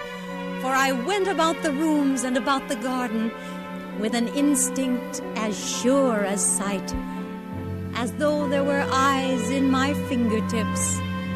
Glory to God in the highest.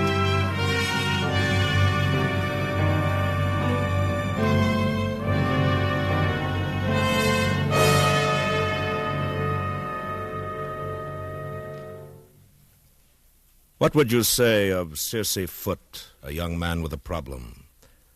Who is to judge this victim of a senile aunt? Who is to know how he will be judged on that final day?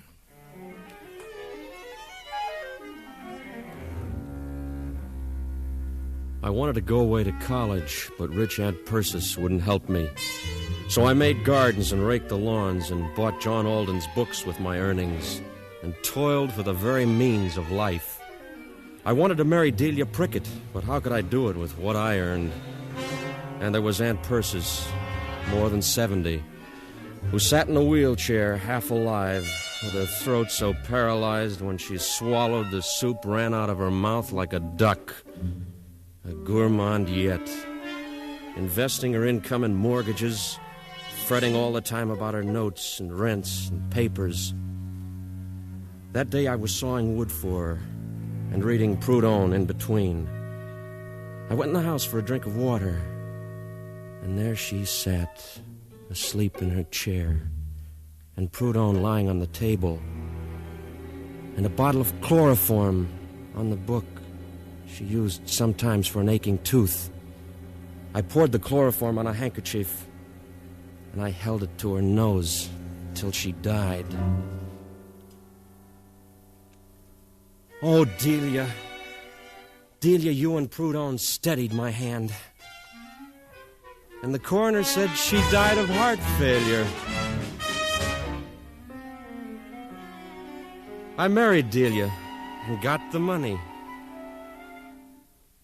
A joke on you, Spoon River?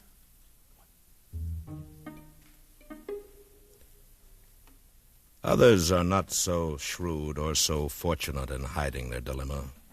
And in a small town, one person's problem can become the cross of another and another. And so it was with Minerva Jones and Doc Myers.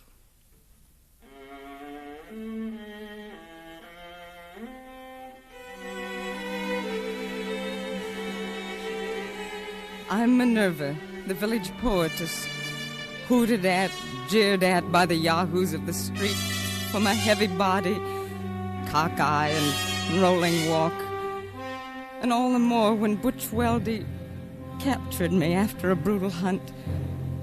He left me to my fate with Dr. Myers, and I sank into death, growing numb from the feet up like one stepping deeper and deeper into a stream of ice. Will someone go to the village newspaper and gather into a book the verses I wrote? I thirsted so for love. I hungered so for life.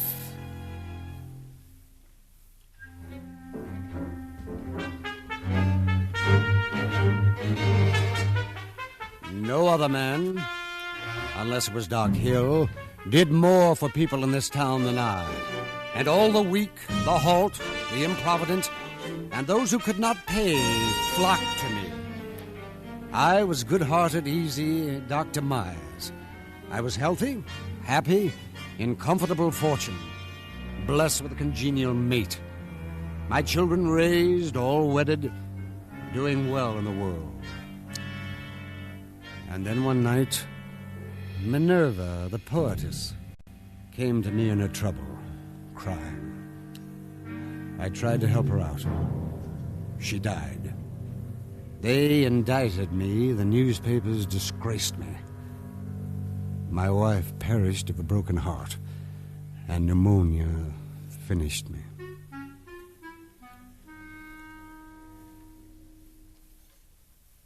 One man digs his grave with his teeth, 'tis said. Another, facing problems that have broken his heart, lies down quietly and dies. Then there is yet another kind, the living dead. Nancy Knapp was one of these.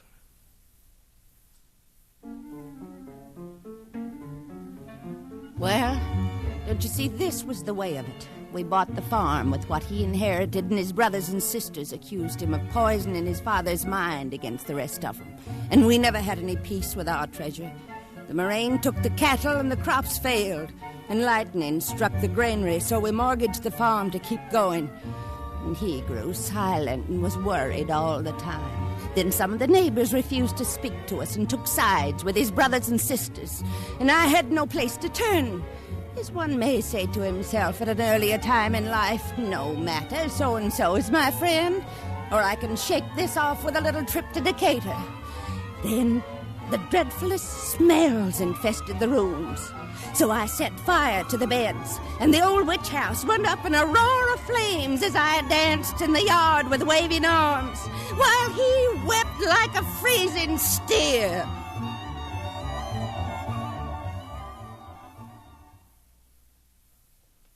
Thank God not all of us are mean and wretched and weak. Thank God for the hope he gives all of us when he puts people like Lucinda Matlock upon this earth.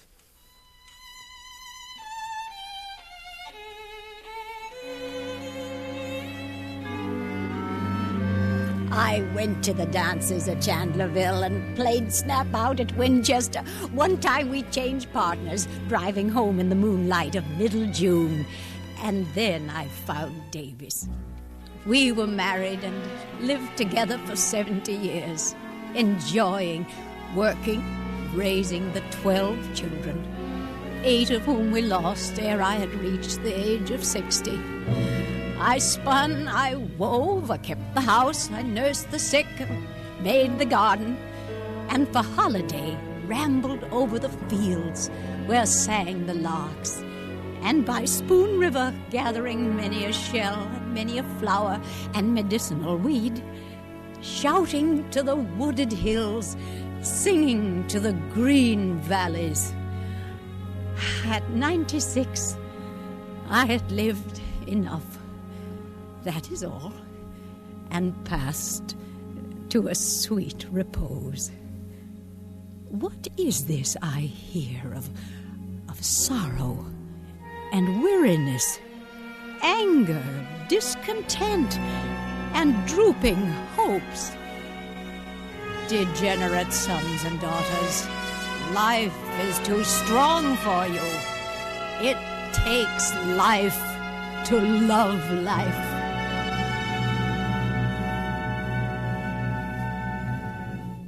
Where are they now? All are sleeping on the hill.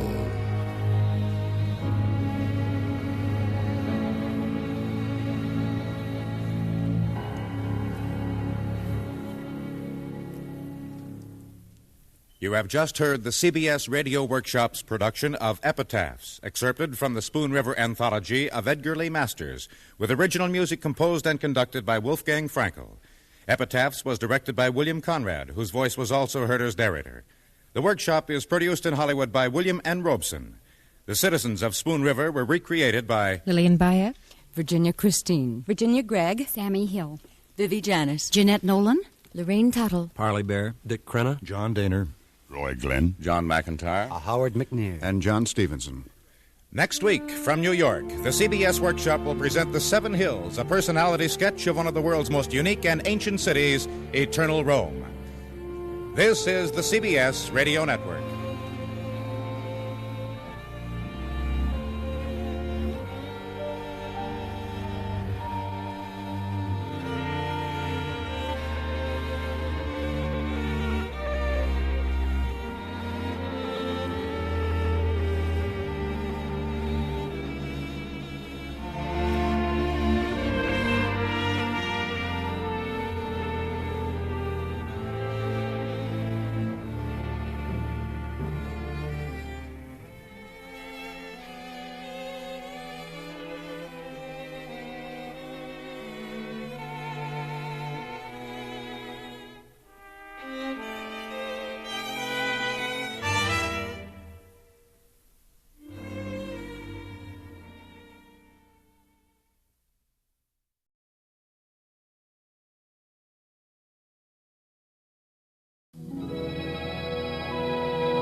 Arma virumque cano, Troiae qui primus aboris Italia, fato profugus Laviniaque venit littoram multil, et terris iactatur ab alto vi superum saevae memorem puniononis ab iram.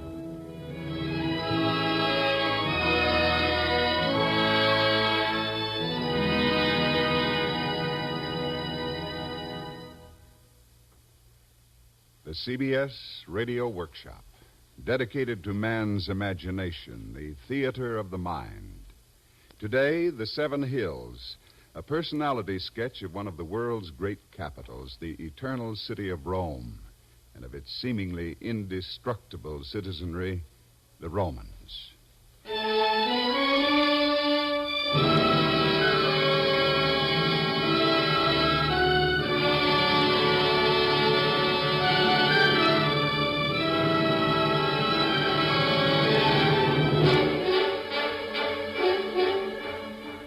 I sing of arms and of the men who, driven from the shores of heroic Troy, pursued by the savage wrath of unforgiving Juno on high, wandered from coast to coast until they found refuge in fair Italia, and on Latium soil set up their hearts and homes. It's no use, honey.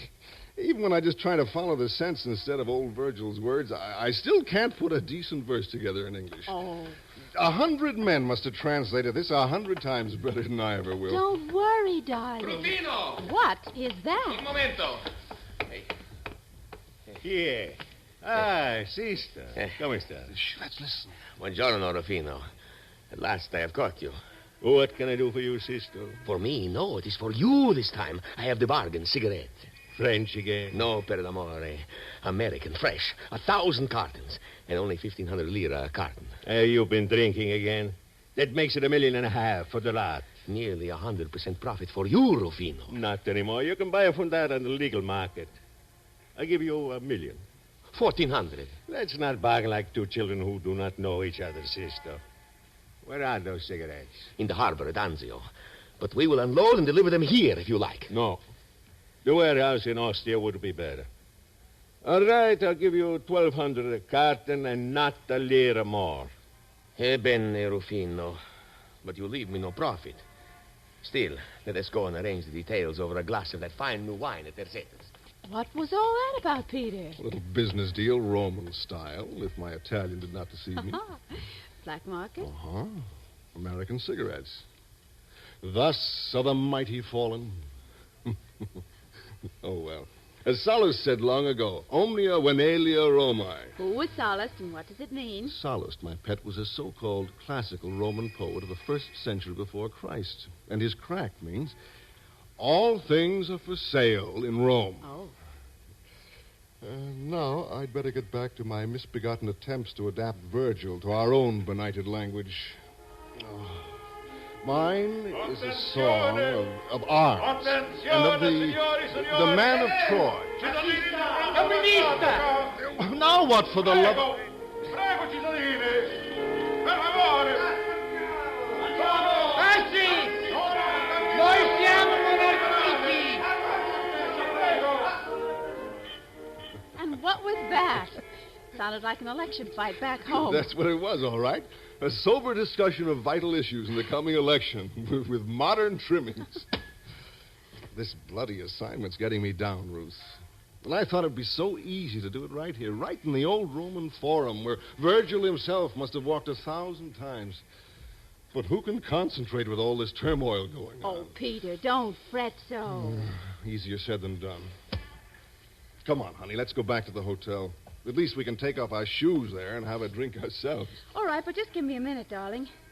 Look, you see how the sun falls on those columns over there? I just want to take one quick picture. Yeah, sure, go ahead. Only don't ask me to stand in front of that masonry.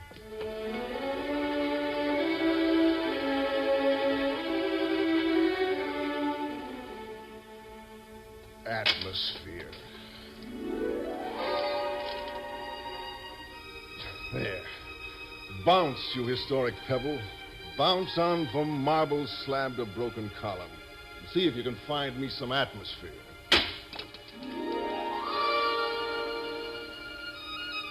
Atmosphere. That's what they said when they finally gave me my sabbatical. Drink in the atmosphere. Search for new understandings.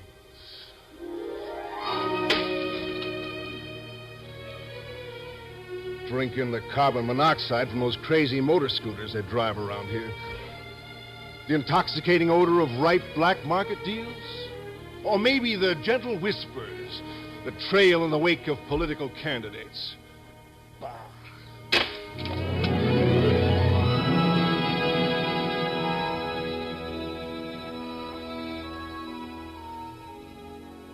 Would the Signor perhaps have us stop the traffic and evacuate our city so that visitors can indulge themselves in our atmosphere? What? Oh, I didn't say that, sir. To us, young man, the city is a living creation, not a stage setting. It is our home, and has been for nearly 3,000 years. Yes, of course, things are as they are. Like all living things, a city changes, always changes. Not always the way we might wish, of course, but as history wills it. Yet it seems also to be true that the more it changes, the more it remains the same.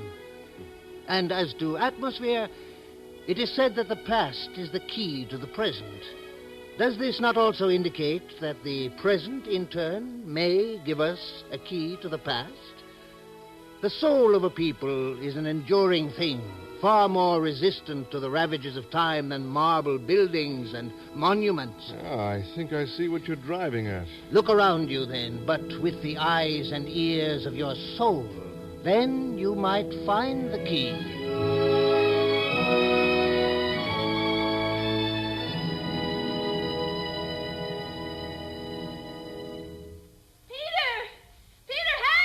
Ruth! Ruth! Where are you? Ruth! Oh, Peter. What happened, honey? What was the matter? Well, it's all right now, darling. I was just frightened for a moment. What was it? Tell me. Well, it was nothing, really. I went along down the other side of that wall there, There's a little road that runs behind it to get the right angle for my picture. And then a man came along and started saying things to me. In Italian, I guess. And I didn't understand him, but I thought he was offering to help me with my tripod. So I kept smiling at him, and maybe I said, see, a couple of times, and then... Oh, it's too silly, darling. Well, then what? Come on. Well, then he, he pinched me. Well, is that all? I thought you were being murdered. Well, I might have been.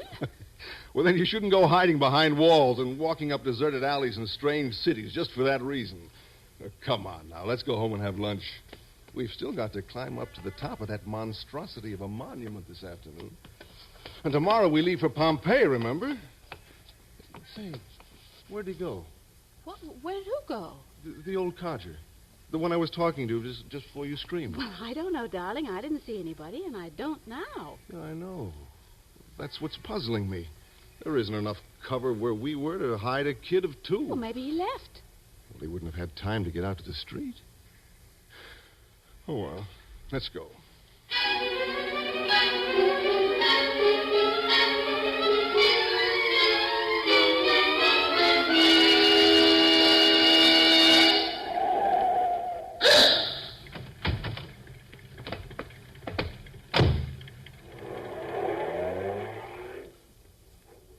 Hot rotters with spaghetti sauce. Well, here we are at the nation's tribute to the memory of Vittorio Emanuele II, King of Savoy and Sardinia. The man who made one Italy where there used to be a dozen or 2. Well, might as well begin climbing. Come on, honey, let's start.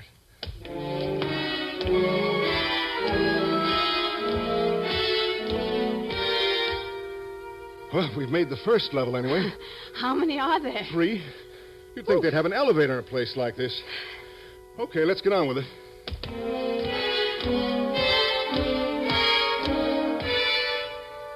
Getting old, honey. Oh, well, only one more flight to go.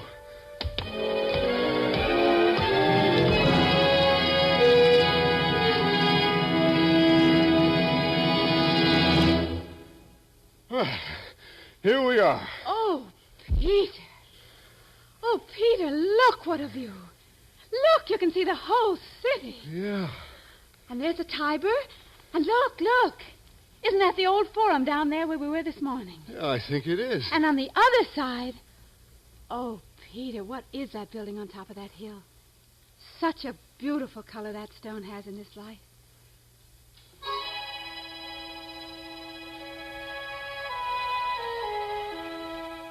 That is the former Royal Palazzo on the Quirinal Hill, Signora. Who are you? Why, Signor. Honey, this is the gentleman I was talking to in the Forum this morning. Mr. Tullio, Magister. Marco Tullio.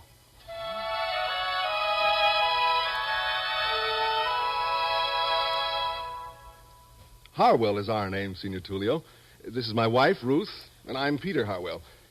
Hey, what happened to you this morning? Yes, my husband was worried about you. Oh, I regret it. I have distressed other new acquaintances with this bad habit of taking my leave too quickly. But let me explain for the Signora the meaning of that rectangle of broken pavement in the Forum beneath us. It is one of the 2 things responsible for Rome's timeless influence on human thought and institutions. 2 things? Look around, if you will. Do you notice that the hill upon which we are standing is surrounded by a number of others, which form a semicircle? Oh, of course. The hills of Rome. The 7 hills, exactly. And the one we're standing on is the Mons Capitolinus, where ancient Rome built the temples consecrated to her most all-high gods and goddesses. Temples to Jupiter Capitolinus, Juno, and Minerva. And right there stood the Arx, the fortress which gave refuge to Romans, women, and children whenever the city below fell prey to marauding enemies. But I thought Rome never had been conquered. Conquered? Never, Signora. But occupied? Often. Most recently by your own countrymen. You were going to tell me about that pavement. Oh, yes, the pavement.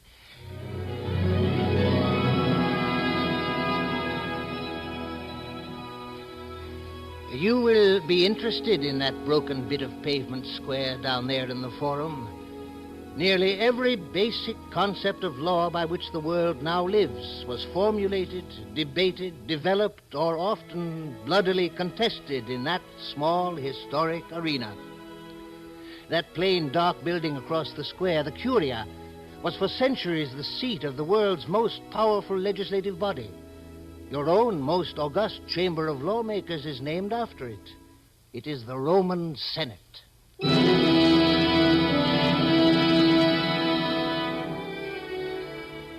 I think perhaps I would like to show you. May the gods grant you to see the life of the old Forum.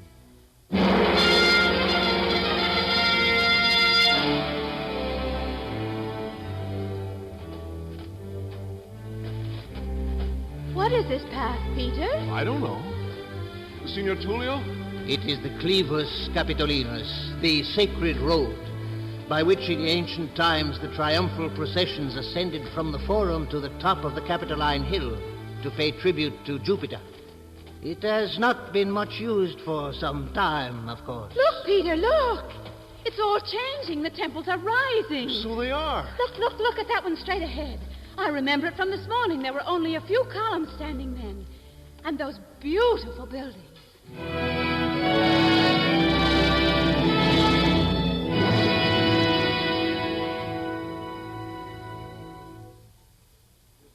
The Temple of Saturnus. You see it now as it stood for so many glorious centuries. What's that noise? Oh, the usual crowd in the Forum. Peter? It's okay, honey. Just people. There weren't any people this morning. Well, there are a lot of people now. They are campaigning for an election here, too. I suggest that we remain close to this wall if we want to see what is going on. The crowd is too dense to allow us to move about freely. Who's that? On the rostra there? No. One of the candidates for tribune, I believe. If he is elected, he will be expected to be a model of probity, a defender of the rights and interests of the people. In the meantime, he is talking the customary nonsense and telling the usual lies, I suppose. I'd like to hear what he's saying. Well, then, let us move around to the front of the rostra. Come. Signor Tullio, are you hurt? No damage. What's going on? Wait for me. Sextus, salve. Salve, Rufus. In what way can I assist you? None, Rufus, not this time. I shall assist you instead. I have 3 shiploads of North African wheat. It is probably from Lucania. From Lucania? It is the best of the best, straight from Carthage, and at a price you cannot afford to reject. 100% profit for you. Where is this wheat now? In the harbor at Portus, but we will unload and deliver it. The warehouse in Ostia might be best. But I warn you, Sextus, I will not pay more than 50% of the closing price on the legal market today. You drive a hard bargain, Rufus. But let us see if we can come to terms over a cup of that fine new wine at Zetta's. Peter! Peter! It's Ruth. Ruth, where are you? Out of my way there. Scusi. Scusi, out of my way. Please get out of my way. Oh, shut up. Honey! Honey! Peter. Oh, honey. Are you all right, Ruth? Yes, darling, I'm all right. Now that you're here. The Signora is unharmed. Oh, she's all right, I guess. Well, where were you? Oh, Peter. It is so silly. It's just like this morning. I wandered over by the wall, and then this man came along. A Roman in one of those togas. Real silk, too. And he said something to me that I didn't understand, so I smiled at him. And I guess I said something silly like, CC again. And then he sort of leaned over as if he wanted to protect me from the crowd. And then... He pinched. How did you know? Just intuition, I guess. Besides, you're beginning to make kind of a habit of Yes, it. but you don't understand, Peter. Oh, never mind that now. Signor Tullio, how can we get out of here? We could make our way around the back of the Speaker's rostra and then up that path to the Curia. It is also our pathway back to modern Rome. Okay. Let's go, honey. But, Peter, just a minute. You still don't understand. Don't understand what? this one pinched me on the other side. I can hardly walk. The men of Rome in all ages, Signora, have made a principle of expressing their admiration for beauty enthusiastically and directly. So back now to the modern age.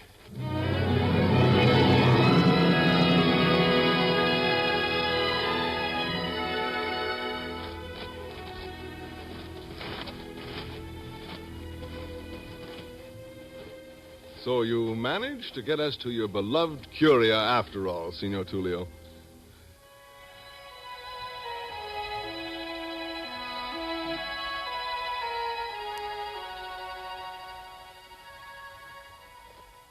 I hold precious memories of this building, and proud ones, too. It was from here we once ruled the world, and for centuries we secured the peace for all those who put their faith in Rome. And we taught them law, not laws, Magister, but law itself, the universal principles of right and wrong, and both the rights and the responsibilities of individuals in relation to their communities, their duties to their world. You yourself, Magister, live in a faraway land, which had not even been heard of by any of the men who sat in the Curia. Yet you live by many of the rules we shaped here in the Senate of the ancient and eternal Rome.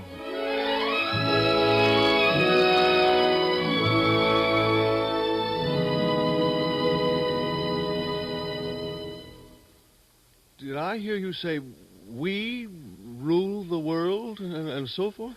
Do you mean to tell me, Magister, that a man of your learning has never heard of Marcus Tullius Flavianus, the most outspoken, if not the most revered, senator of his era? Oh, yes, of course. If you have not, young man, I invite you to examine the base, which is all that remains, of the fourth seat from the left on the second tier in the Curia here.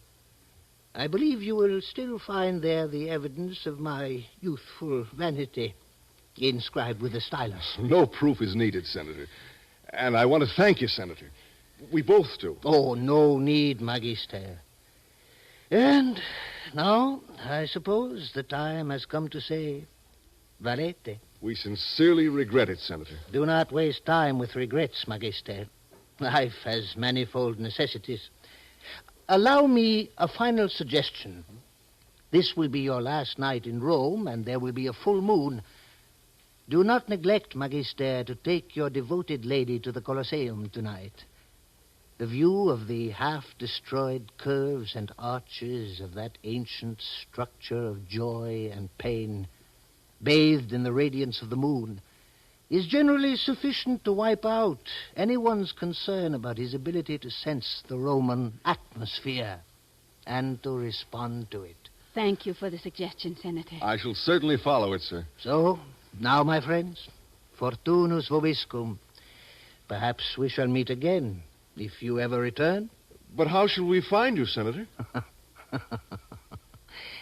This flat stone upon which I've been sitting is the cover for the entrance to that tomb behind me. Should you ever return to Rome and find the tomb closed, knock long and hard, or push a message through one of the cracks. Then we shall see. Valete.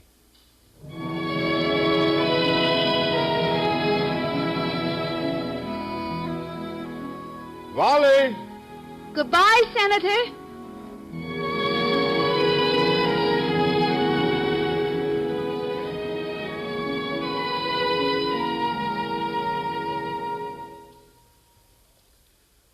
There are but 7 hills in Rome, and they not high. They girdle close the ancient marbled square, where men so long were free to hear, debate, and think, and shape the laws which guide us still today.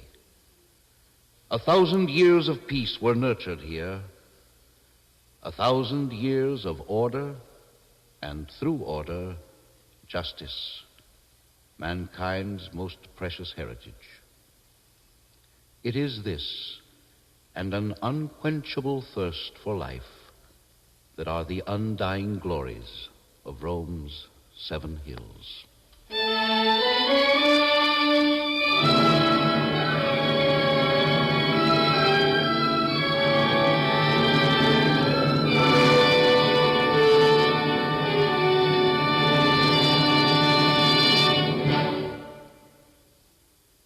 You've been listening to the CBS Radio Workshop and the 7 Hills, a fanciful sketch of the unique personality of one of the world's most ancient cities, eternal Rome.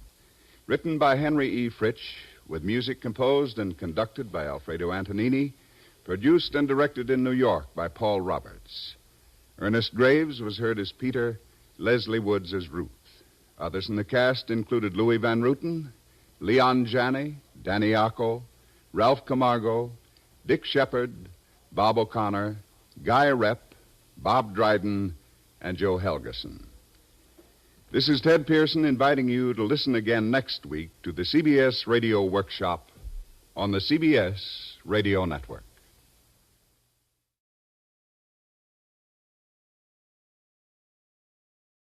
From Hollywood, the CBS Radio Workshop. I don't care what you say. I say he keeps a canary in that cage. That's my wife, Jacqueline. Jackie for short. A woman of firm opinions. And I say, leave that cage alone, do you hear? That's Mr. Henchard, our boarder. A man of similar firm convictions. Me? My name's Eddie. And I say, I don't care what kind of a bird he keeps in the cage, so long as he pays the rent.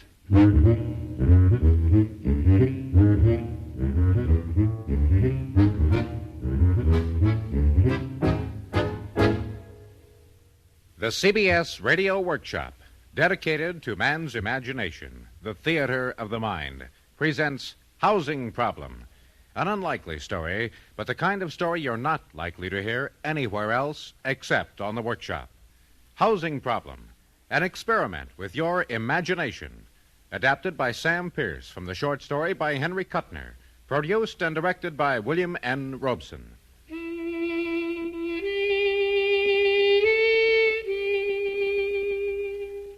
My wife, Jackie, and I both work. We have to keep up the house payments. And we couldn't make ends meet even then if it weren't for the rent Mr. Henchard pays us for the back room. So, naturally, we were pretty worried when he announced one night. I gotta leave town for a while. Oh. You're giving up the room? I'm doing nothing of the sort. Oh, that's nice. I'm quite willing to keep paying the rent while I'm gone, providing... Providing what, Mr. Henchard? Providing I can count on you two to cooperate. Why, of course, Mr. Henchard. Oh, whatever you say. I'll be gone about a week. Some property of mine up north needs tending to. I don't like to leave my bird cage behind, but I can't take it with me on a bus. Oh, we'll be more than glad to take care of it. That's just what I don't want you to do. Don't go near it. Don't touch it. Don't remove the cover. But the canary, it'll starve. Canary. Canary, you listen to me. I'll leave plenty of food and water. You just keep hands off. That's how you cooperate. Stay away from that bird cage, understand? Yes, Mr. Henchard. But I don't understand. You heard me. Keep your hands off that cage. Yes, Mr. Henchard.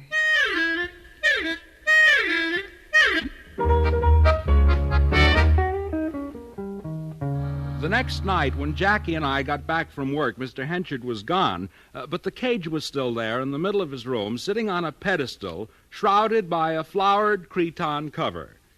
Eddie, we promise. Well, we're staying away from it, aren't we? We didn't promise not to look at it. Hey, Eddie, there's a note pinned on the cover. Yeah. Well, what's it say? How do you like this? It says, "Mind now, don't touch this cage." Honestly, you'd think we were a couple of kids or something. Just for that, I'd like to yank the cover off the silly thing and... What was that?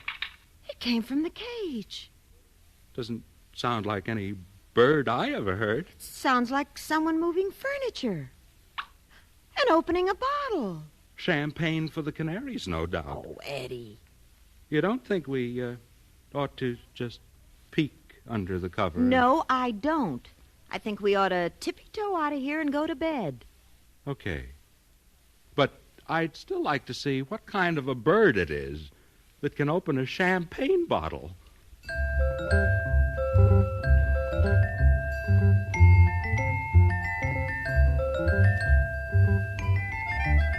next day, that silly bird cage was so much on my mind, I nearly fed my hand into the planing mill down at the plant. Jackie admitted the same kind of trouble. Her shorthand went way off, and her typing fell below 50 words a minute while she worried about Mr. Henchard's bird. I guess it was really plain curiosity, but we rationalized it into concern. Eddie, it's got to be thirsty by now. With all that champagne? Well, hungry, maybe. Maybe. Of course, I'm not exactly a bird lover, but I'd hate to think of a poor little feathered creature dying of hunger when I could do anything to save it. Oh, darling, you have a great heart. Oh? It's nothing, really. Mm. It's just the way I feel about things. Well, then we'd better make sure. Yes, I think we should. We'll share the responsibility. Yes, together. You lift the cover, and I'll take a quick look. We'll both lift the cover, and we'll both take a quick look. All right. You take that end, and I'll take this. Ready? 1, 2, 3. Eddie! It's a house. A perfect little doll's house. What was that noise? Wait, it sounded like shades being pulled down. Eddie, it was a shade. I saw it snap shut on that tiny little window there. There are lights in the house. Oh, Eddie, the little green shutters, the white woodwork. But what's inside there? I never heard of a canary that could pull down shades. Oh, this is crazy. Eddie, look, at the chimney. Smoke. There's smoke coming out of it. The canaries are cooking. Oh, something is cooking, but who says it's a canary? Who says it's any kind of a bird? But what else could it be? It's a bird cage. It's a house in a bird cage. A perfect little house down to the very last detail. Look, there's a doormat and a tiny little doorbell. Ring it. Ring it? The doorbell. Ring it. How am I going to ring a doorbell on a house that's inside a bird cage? I can't get my finger through those bars. Cage is soldered to the stand. Well, maybe you could use a pencil. Pencil, sure. Good idea. Here. Now, let's see if I can get the tip through the bars and against the doorbell button. That's about it. Mm-hmm. Now, push it. Eddie!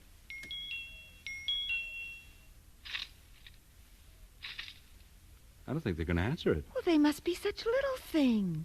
Things? Birds or whatever lives in that house. Well, if they won't come to the door, let's see if we can poke the pencil in a window and have a look inside. Be careful, Eddie. There. I think now if I can get my eye up against the cage here, I can see through the... Ouch! Eddie! Something bright flashed at me like a flashlight right in my eye, like a tiny beam of light from a flashlight. Eddie, let's go. Let's leave them alone, whatever they are. I'd like to take that cage apart. Oh, no, Mr. Henchard. Well, when he gets back, I'm going to ask him a few questions. He can't keep pixies. It isn't in the lease. He doesn't have a lease. Yeah, that's right. Well, I suppose we better leave it alone. We need the money he pays us, that's for sure. And whatever it is that lives in the cage hasn't bothered us up to now. Yeah. Let's cover it up and turn in. Maybe they'll be in a friendlier mood tomorrow. Listen. Yeah. Boy, whatever that is, it's out of tune. I think you've hurt its feelings. They're turning out all the lights.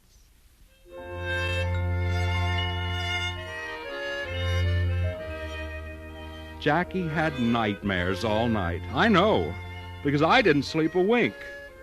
So, the next morning, we decided on a quick look before we went to work. Now, let's be real quiet, and maybe we can sneak up on them. You think they'll be leaving for work, too? What kind of work? Painting buttercups? Now, be quiet, and I'll get the cover off. Okay.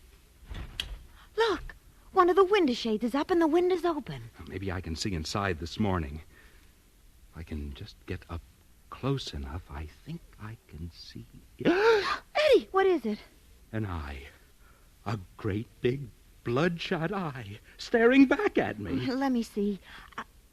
Eddie, it's a little mirror. Mirror? Yes, a little mirror hanging on a wall. And that was your eye looking back at you. Well, it didn't look like my eye. It was bloodshot. Well? Very funny. Eddie, look, on the porch. It's a milk bottle. And it's purple. Purple milk? From a purple cow, maybe? Oh, cut it out. Hey, is that a newspaper there beside it? It looks like one. Let me see if I can make out the printing on it. Looks like a headline.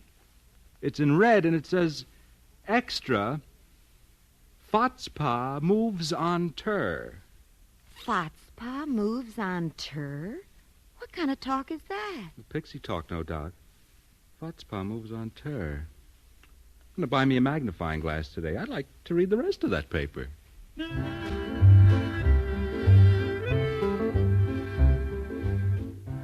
I don't know how Jackie and I got through that day at work, but somehow we did. And that night, we didn't even wait to get our coats off before we went in to see the cage. I heard the sound before Jackie did. Eddie, listen. Music. And it's good music, too. But it sounds so little. Well, what else? They're little people. It stopped. They must have heard us. Let's get the cover off. No lights, windows shut, and the blinds drawn. The milk and the paper's gone, too. Yeah. Wait a minute.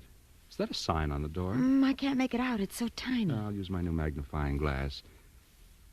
Quarantine. Scoppy fever. Scoppy fever? Why, the little liars. I'll bet they don't have scoppy fever at all. You only get scoppy fever in April, don't you? April and Christmas. That's when the bread and butter flies carry it. Where's my pencil? I'm going to ring the bell again.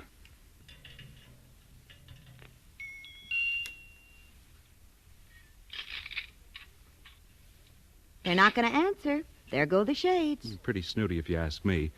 After all, it's our house. Their house is in, if you follow me. I wish we could just see them. Just one little look at them, whatever they are. Well, I'll try one more thing. I'll write them a note. On what? On the door, like this. Let us in. There. But we don't want to get in. We just want to see them. Well, they'll know what we mean.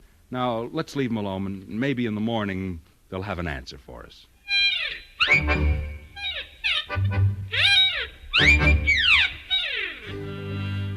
Eddie, the quarantine sign's gone. Oh, there's another one on the door. They've answered us. They've written us a note. Oh, read it. Wait till I get my magnifying glass. Huh? There. It's printed on a little card. WETPAINT. Wet paint. I knew you shouldn't have written on the door. They've gone and repainted it. They're neat little things, whatever they are. Wet paint, indeed. There's more milk on the porch. Green milk this time, and another newspaper. Yeah. Let's see what the headlines are today. Extra. Fotzpa overshoots tour. What kind of news is that? Well, I don't know, but I think we'd better cover the cage, Eddie. I think we've bothered them enough. We don't want them to get mad at us. They might blab to Mr. Henchard and get us in trouble. You sound as though you thought they could talk. Well, who says they can't? They can read, they can write, so they can talk.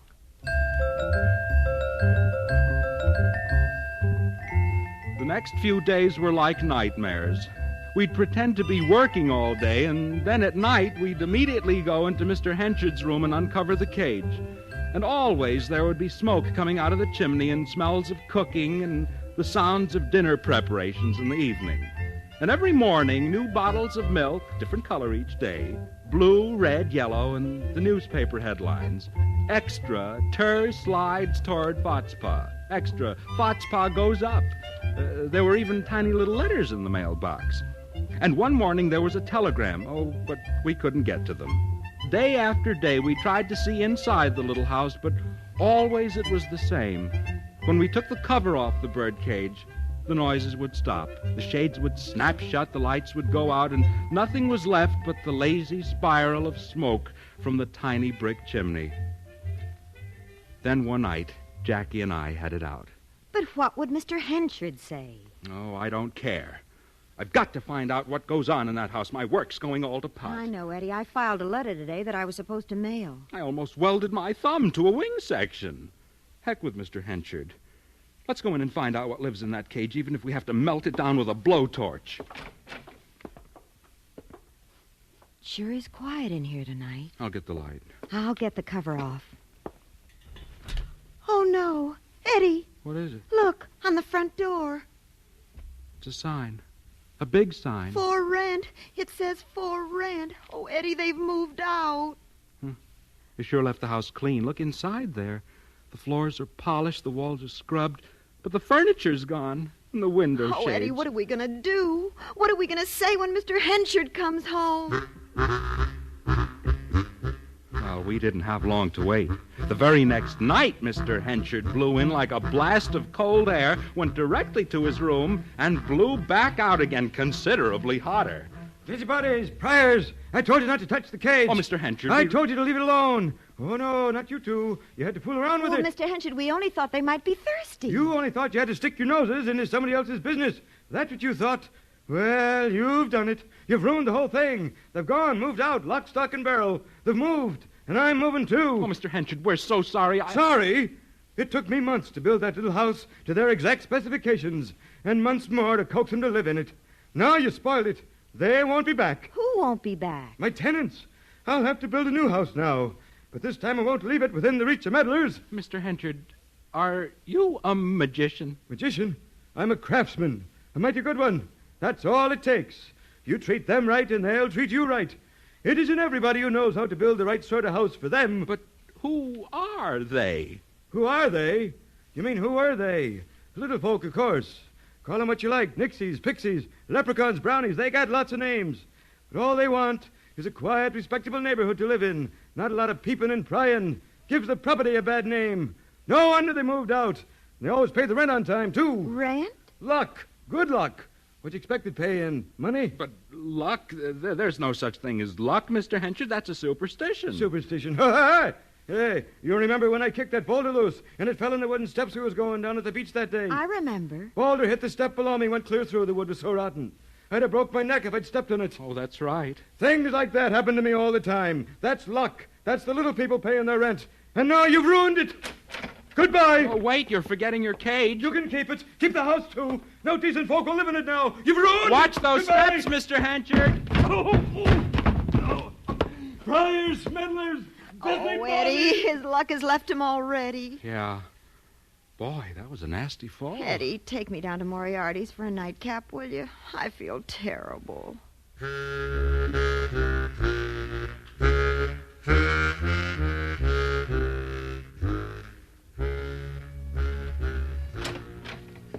I still feel terrible. Yeah. The nightcap didn't help much. Let's turn in. It's late. Shall we take a last look at the cage? Can't hurt anything. Come on. Eddie, listen.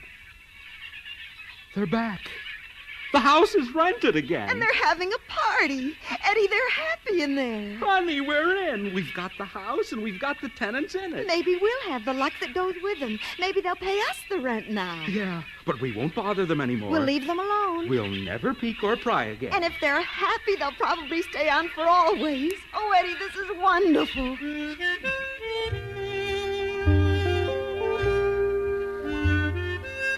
The next day, I felt almost like my old self, even though we had lost our roomer. We had new tenants in the little house, and it was ours now, all ours. It was just before quitting time. I was working on the big metal planer when I heard somebody yell, Eddie! Look out for that load of stairs! Behind you, Eddie! Look out! It's pushing me into the planer, Mike! Right! Eddie, you all right? Yeah, I think so. What stopped the planer, Mike? It was right on me. I thought it was going to slice me up like a cold cut. It was one of those cylinder casings that fell into the planer and jammed it just as you reached the blade. I never saw nothing like it in my life. Oh, boy, what luck. Luck, Mike, that's it. It's luck. Good luck. They're paying their rent already. They're what? They're paying their rent in luck. Oh, boy, wait till I tell Jackie about this.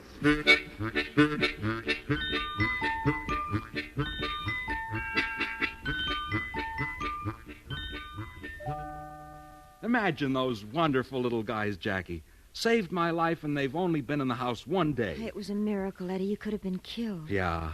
Any other time, the planer would have gone right on slicing, and I'd have gone into it. You know what I've been thinking? No, what? I ought to write them a note of thanks. Let them know I'm grateful. We promised we'd leave him alone, Eddie. Oh, but this would be different. I just lift up the cover on the cage and slip the note in and cover it up again. It couldn't hurt anything. Well, I don't know. Matter of fact, I've already written the note. Oh, come on. Let's take it into them. You won't try to mess around with him? Oh, I promise. Anyway, who messed around with him before? Just me? I know. Come on. What's going on in there? Sounds like the same party they were having last night. Only it's bigger and louder. Come on, let's get the cover off. Eddie, look!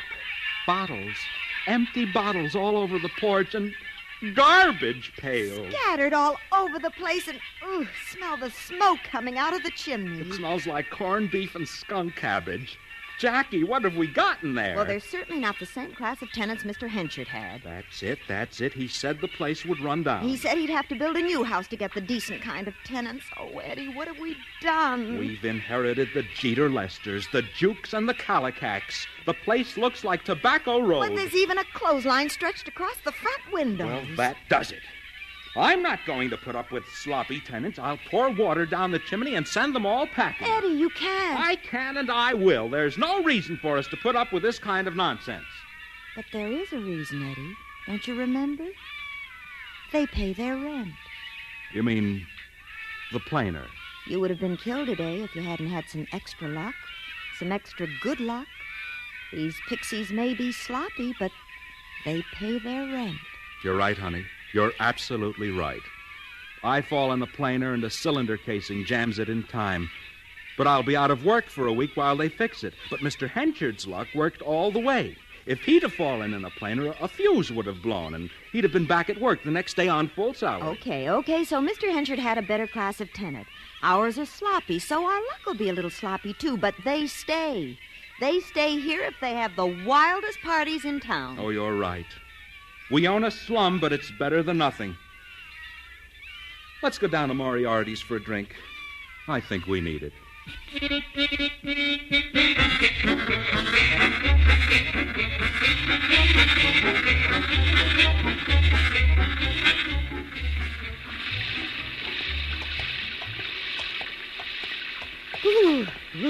Ain't a fit night out for man or beast. How about Pixies? Oh, Pixies. I wonder what Moriarty would say if we told him about our tenants. He'd probably 86 us and throw us out of the place. Stand back, honey. The bus is coming by. Might splash mud on us. He's coming awfully fast for a wet night. I say he is, the crazy idiot. Jackie, jump! He's getting toward us! You all right? Oh, yeah. I think so. How did he ever miss us? Caught his skid at the last minute. Oh. Pure luck. Pure luck? And us sitting here with mud all over us? We may be muddy, but we're alive. Come on. Let's get into Moriarty's. Oh, boy, can I use a drink. Right. 2 doubles, Moriarty, and fast. Okay, Eddie. Hey, what happened? You two fall in the mud? Yeah. Boy, that's bad luck, kids. No. You're wrong, Moriarty. Not bad luck. Good luck. Sloppy, but good. You're so right, honey. Well, here's luck.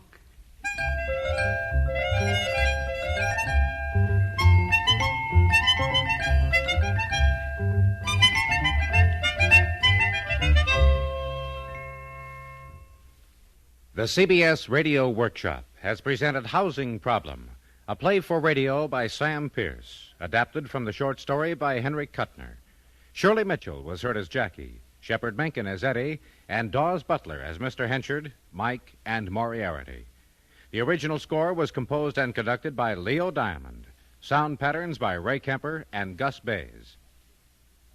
Next week, from New York, the workshop will present Norman Dello Gioio's Pulitzer Prize-winning composition Meditations on Ecclesiastes with Edward R. Murrow, Father Lawrence McGinley, Rabbi Theodore L. Adams, Dr. Oswald Hoffman, Senator John Kennedy, and a 55-piece string orchestra conducted by Alfredo Antonini.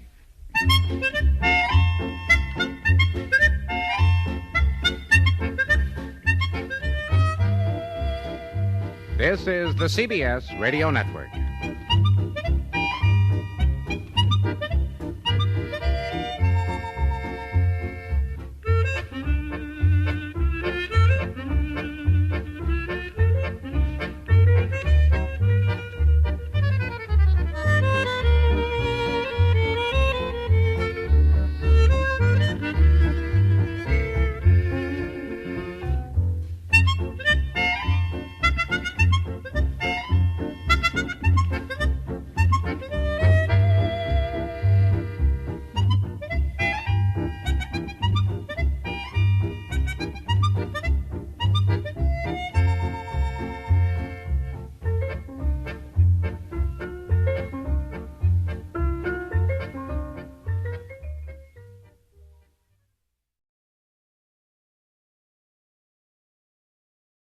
Good afternoon.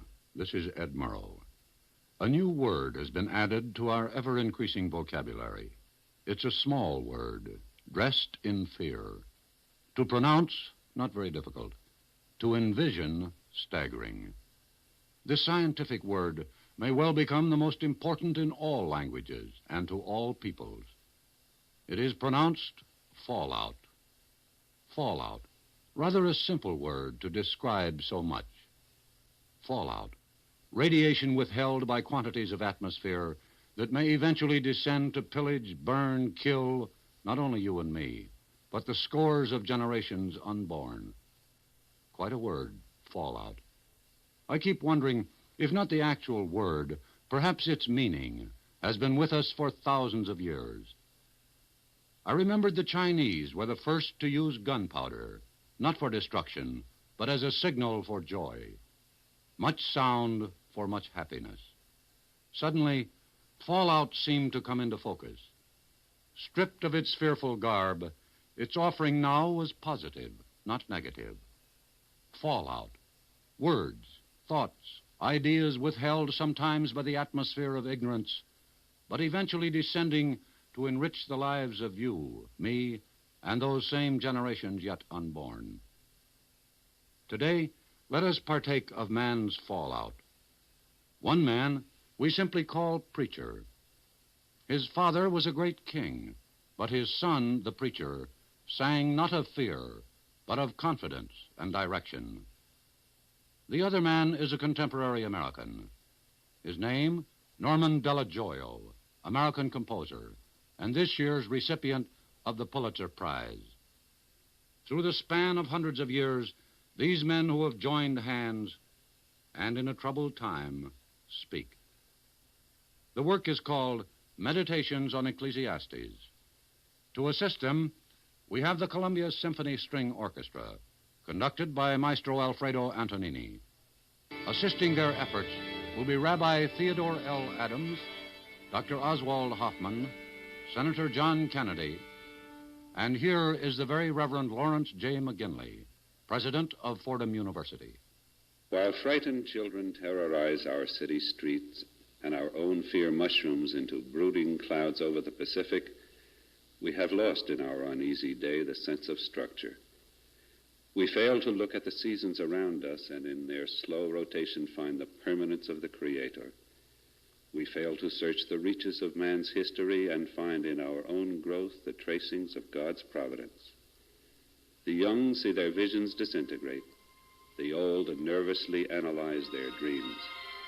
Yet the strength of God's hand works also in our day to mold from the chaos of man and his atoms a new creation. Our struggle is to recognize his season, his purpose, and his time. To everything there is a season, a time to every purpose under the heaven, a time to be born, and a time to die.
Rabbi Theodore L. Adams, President of the Synagogue Council of America.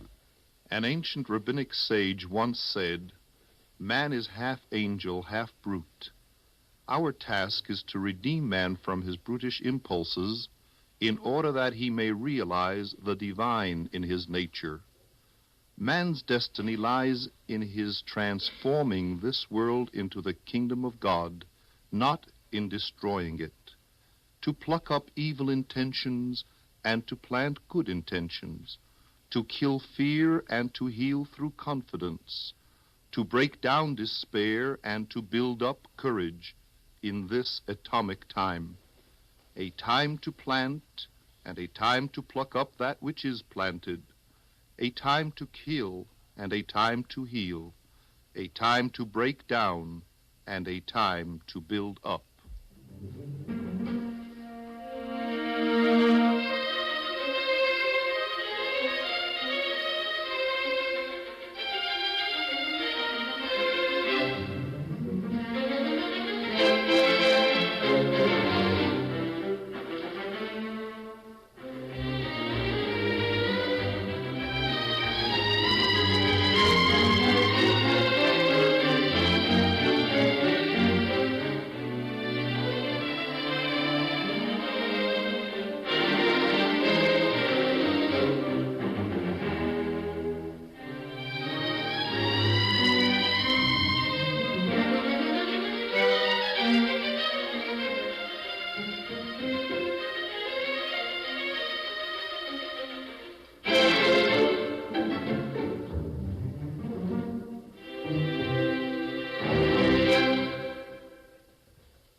Dr. Oswald Hoffman of the Lutheran Church Missouri Synod. The sun rises and sets. The rains descend on the just and on the unjust. It is God's sun, his rain, his seasons, his world. With each new age, a world that is at once the object of God's creative power and of his redemptive love, discovers what is ever old and ever new.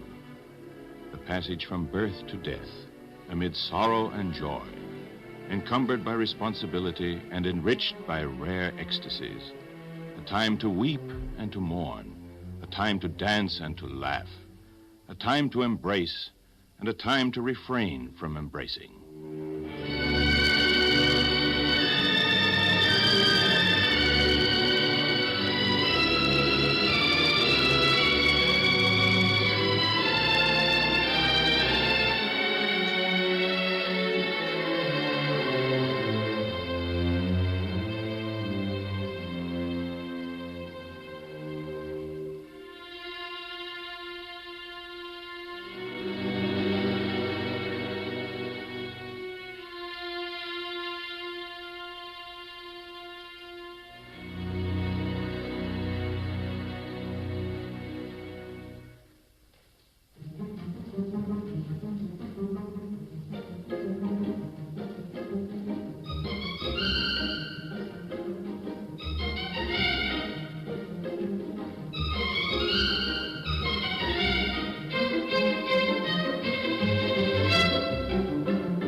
Senator John Kennedy, Pulitzer Prize winner of 1957 for Profiles in Courage. We live today in an age of juxtaposition. Our capacity for destruction and for dissension mixes with our desire for brotherhood and equality among nations and men. From these conflicting forces, the future will emerge. With we hope an awareness of good as well as evil, of hope instead of despair. Thus our age is like that described in the Scripture, a time of hate and of war, a time to love and a time of peace.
For man also knoweth not his time, as the fishes that are taken in the evil net, and as the birds that are caught in the snare. So are the sons of men snared in evil times when it falleth suddenly upon them. These words, so many 100 years old, and this music of today, is the fallout of our cultural tomorrows. Around us are the materials and ideas that may have their fallout portents of evil.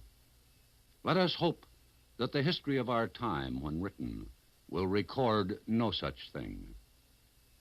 This is Ed Murrow. Goodbye and good luck.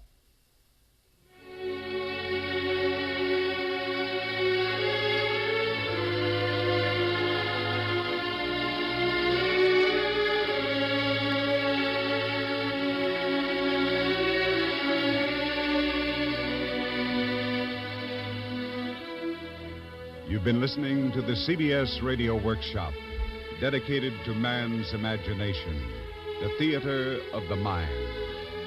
Today's presentation, Norman Delajoyo's Pulitzer Prize-winning composition, Meditations on Ecclesiastes, conducted by Alfredo Antonini. Program originated in New York. Production, D. Engelbach. Associate, Dick Muller. Audio, Harold Bridges. Next week from Hollywood, Gettysburg. Ted Pearson speaking. This is the CBS Radio Network.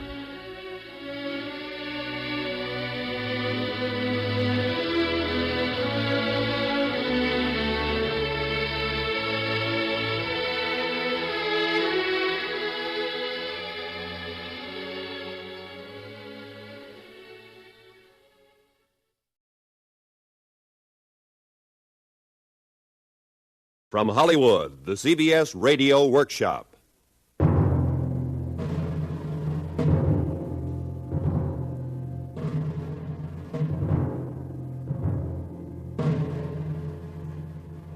In a larger sense, we cannot dedicate, we cannot consecrate, we cannot hallow this ground. The brave men living and dead who struggled here have consecrated it far above our poor power to add or detract. The world will little note, nor long remember what we say here, but it can never forget what they did here.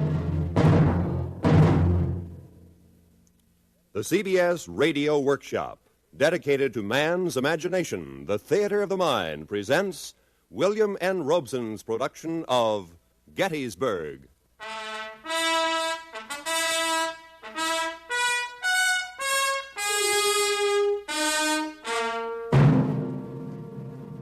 It began 94 years ago tomorrow morning.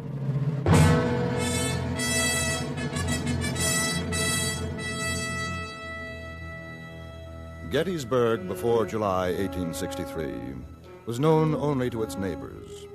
It was neither a place for battle nor a place for immortal oratory. Gettysburg, before July 1863, was a sleepy Pennsylvania village, hemmed in by the rolling green ridges of the Appalachians and crisscrossed by several dusty farm roads. It is quite difficult to think of it now as it was then. Only the monuments remain and the yellowed pages of the report. Gettysburg, 94 years ago today, was warm sun and ripening wheat and a strange, quiet expectancy. Today we heard that the rebels were crossing the river in heavy force and advancing onto this state. No alarm was felt until Governor Curtin sent a telegram directing the people to move their stores as quickly as possible. Sally Robbins Broadhead was a teacher who lived on the Chambersburg Pike near the center of the town. Day by day, as the rumors she heard grew into reality, Sally put them down in her diary. June 20th. The report of today is that the rebels are at Chambersburg and are advancing on here. June 21st. Great excitement prevails and there is no reliable intelligence. One report declares that the enemy are at Waynesboro, 20 miles off. Another that Harrisburg is the point. June 22nd.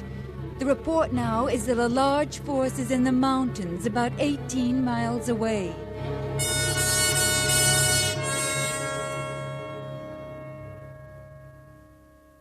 General Robert E. Lee had planned his invasion for two important reasons: to feed and supply his troops on the bountiful harvests of the North, and to lure the Army of the Potomac away from his native Virginia. And now, as he neared Pennsylvania, Lee needed Jeb Stuart, the dashing cavalry officer who, frisky as a mischievous colt, rampaged through Maryland, tearing up the tracks of the B&O. On the same day that Jeb captured a federal wagon train at Rockville, President Abraham Lincoln appointed George G. Meade to replace Fighting Joe Hooker as commander of the Army of the Potomac. That day was June 28th.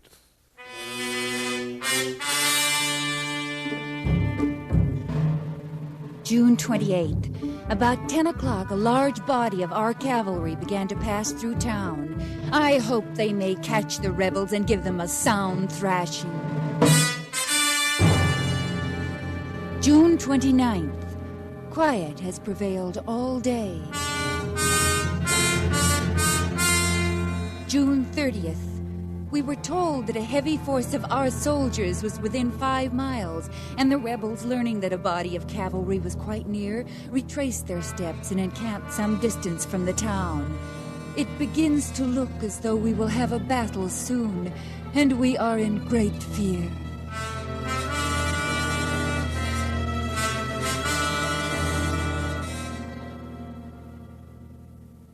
Sunrise, July 1st. General Henry Heth, at the head of a column of infantry, advanced down the Chambersburg Pike toward Gettysburg. His mission most unmilitary in function, but nevertheless vital to the success of the Confederate campaign, was to find shoes for the barefooted men of the Third Corps. Where Willoughby Run flowed under a covered bridge 1.5 miles from Gettysburg, General Heth halted, watchful, uncertain, observing the terrain. To his right was a cover of woods. Union forces could be there, waiting in ambush. Heth had to be certain. He ordered the woods shelled. It was here that the first shot of the battle was fired.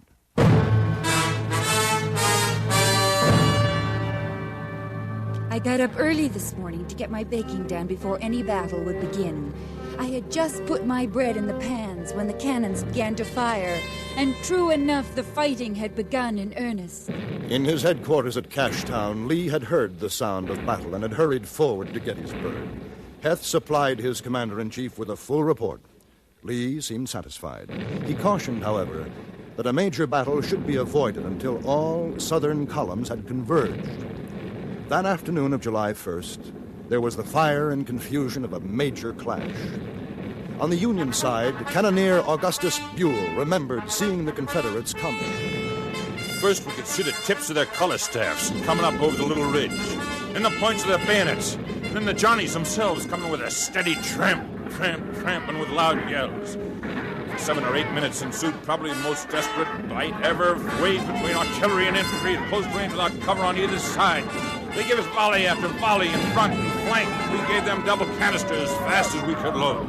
The very guns became things of life, not implements, but comrades. For a few moments, the whole rebel line, clear down to the Fairfield Road, seemed to waver, and we thought maybe we could repulse them single-handed. But the second line came steadily on. The ordnance sergeant gave the order to limber to the rear. The 6th Wisconsin and the 11th Pennsylvania behind us, having begun to fall back down the railroad track toward the town, turning about and firing as they retreated.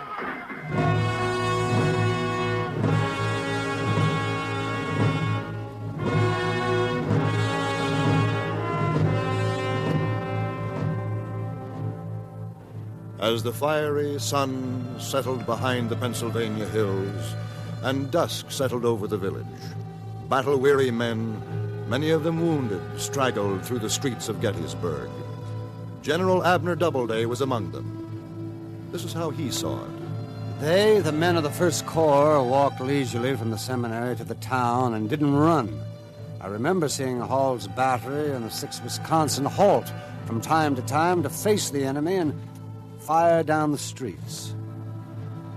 We lay on our arms that night among the tombs of the village graveyard, so suggestive of the shortness of life and the nothingness of fame. But the men were little disposed to moralize on themes like these, and were too much exhausted to think of anything but much-needed rest.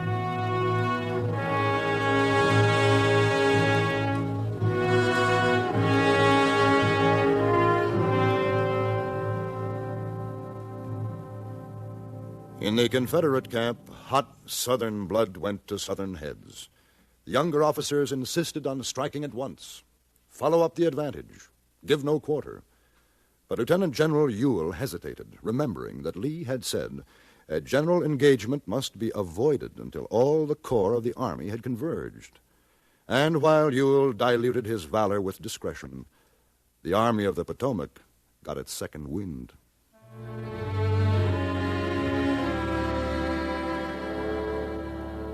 It was sometime after midnight, July 2nd, when Meade reached Gettysburg. He established his headquarters at a shabby little farmhouse on the left of the Taneytown Road. There he could view the rugged terrain that gave his force a natural defense. For during the night, the Federal Army had added the names of Big Round Top and Cemetery Ridge and Culp's Hill to their war map. By morning, they would be well dug in.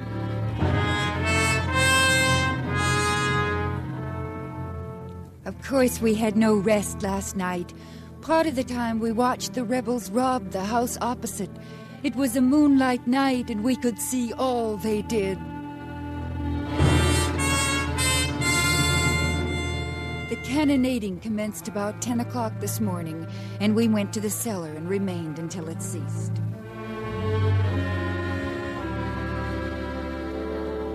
General James Longstreet eyed the menacing heights of Cemetery Ridge. He had no taste for the battle that was taking shape. Any fool could see that Gettysburg had become Fredericksburg in reverse. Brigadier General John B. Hood reported to Longstreet. General Lee was seemingly anxious you should attack this morning. He remarked to me, "The enemy is here, and if we do not whip him, he will whip us." You thought it better to wait the arrival of Pickett's division, at that time still in the rear, in order to make the attack.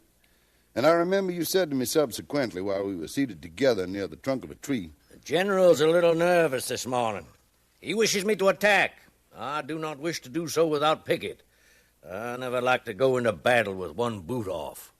The report minces no words. It explains the delay and Longstreet's pouting impetuousness. Although he disagreed with the tactics, Longstreet would stubbornly carry out Lee's orders to the letter, despite a recommendation from Hood's scouts to skirt Big Round Top quietly and attack the Federals from the rear.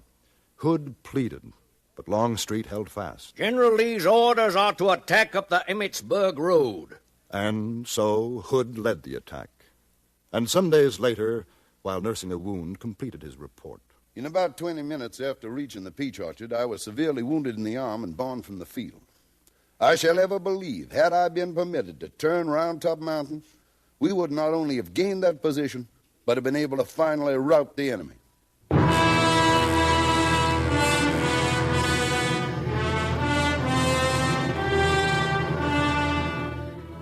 Meanwhile, Robert E. Lee sat on a stump of a tree and watched the panorama of battle through his field glasses. Behind him, a Confederate band played polkas and waltzes. Before him, a cannonade played its song of death. Throughout the terrible siege, the general sent only one message, received only one report. Perhaps this was his system, to plan thoroughly with the three corps commanders, then leave it to them to modify and carry out his plan to the best of their abilities. How did the plan look close up to the scene of action? Colonel Perry of the 48th Alabama.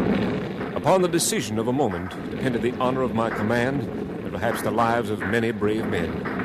I knew that if called upon, they would follow me, and felt confident that the rocks of Devil's Den could be carried by an impetuous charge. But then what? There were no supporting troops in sight. Before the enemy had time to load their guns, I made my decision. Leaping over the prostrate line before me, I shouted the order. Forward! Charge and countercharge. On the Union side was Theodore Garish of the 20th Maine. Our line is pressed back so far that our dead are within the lines of the enemy. Our ammunition is nearly all gone, and we're using the cartridges from the boxes of our wounded comrades. We can remain as we are, no longer. We must advance or retreat. Colonel Chamberlain understands how it can be done. Fix bayonets!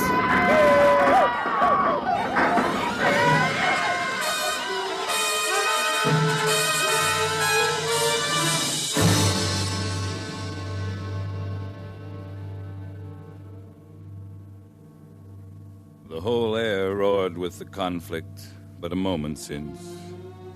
Now all is silent. Not a gunshot sound is heard, and the silence comes distantly, almost painfully to the senses. And the sun purples the clouds in the west, and the sultry evening steals on, as if there had been no battle, and the furious shout and the cannon's roar had never shaken the earth.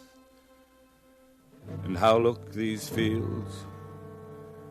We may see them before dark, the ripening grain, the luxuriant corn, the orchards, the grassy meadows, and in their midst the rural cottage of brick or wood. They were beautiful this morning. They are desolate now, trampled by the countless feet of the combatants, plowed and scored by the shot and shell, the orchard splintered, the fences prostrate, the harvest trodden in the mud. And more dreadful than the sight of all this, thickly strewn over all their length and breadth, are the habiliments of the soldiers, the knapsacks cast aside in the stress of the fight, or after fatal lead had struck, haversacks yawning with the rations the owner will never call for. Canteens of cedar, of the men of the rebellion, and of cloth-covered tin of the men of the Union. Blankets and trousers, and coats, and caps, and some are blue, and some are gray. Muskets and ramrods, and bayonets and swords, and scabbards and belts. And last, but not least, numerous, many thousands of men. And there is no rebellion here now. The men of South Carolina are quiet by the side of those of Massachusetts. Some composed, their upturned faces, sleeping the last sleep. Some mutilated and frightful, some wretched, fallen bathed in blood. Survivors still, and unwilling witnesses of the rage of Gettysburg.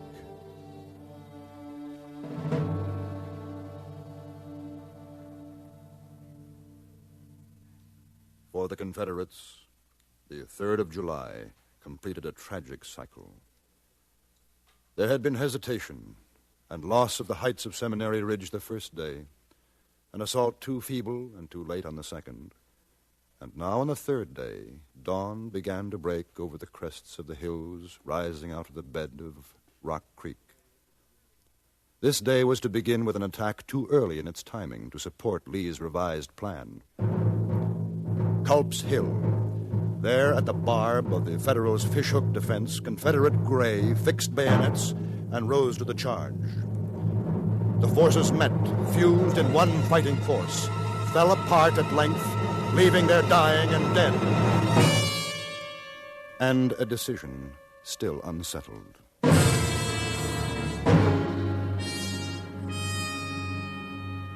Behind the Confederate lines, the bitter dispute between Longstreet and Lee continued. To Longstreet, there was only one sane course now. To move around the right of Meade's army and maneuver him into attacking us. But Lee stood firm for another attack on Cemetery Ridge. The Army of Northern Virginia is not yet ready to confess repulse. The whole of the First Corps must be thrown into the new assault. And so it was.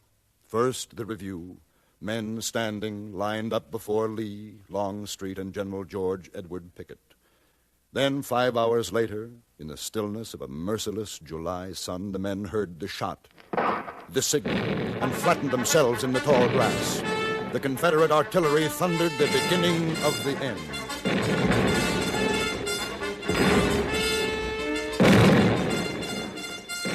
2 hours later, the artillery duel ceased, and Longstreet rode up to Pickett. Pickett, I'm being crucified at the thought of the sacrifice of life which this attack will make. I've instructed Alexander to watch the effect of our fire upon the enemy, and when it begins to tail, he must take the responsibility and give you your orders, for I can't. Even as he was speaking, a note was handed to Pickett from Alexander. I showed it to General Longstreet, asking if I should obey and go forward. He looked at me a moment, then held out his hand. Clasping mine without speaking, he bowed his head. I shall never forget the look in his face when I said, "Then, General, I lead my division on."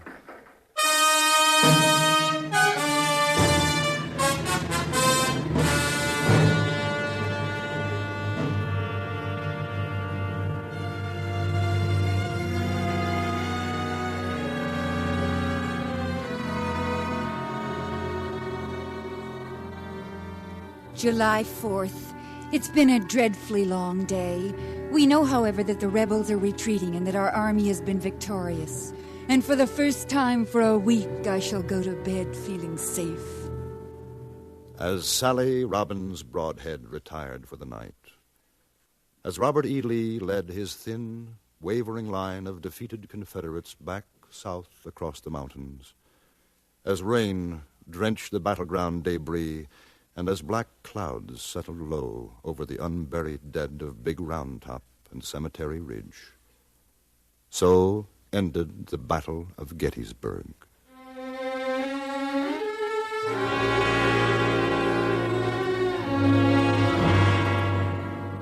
Two days later, Frank Artius Haskell, aide-de-camp for General Gibbon, revisited the battlefield.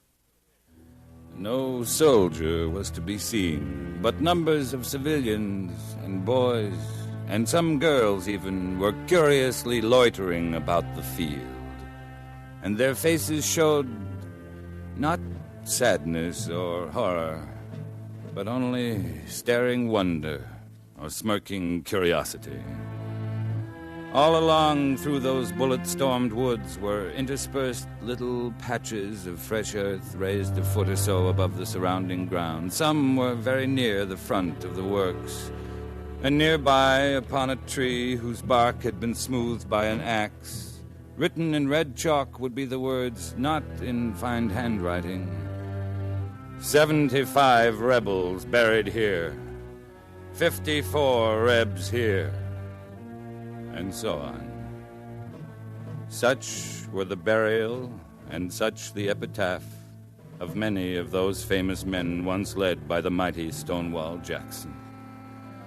Oh, this damned rebellion will make brutes of us all if it is not soon quelled. Already, as I rode down from the heights, nature's mysterious loom was at work, joining and weaving on her ceaseless web what the shells had broken there. Another spring shall green these trampled slopes, and flowers planted by unseen hands shall bloom upon these graves. Another autumn and the yellow harvest shall ripen there, all not in less, but in higher perfection for this poured out blood. In another decade of years, in another century or age, we hope that the Union may repose in a securer place and bloom in a higher civilization.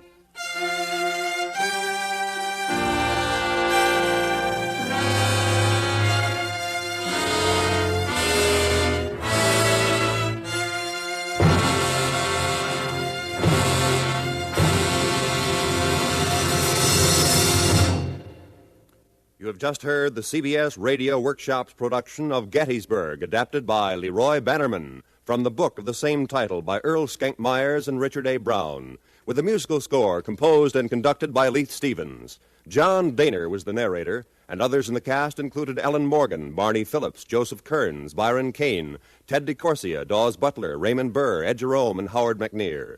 Sound patterns by Gus Bays and Ray Kemper. Next week, from New York, the Workshop will present You Could Look It Up by James Thurber. This is the CBS Radio Network.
drive was fouled, just by inches. Bugs Courtney can certainly clobber that ball. Well, here we are, first of the ninth, 2 men out, 2 on base, and the count on Bugs, 3 balls, 2 strikes. Score 0-0. This is Del Charbon at Ringo Stadium in St. Louis. You know, if St. Louis wins today, it'll be a clean sweep, having won a doubleheader 7-2 and 10-0 yesterday. Looks like the league leaders are fading pretty fast, and St. Louis might take over. Well, now the outfield is moved back into position, and here's the pitch. Ball 4. Bugs walks, filling the bases. And now up comes their slugger, Hank Metters.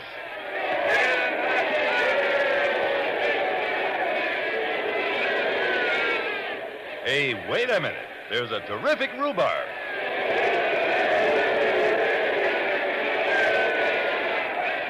It looks like a youngster coming up to the plate. Hey, check this, Ted.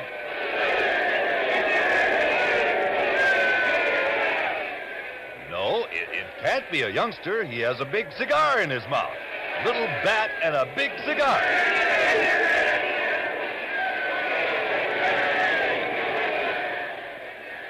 Well, here's the scoop on the rhubarb. For the first time in big league baseball, we have batting in the cleanup position for the league-leading champs, Pearl DeMondo, a midget.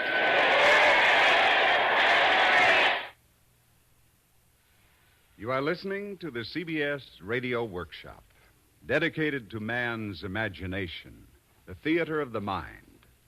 Today we salute 2 great American institutions. The institution of James Grover Thurber, whose penetrating vision into the word and line has brought so much happiness to so many. And to the institution of baseball, a slice of Americana that quickens the pulse of the nation with the battle cry, "Play ball."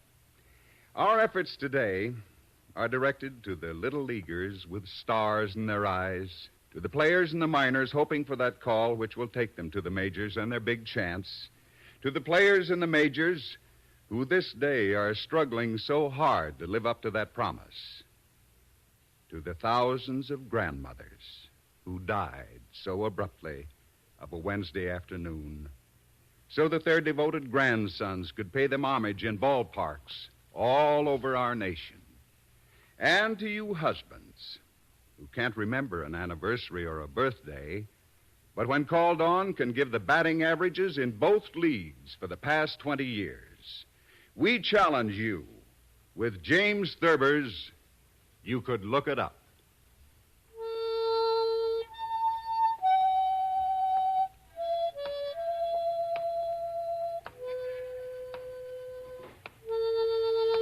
When most people in our town think of baseball, they think of Squawks McGrew.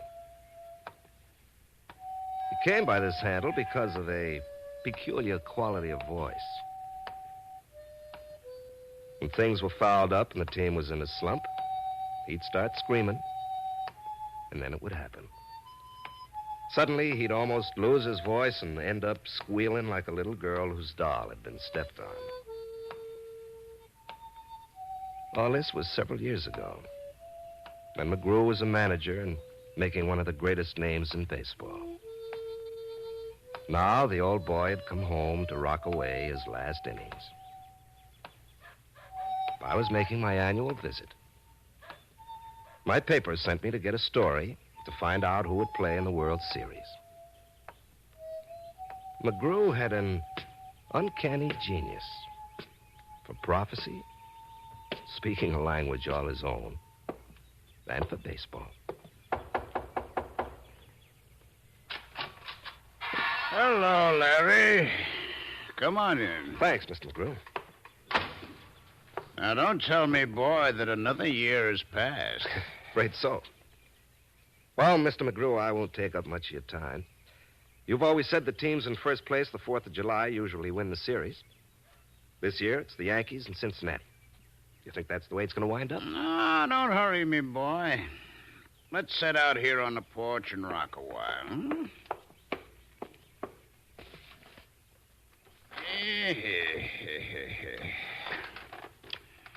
Speaking of those teams in first place and the 4th of July and all that, I'd like to tell you how once we led the whole league by about 7, 8 games till about mid-September. Within a few days, that margin was trimmed down so as you could got it in the eye of a thimble. Just being about half a game ahead of St. Louis. Now, we've just been belted by Pittsburgh, was headed down to Columbus for an exhibition game. What a slump we was in. The boys running around snarling at each other, eating bad, sleeping worse. Batting for the team average is maybe hot 186. Half the time, nobody would speak, nobody else, lest it was to ball them out. Son, this is probably a long way to tell you. Would you like some lemonade? No, thanks, Mr. McGrew. Tell me, what happened in Columbus? Well, even Columbus shut us out, 3-2. Don't mind telling you, son, I was mighty near crazy, what with the hitting and all. While we was at the Chittenden Hotel, really snarling. Believe me, I wished I was dead. I was sitting at the bar of the old Chittenden, killing time, waiting on the train to St. Louis, when up comes Bugs Courtney. Squawks! Get lost, Bugs. You gotta get in the dining room. The boys are killing each other. Whitey Cut just hit Billy Klinger between the eyes with a T-bone steak. Let them blind each other. Can't none of them see anyways. Go on, beat it, Bugs. Look, Squawk, if you want a bar club... I said beat it. And remember, Bugs, the Wright brothers have still got to build an airship big enough for you to hit with a ball bat. Oh, bartender. Yes, Mr. McGrew? How I pity me, brother, how I pity me. I thought I was the manager of a great ball team. Instead of that, I'm managing a bunch of blindfolded circus clowns. Are you right? I seen that game today, Junior. You ain't got no ball club. What you got there, Junior, is a sideshow. Bartender, bring me some black coffee. I must be having a DTs. I swear I've been talking to a 2.5-foot man. It's all right, Mr. McGrew. This little guy here is Pearl Dumontville. Pearl Dumontville? Pearl? I thought that was a girl's name. Hold it, Junior. What do you mean, Junior? But don't pay him no attention. Pearl calls everybody Junior, because it always turns out he's a year older than anybody else. Oh, yeah? Well, how old is he? How old are you, Junior? Who, me? I'm 53. Well, I'm 54.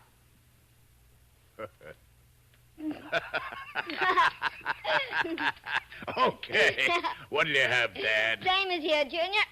Give me a lift up in the bar, huh? Oh, yeah.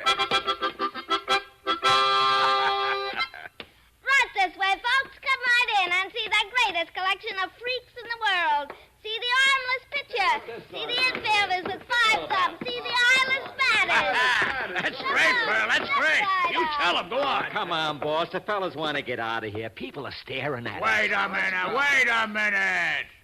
Pearl, I want you to meet my clowns. Clowns, this is Pearl Dumontville, a Monsieur of the old school.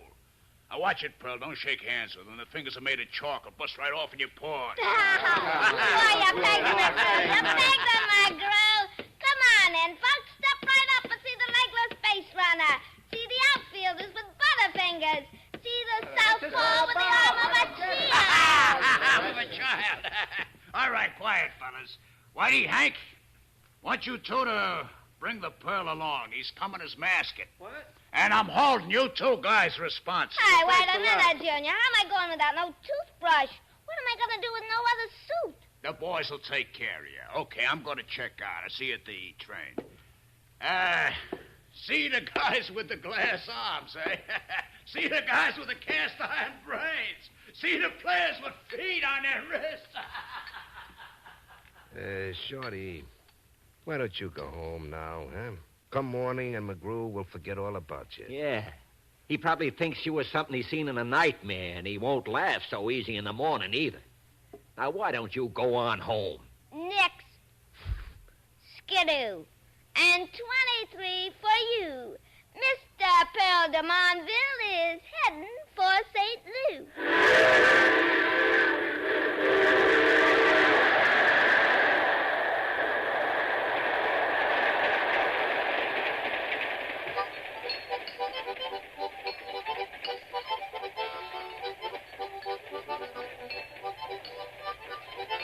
Hey, McGrew, remember where you found this? Or maybe you think they come with a breakfast on his train. Sneeze, your brains is dusty.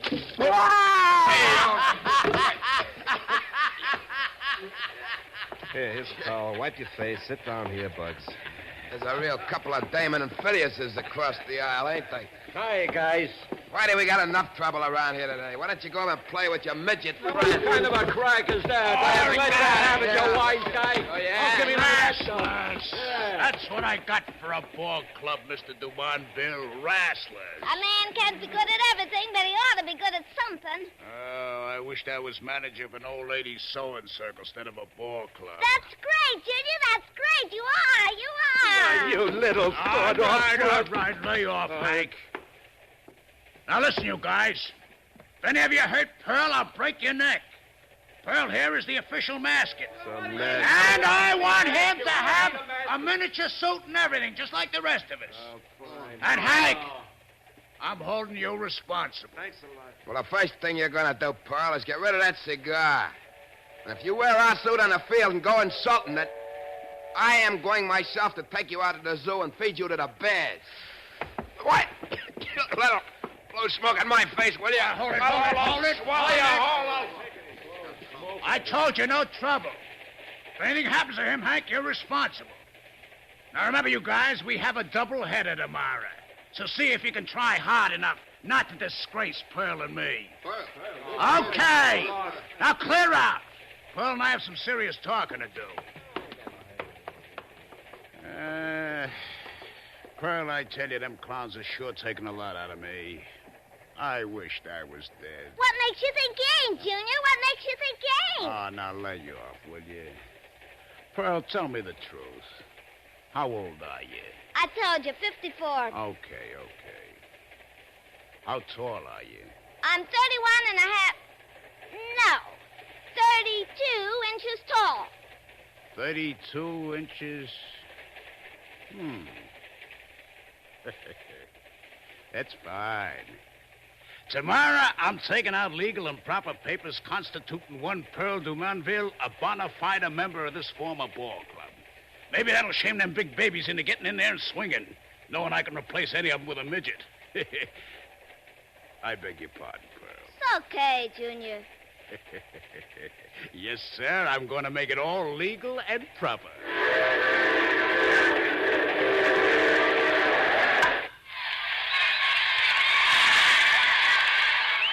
Line drive was fouled just by inches. Bugs Courtney can certainly clobber that ball. Well, here we are, first of the ninth. 2 men out, 2 on base, and the count on Bugs, 3 balls, 2 strikes. Score 0-0. This is Del Sharbutt at Ringo Stadium in St. Louis. If St. Louis wins today, it'll be a clean sweep, having won a doubleheader 7-2 and 10-0 yesterday. It looks like the league leaders are fading fast, and St. Louis will take over. Well, now the outfield is moved back into position, and here's the pitch. Ball 4. Bugs walks, filling the bases. And now up comes their slugger, Hank Metters.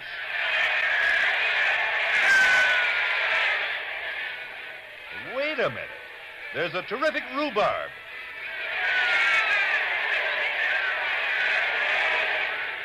It looks like a youngster coming up to the plate.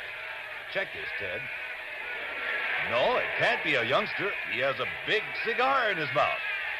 A little bat and a big cigar.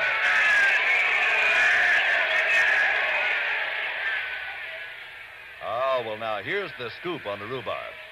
For the first time in big league baseball, we have batting in the cleanup position for the league-leading champ, Pearl Dumonville, a midget.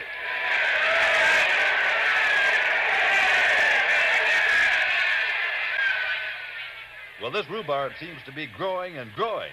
I'm sure it's going to be a few minutes before they can get this game going again. So we've sent Ted down on the field with a portable mic. Can you hear me, Ted? Ladies and gentlemen, I see the St. Louis manager is up out of the dugout, and everyone is screaming and yelling. Again, we'll try to take you down on the field. Ted, come in. Ted, can you hear me? Come in. Come in. Okay, Del. I'm down here, and the pandemonium here is terrific. We'll try to get as much of the conversation as possible. Here's McGrew and Umpire Kelly screaming at each other. I'm telling you, McGrew. I'm telling you, get a batter up there or you'll forfeit the game. I told you I'm sending in a pinch hitter. There he is, Pearl de Montville. You stand right beside me, Pearl. You got yourself a boy, Junior. Watch it, McGrew. Here comes that squarehead, the St. Louis manager. McGrew, what are you trying to pull? Are you trying to disgrace baseball? They ought to bring the funny wagon for you. You know there ain't no pitcher alive can pitch no ball to no pitcher. It's all proper and legal. Here are the papers, Kelly. Signed with the owners, okay for the manager. Here you are. Now look it up. I don't care what no papers say. He's a midget. Doesn't look right to me. He's using the kid's bat. I don't care about any of that. But McGrew, where you been keeping him all season? McGrew, maybe we had better get out of here. Here comes the field umpire with the rule book.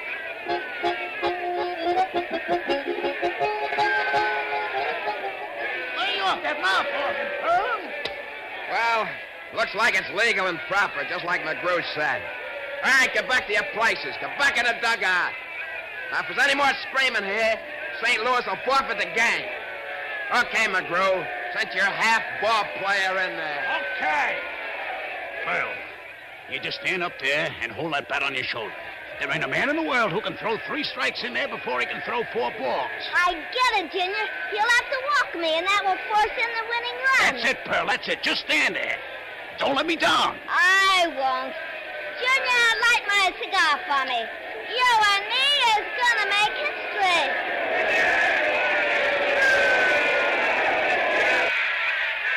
This is Del Sharbutt up in the press box again. Thank you, Ted. Thanks for that clarification on what's going on down there. Well, we are... Hey, wait a minute. The pitcher threw his glove on the ground and is stamping on it. I don't blame him, inasmuch as he's just walked 2 normal-sized men. Now he has a man at the plate who couldn't be more than 15 inches between his knees and his shoulders. Fly ball! The catcher is towering over the batter like the Washington Monument. Wait a minute. I have never seen anything like this. The plate umpire started standing on his tiptoes. Now he tries bending down. Nothing seems to work. Oh, this crowd is going mad. Well, he has a stance that no one has ever seen on a ball field before. The umpire is squatting on his haunches. All right, here's the first pitch. Ball 1.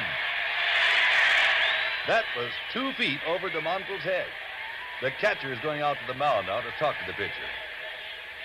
He hands him the ball. Comes back to the plate. And now, here's the pitch. Side armor. Ball 2. Well, that one was a little closer. With a normal-sized man, I think it would have been a strike. With de Montville, it was about 1.5 feet above his head. The catcher is going out to the mound again. And the third baseman has also come into the mound to talk things over. De Montville is just standing there, motionless, with that tiny bat over his shoulder. But he's blowing smoke rings. Well, here comes the catcher back. Boy, he gave de Montville a look like he would like to see him in a bottle of alcohol. This is really fantastic. The runners on the bases have sat down on the bags. All right, ready for the next pitch. Here it comes. This is the slowest ball I've ever seen pitched. It's coming, slow. I believe it's going to be a... Oh, no! He hits the ball! Fair ball! The ball is rolling slowly down toward third. The infield is coming in fast. De Montville is running toward first. The runners are up from their bases and are coming in. I think the catcher has the ball. No, he booted it out past the pitcher's box. The pitcher is falling on his face trying to stop it. I believe the shortstop has it. De Montville still running toward first. The shortstop kicks the ball, and it's rolling toward second base. The runners are all in. De Montville still running toward first, still 20 feet from the bag. The second baseman has finally gotten the ball, and here's the throw. Yeah! Everything has broken loose down there on the field, and I'm going to try to pick up Ted. Ted, come in. Here I am, Del. Down here by first. Pandemonium's broken loose. Here comes McGrew, running with tears streaming down his face. I'll try to pick this up, Del. Pearl, why did you do it? Pearl! I had to hit it, Mr. McGrew. You see, I'm a man. A on, man. It's going to throw another man right out of the ballpark. Somebody save me! Anybody! They're trying to kill a kid! Back up here in the press box. This is amazing. It looks like McGrew is swinging his batter around like a hammer thrower. And it looks like Dumontville is the hammer. Nobody can get near him without getting his head knocked off. And now he lets him go. And it looks like Dumontville is headed for the soap sign in center field. And there goes the St. Louis center fielder on a dead run. Back, trying to get under Dumontville. And he's got him. Out!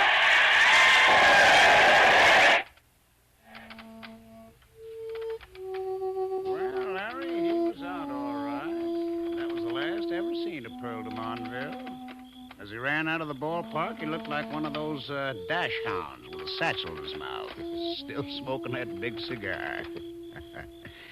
Yeah, that was the end of Dumontville, and that was the end of our losing streak, too.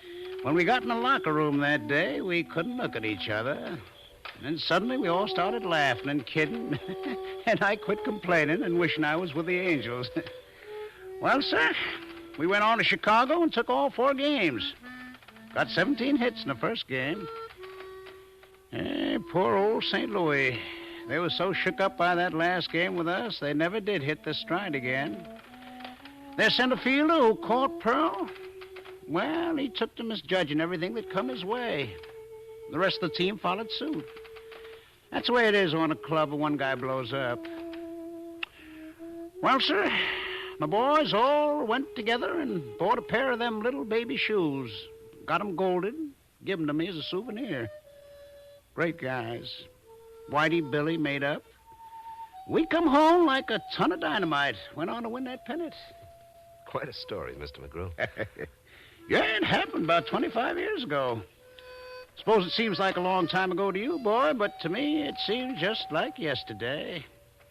Bugs Courtney standing up at the players' dinner and saluting what he called the greatest man and a half in baseball. Me and Pearl de Montville. You see, Pearl was right. We did kind of make history. And, Larry, all this is in the record books. If you don't believe it, you could look it up.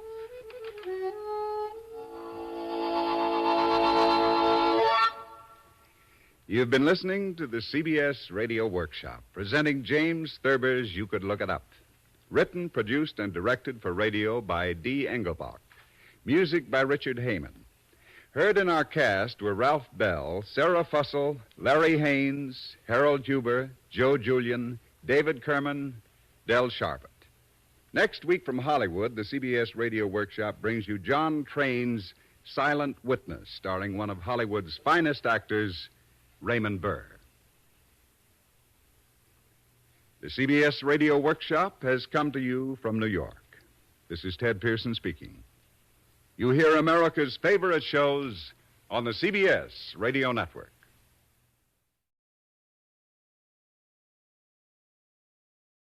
From Hollywood, the CBS Radio Workshop, dedicated to man's imagination, the theater of the mind.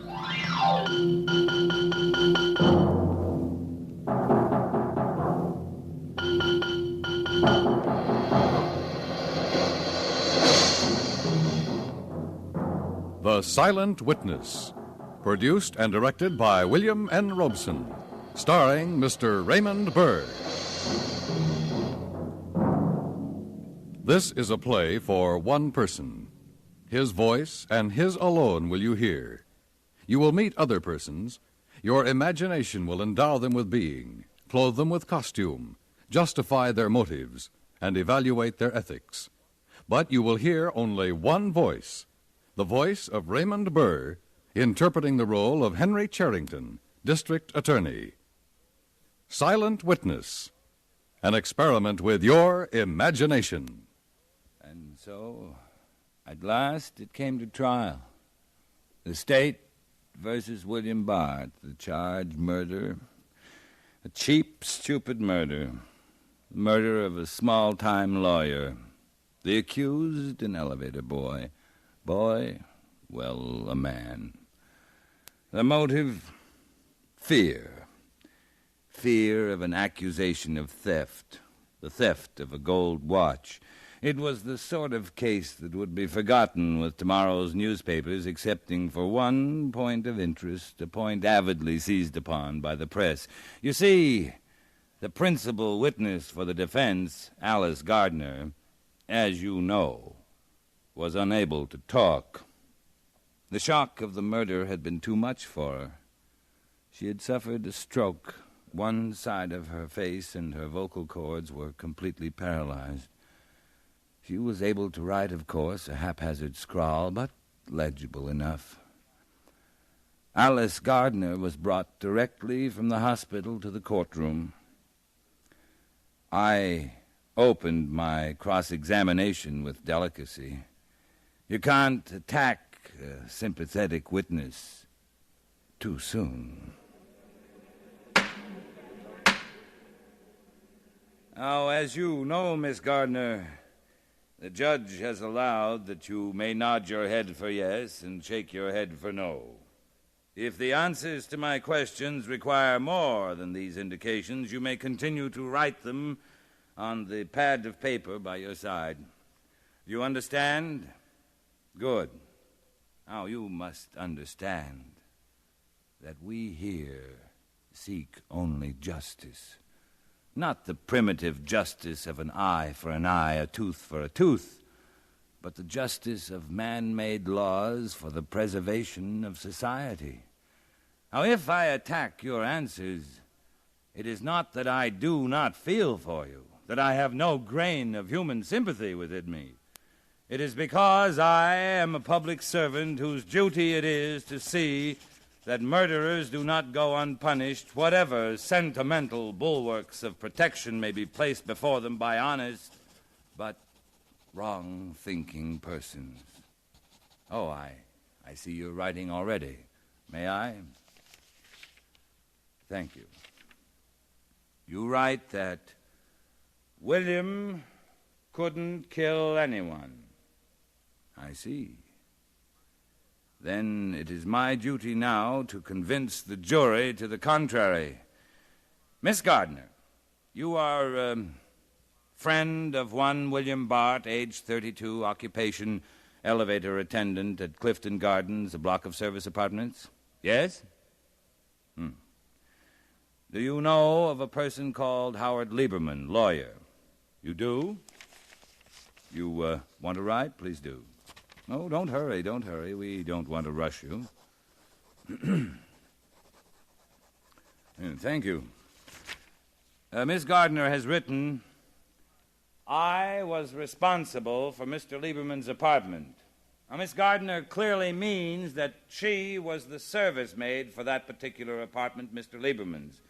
That is so, isn't it, Miss Gardner? Yes? Thank you. Now, Miss Gardner, on the night of November 3rd, were you on duty? You were. And so, too, ladies and gentlemen of the jury, was William Bart. And, Miss Gardner, did you hear a disturbance in Mr. Lieberman's apartment? You wish to write an answer? Very well. Ladies and gentlemen, this is a matter upon which I would like the jury to be absolutely clear.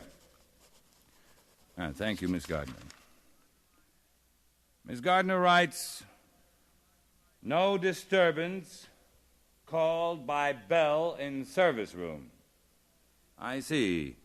To be more explicit, you were called to Mr. Lieberman's apartment by a numbered bell which rang in your service room in the basement. Is that so? Good.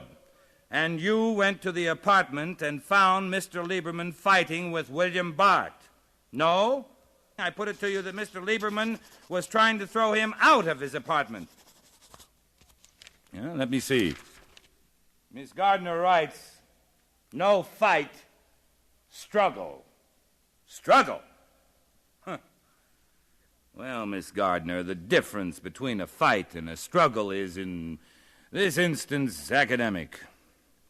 You do know, of course, that Mr. Lieberman had accused Bart of stealing something. You know what it was?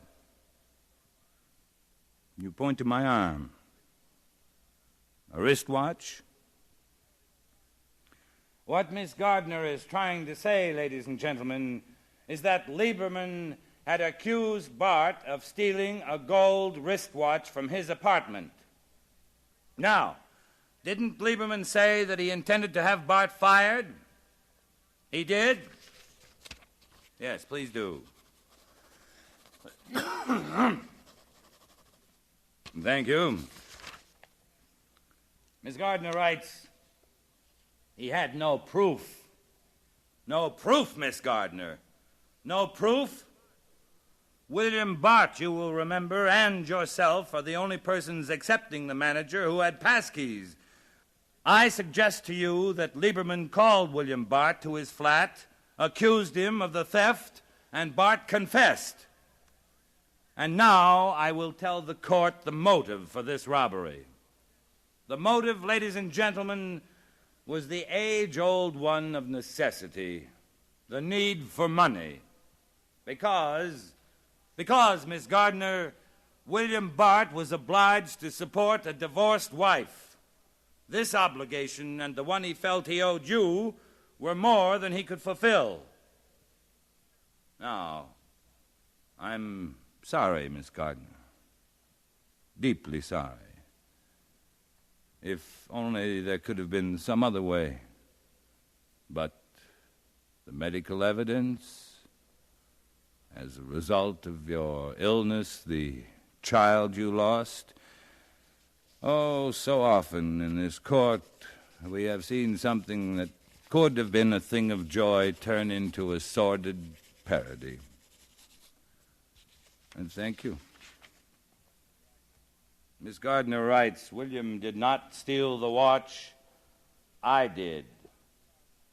Then, Miss Gardner, how do you account for the fact that Bart admitted stealing the watch to the police last night, told them of its hiding place, from which it has been retrieved and is now lying, Exhibit 17, upon that table there?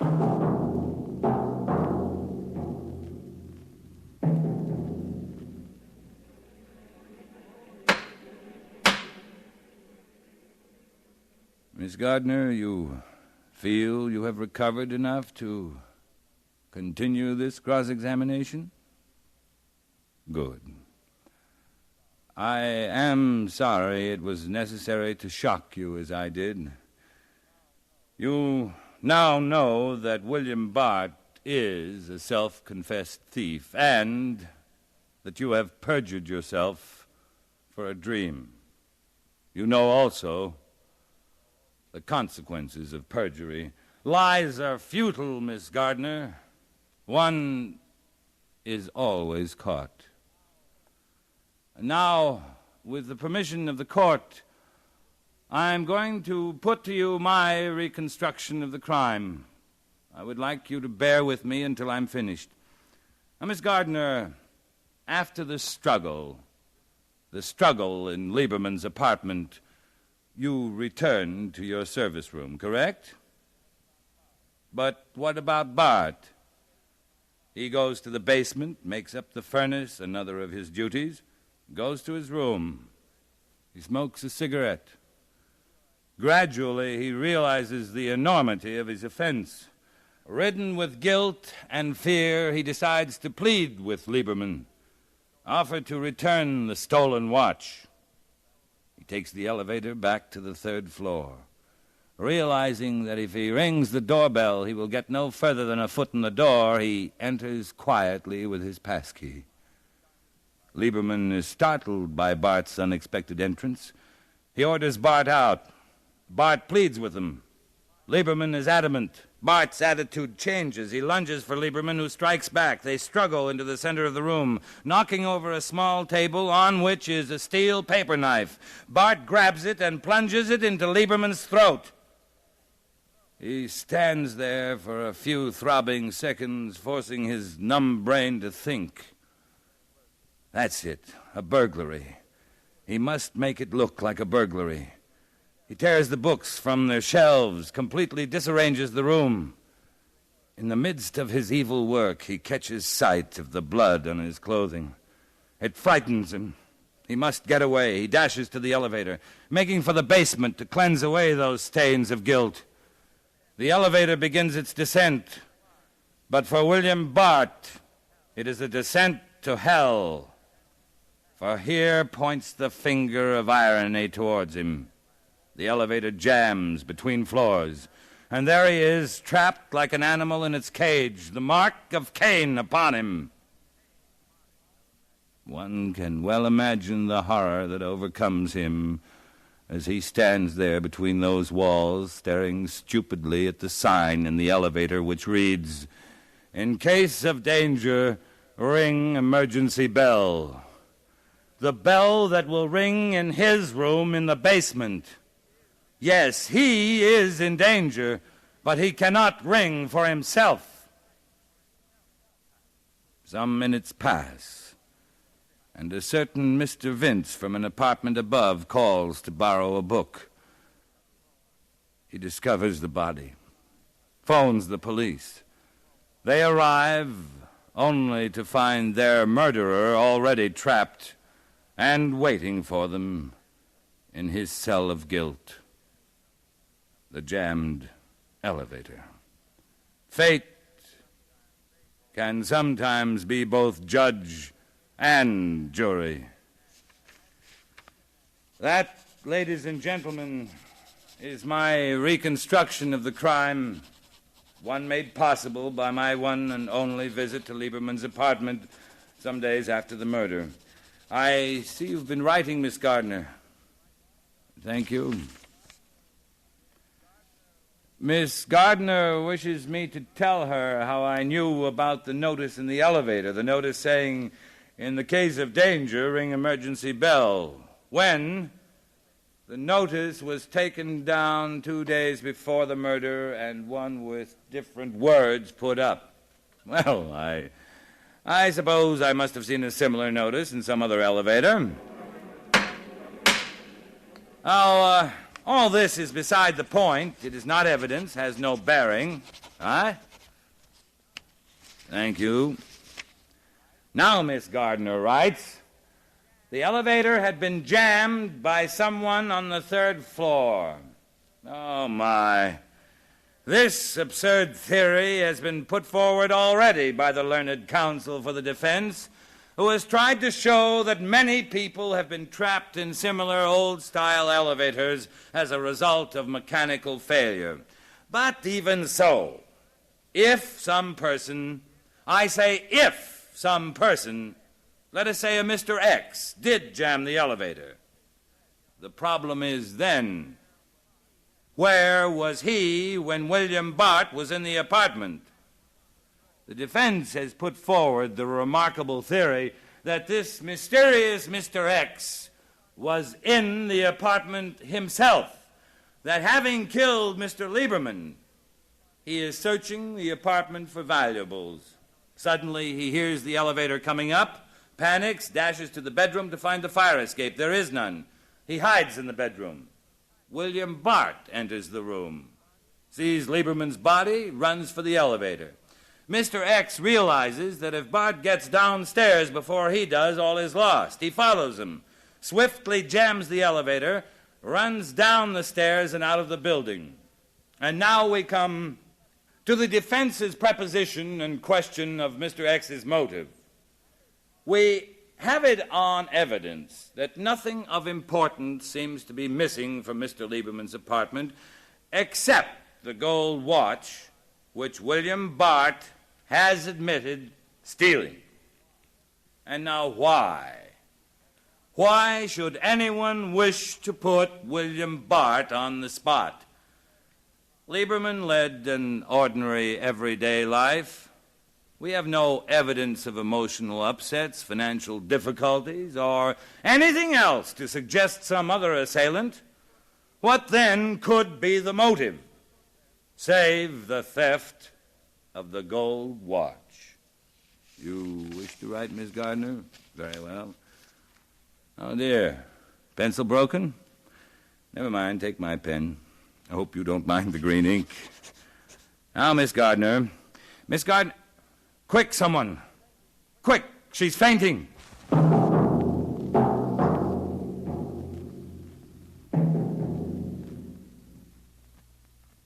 well, Miss Gardner. I trust you are feeling better now. Good. I see you have already written something for me, written during the recess, I presume. I shall read it to the court. Thank you. Miss Gardner writes, 2 days before Mr. Lieberman's death, I was clearing out his rooms. As I was taking away his wastepaper basket by his desk, I noticed on the floor a sheet of paper completely covered with writing in green ink. Green ink. I thought it must be rubbish, and I took it away with the other stuff. Some time later, Mr. Lieberman rang and asked if I had seen this piece of paper, as it was important. When I said that I had taken it away, he was very angry. Miss Gardner, what did you do with that paper? What did you do? Thank you. I burnt it. You burnt it? Well, then, it appears that the coincidence between that letter and my using green ink is not going to advance us further in our search of an alibi for Bart, is it? Thank you, Miss Gardner. Miss Gardner writes, Mr. Lieberman then said it did not matter, as he had 6 microphotographs taken of it. Mr. Lieberman said he was sending them to some people who would be interested. Did he, Miss Gardner? Then we can only presume that they have been sent to the persons for whom they were intended. I wonder why they haven't mentioned them in the light of present events. Huh? Oh, thank you. Perhaps they were not important. Of course they could not have been. Now, Miss Gardner, when did you first become aware that a crime had been committed? Oh, you're out of paper? I'll get you some. You have some in your purse? Good. Oh, backs of envelopes. Yes, I suppose they're all right. But those are unmailed. No, they can't be. Miss Gardner, I have one final question. Do you know who the mysterious Mr. X is? You do? Would you care to write the name on your envelope and give it to me? No? Well, you must. And give it to me. If the answer is the right one, it may be of profit for all of us to know. Any name, even if it is not the one we expect, could raise an element of doubt and perhaps save William Bart. Oh, write the name and give me that envelope and don't point at me like that. Give it to me!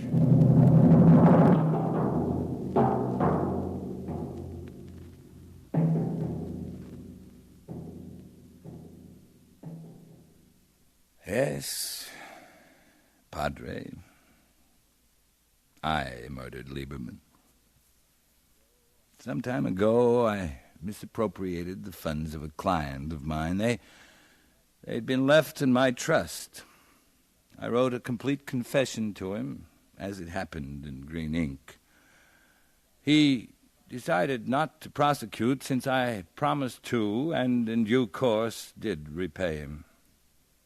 But he kept my letter. When he died, Lieberman, who was his lawyer, found the letter in his papers.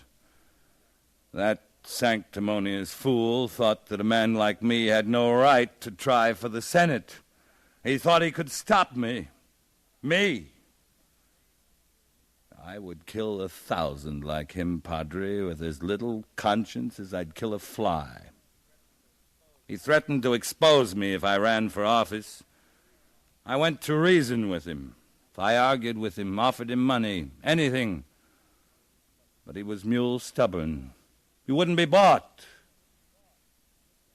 He wouldn't be bought, so I killed him. The rest is as the defense put forward. How was I to know that Lieberman would give these letters to that stupid maid to mail when she came on duty? Or that she would keep them in her purse until after she left the building? And then the crime, the hospital for her, the letters with the micro-photographs lying, waiting until... That, Padre, is the last confession of Henry C. Charrington. The truth, whole truth. And these, I presume, are the gentlemen who are to escort me to the chair. I've sent quite a few people to you, haven't I, gentlemen? And now it's my turn, huh? Ironic, isn't it?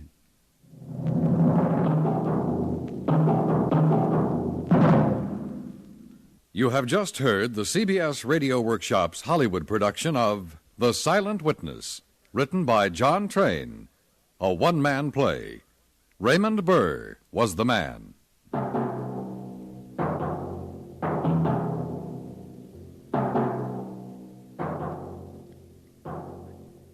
Next week, the CBS Radio Workshop originates from New York. The play, a fantasy. The title, The Green Hills of Home.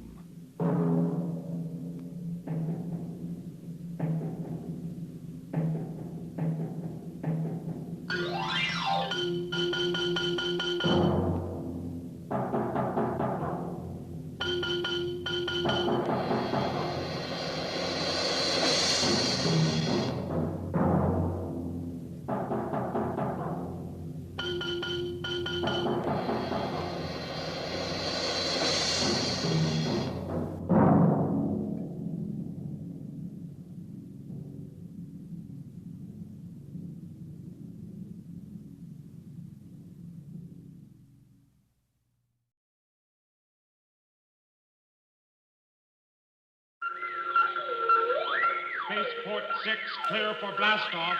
Stand by for final warning. Spaceport 6, clear for blastoff. Stand by for final warning.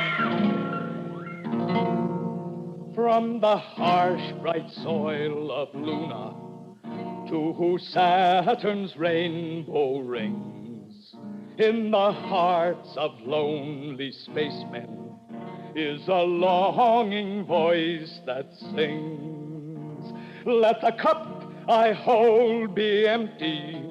Let there be no joy, no mirth, till it be the day that I'm on my way to the cool green hills of earth.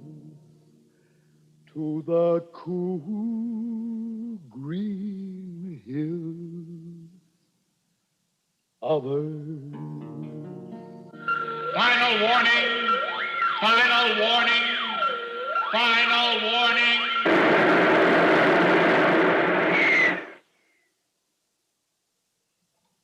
The CBS Radio Workshop, dedicated to man's imagination, the theater of the mind. Today we challenge that imagination with The Green Hills of Earth. Original story, Robert Heinlein. Radio adaptation, Draper Lewis. Music, Clark Harrington. Star, Everett Sloane.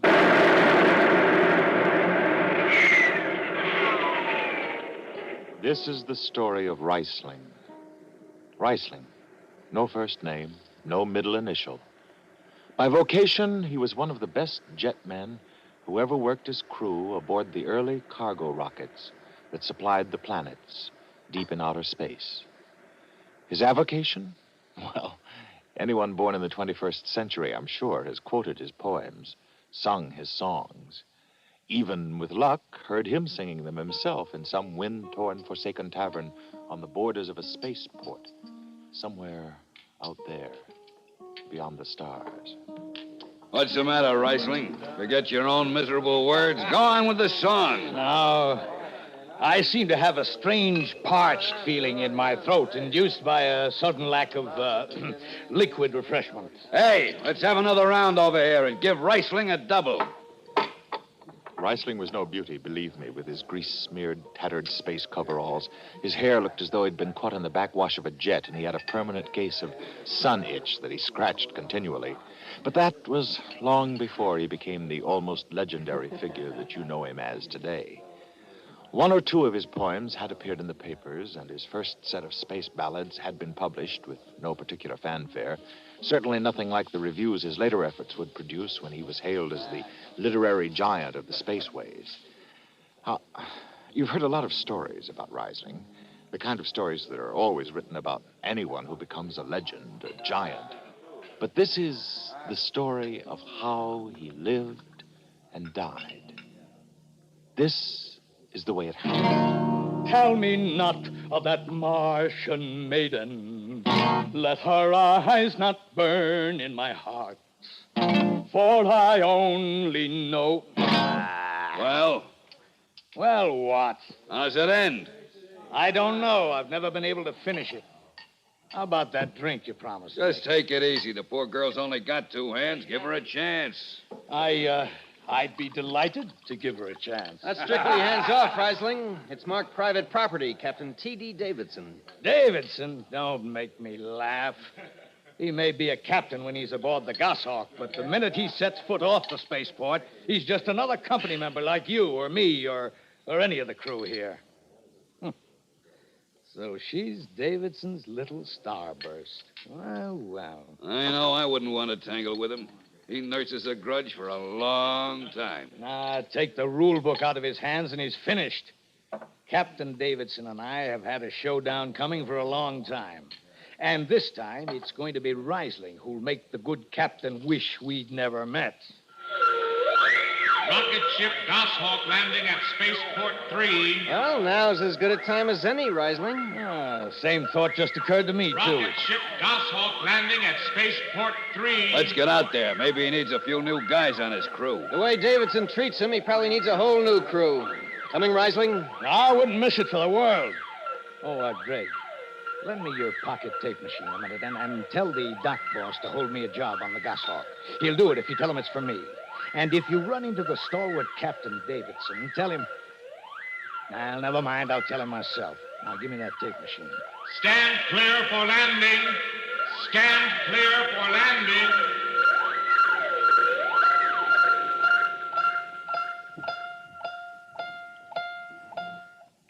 Every jetman in the business knew about the hatred that existed between Davidson of the Goshawk and Reisling. A hatred whose origin was buried someplace deep in the history of those first years when cargo rockets began to run between Earth and the solar cities on Mars, on Venus, and Saturn and the Moon. Davidson was a symbol of the company, and Reisling had little or no respect for either one.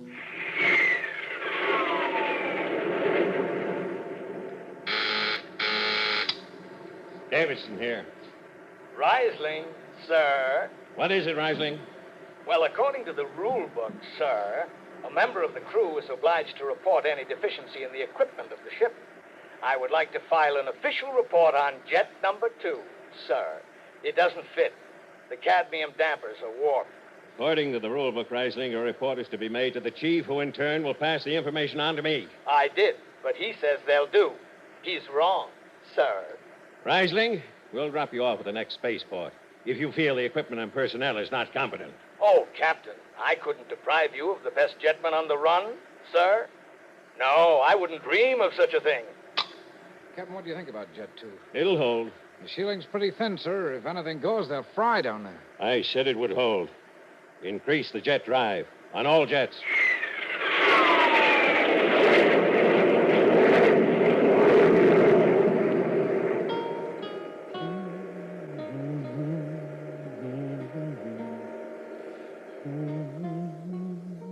Reisling. You were talking about the Grand Canal on Mars. Is it really as fantastic as everyone says it is? Well, it's like something you've never seen before in your life. I remember I wanted to write a song about it, but I couldn't. It always escaped me. I couldn't seem to find a beginning. Just like I can't seem to find an ending for the green hills of Earth. Maybe if I go back again, then I can finish it. But right now, I've got something more important to finish. Throw the intercom for me, will you? What are you going to do with my tape machine? What did you record back there in the tavern? Just throw the switch like anyone who can take an order. Reisling, don't write him anymore. You'll make it rough on all of us. He's like that. I assure you he won't lay a finger on anyone after I get through with him. Reisling, leave me out of this personal feud of yours. Who said anything about you, Greg? Okay, switch. This is Reisling to Davidson. Reisling to Davidson. Davidson here. Sir, I want to report a stowaway in the jet room. What do you mean a stowaway? There can't be a stowaway on the ship. It was searched by security before we took off. Nevertheless, there is a stowaway, sir. Just a minute. Turn up the intercom power. I want to make sure it picks up this tape good and clear. Reisling, if there's a stowaway down there, I want to know who he is. Just a minute, sir. All right, now, turn on the tape. Who did you say you were? I'm Kathy, sir. My last name is McCune. Kathy McCune?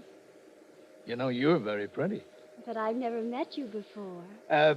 Maybe you know a friend of mine. His name is Captain Davidson. Reisling, are you out of your mind? Shut up and listen. I know This is Captain the good Davidson, but he's a much, much older man. He's been very nice to me in a stern, fatherly sort of way. Of that beautiful creature, I'm very sure. But I'd rather have you to be nice to me, sir. Oh. Well, I guess there's no substitute for the real thing. Darling, Reisling. You jerk, he'll throw the book at you. The whole crew can tune in on this intercom. That's the general idea, boy. They'll all know what a phony he is. Father Davidson, Captain Davidson, you're still there, aren't you? Sir? Captain Davidson? It cut you off. Well, old rule books finally made a slip. Or maybe he doesn't know I can log him for switching off the intercom during a flight. It looks like you're getting off at the next spaceport, and that's for sure. Man, I wish I'd been up there to see his face. I'll bet he... What's that? There's a leak. Something's leaking. Look at Jet 2 control. We gotta get out of here. We can't stop it now. Hand me those tools. I can try. The jets are on full power. Tell Davidson to cut to a quarter. I'll stop that leak. Captain Davidson! Captain Davidson! Reisling is still off. Davidson hasn't turned it on again. Well, then get up there and tell him to cut the jet. But you can't stop that leak without a shield. It's got to be done or the whole ship will blow. Come on, move! Move fast!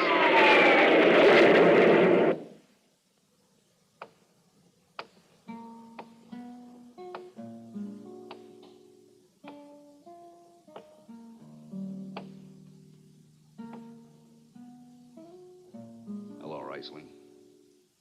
They wouldn't let me into the hospital till now. How's it going?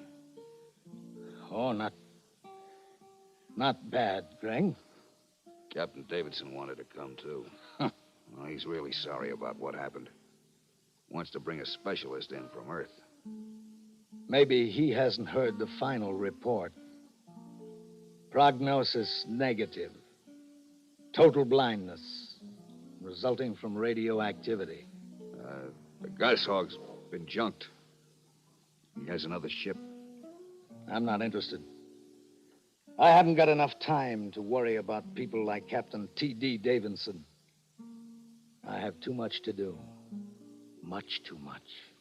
I don't understand. Well, it's just that I suddenly have so many places I want to see. I want to go to.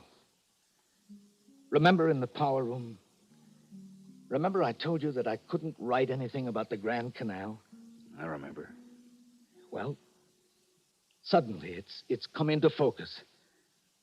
I've been back there a lot of times. Now I really see it. I finally have it in my head, in my heart, in my fingers. As time and space come bending back to shape this star-specked scene, the tranquil tears of tragic joy still spread their silver sheen. Along the Grand Canal still soar the fragile towers of truth. Their fairy grace defends this place of beauty high aloof. Bone-tired the race that raised the towers, their labors time ignores. Long gone the gods who shed the tears that lap these crystal shores. Slow beats the time-worn heart of Mars beneath an icy sky. The thin air whispers voicelessly that all who live must die. Her lacy spires of truth sing beauty's madrigal, and she herself will ever dwell along the Grand Canal. Yes, she herself will ever dwell along the Grand Canal. Well, there it is, Greg, boy. Now I can see it. Ironic, isn't it? Thanks, Reisling. Thanks.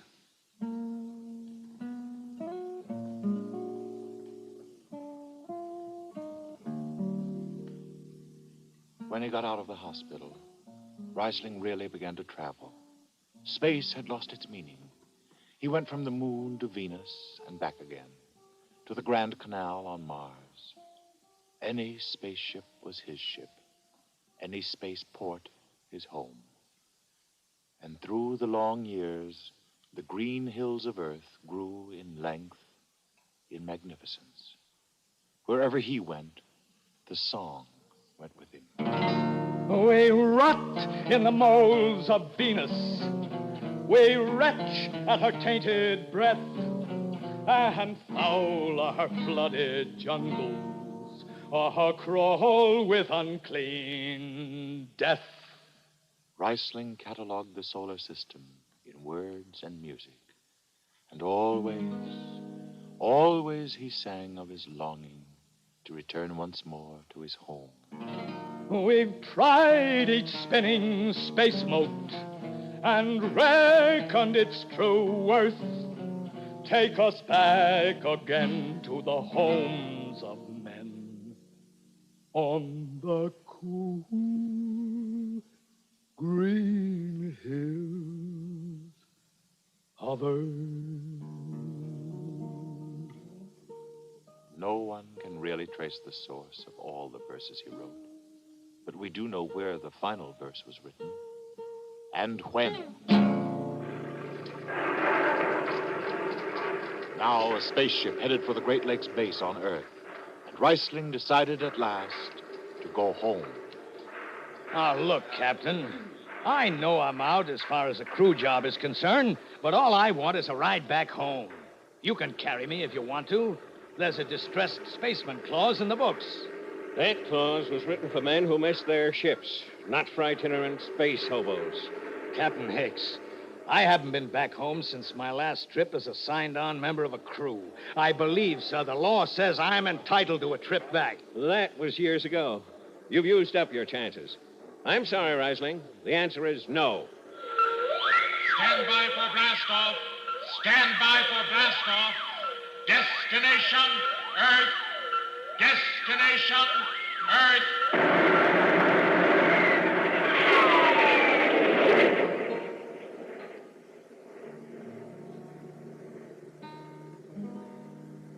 Presley, you comfortable? Well, smuggling you aboard wasn't easy. You didn't think I'd pay for a ride on this bucket, did you? Okay. Well, no one ever comes down here into the jet room anyhow. But you'll have to wait till the ship's unloaded at Great Lakes before I can get you off. Jack, can you see Earth through the ports? Yep. How does she look? As pretty and green as she always looks, Rising. As pretty and green. Let the sweet, fresh breezes heal me as they roam around the girth of our lovely mother planet, of the cool green hills of Earth.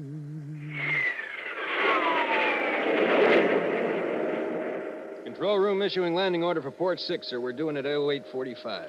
I'd like to trim an hour off that. The old man would certainly appreciate it, I know. Captain Hicks, we're pulling a heavy load. It doesn't matter with a new ship like this. Let's see what we can do about setting a freight ship record this run. Full power on all jets. Yes, Captain. Full power on all jets. Boy, that's one eager beaver that's feeling his oats. I'll bet he's out to cop some kind of record. Well, I'll get over that in a year or so. How's your shielding? Best you've seen in a long time. Oh, I forgot. Here. Feel these dials? Power? Huh? Radiation guide? Yep. Direct tap to the pile? Pretty neat. Sure, one man can handle the whole operation. Say, these feel like the old hand dumping plates we used to have. I'll accept the links. I unshipped them because they hid the dials. You ought to have them shipped. You might need them. They're available if I need them. But I won't. Well, give this bucket another year or so pulling such a heavy load, and she'll start giving at the seams a little. Wait a minute. Isn't that a leak? I thought you'd hear it soon. Now, listen. There you are, another new item. Relines automatically and kills the leak. Control to power, control to power. We're showing a leak up here. Everything's under control. Okay, Jack. The skipper doesn't want to cut power unless it's entirely necessary. Don't worry, sir. This ship can take it. I don't think we'll... Jack! Jack, where is it? I know that sound. Something's gonna blow. Jack! Jack, where is it? Show me where it happened, quick! The door. The safety door. I can get out of here and close it from the outside. Okay, Jack. Don't worry. Control room to power. Control room to power. Jack! You can't stay in here. Jack! The radioactivity will kill you. Get out. That's an order. The captain ordered you to keep me off this bucket, and you didn't obey him. It's Hicks. This is Captain Hicks. Rising. Jack, what's happened down there? Rising, get out of here. That jet's got to be spilled, Jack, or it's going to take the other two with it. Jack, this is Captain Hicks. Just find the control panel. If I can only see. Rising! Rising! Jack! Control calling power room. Control calling power room. Power room. This control, Hicks speaking. Spilling jet 3. Emergency. Is this McDougal? McDougal is dead. This is Reisling. Reisling? I ordered you off this ship. This'll mean jail for the rest of your life. Keep all safety doors closed, sir. This place is hot. I'm spilling jet 3. Reisling, there are gloves and a suit in the locker near the door.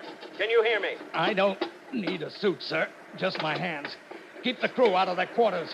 The jet blew while the door was open. And don't let anyone ever tell you that hand dumping is old-fashioned. Reisling, I'm sending the doctor down. He'll be waiting to take you into decon. And we'll have an ambulance waiting at Captain Hicks, stop it, will you? I've been around. I know what's happened to me. Reisling, I'm sorry.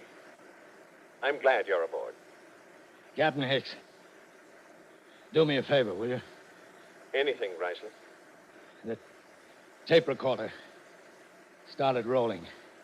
It's on, Reisling. What else? Send this along to a friend of mine. You'll find his name in my instrument case in the crew quarters. He'll know what to do with it. I'll take care of it, Riceling.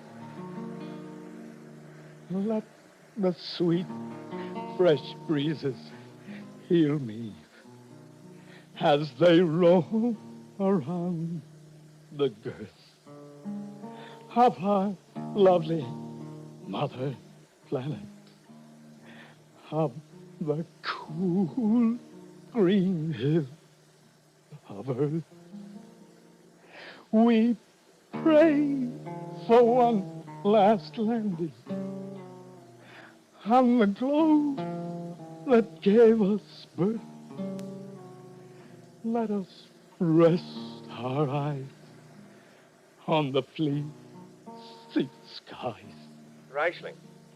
Riceling. and the cool green hill of earth, and the cool green hill of earth.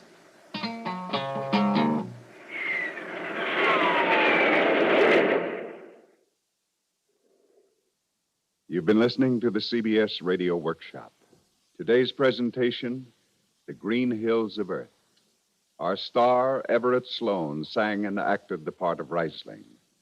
Our narrator, Barry Kroger. The cast, Jackson Beck, Danny Ocko, Ian Martin, Louis Volkman, Bill Lipton. The program originated in New York, was produced and directed by Dee Engelbach. This is the CBS Radio Network.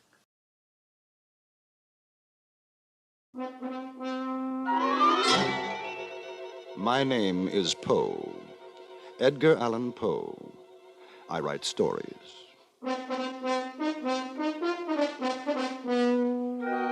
Charges have been brought against me by certain ignoramuses that I have never written a tale with a moral.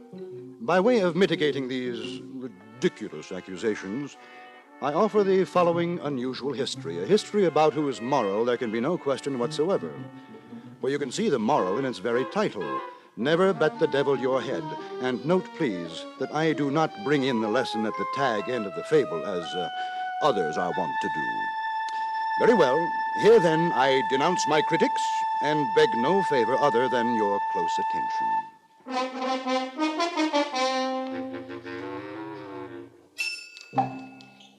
From Hollywood, the CBS Radio Workshop, dedicated to man's imagination, the theater of the mind. The world too long thought of Edgar Allan Poe as a dour misogynist who concerned himself with black cats, gold bugs, pits, pendulums, and murder. Few realize, and fewer would believe, that this man of gloom had a sense of humor.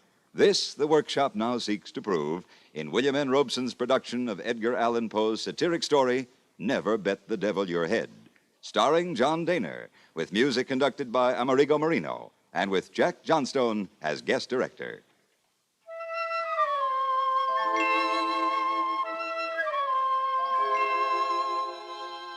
It is not my design to vituperate my deceased friend, Toby Dammit. He was a sad dog, it is true, and a dog's death it was that he died. But he himself was not to blame for his vices. They grew out of a personal defect in his mother. I recall a conversation I had with her when Toby was a mere babe in arms. Duties to a well-regulated mind, Mr. Poe, are always pleasures. It is my duty, and therefore my pleasure, to see that as quickly as possible my son learns the difference between right and wrong. But must you flog him so, Mrs. Dammit? Babies, like tough steaks, are invariably the better for beating. It drives the evil propensities out. But my dear woman, you have the misfortune to be left-handed. I do not consider left-handedness a misfortune. No, you fail to understand me. Madam, a child flogged left-handedly had better be left unflogged. And deign to tell me why? The world revolves from right to left. If each blow in the proper direction drives out an evil propensity, it follows that every thump in an opposite one knocks its quota of wickedness in. Ha! That is a specious argument that does not warrant a reply, except perhaps this. I was all too often present at Toby's chastisements, and even by the way he kicked, I could perceive that he was getting worse and worse every day. At last I saw, through tears in my eyes, that there was no hope for the villain at all, and one day when he had been cuffed until he grew black in the face, that no effect had been produced beyond that of making him wriggle himself into a fit, I could stand it no longer, but went down on my knees forthwith and, uplifting my voice, made a prophecy of his ruin. For the fact is that his precocity in vice was awful. At 5 months of age, he got into such passions that he was unable to articulate. At 6 months, I caught him gnawing at a pack of playing cards. At 7 months, he was in the constant habit of catching and kissing female babies. At 8 months, he peremptorily refused to put his signature to the temperance pledge. No. Thus he went on increasing in iniquity month after month, year after year, until in his youth. Mama, it is my desire to wear mustaches, and furthermore, I'll bet I can grow them. By the bill, book, and candle, by Job's comforter, I'll bet I can.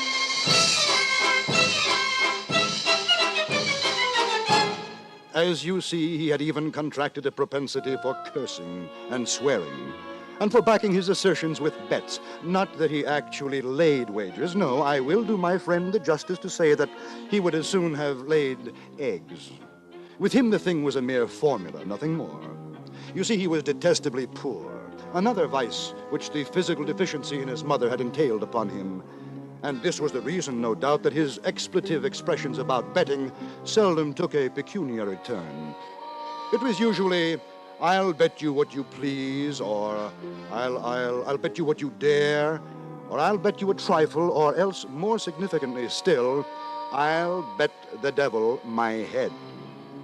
At all events, through this most ungentlemanly practice, the ruin which I predicted for Toby Dammit overtook him at last. For indeed the fashion had grown with his growth and strengthened with his strength, to the point that when he finally came to be a man, he could hardly utter a sentence without interlarding it with a proposition to gamble. Devil me, Mr. Poe. It is and remains my contention that these United States shall serve as an arrow to the target of liberty. My wager on that, sir. I'll bet you what you please. Toby, this habit of yours is an immoral one, and I feel constrained to tell you so. Pish-posh, Mr. Poe. It is vulgar. I beg you to believe me. Twaddle. It is discountenanced by society. I say nothing but the truth. Tush! Gambling has been forbidden by an act of Congress. I entreat you, I implore you. Utter foolishness. Then, by heaven, I shall have to knock some sense into you.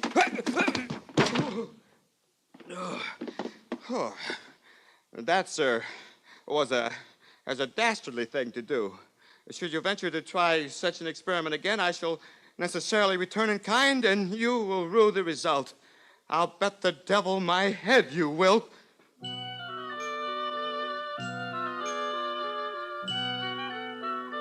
Yes, there it was again. The quintessence of his abominable expressions. "I'll bet the devil my head." But there was nothing more I could do. I quit the scene in desperation and in sorrow. However, I could not evade the fact that Mr. Toby Dammit's soul was in a perilous state. I resolved to bring all my eloquence into play to save it. I vowed to serve him as St. Patrick in the Irish Chronicle is said to have served the toad. That is to say, awaken him to a sense of his situation. So, I addressed myself to the task. I remonstrated with him, but to no purpose. I demonstrated in vain. I entreated, he smiled. I implored, he laughed. I preached, he sneered. I threatened, he swore. I pulled his nose. He blew it. And once again... I'll bet the devil my head that taught you a lesson. Toby, have you considered the gross impropriety of a man betting his brains like banknotes? Should I? Adopted this mode of wager, "I'll bet the devil my head," with a pertinacity and exclusiveness of devotion that displeases me no less than it surprises me. Now, the truth is... I'll bet the devil my head I'm going to get another lecture from you. The truth is, there is something in the air with which you are wont to give utterance to this offensive expression, something in your manner of enunciation which, for want of a more definite term, I must be permitted to call queer. Oh? It is your soul I am considering, Toby. Otherwise, you must believe this. I would not be speaking to you of these matters when I am so aware of your distaste for them. For some moments he remained silent, merely looking me inquisitively in the face, but presently he threw his head to one side and elevated his eyebrows to a great extent. Then he spread out the palms of his hands and shrugged up his shoulders. Then he winked with the right eye. He repeated the operation with the left. Then he shut them both up very tight. Then he opened them both so very wide that I became seriously alarmed for the consequences. And applying his thumb to his nose, he made a disgusting, indescribable movement with the rest of his fingers. Finally, setting his arms akimbo, he condescended to reply. Mr. Poe, I would be obliged to you if you would hold your tongue. I wish none of your advice. I despise your insinuations, equivocations, adumbrations. In short, sir, your entire peroration. I am of sufficient age to take care of myself. Or is it your misconception to consider me still an infant? Sir, do you mean to impugn my character? Is it your intention to insult me? Are you a fool, sir? Tell me, is your maternal parent aware of your absence from the domiciliary residence? I beg you. I put this question to you as a man of veracity, and I will bind myself to abide by your reply. I demand, once more, does your mother know you're out? Your confusion betrays you. I'll bet the devil my head she does not. And so I bid you, Mr. Poe, good day. He left my presence in quite undignified haste. It were well for him that he did so. My anger had been aroused. For once, I would have taken him up on his insulting wager, bet the devil my head indeed. And I would have won for Satan, Mr. Dammit's little head, because, you see, the fact is my whereabouts was known by my mother. Well, it was in the pursuance of my duty that I had been insulted, so I bore the insult like a man. And it now seemed to me that I had done all that could be required of me in the case of this miserable individual. I resolved to trouble him no longer with my counsel, but to leave him to his conscience and himself. But I must confess that although I forbore to intrude with my advice, I could not quite bring myself to give up his society altogether. Worse, I even went so far as to humor some of his less reprehensible propensities, and there were times when I found myself lauding his wicked jokes, but with tears in my eyes. So profoundly did it grieve me to hear his evil talk. Oh, about a great horned toad, Mr. Poe. Your aptitude for companionship, without censure or reprimand, has taken a turn for the better. It puts me in mind of the gentleman from New York, Mr. Greeley, who importuned a man of tender years to seek the western shores, remember? Yet, to my knowledge, never made the trek himself. Oh, yes. Unsought advice is like a woman left waiting at the church. Uncalled for. Well, perhaps. Zounds and hellions, sir. I'll bet the devil my head if you cannot agree on that. Well, all right, Toby. Toby, what's to become of you? Oh, your concern is, touching, Mr. Poe. But it smacks of your former attitude, and I shall have none of it. None, I say. Come, it's too fine a day to spend it on peradventure and mayhap pursuits. Let us stroll the roadside and the country lane, commune with nature in her pristine glory, seek the unfettered pleasures of the here and the now. Well, sir? Very well, Toby.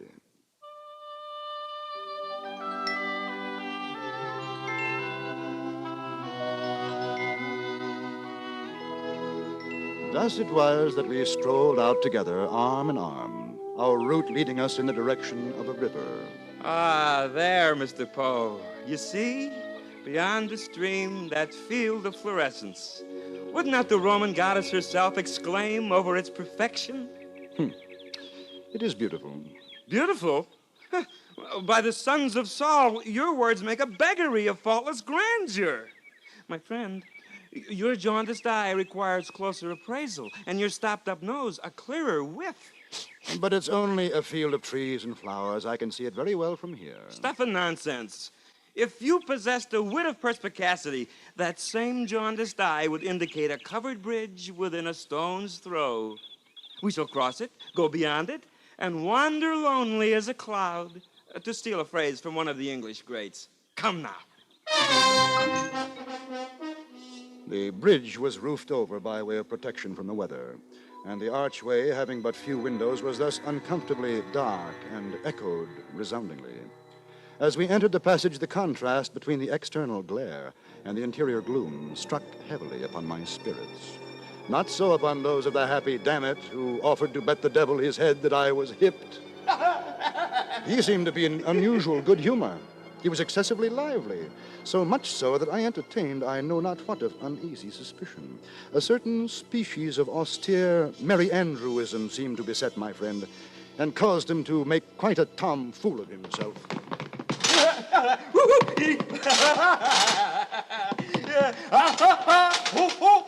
Edgar Allan Poe! Up here, on the railing. I'm a bird. I fly. Nothing would serve him but wriggling and skipping about under and over everything that came in his way, now shouting out and now lisping out all manner of odd little and big words. I really could not make up my mind whether to kick him or to pity him. Antediluvian transcendentalism! Whee! Anti-disestablishmentarianism! At length, having passed nearly across the bridge, we approached the termination of the footway when our progress was impeded by a turnstile of some height. Through this, I made my way quietly, but this turn would not serve the turn of Mr. Dammit.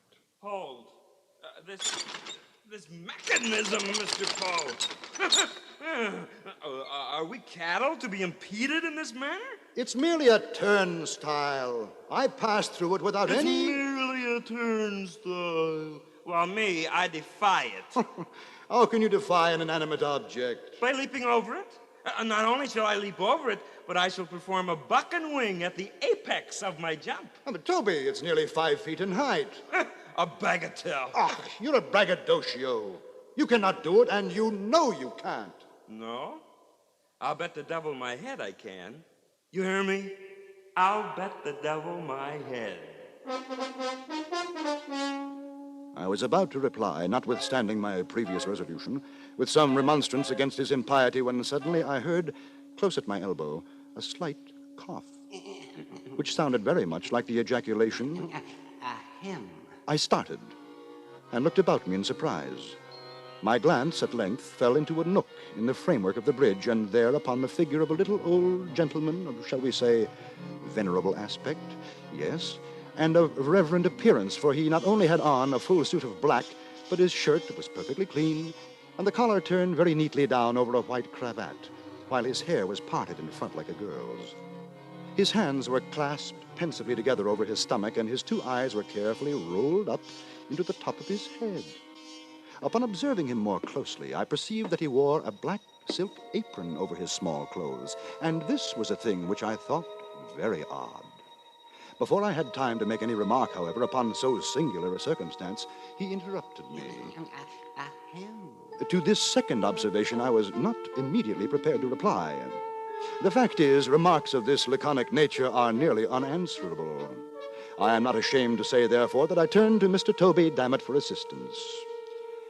Dammit, what are you about? Don't you hear?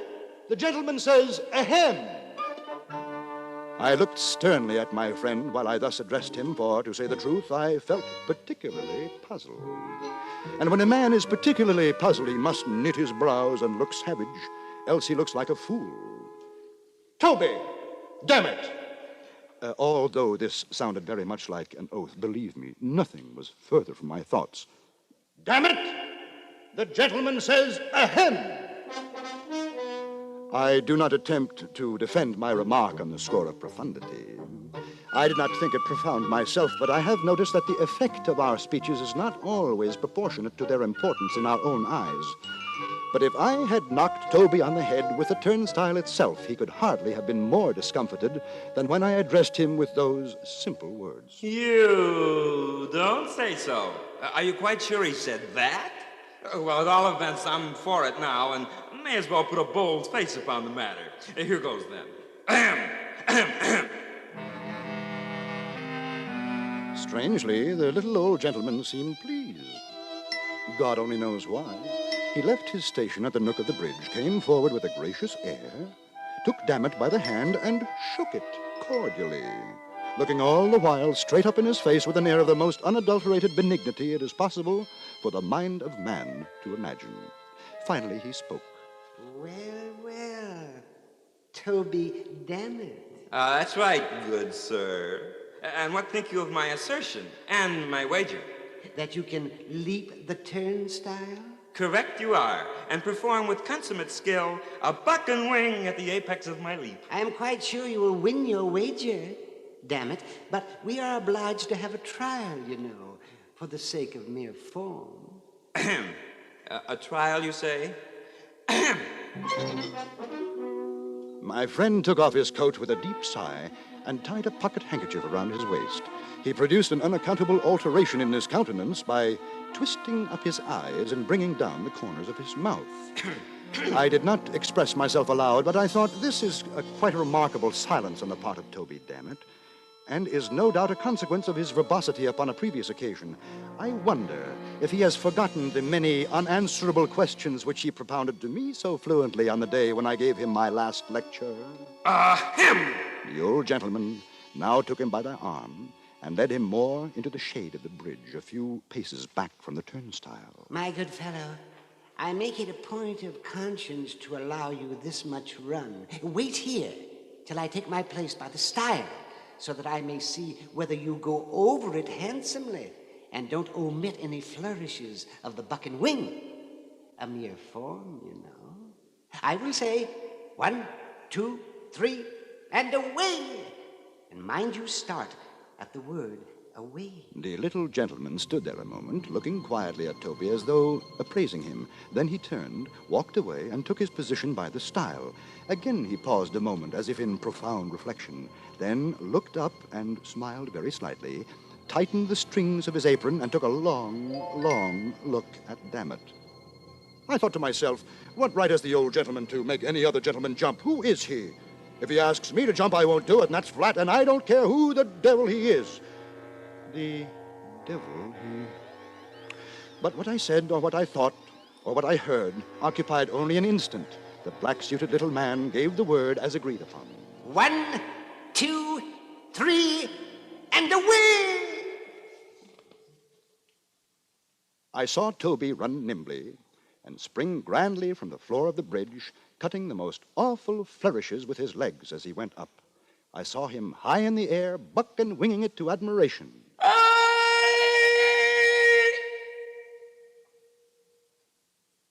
I thought it a singular thing that he did not continue to go over, but the whole leap was the affair of a moment. And before I had a chance to make any profound reflection, down came Mr. Dammit on the flat of his back, on the same side of the stile from which he had started. At the same instant, I saw the old gentleman running off at the top of his speed. But ere leaving us, he had caught and wrapped up in his apron something that fell heavily into it from the darkness of the arch just over the turnstile.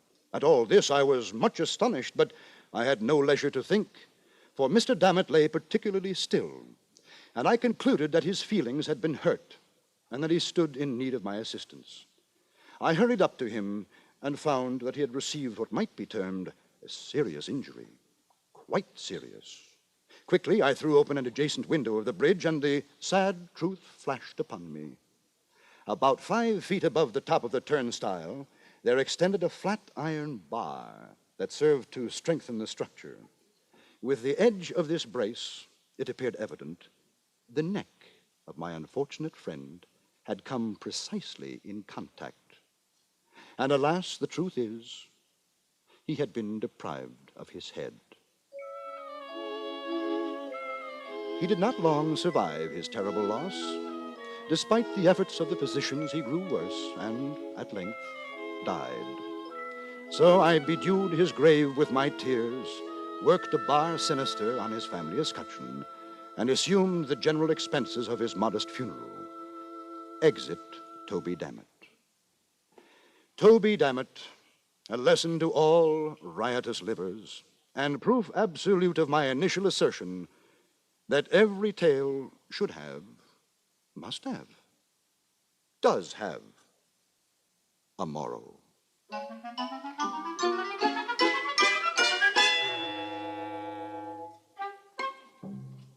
You have just heard John Daner in the CBS Radio Workshop's production of Never Bet the Devil Your Head, under the guest direction of Jack Johnstone. It was adapted for radio by Alan Botzer, with music composed and conducted by Amerigo Marino. Heard in the supporting cast were Eleanor Audley, Leon Ledoux, Dawes Butler, Richard Beals, and Howard McNear. Next week from New York, the workshop will present The Heart of Man, a dramatization of a surgical operation in which the heart itself is the principal actor.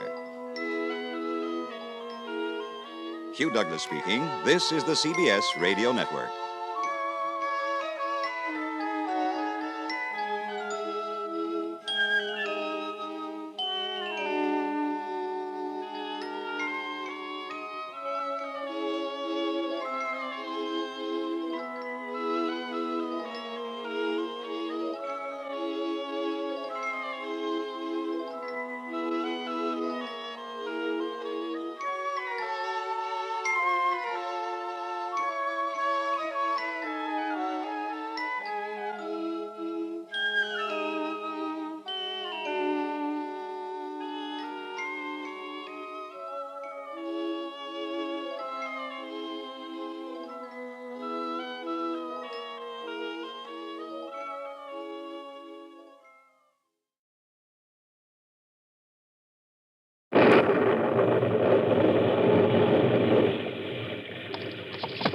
Come here, you. Let him go. Let go. Please help. George, he's stabbed. Shut her up, Empty. Shut her up. I got her. Empty his pockets before the cops come. Let's go on. What are you waiting for? He looks like he's dead. No, ain't that shocking? I only stabbed him in the heart. You're too quick with that knife, I told you. Come on, empty his pockets and stop preaching. Can't hold this woman all night. Okay, Lefty. Hey, of all the lousy luck, $10 is all he had. You're lying. No, Lefty, honest. I'll cut out your heart. Come across. Honest, Lefty, you know I wouldn't lie to you. Look, I know you're a liar. Come on. Well, I'll be dogged. 2 more dead presidents stuck in my hand. Yeah. What do you know about that? We gotta get out of here. Hey, what do we do with the dame? If she knows what's good for her, she'll keep quiet and take her old man to the morgue. There's a real good sawbones up at the hospital there, lady. He helped me. Hey. Shut up, you fool, and pick up your feet. Come on, get going, get going. Oh, George. You're not happy. Oh, George, no. Oh, I can still hear your heart go just a little. It's still beating. Oh, God, let it keep on until I get up to the hospital. Let it keep beating until I get a doctor somewhere. There must be a doctor who can help you. There's got to be one somewhere.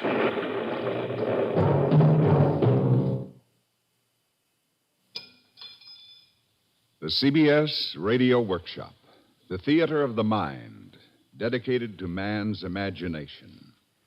Today, let the proscenium of that imagination encompass the heart. Our story, written by Peabody Award winner Richard Durham, titled The Heart of the Man.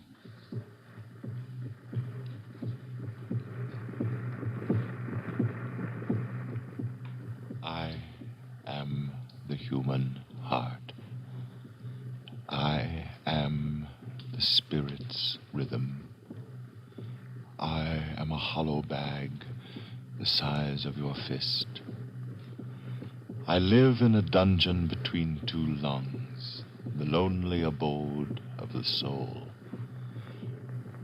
I am the timekeeper of human life, fair, impartial, equal, to Turk or Tartar, Roman, Greek, Ethiop, Hebrew. I am old. I circulated blood for Cro-Magnons, Neanderthals, Rhodesians. I am young. I warm the breast of the fresh and the new. I have moods. In some men I have been called cold, in others warm. In some I am the lion, and in others the lamb. In some filled with love, and others full of hate. I have been tame, I have been wild. But if, as among men, the good is oft interred with their bones, so let it be with the blood which I drive through their veins. So let it be with the few men who have mastered me, who have learned the laws of veins and lobes, of arteries and oracles, who have timed my restless writhing and twisting to planet precision, who fought to heal me whenever I was ripped and split, as I was one stormy night in the breast of a dying man, outstretched on a hospital table. Right in here, Doctor. Stethoscope, please, nurse. Doctor. Doctor. Can't you hear me, Doctor? His lips are moving, Doctor. He's trying to say something. He's too weak. He can hear us, I think, but he's too weak to make us hear him. The stethoscope hardly picks up a sound, but the heart must be beating. Doctor. Can't you hear it? Listen, Doctor. Listen. I can hear it. How long has the patient been here? About 3 minutes, Doctor. I called you right away. Checked his pulse, respiration, temperature? Pulse rapid, thready, 130. Respiration 30, temperature 105. If I could have just gotten to him sooner. This wound in his chest goes down to his heart. Don't. Can't you hear me, Doctor? Can't you hear me? His heart is punctured. Doctor, I've been trying to tell you. I was almost home. Some men came after me, wanted me to hold up my hands. I hit one. Then something touched my heart. Felt like a pin. Like a pin. His heart's weakening. Adrenaline. Adrenaline.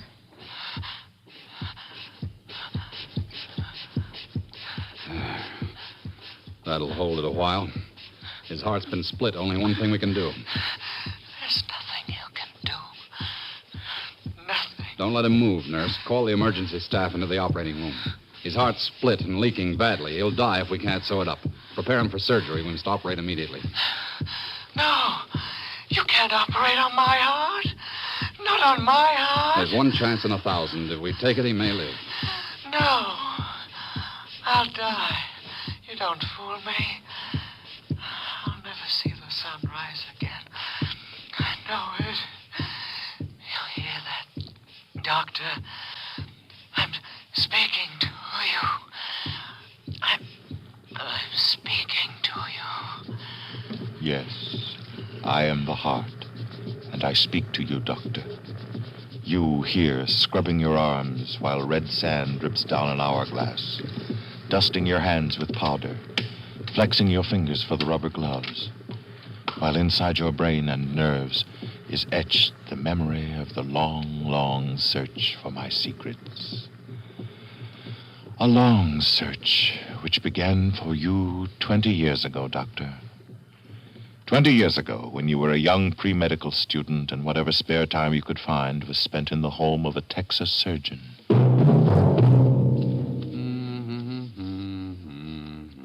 Daly, will you stop that humming, please? Oh, I'm sorry, Doctor. My wife's dead, boy, dead. Let her rest. Rest. Yes, Doctor. I didn't mean to be disrespectful. Oh, I'm sorry. Excuse my gruffness. I just can't get her out of my mind. I'm tired, Ulysses. Tired. I finished marking the class papers for you, Doctor. Would you want to look them over? Yes, where are they? I need something to get my mind off this. Right here, sir. The examinations from your surgery students. I checked over them. Here you are, sir. Good. You've got a fine head on you, boy. Even if you're overly curious. This one's all right. Here's an odd one, Doctor. What's odd about it? Well, I didn't know how to mark it. You see, this student thinks it's possible to sew up the human heart when the fibers are cut. He thinks he can take the needle. Operate on the human heart? He's mad. But he drew a diagram. He thinks that if the pericardial sac can be reached... I said he's mad. It can't be done. If it could, wouldn't I have saved my own wife? Didn't I try it after she stabbed herself? Didn't I try it? Yes, Doctor, you did. Well, not just me, but doctors everywhere in Germany, Italy, France, Switzerland have tried for years and failed. It just can't be done. Don't you see that? How shall I mark the fate? 0. Oh, just talking of it makes me hear the way our heart beat that night. I can't forget it. Son, you've got nimble fingers and a good head. You'll be a fine surgeon someday. You'll find we surgeons can do something with the kidney, the bladder, the stomach, the scalp, nigh everything in the body, except the human heart. The poet put it correctly. The heart's a lonely hunter. But when it's wounded, there's not a chance in a million to heal it. Not a chance in a million. Everything's ready, Doctor. All assistants are here. Good. Let's look this way, please. We'll cut a window in the chest wall above the heart. A half-circle incision this way. Every move counts. We can't afford a single slip. Scalpel. Scalpel. Clamps. Clamps. More clamps. Clamps. Sponge. Yes, Doctor. Sponge. A single slip, and I stop. Scalpel. I'm speaking Scalpel. to you, Doctor. You with your body bent over a table under the glare of a white light, Clamp. concentrating on a 6-inch half circle. Your fingers demonstrating the meaning of the words you spoke decades back in a college hall when you took an ancient oath. Repeat after me. I, Ulysses Grant Daly. I, Ulysses Grant Daly. Swear by Apollo physician, by Aesculapius, by health, by panacea, and by all the gods and goddesses. Swear by Apollo physician, by Aesculapius, by health, by panacea, and by all the gods and goddesses. Making them my witnesses, that I will carry out this oath and this indenture. Making them my witnesses that I will carry out this oath and this indenture. To use treatment to help the sick according to my ability and judgment, but never with a view to injury and wrongdoing. To use treatment to help the sick according to my ability and judgment, but never with a view You took an to oath, injury and wrong. And you carried it out to the letter. In whatever You went out house to heal I me enter, in homes, in hospitals, in clinics. I shall enter to help You went the across sick, the sea to learn my and I laws shall in Paris, abstain in from Rome. all intentional You stood watching wrongdoing me under the and bright lights while I lay outstretched on a table. You watched French surgeons with shrewd fingers try to suture me in Paris. Son pouls devient plus en plus fibreux, Dr. Daly. Infirmière, avez-vous tressé la transfusion? Oui, docteur. Des crampons. Encore. Oui, docteur. Son corps commence à s'avenir. L'adrénaline, l'aiguille, vite. C'est prêt. Son corps devient plus faible. Trouvez un veine et passez-moi l'adrénaline tout de suite. Je bois maintenant. C'est fini. C'est fini. C'est trop tard. La palpitation a cessé. Nous y étions très loin. Vous pouvez le voir vous-même, Dr. Daly. C'est impossible, impossible. And in Rome, you watched. Confiteor Deo omnipotente, beatae Mariae semper vigini, beato Michaeli Arcangelo. Infermiera, siamo quasi al cuore. Incastri. Sì, dottore. Spero che possiamo giungere il cuore a tempo. È molto debole. La spunga adesso. Eccola, dottore. Ci siamo. Ecco il cuore. Ora un'acqua, infermiera. Quello lungo. Sì, dottore. Va bene. Vediamo se posso cucirlo innanzi. Che cada insieme. Sì, dottore. Precor beatam Mariam semper viginem, beatum Michaelum Arcangelum. Dottore! Amen. you saw me stop dead in hospitals in Rome. You probed archives to see if any had survived the prying of a knife into the inner sanctum of the soul. You went to Germany to find new methods to heal my wounds. Der deutschen Herzensgesellschafts willen möchte ich meine amerikanischen Kollegen willkommen heißen. Sie sind alle frei, ihre Untersuchungen in Berlin und anderswo in Deutschland fortzusetzen. Ich danke Ihnen. Or, as I would say in English, I welcome you, American doctors, to Berlin to do your research in surgery. Thank you, Professor Gerhardt. My colleagues and I have been looking forward to seeing your work at Eichelberger Clinic. Ach, jawohl, we've done very good work there. Just until today, we had your American surgeon, Dr. Ulysses Grant, daily assisting us. Until he heard We're the news. especially keen on your suture methods, Professor. We understand some German doctors have come pretty close to finding a way to operate on the human heart. Oh, yeah, but in America... Our hope is that one day surgeons will be able to sew up the heart as we can suture skin or any other organ. But it has already been achieved, Herr Doctor.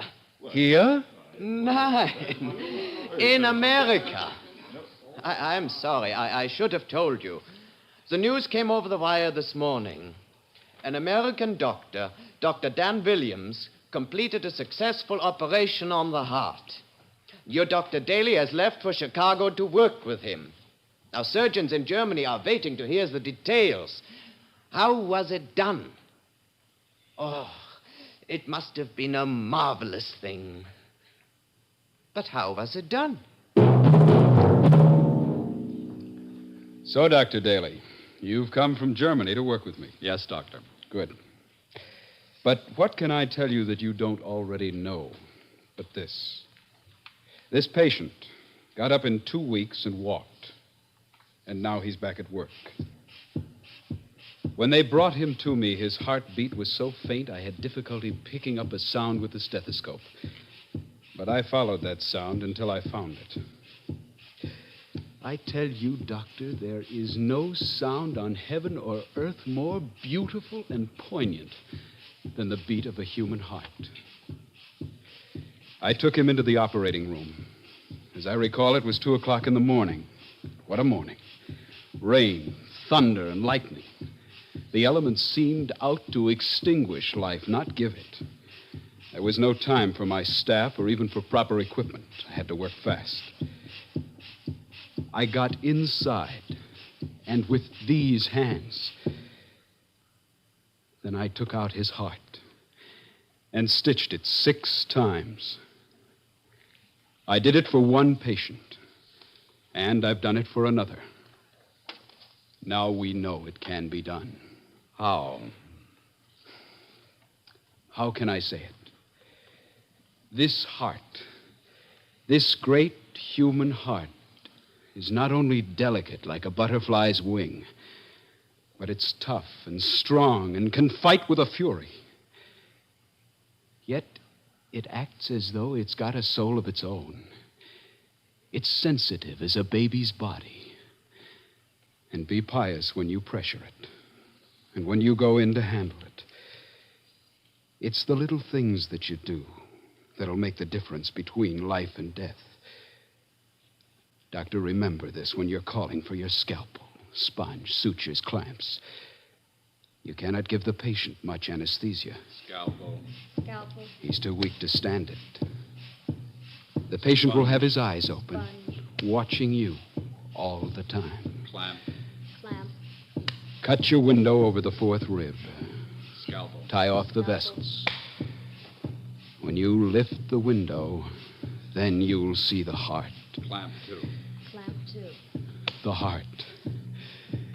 The first time you see it naked and alive, it's an awesome sight. Clamp 3. It's like some strange animal come up out of the sea.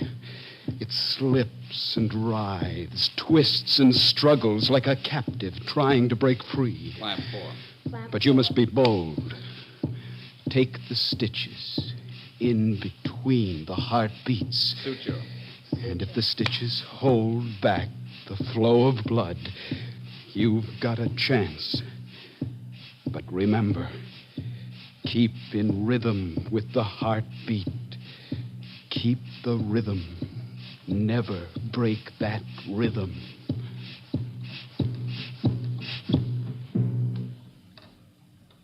It's ready. We'll lift up the window. Steady. Easy now. Easy. Doctor, what are you taking out of me? Doctor. There, it's off. The heart. Doctor. Keep check on his respiration. Transfusion ready? It's on the rack, Doctor. I feel so weak, Doctor. So weak. Pressure? He's gasping. He's weakening. We've got to get on. Ready to lift the heart. Lift it out. Out of the body. Not too much pressure. Keep in rhythm with the heart. Doctor, everything's going round. A little more. Round. There. The heart is out. Now to hold it in my hand. Don't break the rhythm. Blood leaking out. Not much time. Nurse, needle, curved needle. Right here. Fine silk. It's threaded, ready. If the stitches hold, 3 stitches should stop the leak. 1, 2. It still leaks. Still leaks. 1 more, maybe. 3. It still leaks. Good Lord, let it stop.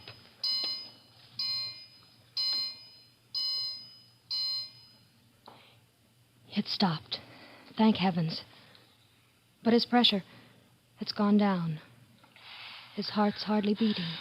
Doctor, I'm falling. Falling. Falling. Adrenaline. Quick, adrenaline. Yes, Doctor.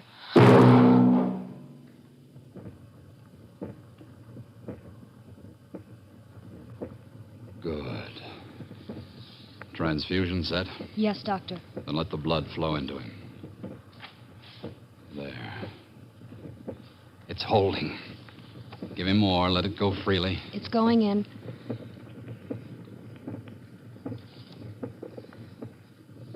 The beat's picking up. Good. Clean the incision. Sprinkle sulfur. Take off the clamps. Sew up the vessels. Doctor, I'm so weak. I'll never see the sun rise again, will I, Doctor? Will I, Doctor?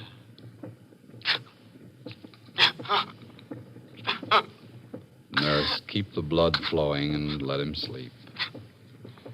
He's crying. I know. His heart's lonely. Oh, so lonely. Let him cry. We've won. He'll make it.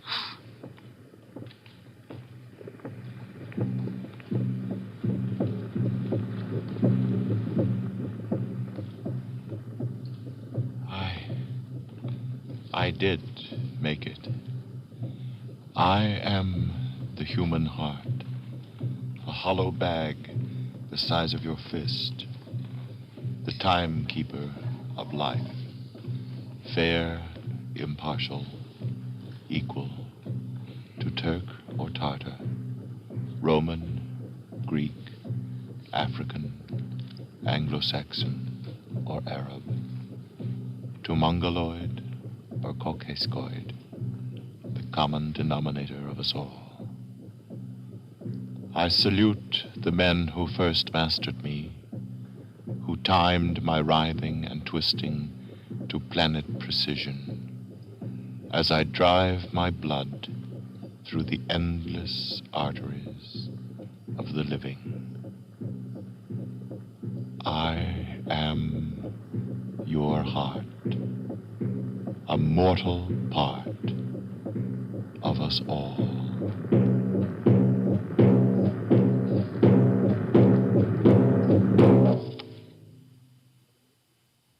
You've been listening to the CBS Radio Workshop. Today's venture, Richard Durham's The Heart of the Man, produced and directed in New York by D. Engelbach. Percussion, Saul Gubin. Our cast, Martin Blaine, Barry Kroger, Louis Van Ruten, Ralph Camargo, Guy Rep, Bill Mason, Joanna March, Lester Fletcher, Danny Acco, Inga Yolas. Next week from Hollywood, Malakimi Magic, a satire on a vacation in Honolulu. This is Ted Pearson speaking. You hear America's favorite shows on the CBS Radio Network.